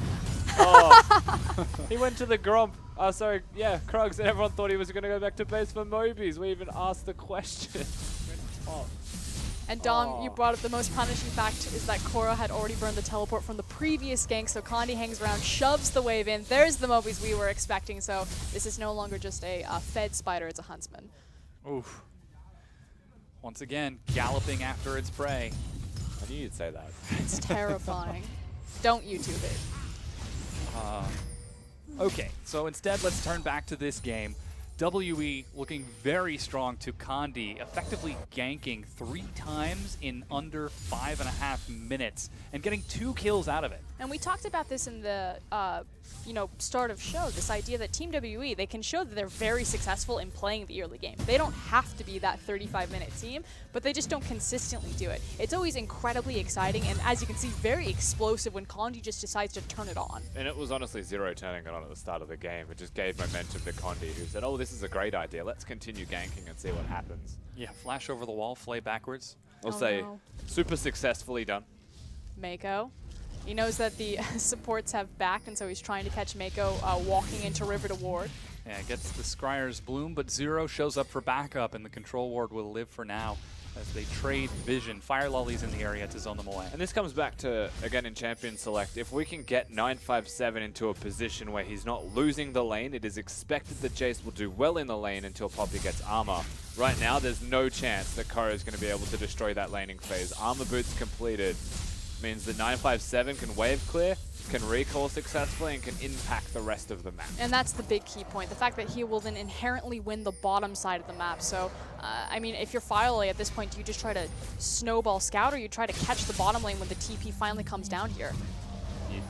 I wouldn't look bottom now that Summoners are back available for 0-2, not long on the flash. If he does, and 957 is available to be down there, you'd expect Condi will be, because he's got Mobies, he's everywhere. Yeah, it seems like the big point of strength for EDG right now are Scout, who's a full 11 CS ahead and has been maintaining a slight experience advantage. We mentioned this before, I think Fire Lolly's best bet is to find Condi. Yeah. Try to Condi slow can't down the rotate and jungler. help someone if you found him.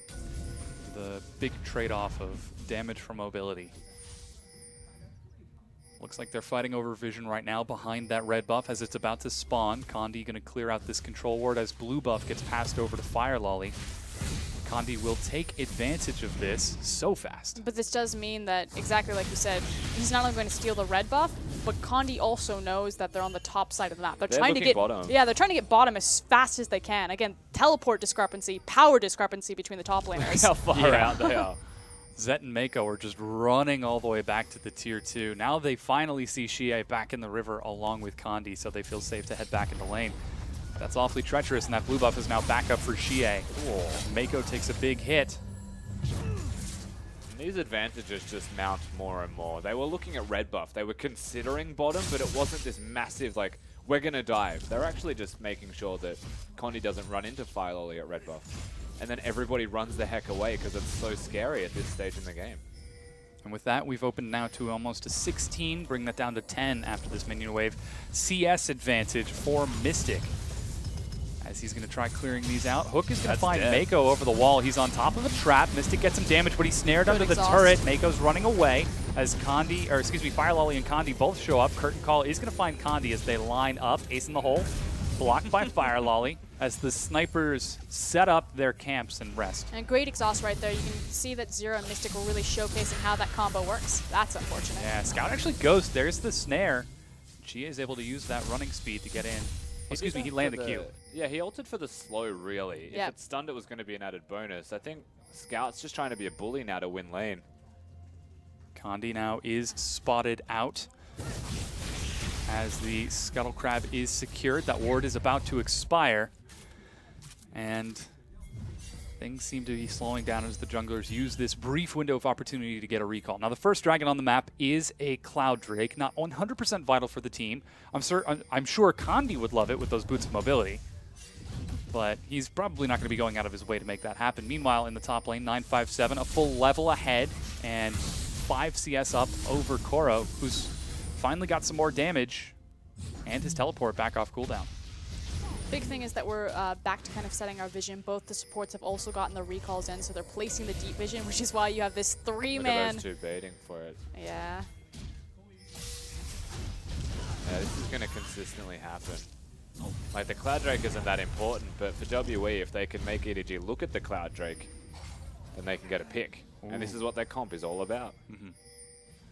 WE continuing to hunt. They've got Thresh, Elise, Rise to follow up, and Poppy to lock down. It's going to be a long fight if it ever happens, but it's going to be a while before we get to that point. I feel like at some point Condi's just going to get frustrated with how defensive and how much EDG are absorbing on the bottom side of the map, and he's going to just go and look back top. That's been where most of his success has started.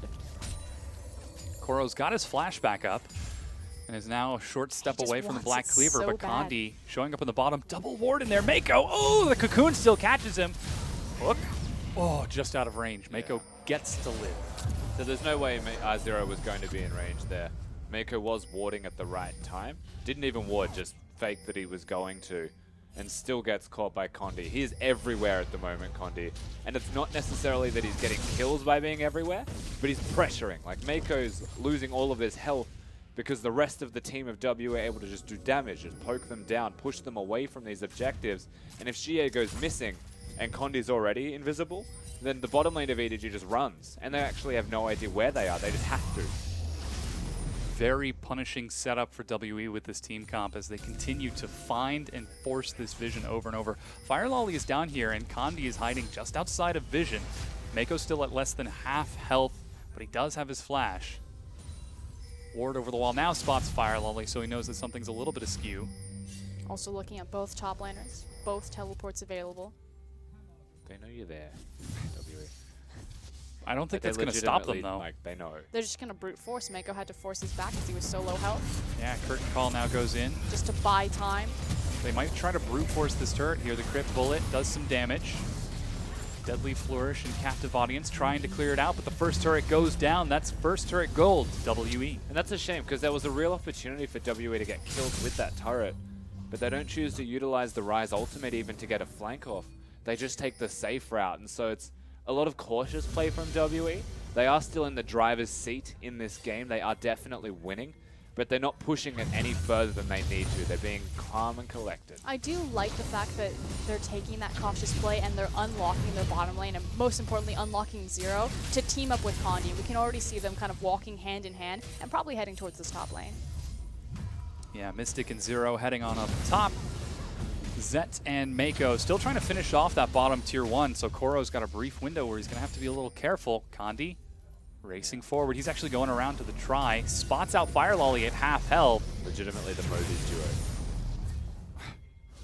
Just moving faster than EDG right now, and Mystic is going to catch these minions.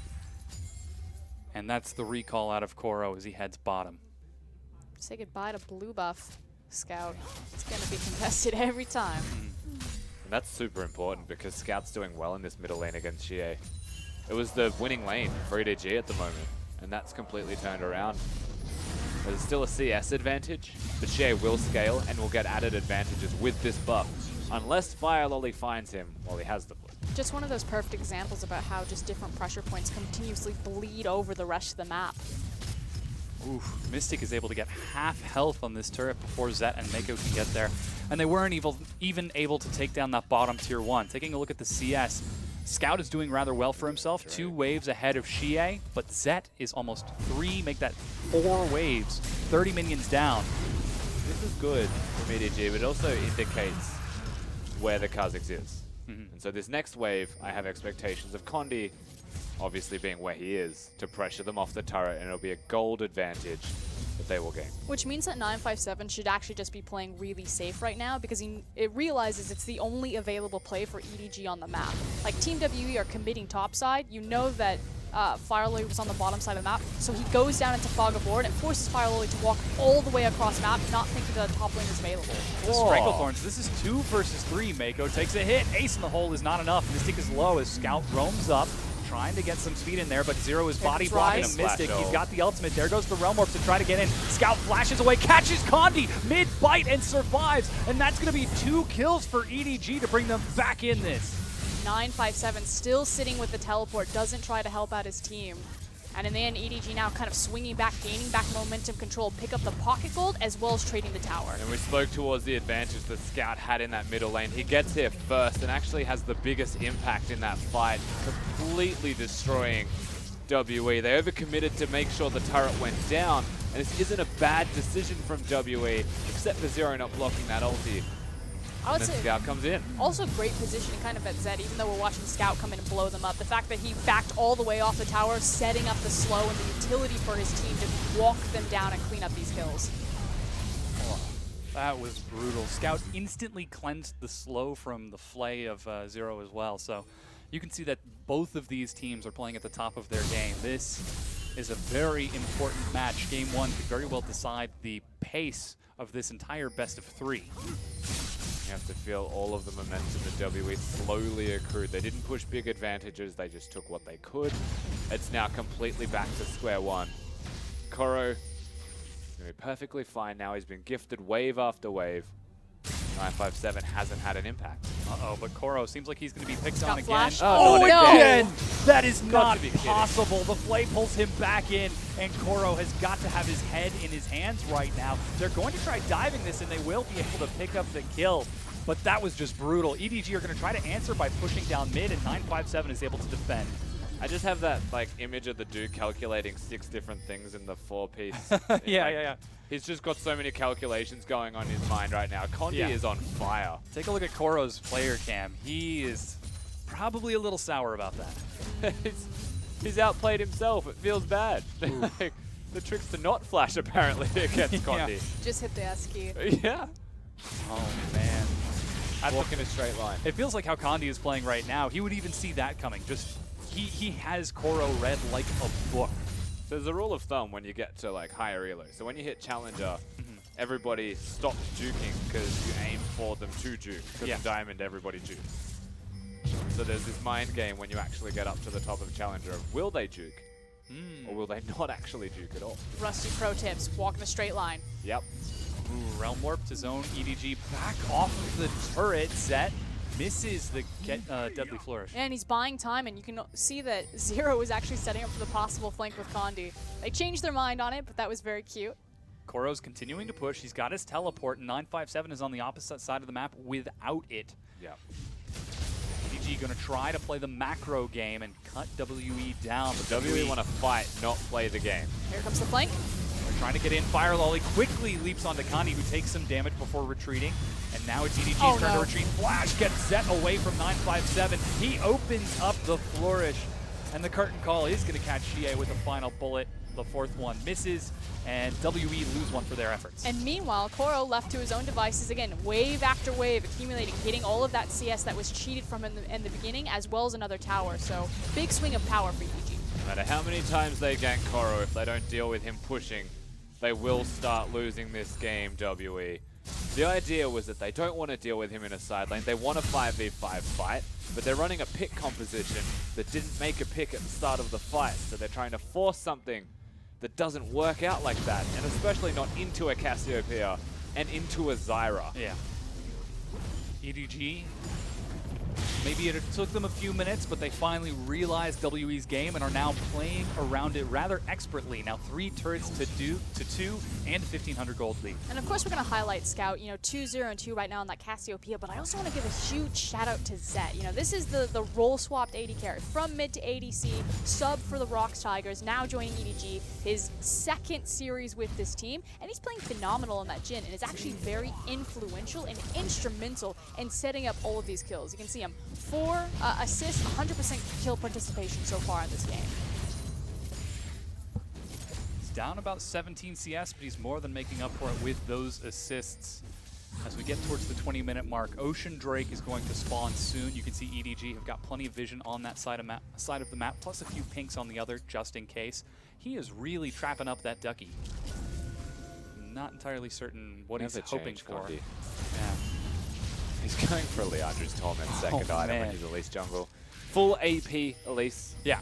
And it's fitting the bill of his team composition. They do have a tank in 957, but this does cement the fact that 957 needs to be with them at all times. So Ryze will be the one that deals with Jace. Yeah, it seems like Koro has finally learned his lesson, sitting way back under that tier 2.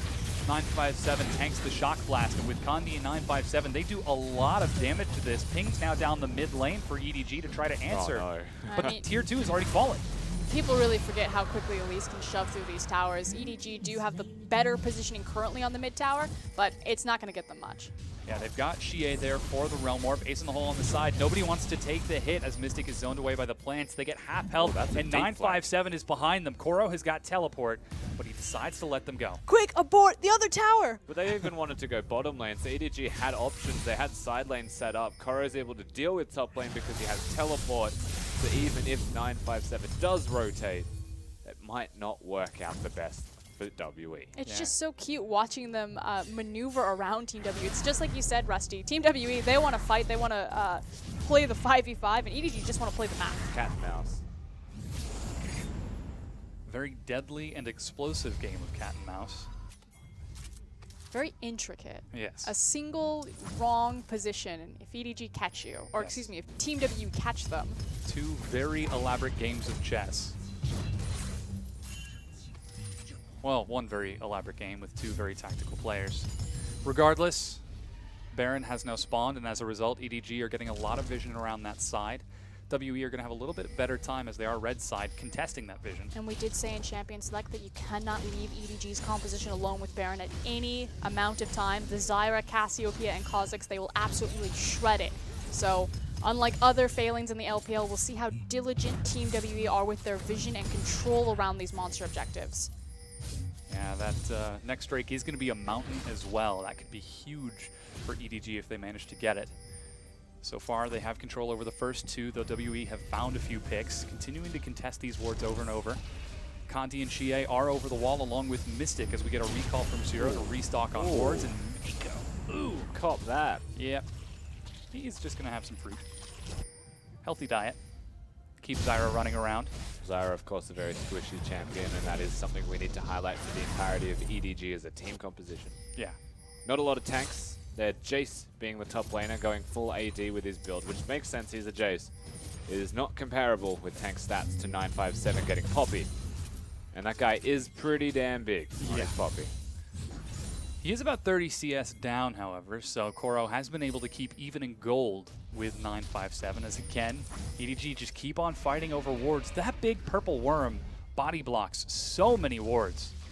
Yeah, so the key is in solo queue, great places to place vision on Baron is actually right behind his head, because most of the time teams will ward the front of the pit and they won't be able to spot the wards on the back of the pit. So now you've seen kind of the next evolution of teams is they'll put one control ward on one side. Yeah. But then it creates this yin and yang scenario where you just have the ward on the other side. The ultimate yin yang is Baron Nashor, balancing teams out since 2017 control wards. Big recalls. Dignitas lose since their birth. Yes. Big recall now out of Fire Lolly, able to complete that Hex Drinker and Merc Tread, so he's going to be able to go toe-to-toe with Xie. Looks like we know who his target is going to be. Xie, on the other hand, completes the staff and has his Rod of Ages well completed as Mystic finishes off that Infinity Edge. The teams are starting to build up to sort those bigger third item purchases now. We need to look towards Xie's next item also, because they're starting to stack up magic resistance, and he's also now the one dealing with Koro split pushing, because again, team composition wise, they need 957 to be a tank if they're going to do anything as a team. Ryze can deal with Jace. It's not that great, especially when he gets a Hex Drinker, but for now he's alright. He's got the Blasting Wand, so might be looking Void. for that Void Staff next. Third item. They're going to try to pick Koro off. Oh, come on. Coach Aaron said that the last time we saw Koro in RNG versus EDG Summer Finals that his overextension really cost EDG the game. They were unable to represent China at MSI when RNG went. You can see a little bit of that left over as Koro was overextended, but kind of also learning his lesson, backing up to this red buff. There's also a reason for him to be overextended at this point in the game when all of the control around Baron is completely established by EDG. I guess this is why. They see 957 over the wall. They're trying to burn through the health. This is very risky. She is showing up. They've got it down to 4,000 health. All of those wards can't do anything. The hook is going to see Fire Lolly. That's the teleport. They're going to burn through it, and EDG secure the Baron. Kandi has made his way into the pit before he goes down. Meanwhile, they were able to drop Fire Lolly, and WE don't want to fight this. They're trying to back away as Zero takes a big hit. Mystic nails the headshot onto Koro, but they continue chasing. WE are scared back. Just beautifully orchestrated from EDG, where every other LPL team has really fallen down on their control ward preparation and setup. EDG knock it out of the park. A control ward on either side. Team WE cannot see the Baron's health to get into the pit in time, and this composition runs away with it. They continue to push, taking down that mid-tier 2 turret, and EDG now find themselves with a very large tempo lead. 3,500 gold, minion wave prepped in the top lane. They're already looking to take their next objective. And the confidence to go for a Baron that is effectively 60-40, right? They've got the control wards, but by continuing to replace them, WE get the refresher on vision. They knew when it was at 2k health, Kandi repelled in as Elise, who has an execute, and still wasn't able to secure it. So they went for a risky Baron, but they committed to that risky Baron, and they do this every time. That's all we've seen from EDG so far. If they want the Baron, they will hit the Baron. Big purple worm. Meanwhile, Mountain Drake is about to spawn. And EDG with a fresh buy have completed Maw of Malmortius on Fire Lolly, going towards that Abyssal on Scout. And even the rapid fire cannon is finished on Zed. I guess we didn't actually touch on the fact that Fire Lolly didn't go for wings. He's going for spikes as his second option, so he leveled up the Q first, had the claws. Now he's got void spikes. Means he doesn't really care about getting resets. He doesn't really care about killing people on the enemy team in the backline. He knows that his team will do enough damage from enough distance, but his goal is just the utility. Slow them, keep them away from Zed, keep them away from Scout. Works really well in tandem with the Zyra pick as well. They have so many zoning tools and options to keep that Cassiopeia and Jhin healthy in the backlines. And as you saw, despite the fact that Fire Lolly was at the Dragon, the 3 remaining members of EDG are able to take on 4 of WE and take down a tier 2 turret. Meanwhile, Koro is continuing to push and harass 957 away. Neither of them have teleport, but you know both of them are rearing for a fight. Oh, Scout. No one saw it. Partially for health anyway, so he's back to full. With this, They are going to start prepping more and more waves. Looks like top is getting ready as well as Koro continues to harass 957. And WE find themselves at a distinct disadvantage. What's a pick comp to do when EDG aren't getting picked? Well, they could also still look for a lot of flanking plays. Despite the fact that EDG do have the Baron and have opened up the gold lead significantly, you still have to respect the insta-burst that can come out of Team WE, especially on a flanking play with tools like Poppy, like Elise, like Ryze. Everyone on EDG gets a quick buy with that empowered Baron recall. Scout is the one person to remain, just in case. Don't know what they would take, but WE, certainly very scary situation to leave them out on the map. Taking a look at the gold, it's 1,000 advantage for Scout in the mid lane. Well, not too much elsewhere. He wanted to buy something. What's it going to be? Take a look at the difference in the gold between supports. Nearly 2,500 gold for Mako. Yeah, that's a big deal. Also has the Leandri's Torment from that last recall. Mako's a big deal, and we already spoke towards team composition, what it's capable of doing. WE have really run into a crossroads where if they pick a target, they're playing into EDG's hands, and because they don't have the advantage anymore, Team WE will actually lose every single time they make that pick, unless they instantly kill the target. And I mean instantly. Very risky game for WE to be playing. It started off well, but EDG have been able to weather the storm and adapt accordingly. Now we're getting to the 29-minute mark. Baron has fallen off, and EDG continue to play the map. I think it was really just because EDG got the Baron so early in the game that it wouldn't translate into a broken inhib unless Team WE made a grievous error and kind of also threw an ace into their hands. So makes sense they've weathered the storm at least to this extent, especially when you look at the Ryze Caitlyn wave clear combo. Still seeing a lot of respect between the two. We haven't seen any really like super disrespectful plays except for Condi landing both of those cocoons. It's also not just the assumption or the respect that they're going to play the right play, but the fact that they actually are executing on it. This is a scenario where, I mean, so many games you'll watch where one team's playing well and maybe the other team's playing poorly. I feel like this is probably the first series in the LPL where it feels like both teams are actually just playing exceptionally well. It's just that WE don't have an answer, and we can bring this back to draft phase as much as we want. It still works for WE. It's definitely a team composition that feels like it's very much them. But because they're at a disadvantageous position, to make that next step is infinitely harder until they get late game or get their items or make a play around the Baron and steal the buff, something to get the shift back in their favor. Oof. You just saw Zet crit for 1,800 on that fourth bullet, going for a last Whisper third before finishing off that next BF item.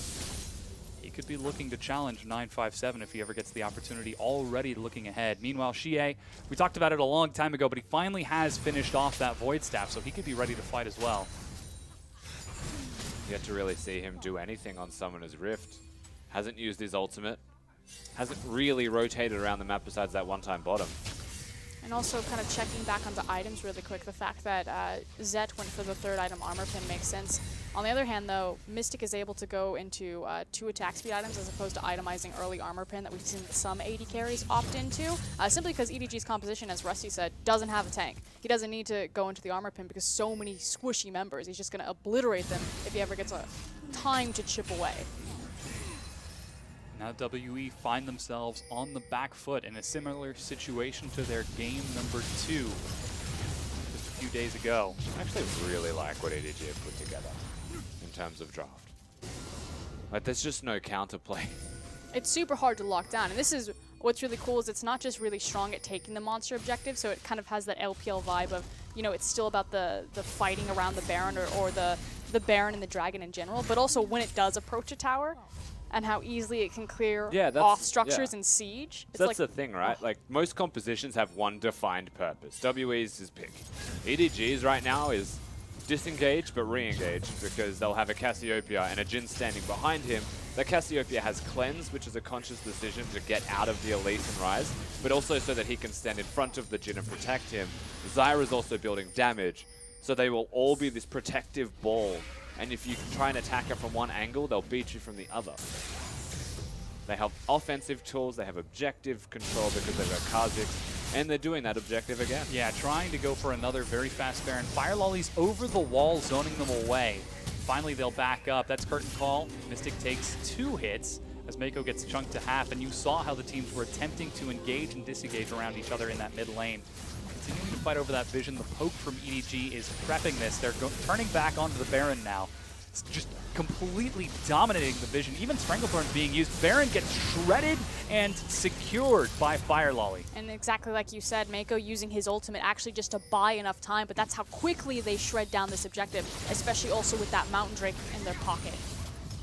And with this Baron buff, there should be nothing to really stop EDG. The Drake's another added bonus that I'm sure Fire Lolly really wants. They don't want to siege too much just yet, not until they get a Drake. Yeah. Super useful one as well, right? Gotta get that empowered Mountain Drake. As we hit the 33-minute mark, EDG controlling all 4 dragons, now on their second Baron of the game. It's 5-4, very low kill count, but EDG have been playing this macro game very, very well. And they've brought Koro with them this time, so this is a legitimate siege that they're going to try and do. Poke down with Jhin, poke down with Void Spikes, Zyra's damage, Scout can throw down the W to prevent any kind of engage onto them, and just push with that Baron buff. Trying to get some attacks onto the inhibitor, slowly whittling it away. Zet with the rapid fire cannon is able to step out past the traps and get these hits. He's got the crit ready. Is he going to be able to get the bot before he reloads? Actually opens up for the curtain call. Might be trying to find an opening as Koro eats a hook. And that Scout ejected by the hammer. They flash engage on the Fire Lolly. He tries to separate. Active camouflage forces to disengage. And EDG are pushed back. But that was a lot burned from Team WE. They burned the Poppy Flash as well as the Poppy ult. It is enough to force some of the backs. We'll see if they're able to hold on to the rest of their inhibitors. They may have weathered the storm. It actually ends up not being that much. Well, they're going for Mako as well. Not likely. He hops over the wall. Flash. And then Blast Cone to get himself to safety. But it does completely push them back. So EDG lose that Baron advantage. They get maybe one more push with it. At the very least, they will get minions to continue pushing in for them.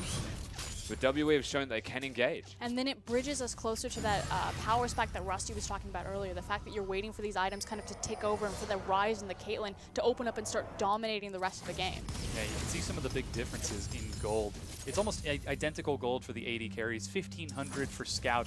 And in the jungle, another 400. Surprisingly, Koro, despite being harassed so aggressively during the laning phase, is almost 1,600 gold ahead of 957. 60 CS ahead, and he's 30 ahead of the clock. Yeah. Relative to his farm ult. So Koro has been doing his job for the team, which is kind of amusing, given that he is 0-3-0. Yeah. Dyrus Reincarnate. And for a super low kill game as well. EDG are playing super hard around not actually directly fighting their targets unless they choose to. It's poking them out and just pissing them off until they try and fight you. Is this going to be one of those 40-minute, one big team fight decides it all kind of games? Well, that's what WE want. It is their style, as you mentioned. And it's not even that it's their style, it's that they were losing this game to the point where that's their best chance. It also then just puts onus on EDG. Like, it gets harder. Hold on. Ooh. They knock away the cannon minion, but they're still able to get the melee creeps in. Right, that's a lot of damage. Cocoon finds Zet, but there's nothing to follow it up, and the inhibitor goes down before the trap line is set. Zero takes a big hit, but Mystic is doing some work in the back, keeping those minions occupied, keeping those squishy members away. They keep trying to make something happen from going front to back, Team WE, but I feel like they just need to look again for these flanking plays. Ooh, there goes the curtain call. They're going to keep Mystic alive, but meanwhile, EDG set up and take down that inhibitor. The first of the game, 36 minutes in. Now the curtain call is able to zone them enough. Zed does a lot of damage. 957's not all that tanky. And the Baron buff still surprisingly available. Even though there isn't all that much left on it, you'd have to imagine they're making the most out of it with this second push. Yeah, it just fades off the minions in 957. You can't walk front to back. back. The hook finds Mako, and they get Zed. He's forced to flash back, and Mako dies. There's the Realm Warp for Chase. Koro's right on top of it, but he's not going to follow through. 957 gets snared as Koro gets bounced away. They're still able to drop 957 as Scout cleanses the Cocoon, and Chie goes in. He's trying to get the damage. He gets one, but gets dropped. Kandi follows up, but Scout chases him back. Mystic is doing what he can. Zero eats the snare. Scout goes in. He's trying to turn it around, and Mystic is alive. Koro is trying to line up the shot, but he has minions in the way. Whoa, what a shot! Zet finishes it off. Curtain call to zone Kandi back to base. It ends up being 4 for 3. Creep wave also coming in, and it looks like Zet wants to hang around a little bit, not triggering his back timer, as there's also another big super creep wave coming in the top side. There's a teleport also in the bottom, so they do want a turret. Yeah, Koro refreshes back at full health, using that teleport to break it down, now looking for the inhibitor. Kandi's trying to catch the minions in mid, but that turret is so close to falling. He will respect the respawn timers of WE, however, and EDG back away. Okay, this composition is so hard to go front to back unless you land a hook like that. So Zero puts them on the right start, and then I just love this. Yeah, but 957 used his charge already. It's just a sitting duck and ends up going down super quickly. Xie actually goes nuts. Between him and Mystic, the amount of damage they do in such a short period of time is absurd. Mystic barely living as well and flashing forwards. Sacrificing Zero, who also got the exhaust off. And that could not have been closer up until the very tip of the W from Jin. Oh, he even used used the scrying orb. We'll find it.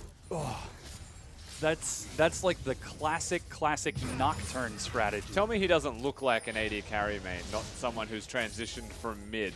Yeah. At the end of last week. Oh man, Zet with a huge snipe is able to get that back. And with that, the 2 inhibitors are down. The mid has barely any health left. Elder Dragon is up in 10 seconds. The 3rd Baron in 40. And EDG already have their eyes set on the next objective. WE are scrambling to recover. Are they just going to try to burn through this as it spawns? I don't think WE should fight this. Seems like they're going to try to, as Elder Dragon is the target. WE are racing in. It's already burned down to half. Kandi's over the wall. He's got his smite. Repel over, and that's going to be Scout picking it up. Kandi in the front is going to die as Mako gets knocked away. Zet kiting away from 957. EDG with the Elder Dragon are going to do so much damage here. WE are getting cleaned up. Mystic is dogpiled upon. 957 drops. Xie tries to get into the back onto Zet, but it is 1 versus 5, and EDG are poised to take game number 1 over WE. Well, this is awkward. It definitely looks like it'll be game number 1, but the camera's set on 2 people running down the bottom of the map. Really good showing from EDG in this first one. Oh, yeah. Trying to go for the final kill. Elder Dragon burn is not enough. We get a beautiful view of the fountain as the Nexus goes down. And EDG take game number 1 out macroing Team WE. And also outperforming on quite a clever and very tricky to execute composition. The really interesting evolutions from Fire Lily there, you know, prioritizing the W and the Q to make him more of that utility Kha'Zix that we saw SOFM start, simply so Team WE could never just run down into that backline. Very effective play and decision making. And that's not to say that WE were doing poorly at all. The fact that they had control over the game for the first 15 minutes or so and then just couldn't do anything else to EDG. It seemed like they just locked down the hatches and weathered the storm. And I think what we can actually take from that is how good EDG actually are at using the smallest of margins to make the biggest advantages, because WE were ahead and they overstayed for the smallest amount of time in top lane, and then EDG won the game from that alone. Yeah. Very impressive play. You can see 2 Barons was what ended the game, complete control over the Dragons, and 13-7 when it was all said and done. Now we're going to get the damage dealt. I'm excited to see who's going to do this. Is it going to be the Cassiopeia or is it going to be Zet on that Jin? It's got to be Jin. He was getting some pretty big crits by the end of it. I don't know, Scout was going off those back half. Ooh, 22,000 damage in a 40-minute game. Very impressive. Zet, and that man has guaranteed crits. Yeah. Always bank on the Jin. Always. Mystic also put up a very good showing, 19,000 damage. Xie had a very huge performance in that team fight, but just wasn't able to consistently put out the damage over the course of the game. Yeah, that was a interesting game from Xie. I just feel like he was halfway there. Halfway. He was doing well, but then he slowed down and then hit late game and was doing well again. But it's that mid-game spike, and it feels like this is actually the point where WE blunder, not just Xie, that mid-game power point where they aren't in a point of power. Yeah, and I'm just super impressed with EDG. I mean, I know Team WE looked incredible for the early game, and we kind of, you know, put down EDG a bit. The roster opened up a lot of questions, but to see Zet looking so phenomenal in that AD carry position does not look like a mid player at all. Looks like someone worthy to actually pick up and to take Def's shoes. And again, this is EDG without their primary shot caller, and how clean they're moving around the map, how well they're orchestrating the team fights. I think your spot's in danger, Clearlove. Philo didn't have to do anything, but if the shot calling's coming from someone else on the team, that's what I mean. It certainly did look very clean over the course of that match. Now, obviously, WE had a very clear idea coming into this match with the pick and ban. They wanted to go for the pick style and eventually get to those sort of flanking team fights, which one of them almost went in their favor. It was just about dead even. What do they look for next? WE, what do they look for next? Yeah. Do they continue to commit to these big 5v5 team fights? I mean, they were committing to what they had to commit to in that game. Like, they were put into a position where the only option they had was to fight and run at a team composition that wants them to run at you. Like, EDG was sitting there and saying, come at us, bro. Like, that's what we want. And they still almost won. Like, WE had to do it. So moving into the next game, I think they want to win before that happens. Yeah. So, like, does that answer the question? Certainly, but I mean, like, could it be a question of coaching? Could Nofei and Home sort of enabling WE to have more methods of success than waiting for the 40-minute team fight? I feel like EDG have almost like transcended like the LPL meta. You know, it's no longer just about the big 5v5s or just kind of steamrolling into that Baron. But yeah, they still took that really risky, like definitive Baron call, which is very LPL. Yeah. But it was a composition that was also able to play around the structures. And that's what really empowered them. It's in those tiny little micro mistakes that Team WE were making that, you know, they were always powerful. They were always able to play around the Baron or around the towers, whereas Team WE are still only playing around team fights. Yeah, we've got our MVP on the screen right now. Zet 2-0-10, 92% kill participation and almost 30% of his team's damage. This is in fact his second MVP performance out of 3 games. I mean, I feel like if you're an AD carry player, you should just actually be Steam or beelining to be on EDG's team because it just makes you a god in your role. Yeah, there's something about it, right? Like, all you need is mechanics, apparently, and the team will work around you. Mako's also the most underrated, obviously, support in that way, that he'll make you look like a god even if you're not, but credit to Zet, he definitely played that super well by himself. So then looking forward towards the next game, obviously we're expecting it to be another big one. There's no way WE is just going to come back and, you know, we lost game number 1. I guess that's the series. The momentum is in EDG's favor.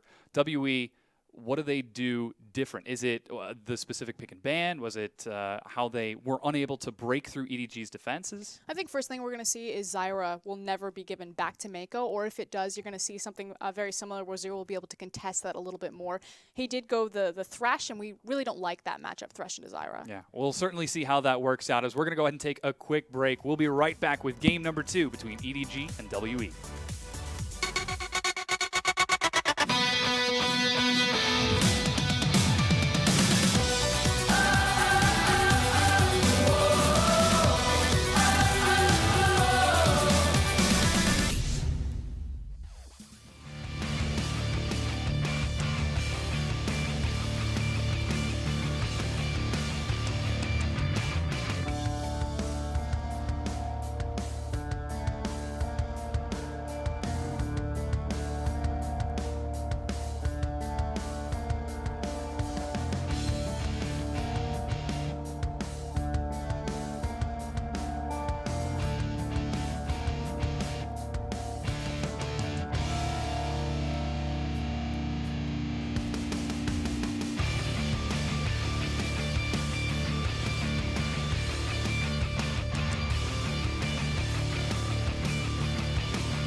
Welcome back, everyone, to week 1 of the LPL, the final day before the Chinese New Year, and we've got our marquee matchup that we're about to get into game number 2 of, EDG versus WE. We just saw EDG take game number 1 looking sharp, crisp, and clean.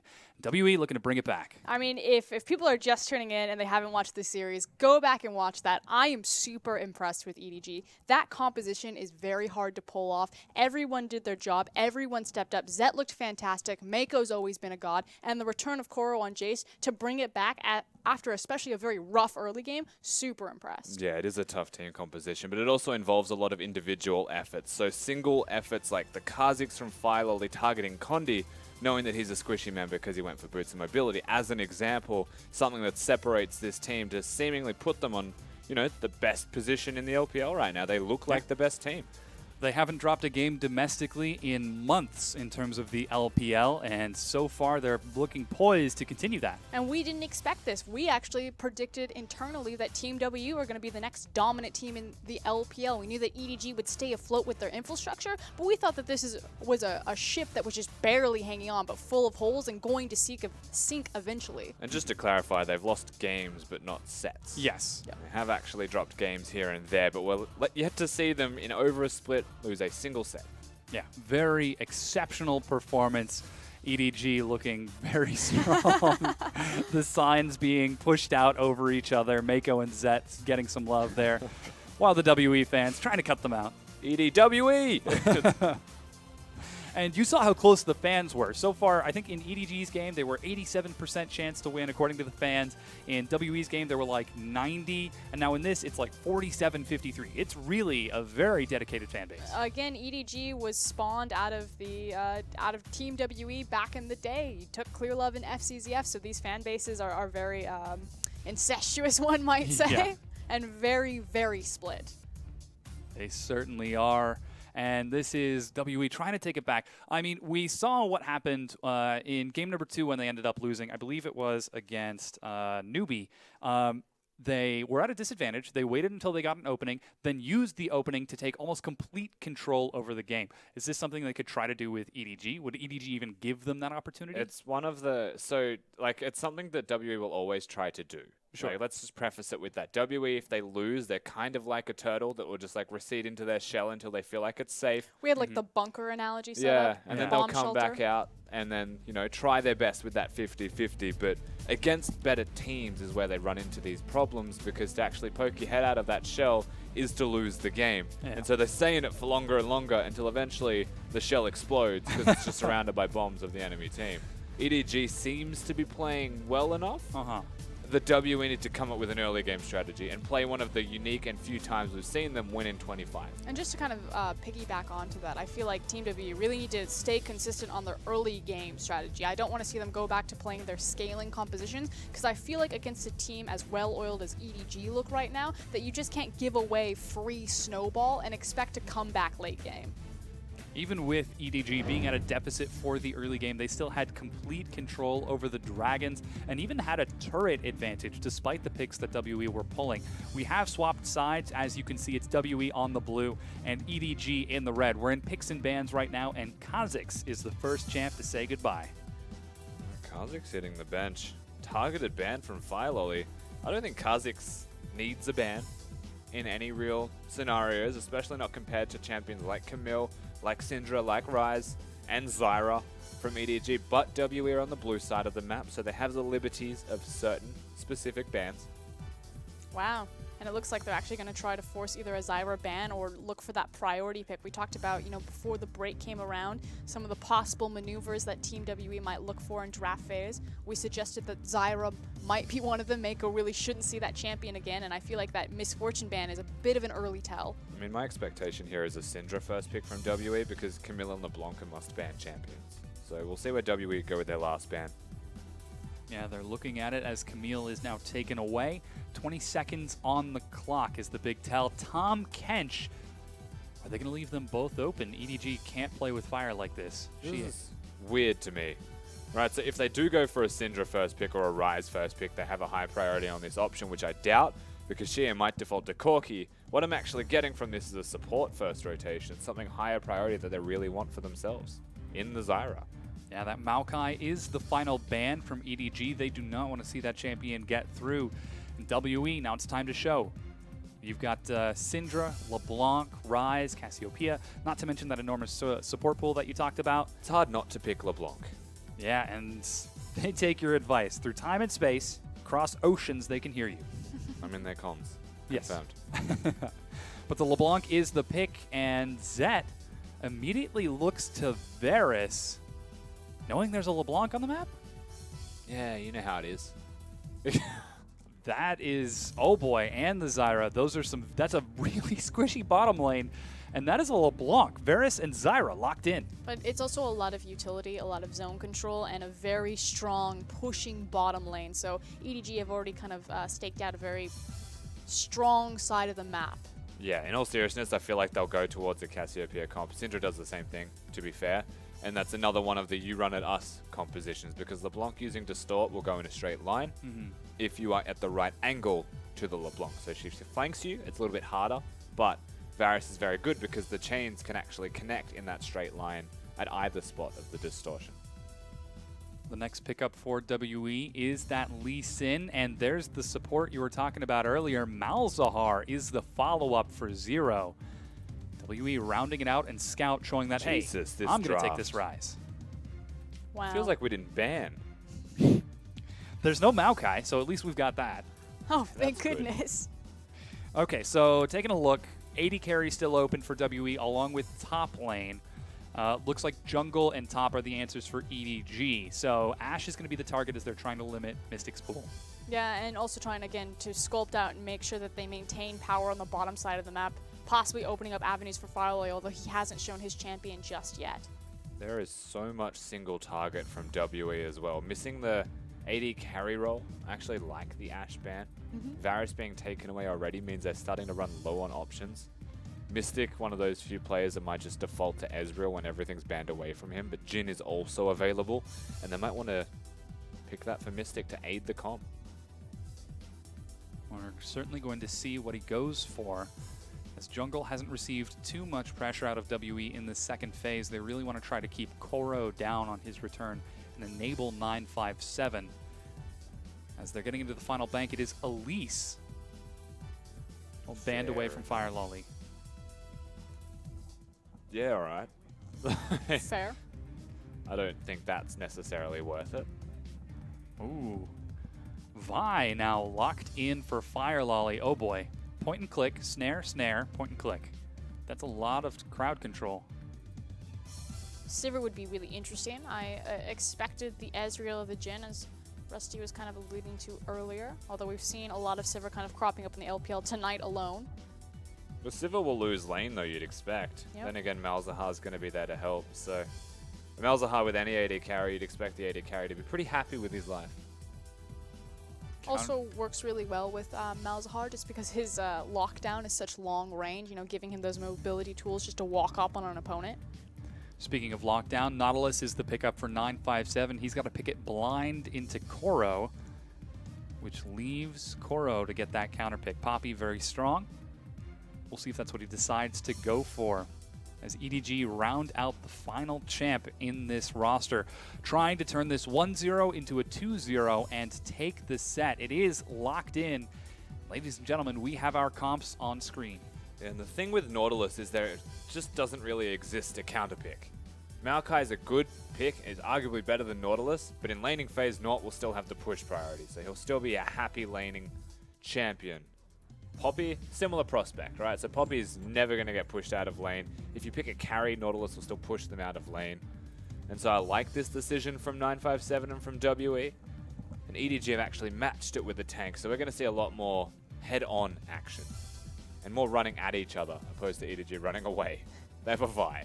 But they also have a ton of disengage still left on their composition. I'm curious if it's going to be one of those scenarios where Fire Lolly, yes, he's the big engage, but it's almost as a chasing engage rather than to start things up, because you have the Poppy disengage, you have the Zyra ultimate there for zoning. Yeah, There's a lot of capacity for punish as well if they ever, as you said, find an opportunity where WE will make a tiny mistake to really capitalize on that with that excess of crowd control and very high damage. Nice thing though is we wanted Team WE to look towards an early game, and they're set up beautifully to do that. You have the LeBlanc, you have the Lee Sin, and so you have to look towards Condi and Xie. They have all the tools to get the ball rolling and start creating a really scary pressure game as LeBlanc disappears into Fog 4 if she gets ahead. We spoke towards team comps as well. Good pushing and good laning in particular unlocks that jungle role. So you do have to look towards Condi once again. My eyes are going to be on Xie on that LeBlanc. He really only seemed to come alive at the very beginning of game number 1 and at the very end. This time he's on a much more active champion in the impact that he can have. Not to say that Ryze can't have an impact, but this is LeBlanc. Absolutely. LeBlanc should do a lot, let's be honest. And into Ryze, we'll see what Scout goes for Keystone Masteries. He may even go for Code of the Colossus to survive the burst that a LeBlanc can provide, because he has a tough ask during laning phase to get through it. He certainly does, as the players are already getting ready. This is game number 2 between WE and EDG. They've loaded onto the Rift, the age-old grudge match.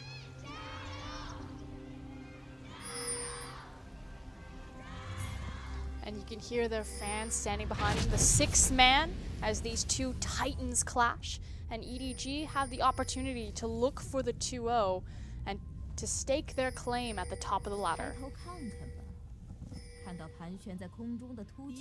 Levi is an interesting one to me, actually, that I think we should touch on first. We have seen it once already, and the one time we did see it was into Lee Sin. Can actually bop Condi in the 1v1, because Condi can't use the kick in any scenario when Philo is consistently locking him down. It also means that he has really good assassination. However, he's going to be looking at a Sivir, so that's a bit annoying. He's got a Malzahar to protect him, and so really, he's just going to look at Xie. So let's go. Who is a LeBlanc and could just leap away. Philo wants to show him those hands. Again, it feels like one of those scenarios where his best option might be as using it as a chasing ultimate as opposed to a, start the team fight ultimate. Yeah, I think the way they'd actually do this is have a Ryze ultimate for a Poppy or a teleport from Poppy. Yep. Get a big flank off. Delayed invade actually being set up here. This is cute. Yeah, it's a 2v2. Xie's keeping Scout occupied. They were spotted out by a very quick ward that is in fact cleared by WE. Red buff. It hasn't made its way back to the pit yet. Ring around the Rosie. Yeah, there go the top laners. Already burning a corrupting potion. If 957 leaves, then Condi leaves. Then they leash the red buff again, and 957 comes back. But then we're playing Ring around the Rosie. Xie's making his way up there as well. As Make Condi up your minds. So the issue here is Condi has to make sure that he doesn't start the red buff because he needs to buy enough time to walk back to his camp. He's so committed. The thing is, if you go to your own blue buff after committing to his red buff and he gets the red, you miss so much time and experience because your top laner won't gank for you. And so he stays. He just hangs out and camps until he gets it. Yeah, neither of the junglers end up getting a leash as a result of this. They will be forced to use that smite very early on, but that does put Fire Lolly on the bottom side of the map. Also was spotting out what up? by a cute little ward there as Condi's now racing to the bottom side of his map. He's going to his own red buff so that Fire Lolly can't take it because he wants the 3 buff start. He's committed to this 3 buff. He will see this through. And that was the big question. Can WE show consistency in maintaining early game momentum and pressure? They look quite dedicated to it. Condi certainly turned on, had a great Elise, at least early game last time around. Looks like he will successfully pull off the 3 buff here, as Fire Lolly has now just kind of resigned himself to his own Gromp and looking for a full clear. Save 1 red buff. Mind you, blue buff is what you want as Vi. Yep. To be able to clear successfully. Mana, quite hungry. The issue for me is just how punishing it's going to be in the experience and how much of a tempo lead this gives. And naturally, Vi can gank with that level 6, but it is still very important. I don't think Philo is going to run into any experience problems. Condi made an active attempt to go towards his Krugs at level 2, so he didn't have the ground slap. He had W and Q, so it takes him a really long time to clear the Krugs. So he's looking for a gold advantage and a farm advantage, but he's not actually going to use that for experience or to gank because he went for those Krugs. With that, Condi continues to farm it up in the jungle. Both of the junglers taking their time with the farm, which allows the lanes of WE to get some damage. Scout pops the tether. Wow, Scout. And trades it right back. Junglers might clash into each other as well as Condi. Oh, he's spotted out by a ward now. Fire Lolly starts charging. Xie is the target, flashes over. Auto attack, first blood, Scout. Condi forced to flash the wall, but he still eats some damage. That's really big for EDG. Fire Lolly in the right place at the right time. And moving towards Condi, was she actually trying to feign towards to help a gank out and make it more successful as a bait? They baited into the enemy jungler. Meanwhile, bottom. Zero face checks into Mako. The Voidlings are going to do some work here. Mako's going solo. Zet forced to use the heal as Boomerang Blade punishes him further. Feels like one of those scenarios where the Malzahar's like, no, the other target, please! But of course, triggered by the E on Zyra, but they just turned on Varus. They still have got Flash, so it was 2 summoner spells to the 1 of 0. Teleport now in the top lane. Yeah, and the big thing for me right now is the fact that Fire Lolly did successfully handle the first blood. Even though he didn't pick up the kill, he was there for the experience. So pretty much all of the work that Condi had put in and trying to put Fire Lolly behind has completely disappeared now. 5 plants suddenly show up and just say, hey, you're going to Mystic. How's that for a trade? Yeah, Mystic very low health. 10 CS ahead of Zet when it's all said and done, though, as Xie returns to lane. Double Doran's ring and boots, whereas Scout has now picked up his Negatron cloak and his tier. Zero is going to spot Fire Lolly out, however. You know, I will say, from what we have seen so far in the LPL of Scout, I just think he is playing out of his mind. Like, it's just, he's playing into a LeBlanc, he's trading really well, the trade patterns are fantastic, he's got Fire Lolly nearby. I just feel like he's a big part of the communication EDG at the moment. You know, you brought up that felt that Scout was kind of the better suited player rather than pawn for EDG. I have to 100% agree right there. It's nice to also see him continue to pick up the slack that Clearlove maybe left behind in his absence. There's one thing the LPL has, it's mid laners. I'm liking this year. They're so stacked in that position when probably the weakest mid laner in the league is maybe Republic on game talents, who is by no means a liability or a poor player. Speaks volumes to the talent that you have in the pool. Looks like WE might be setting up for a play in the bottom lane. They spot out Zero. The Voidling's actually able to body block Scout. What are you doing? That's very aggressive. Mako is going to fire, chase up with Fire Lolly. Oh, and the clone is going to bait him forward. He's snared now. That's 2 chains. It's going to be followed up by 1. Dragon amazingly wasn't aggroed, and Fire Lolly can escape. That was Messiah in the crowd that they grabbed the shot of. Condi definitely getting a little bit excited there, following it over into the Dragon Pit. Xie showing that he can fake things out as LeBlanc quite well, throws a decoy at them and forces Fire Lolly to use his Q, which results in the flash over the Dragon Pit above all else, so good moves. Ooh, Scout is going to take some damage as he's caught out. Andi shows up, but so too does Fire Lolly. These junglers just seem to have the mid laners on pulse. Whenever they find an opening, they go in. I think it's almost more so the fact that the junglers know exactly where the other jungler is. Yeah. Mid lane's just a byproduct of this madness. And it started at level 1. Condi was looking for the red buff. Well, he's found the second one consecutively. He wants those big buffs. Keep tabs on Fire Lolly, because when that man hits level 6, as Condi just did himself, people start dying. And it might be them, but it might also be WE. Well, they're down to first blood. Looks like we're seeing some pressure out of Zet and Mako in the bottom lane to try to keep Mystic occupied. He doesn't have a lot of mana for a Ricochet, as it's double BF sword for them both. Meanwhile, in the top lane, we haven't checked up with them in a while. Neither of them do have teleport, but it is 10 CS advantage for 957. And it's showcasing that Nautilus dominance in the lane, the fact that he can get that shove. And as you can see right now, pushing the way forward, kind of slipping down into the river, and not sacrificing pretty much any of his creep score to do so. He's been moving a fair bit. We saw him near mid lane. Peeked his head a couple times. Oh, yeah, just poked out and said, is there an opportunity available? He's of course, doesn't. He will have his teleport faster than Koro, so might be able to see WE take advantage of that. However, they are invading once again. Scout and Fire Lolly just spending so much time in WE's bottom side jungle.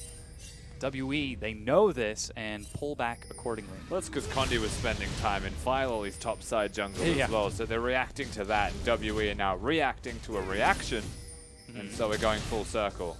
There are a lot of dominoes in this setup. Condi is about to get his smite. Fire Lolly's on top of a ward.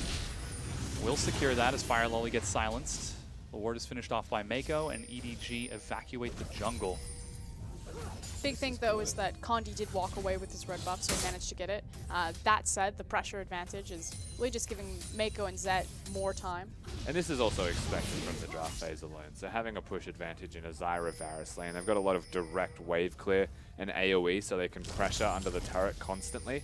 Of course, the closer Zero gets to level 6, the closer they get to being able to turn that kill pressure around the other way. Because a Sivir can press R, and Malzahar just running at you, honestly, is enough to make you flash.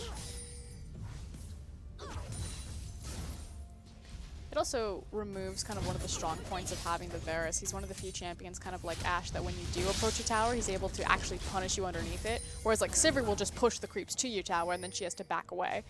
But can't be that far forward now that Malzahar does have that level 6. Ooh, Scout. Oh, Fire Lolly actually catches Condi there. That's both chains onto Fire Lolly. Condi gets out! I cannot believe it. Less than 50 health. Realm Warp is not followed. And Condi escapes. And this is why you pop your potion in the middle of a team fight. Yeah. Oh, here comes Nautilus, though. No one Scout. There's no, Naz flash. Oh, the chain misses. That's the snare. 957 is going to lumber back towards his side of the map. Very well played there from Scout on the blue suede shoes. It feels like these have been very low kill games, but not for the lack of trying. Yeah, they're definitely trying by also having the ultimate used. Condi should be dead. By all rights, he should not be alive. As it is, though, he is still standing and now returning to give blue buff over to Xie. Currently the only death on his team, even in CS with Scout, not able to have as explosive a performance as we were hoping from this LeBlanc. The nice thing is he's really been locked down into this mid lane. Yes, we've had a lot of jungle attention here as well, but it's not like the LeBlanc is getting the space and the time to go towards bottom or go towards top. Not for lack of trying, just been locked out of it. There's a lot of trying. There's a lot of trying. Could you say he was trying hard? The hope is that he is. We both just looked at Dom. Yeah, the exact same time. Absolutely. All right, Scout is caught out by a tether. He's got his flash. The second tether is going to follow and proc over the wall. Condi looking for the Sonic Wave with a ward, and auto attack gets Xie the kill.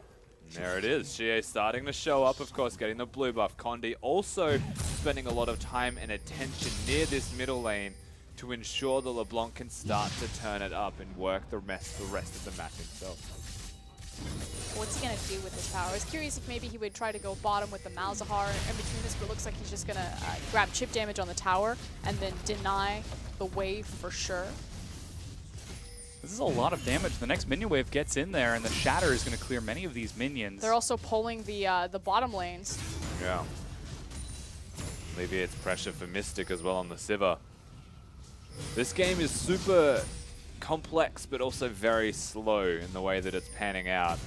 Nobody getting big advantages just yet, but Scout finally shows that gods can bleed. He took an awful lot of attention and only just now dies. Picked up some big itemization, though, that should slow down more of this burst damage from LeBlanc. The Negatron Respect Cloak coming out.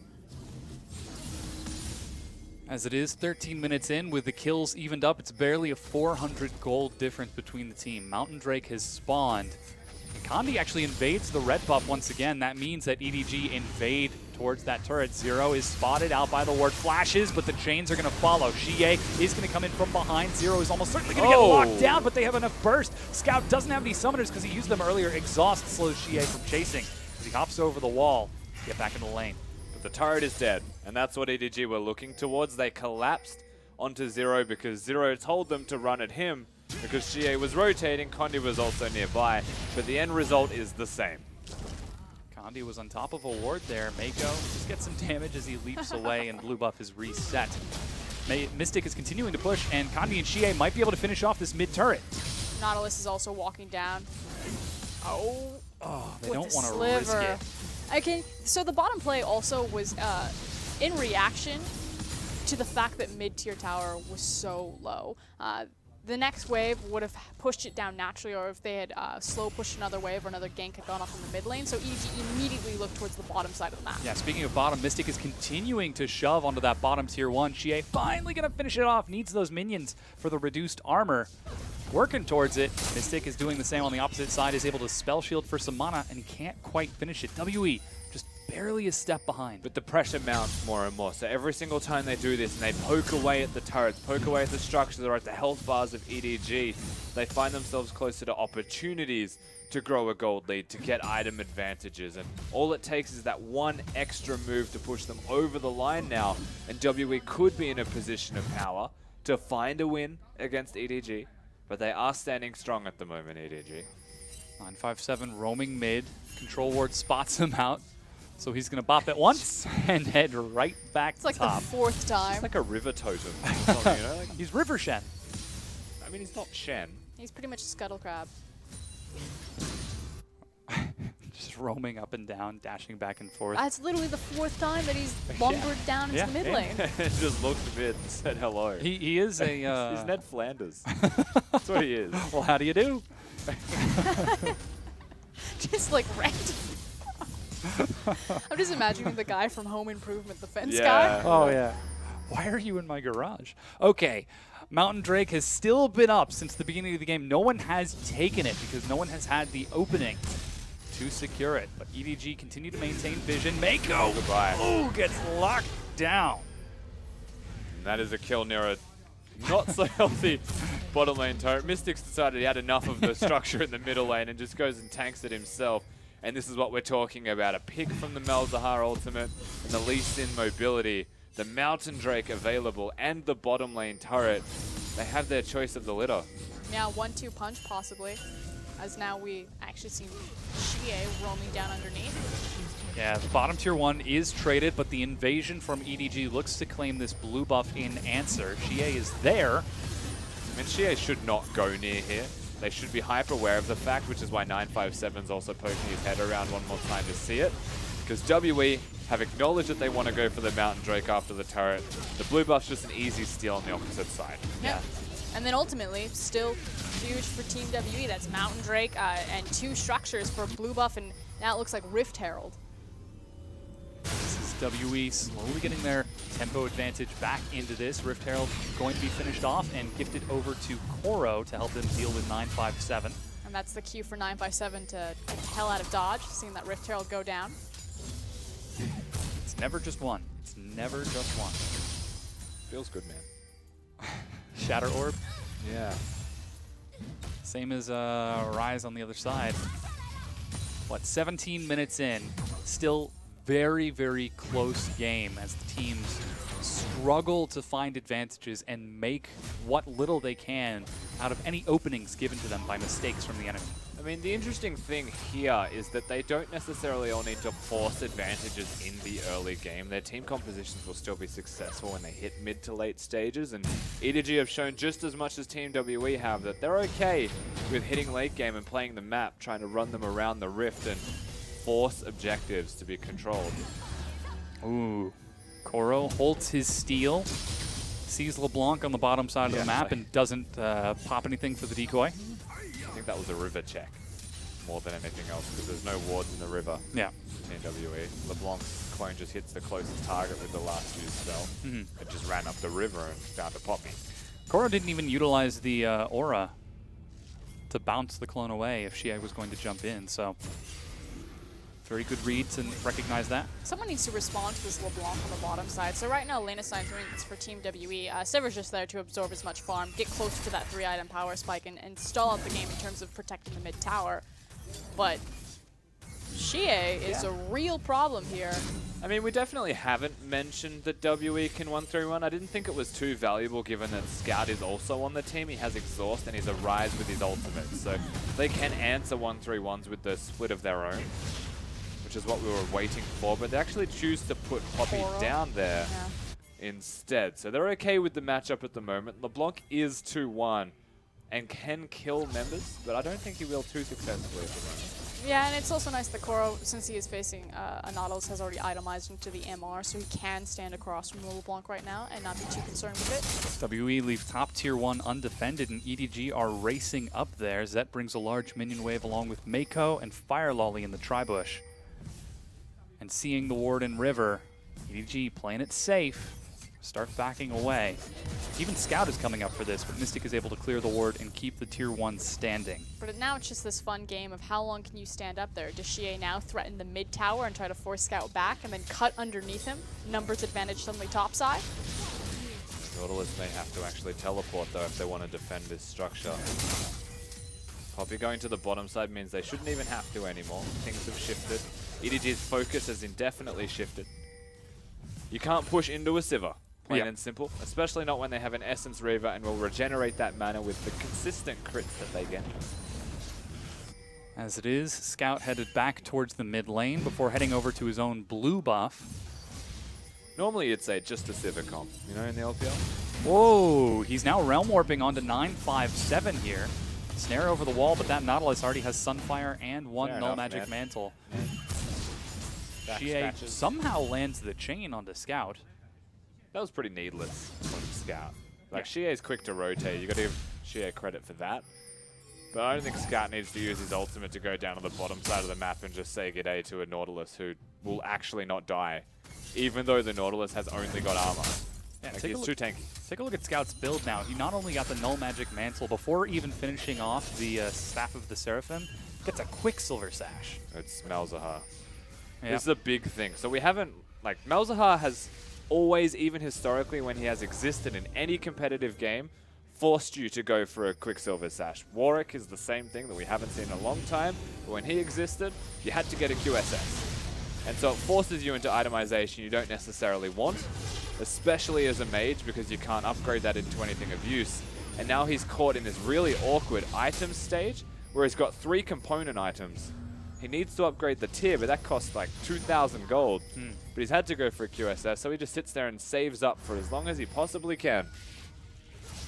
Then ultimately this just delays any sort of power that EDG would have in the 5v5, which is super unfortunate just on its timings here. But they're going to go for it Corruption anyway. finds Condi. The Snare follows it up. They target Teleport. Fire Lolly to lock him down. Stranglethorns is going to knock out Xie, and he is going to drop to Scout, as that's going to be the teleport canceled from Koro. 957. Koro flashes, finds Condi. Zero is going to fall as well. That is 3 members of WE dead. They're grouped as 5. Baron has just spawned. Could they do? There's no teleport from 957. And everything looked so good for Team WE, but a single micro mistake and EDG just ripped that wound right open. It's happening again.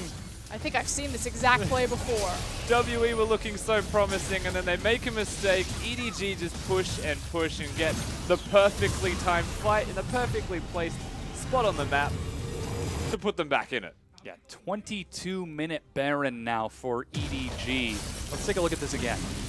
So the big thing is that Condi, first and foremost, gets locked up. The target then turns to Fire Lolly, but a beautiful ultimate from Mako sets up for Scout. And we have to highlight Zet's ultimate actually stunning all 4 people consecutively. So the teleport's good from Koro, comes in to clean up. Like, they do well, Fire Lolly hits the right target, but the target selection was the important part, because Scout arrives on a flank to find Xie as the Varus chains linked to him after hitting Condi. And I don't necessarily blame 957 for canceling the TP. I mean, at that point, you're looking at that team fight, you're like, that's done. Uh-oh.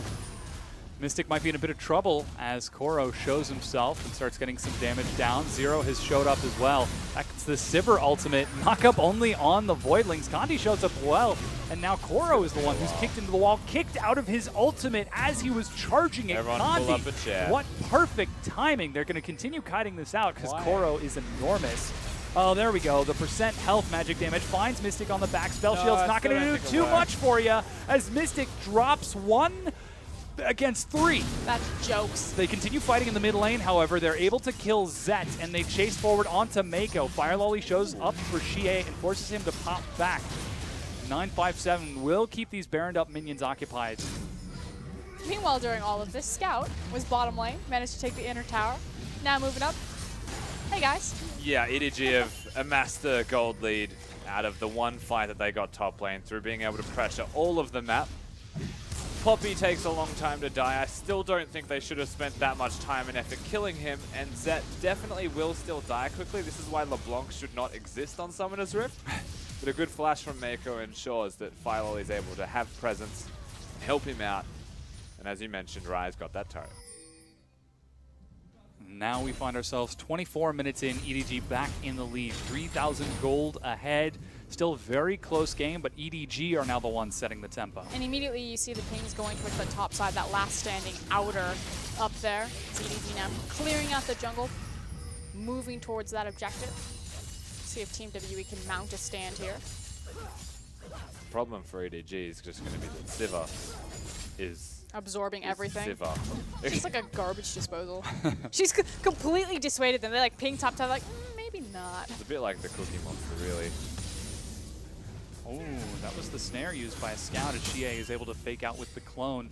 Still gets the Courage of the Colossus buff, interestingly enough. But the big thing is that they have to pull the resources to guard against EDG sieging on this tower, and it leaves Koro enough space to possibly push down top, or at least overextend Mystic into danger. And who deals with Koro now? We mentioned that when WE had a slight edge, they could 1-3-1, they could send LeBlanc to a side lane and look for assassination. Koro had to deal with him, but if they send LeBlanc now to deal with Koro, there's no way he's killing him firstly, and they need him to kill Zet. So if Xie's not there, WE will lose.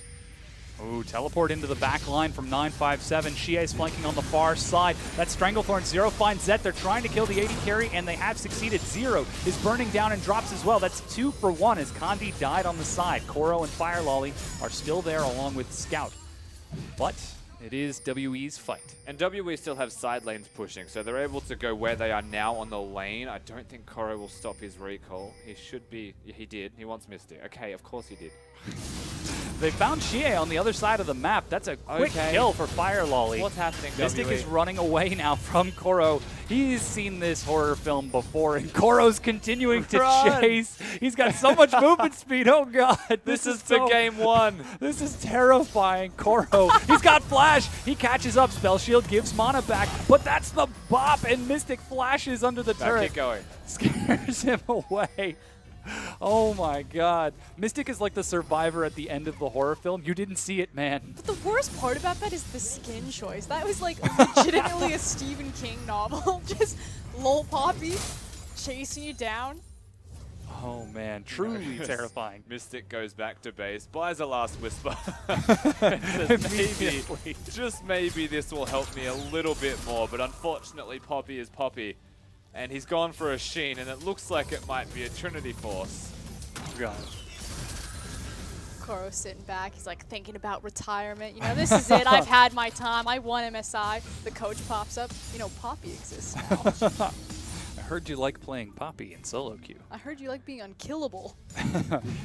Just don't play Jace. Also, we haven't actually mentioned Scout's CS advantage that he's got for himself in the middle lane. Xie spent so much time trying to roam around the map and disappear that he's got a 60 CS edge. It's definitely separating the two in the way of the items. And we spoke towards this awkward bridging of items that Scout was going to have. Well, they won a team fight, got a Baron, and he's got the CS advantage to the point where that's completely eradicated, and he's now just a monster. The item trough has been filled with gold, and now a Void Staff is picked up before even looking for the Abyssal.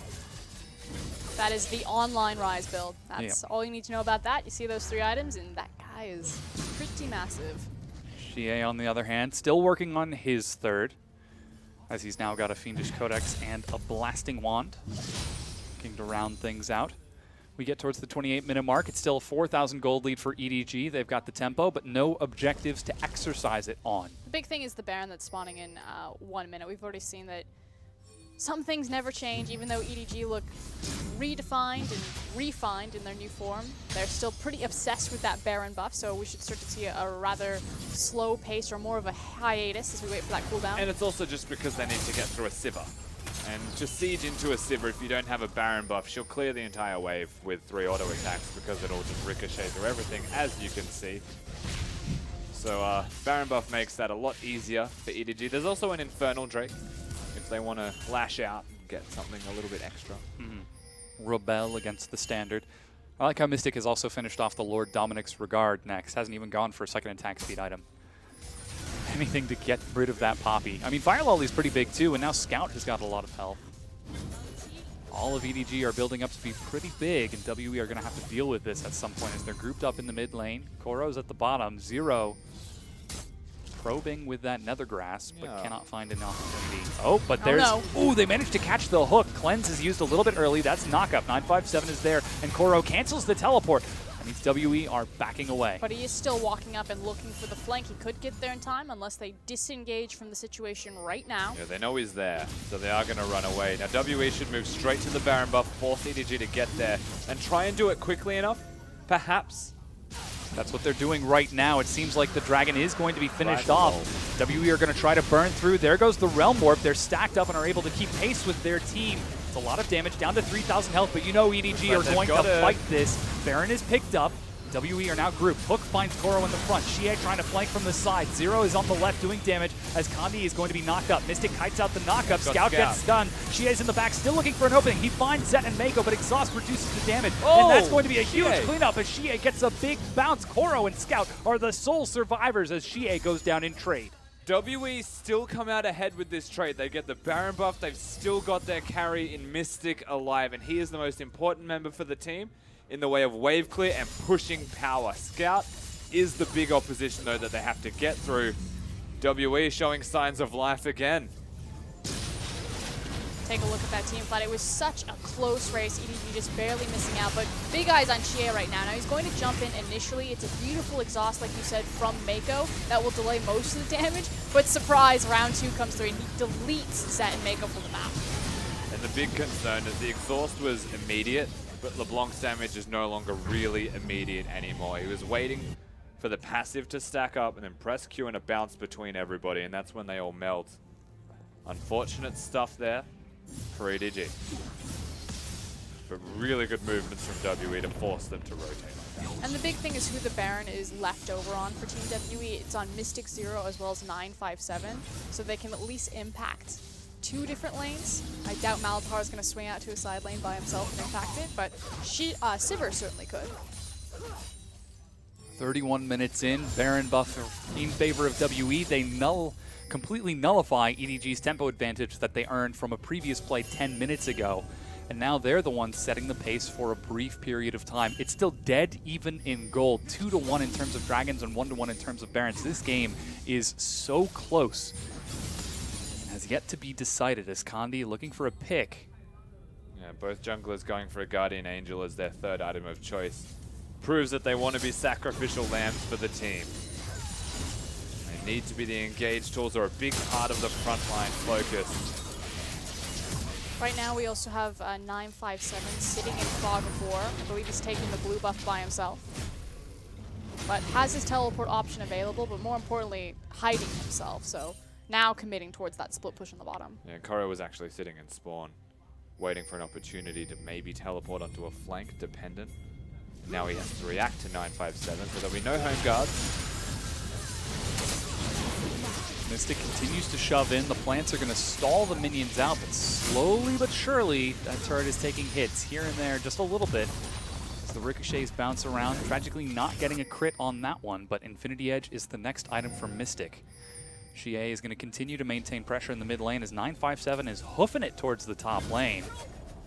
And it's not just the turret that's starting to take damage. It's Mako and Fire Lolly and even Zet. If a ricochet crits off the turret, it's starting to chunk the health bars of EDG. 957 shows himself. Hook finds Fire Lolly and he gets shredded through. He's got a GA though. Chain of Corruption finds only one. Knock up into the back. Fire Lolly flashes out. 957 eats a crit and the kick is going to knock up 3. Xie in the back again. Zanya's to stall for time. Mystic is going to chase this up as Xie walks it off and will survive. That's Koro chasing it up for the kill. Stalling out the minion wave. Trying to be the hero that EDG need. Scout chases up with him. The tag team 2 versus 3. This is all about mechanics, ladies and gentlemen, as Koro kites it. And he's looking for the play. Scout flanks. He's got the ricochet ready. It bounces and Mystic takes a hit. Zero goes low and Zero goes down. Realm Warp to chase, but instead they split for Kandi. Scout with the hero plays. Holy shit. Yeah, Scout was pretty good, Frosco. I think there's some choice words that you could use about that one. They're still looking for Condi. Condi gets stunned and pathed around the minions will finally go down. What was even now is an advantage of EDG. And this should have been WE. Like this 100%, this kick from Condi's fantastic. Shie's flank is outstanding. Koro's Like, ultimate look at gets this. cancelled. Oh, how do they not win after that? Like, quite simply, the answer is Scout. He's got a bazillion shields and just does not die. Meanwhile, Koro, incredibly large, stopping Condi's W, allowing this damage to happen out of Scout. He chooses to bounce the E as well off the minions after he misses the Q, because he acknowledges that by bouncing it again, he can get the reset of the Q to do more damage. Scout playing out of his mind right now. 6, 1, and 3. Taking a look at that damage, a full 2,500 more than the Sivir with 3.5 items. Still fire lolly, man. He had a GA. 0 damage. He died through a GA, He came did. back and did 0 again. Poor guy just wanted to press R. He's got to be an emotional wreck. Taking a look at it. You can see it on his face.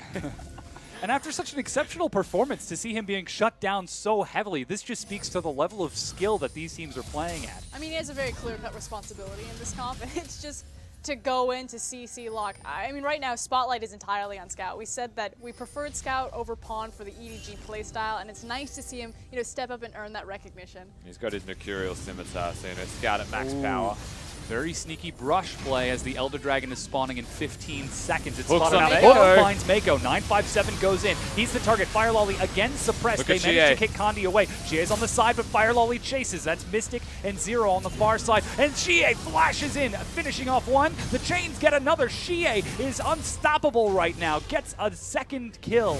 Koro respawns with a GA, and now the hook lands onto Fire Lolly. This could be WE trying to end the game. Even the GA was popped for 957. And this time around, no hero play from Scout. He tried his hardest and maybe trying something else. He cancels out on the Realm. Oh, wow. Realm Warp. Realm Warp. Yes. It's late. But Shie, an absolute legend, takes the Vi ultimate and still reaches the back line, popping Mako and Zet So again. they don't have minions. They do have a lot of tanky members. They now have the minions pushing in. It's a long time until EDG are all back alive.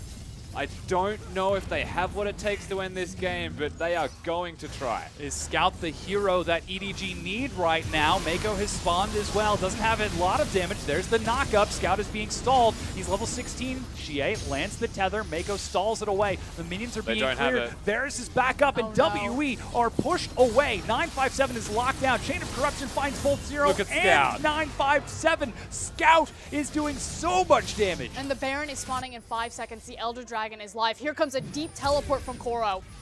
He's got home guards. He's freshly spawned. He's got Iceborne Gauntlet as well. Mystic. Oh, you poor guy. I've seen this film before. You cannot escape death itself. They follow up and Mystic falls. Shie trying to get away from this Koro now. Doesn't get slowed as Zet. Ooh, nails him with the arrow. Gets knocked away and Koro cleans it up. EDG are turning this around. It's 5 versus 1 now. Can Condi do what Scout did not 30 seconds ago? There's no way Condi could do what Scout just did. This game has descended into madness, and there's already a minion wave with EDG. They should actually have this. This is 2 simple mistakes that Team WE have made to That's completely throw the series. The Baron mistake, where they died at 22 minutes, and then a single overreach as they were storming the base of EDG. Zero's back in. Condi's going to try to clean this up, but EDG are not making the same mistake. Nether Grasp is not enough. The Nexus itself is the target, and as 957 respawns, EDG take the game, and they take the series. Doesn't feel like a 2-0, Dom, but a 2-0 nonetheless for EDG. A chaotic ending, but a really good set. Oh, yeah. Just the tiniest of errors from Team WE, just slight decision making. Literally, it was the 22-minute Baron call where they overextended top lane, got aced, lost the Baron, and then that single last push. Amazing play out of EDG to bring it back. WE showing that they can compete. They were half a turret away from being on the Nexus themselves, but Scout came up huge.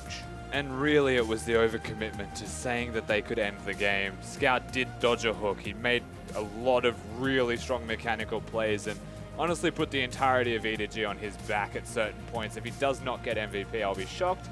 Unless it's Koro, and then I'll be okay with it.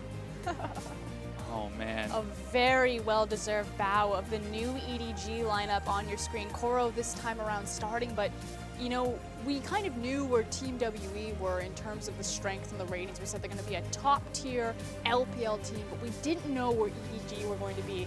And they remain on top in a gorgeous fashion. This really speaks to the strength of the organization, bringing in so many new pieces, cycling out all of these fundamental parts, yet still able to do what EDG does. And just proving that the decisions to bring in these new people are smart. The coaching is always going to be there, and the managers know exactly what their team wants and needs and will have. Both EDG and WE still with an incredible game. 1K gold difference at the end. Yeah, so very close. The highest was even a 5K.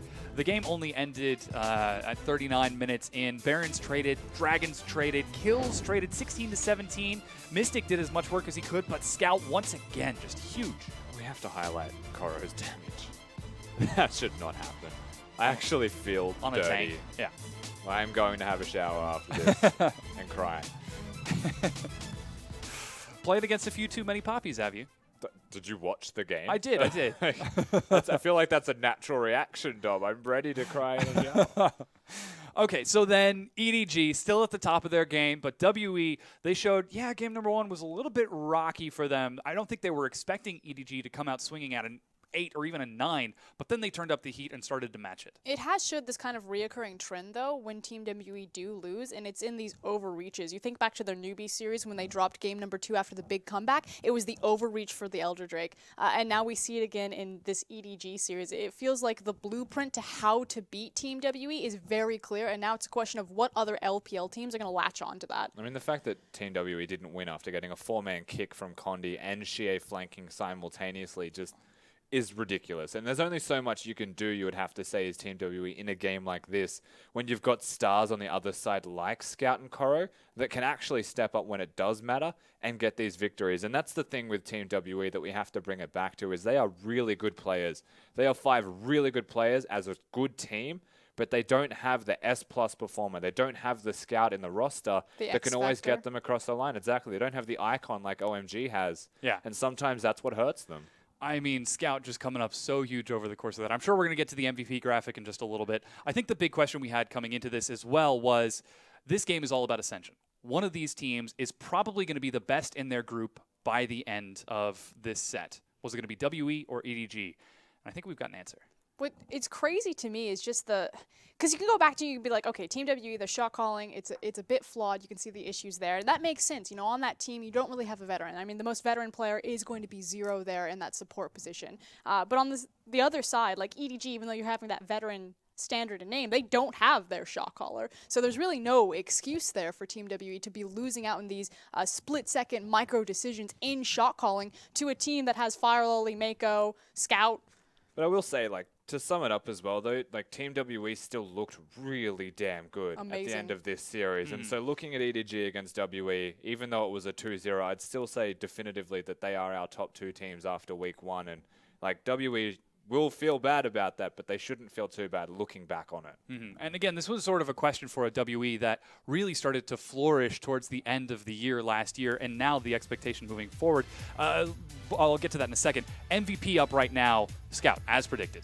I mean, it was a highlight reel of that game. The simple save on the top tower, that should have been really the end. If he hadn't been able to stop Team WE there, they had the creep wave behind them, they had just taken over majority of EDG, they would have just steamrolled down and possibly taken an in-him. That guy held 2 incredible defenses. And special mention for Koro as well, because the team fight that he locked down in the top lane, working with Scout in tandem to be able to win what was a 2v4, I believe, towards the end of it, speaks towards how Koro can go when he's given champions and given the ability to be unlocked and just have a laning phase and teleport in.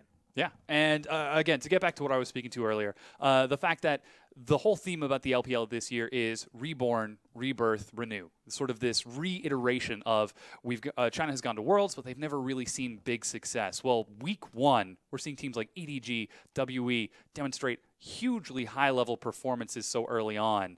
I think this bodes well for the rest of the teams in the split. Well, it's still very early to make Of these course. big international calls. The scary thing, though, is the discrepancy kind of between the top and the bottom right now. We then look at series like the OMG and the RNG series where there's such clear-cut problems with decision-making in terms of objective setup and preparation, particularly around vision control. That makes sense. They lost Mata. Mata's very well known for his vision control. But EDG and Team WE, I mean, it's more than head and shoulders. It is astronomically above pretty much anything else that we saw from the region this weekend. Yeah, I think that comes back again, the reborn scenario. EDG are an example of it, trying to rediscover themselves. All of the teams are doing the same thing. RNG, just called them a bottom-of-the-table team. They've just decided they're a full Chinese roster, and that is a big part as to why they're doing this. So we're looking at growth for all of these teams. Week 1's a good indicator of where they start, but we have to now discover how they learn and where they move forward. And you can see there's Mako on your screen right now. Very stellar performance, and I'm sure he would love to share all of the details. As I believe now, he is the oldest player on the current EDG roster. In terms the current of iteration?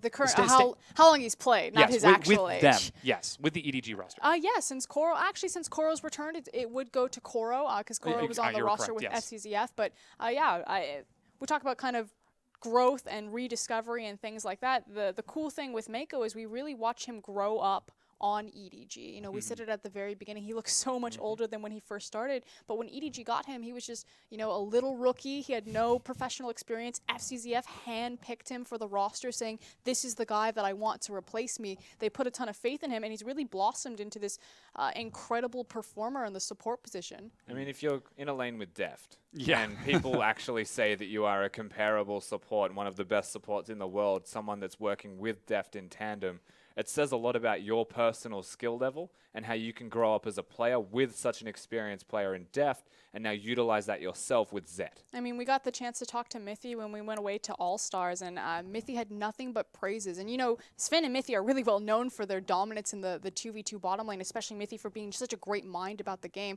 And he was saying playing and screaming against Deft and Mako would just tilt him off the face of the planet because they would do things that wouldn't be possible. Mithy was like, I had to completely rethink, do I know anything about this game? Because that matchup shouldn't work like this, but they're winning because of it. And now paired with a mid laner turned AD carry, who's also stepping up and having huge performances. I mean, things are just looking up for EDG. Across the board, EDG still look like, I can't believe Firelolly actually exists and doesn't die to jungle minions anymore. I don't know what he's had for breakfast before LPL days, but that guy is a whole new man. He did have that one fight where he did 0 damage. Yeah, but he also got Malzahar all yeah. Daughterless knocked up and Lee Sin kicked into his own team. Like, yeah. There is only so much that he can do. And yes, he had that one fight, but this is a lot better than 0-7-0 dying Graves. to jungle minions as Graves. And it really speaks to how the team has sort of renewed itself. It is reborn as this new iteration of EDG. And theoretically, they still have like another level to evolve into or to ascend to. The fact that Clearlove's not on the roster. But the question is, with Firelolly performing so well and with their shot calling looking so crisp, do you even go back to Clearlove at this point? It really is a tough question. I know if Clearlove comes back, it could be a giant clown fiesta because he wants to go to Dark Clearlove. All aggressive all the time. That'll be interesting. Here are the current standings. IME and EDG currently at the top of their groups with 2 wins, while OMG and Newbie at the bottom with 2. Game Talents and LGD doing the same with 1 loss, while the rest of the teams you can see have 1 win and some have a tie. And an interesting thing to note is that we've seen EDG play against WE, but QG in between them has actually looked really good in the first 2 games that we saw from them, and a clean 2-0 could indicate that they might be in contention for top 3 in that group, if not pushing EDG or WE for the top 2. Yeah, this is the nice thing, you know, there's a clear cut between EDG and WE, but then it feels like we get this really meaty kind of middle of the pack where it's Invictus Gaming, Snake, QG. You don't really know who's going to step up. Our games are in fact not going to happen next week as China is celebrating the Chinese New Year. We'll return on February 9th. IME versus Snake are the first ones starting at 8 p.m. Australian. I believe that is 1 a.m. Pacific on the previous day and something like 11 a.m. European time. I don't know why you look at us. I can't do that Got math. a clue. But no, coming back on IME versus Snake, that matchup is hype. Yeah, it certainly is. But that's going to do it for us, everyone. Thank you so much for tuning in to week 1 of the LPL. Certainly an exciting way to end the day. Be sure to come back in 2 weeks when we return with week number 2. Thank you so much and have a good one.